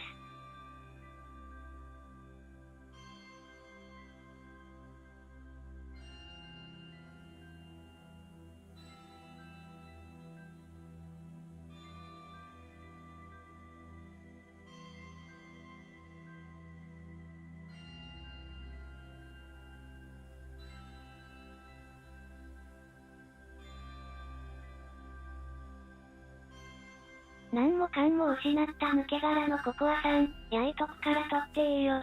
おトイレ出た。ココアちゃん、喧嘩売ってる川口難民の画像見たい？顔は、ちょっと加工するから。顔が見たくないって言ってたから。すんごい喧嘩売ってる画像を見つけたから。これは挑昆布発、39さん、月の浮いた砂邪魔。おいたさん邪魔か。顔はちょっと加工するから見たかったら送ってあげるよ。顔が見たくないって言ってたから。加工した画像なら見てええかな。川口難民の喧嘩売ってる動画？日本人と一悶着やってるやつ。すごいね、騒乱状態になってるから。はい、これ上納品。はい。はい、コカちゃんこれ。一悶着やってるやつ。はいよ。逆に日本人と喧嘩して何のメリットがあるのか理解できない。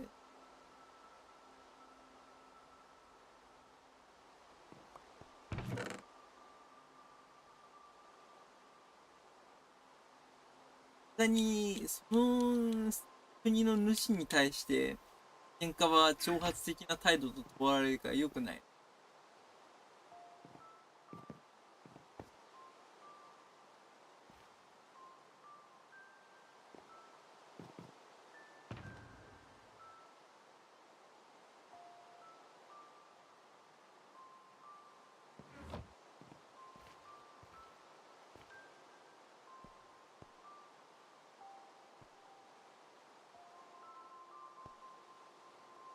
すげえ高速で戻ってきたな。い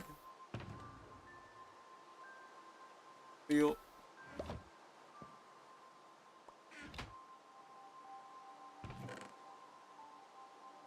中指立ててる時点でもうダメだよ。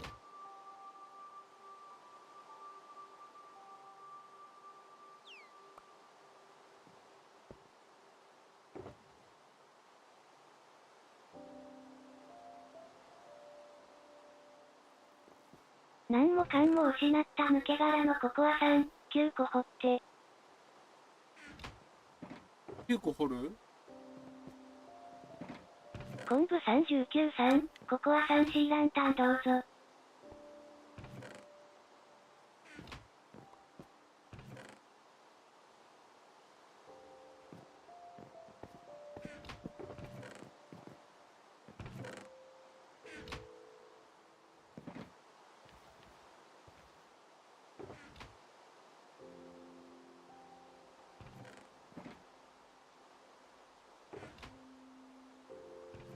何もかんも失った抜け殻のココアさん、縦材で A から9個掘ってかまどにして。あ、了解了解了解。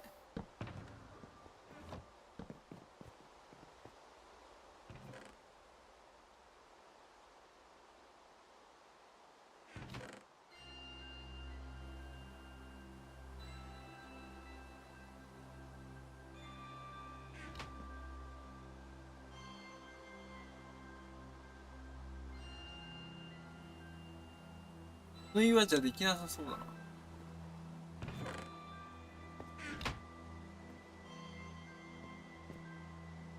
昆布39さん、じゃ、解体続きしてくるから寝れません。こういうことか。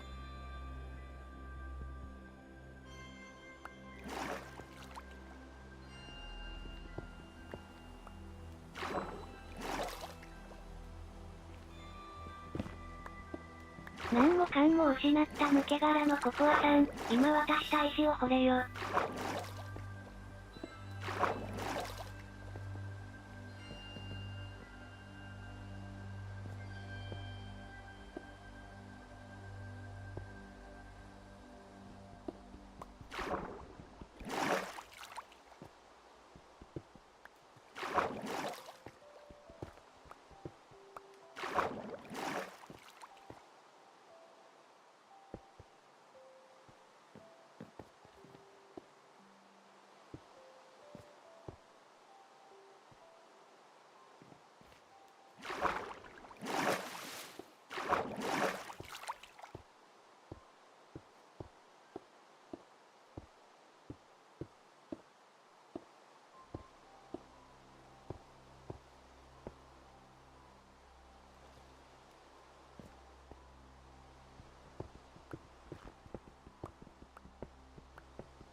マシュマロさん、駅一応鉄道付近は完成した。鉄道付近完成したんだね。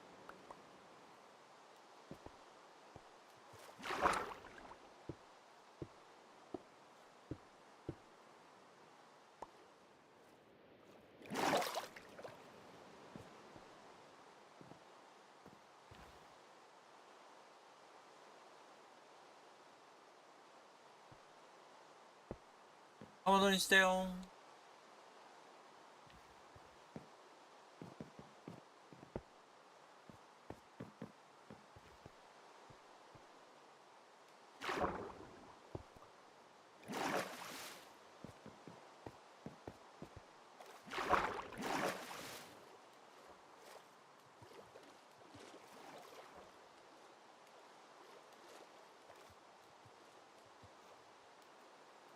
俺は帰国する。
全国に出してんの？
マジやばい。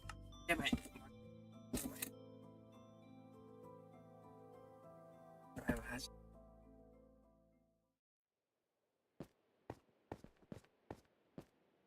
魔人ブー。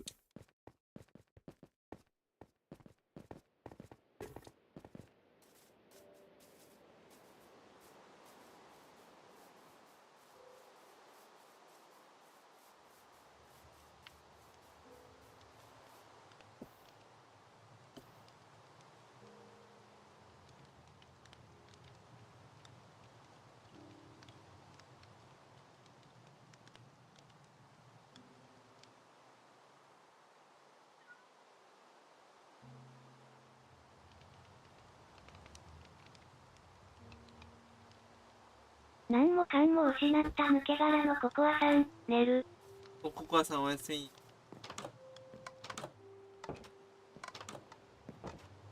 昆布39さん、砂埋め作業一人でしよ。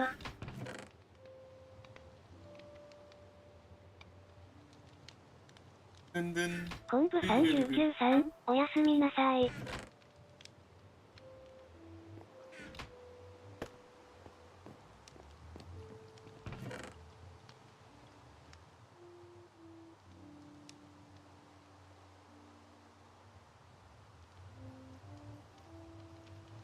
何もかんも失った抜け殻のココアさん、ガツ砂の輸送くらいしとけよ。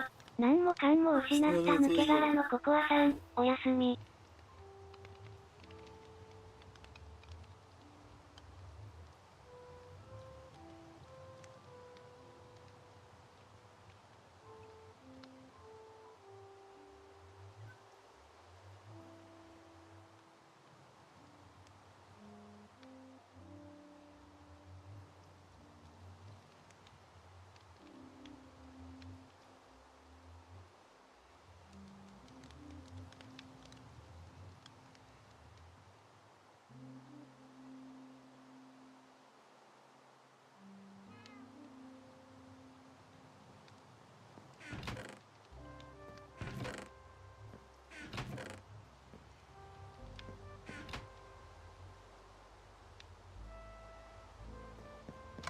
昆布39さん、自動砂埋め機も作ろ。ああ、ハイテクなもん。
昆布39さん、月来週もっと砂取ってきてな。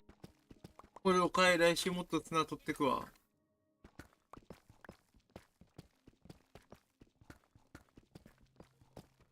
来週たくさん砂集めと。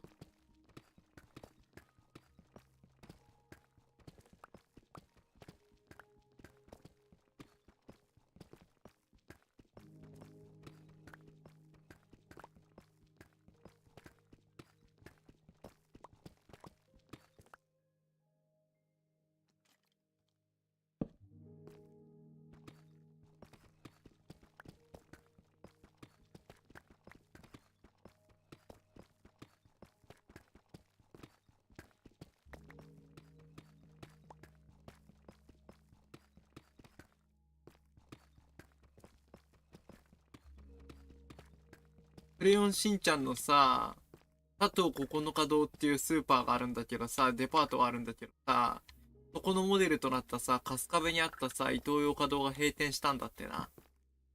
建物もなくなっちゃうんだ。でもクレヨンしんちゃんの幼稚園はあるらしいよ。モデルとなったよ。うん。建物は残したんだ。幼稚園は閉園したけど。双葉幼稚園やろ。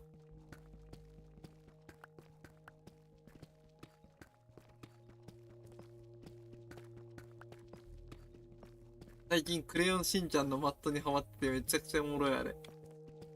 大西洋産会民主的やろ。あれマジおもろいよな。最初クレヨンしんちゃんのだいぶ 3D モデル使ってたんだけど、さすがにクレヨンしんちゃんから訴えられるの分かってて、見た目変えたもんな。ぽーちゃんなんて長澤くんになってたもんな。新しい方の見た目で。マサオくんがマセオくんになって、ボーがボーになってるもんな。しんちゃんがしんちゃんになってる。風間くんが風間くんになっても。ねねちゃんがののちゃんになってる。絶対クレヨンしんちゃん感が拭えないからあれ。あれさん来た。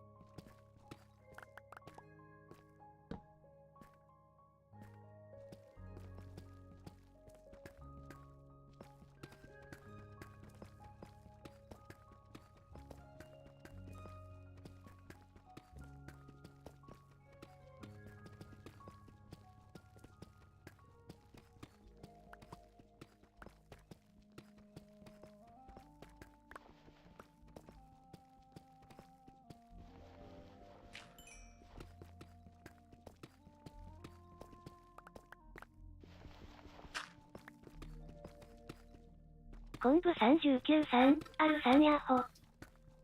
ありがとう。パッと見えてんの。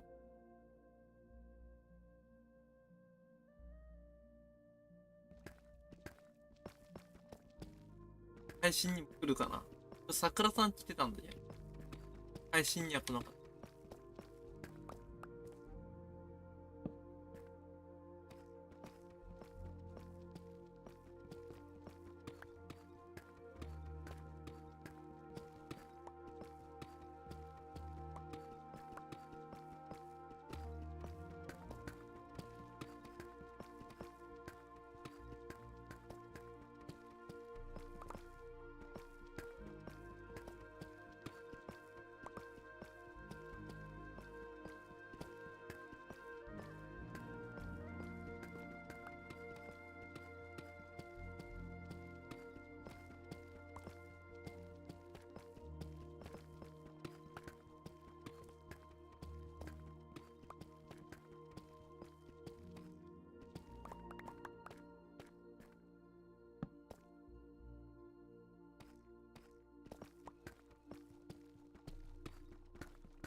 R さんいなくなった。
全く地盤だ。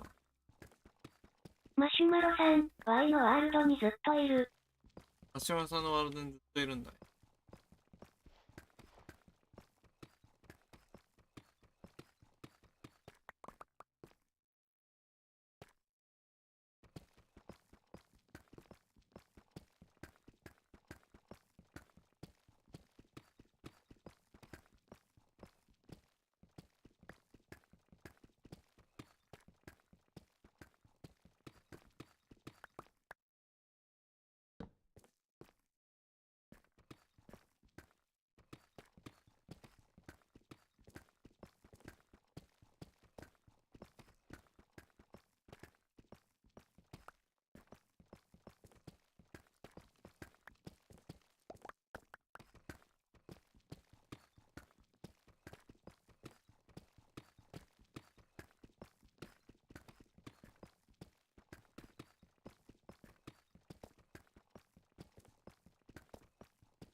横に掘り進めてだいぶ掘ったな。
マシュマロさん、小のトイレに個室大のトイレはフルオープン。大のジバニャンさん、パワー。おじまにゃんさん、おかえり。大のトイレはフルオー昆布プンってやべえな。 39さん、月今日ぐらいあとスナイルな。あと、今日スナイル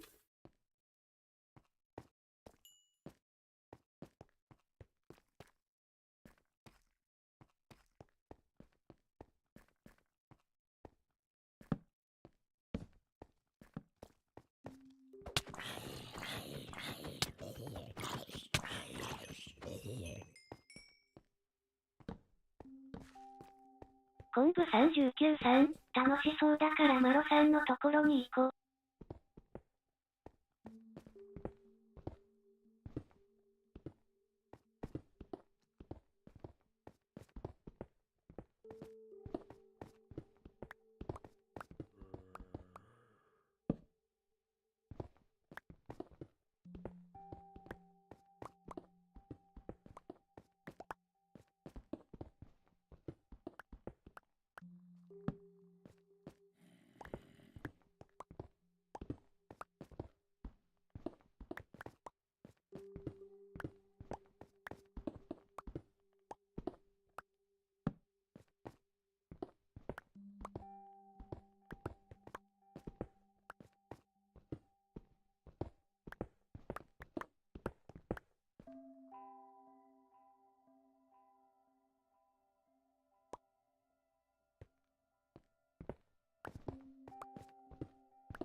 やばいな。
昆布39さん、マロさんくらいところ明るくしとく。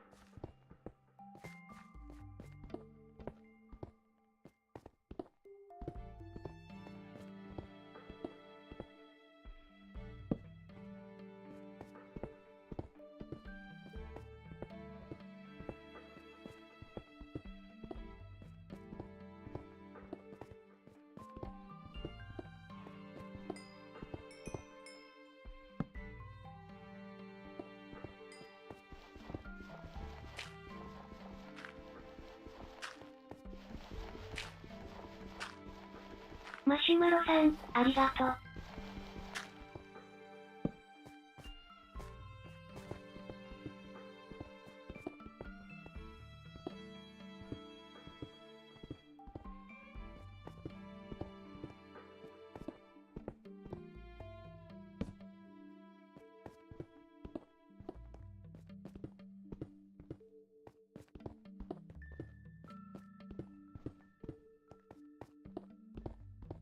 昆布39さん、ここ暗かった。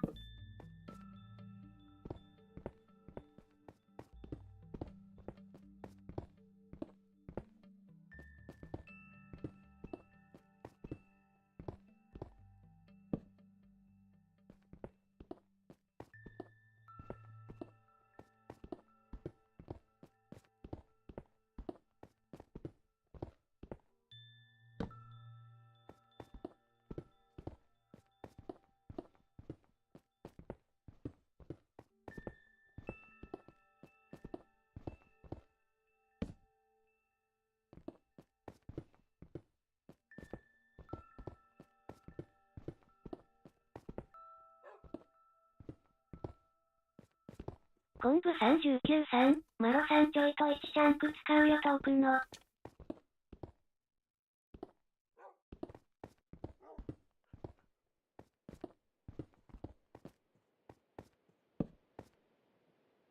なんだって。マシュマロさん、わかった。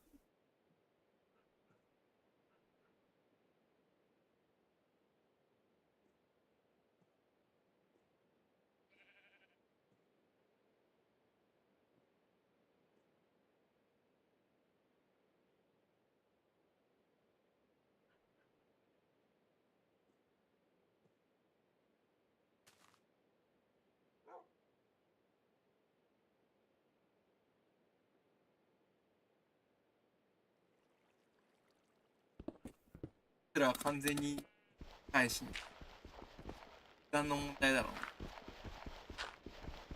人間のカットから外れたらもはや終わりかもしれない。AI が AI を作り出したら最後で。ロボットがロボットを作る。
アルペカルンさん、日替わってマインスイーパーって知ってるか？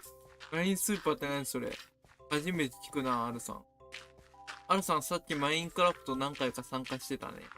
マインスーパー初めて聞く。ちょっと調べてみる。聞いたことないね。今からおでん城の開拓に行くよ。マインスイーパー初めて聞く。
アルペカルンさん、そういえば統合班にもハードコアが追加されたらしいやん。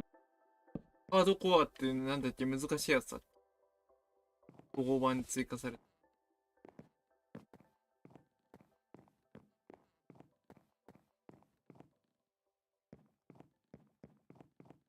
昆布39さん、そやね。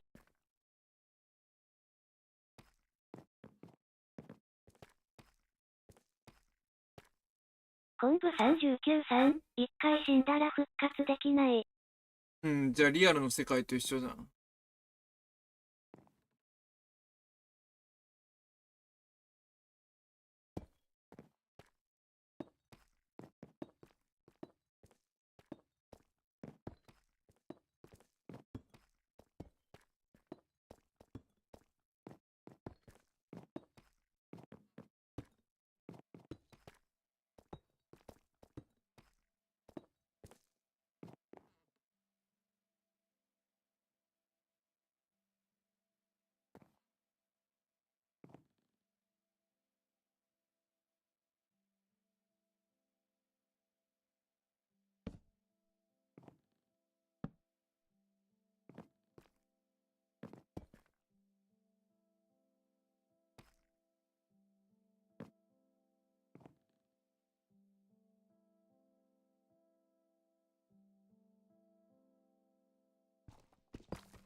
ラスチョコ隊長さん、月さんやほやほー。もうラスチョコさんいらっしゃい。来てくれてるしいよ。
アルペカルンさん、マインスイーパーやってみないかい？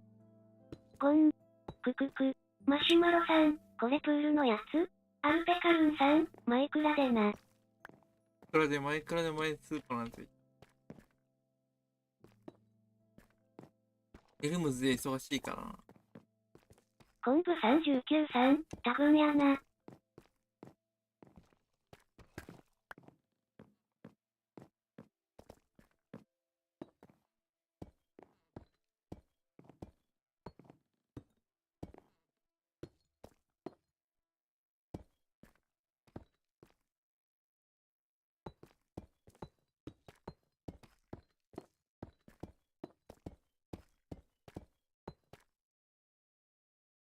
マシュマロさん、壊すのハンマーだよ。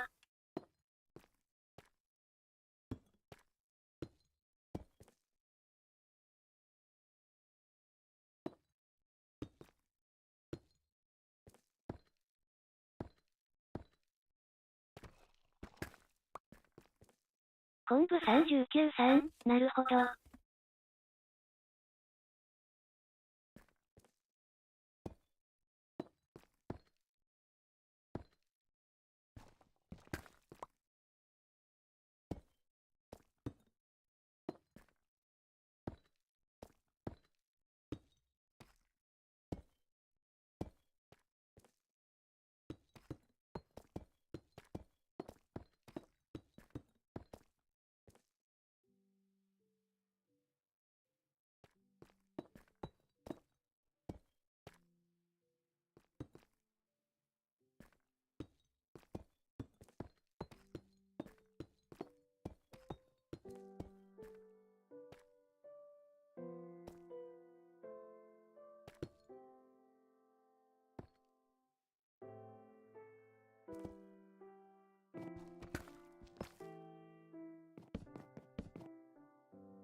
やばいな。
そうでっかい家が。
アルペカルンさん、マロヤホ。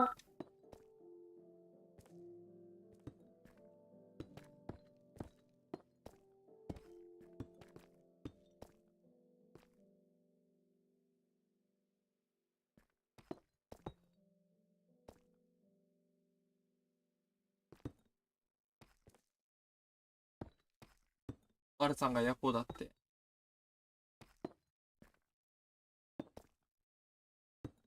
マシュマロさん、アルさんヤホ。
アルペカルンさん、ふむふむ。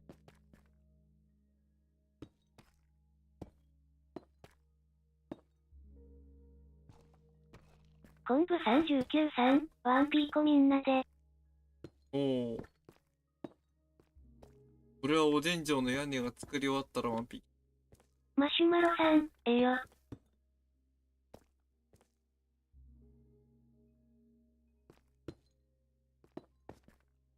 そろそろおでんアルペカルンさん、この世界みたい。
アルペカルンさん、いい街になりそうだね。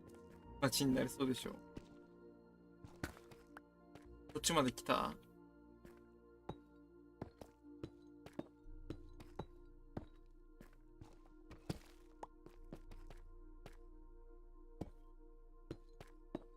ここは第二拠点で。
ポケモンガチ勢およさん、あるさん、ヤホダマス。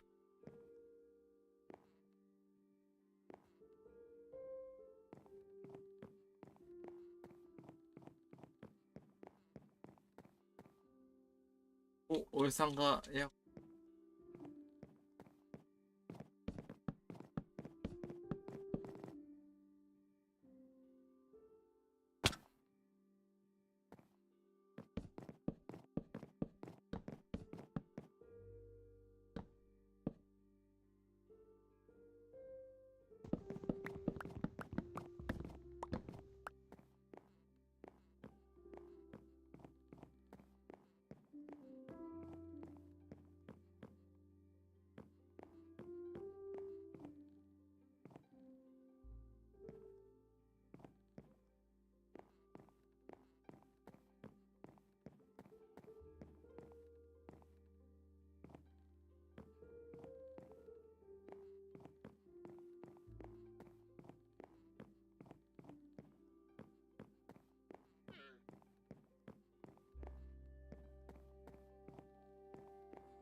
マシュマロさん、前学校で先輩が靴紐ほどけたじゃなく靴ほどけたって言ってたわ。紐ほどけじゃなくて、靴ほどけだ。靴ほどけたらやばい。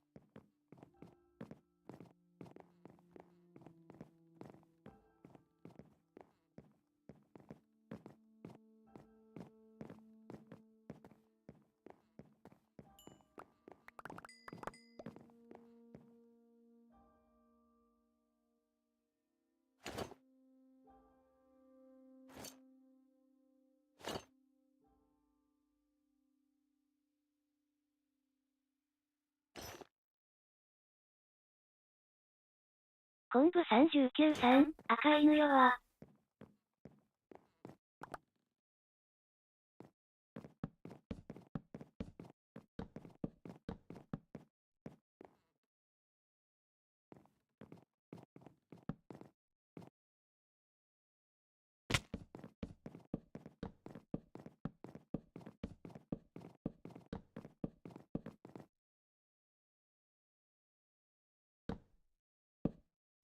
マシュマロさん、キサルはもっと弱い。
昆布39さん、マロさんどこだろう。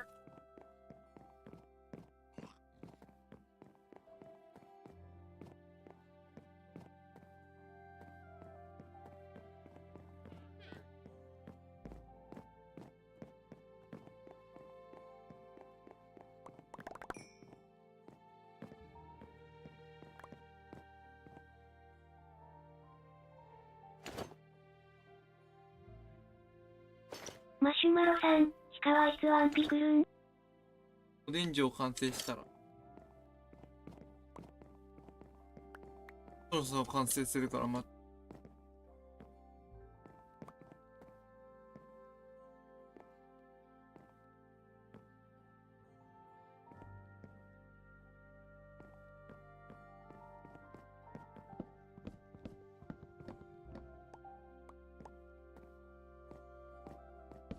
昆布39さん、まあ今日はもうマイクラやめよ。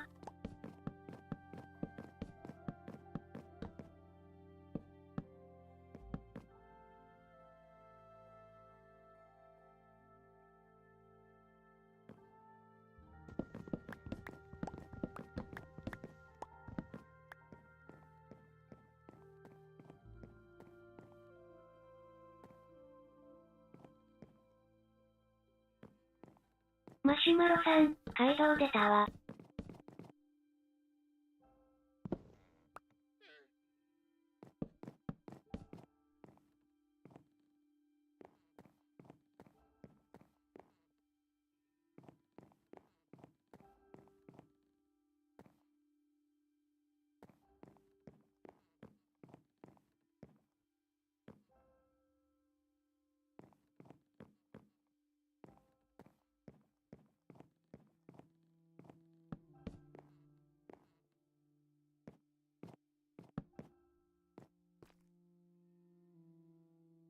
昆布39さん、街道でスポーンしなければ復活なしで攻略できる。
昆布39さん、そういやマロさん何の実だっけ？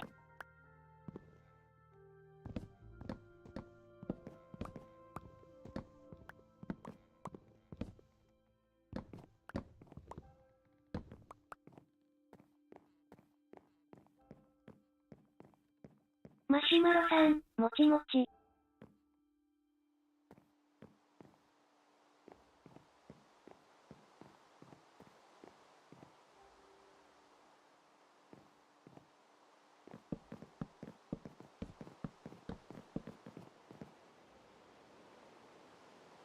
昆布39さん、ワイはトリトリ。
マシュマロさん、まだ？鹿は。待って。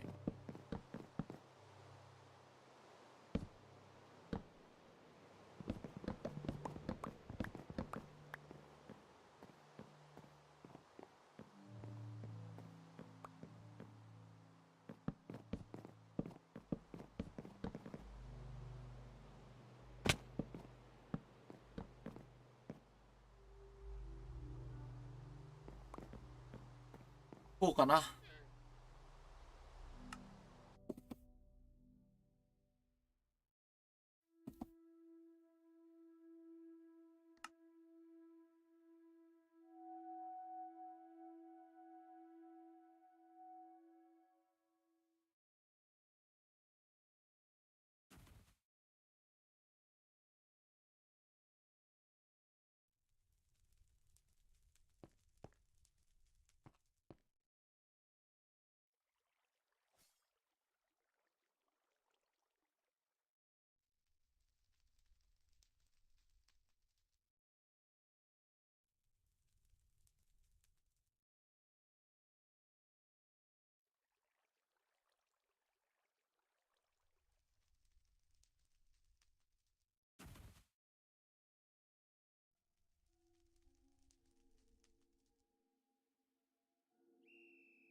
昆布39さん、月は能力を使いなさすぎだ。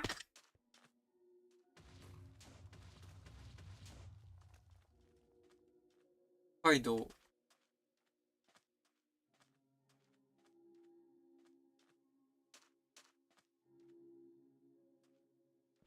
昆布39さん、能力で倒しまくればええのに。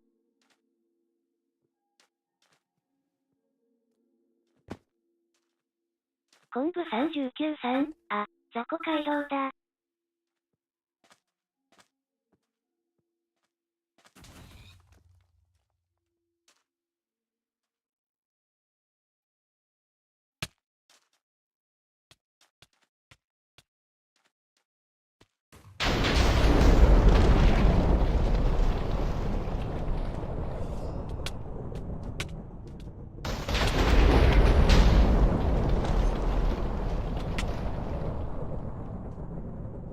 タンクスも。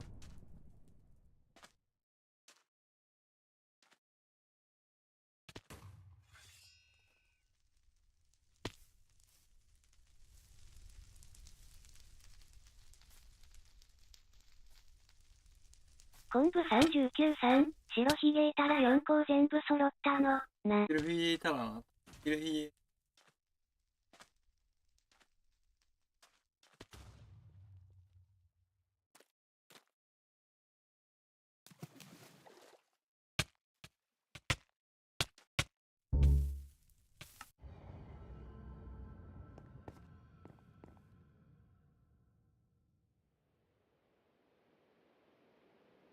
昆布39さん、シャンクスとカイドウ喧嘩してね。喧嘩してる。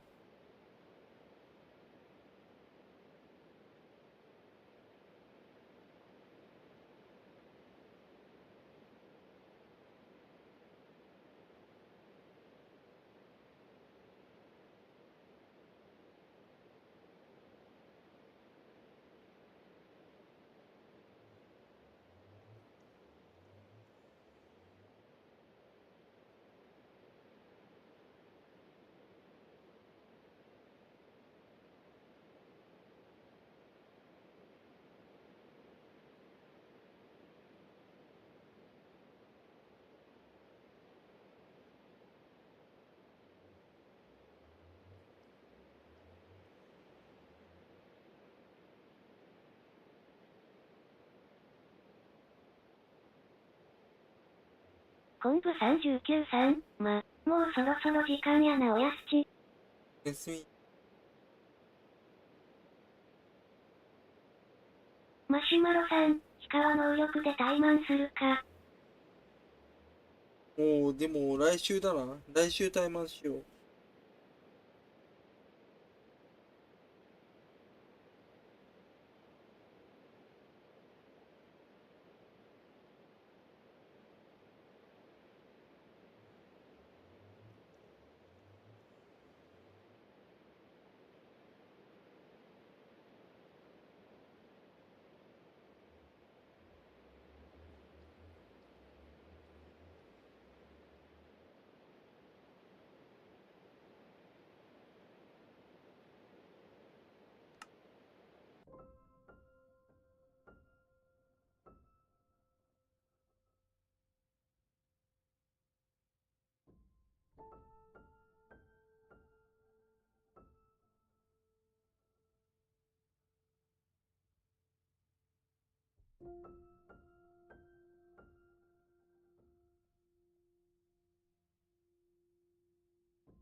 ということで、ご視聴いただき、ご参加いただき、ありがとうございました。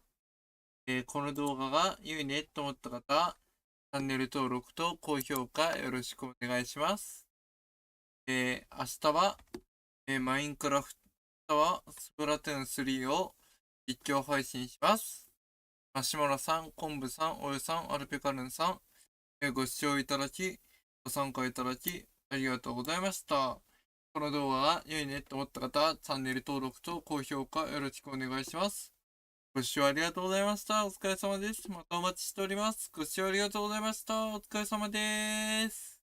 マロもお疲れ様です。ディスコ抜けた理由を教えると、嵐が来マシュるから。マロさん、鹿はディスコ抜けた理由教えると、嵐連合来るから。入ってても意味ないから。教えて。オープンチャットも抜けてたよね。ツイッターもフォロー外れてたから、俺マロに嫌われたかなと。あ、テストにマシ集中ュマロさん、したいからか。テストに集中したいから抜けなた。るほどね。あった。じゃあテスト頑張ってね。ツイッターフォローも外されてたから、マロにツイッターフォロー外されてたから嫌われたかと思って。うん。まあ、配信には来てくれてるから全然安心してよ。嫌われてなさそうで。マロ全然ツイッターやってないっしょ。テストは終わればまた戻る予定か。マシュマロさん、テスト終わればまた戻るディスコに。お、了解。じゃあテスト頑張ってね。応援してるよ。まあね。ツイッターフォロー外れたのを心配したけどね。俺のツイッター、スパム多いから、あんまりフォローせん方がいいと思う。特にサブアカは本アカもスパム多くなってきちゃった。マロテスト頑張ってね。応援してるよ。テストファイト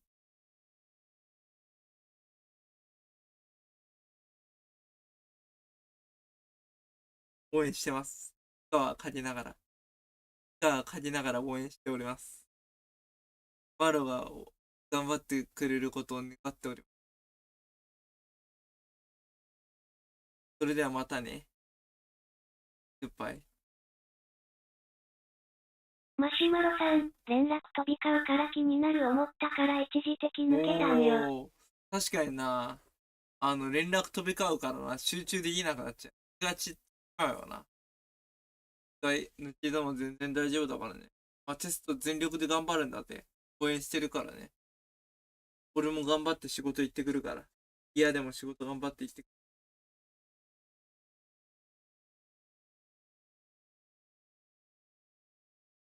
マシュマロさん、鹿と夜話すときはテスト終わったときやな。あと夜話すときはテストと終わったときやな。了解。ぜひとも頑張ってね。応援してるからね。借りながら。これからちょっとコンビニ行ってちょっとなんか買ってこようかなと思う。おでんの季節だからおでん食いたいところは。まあその時にディスコ招待する。マシュマロさん、その時にまたディスコに招待してくれ。ぜひともディスコに招待しようと思います。ご視聴ありがとうございました。お疲れ様です。マシュマロさんまたね。バイ、お疲れ様です。川との会話のチャットは消しとらんから、まあ、決して聞いてなかったよね。よかったよ。マシュマロさん、普通の鹿の会話チャットは消しとらんから。安心したよ。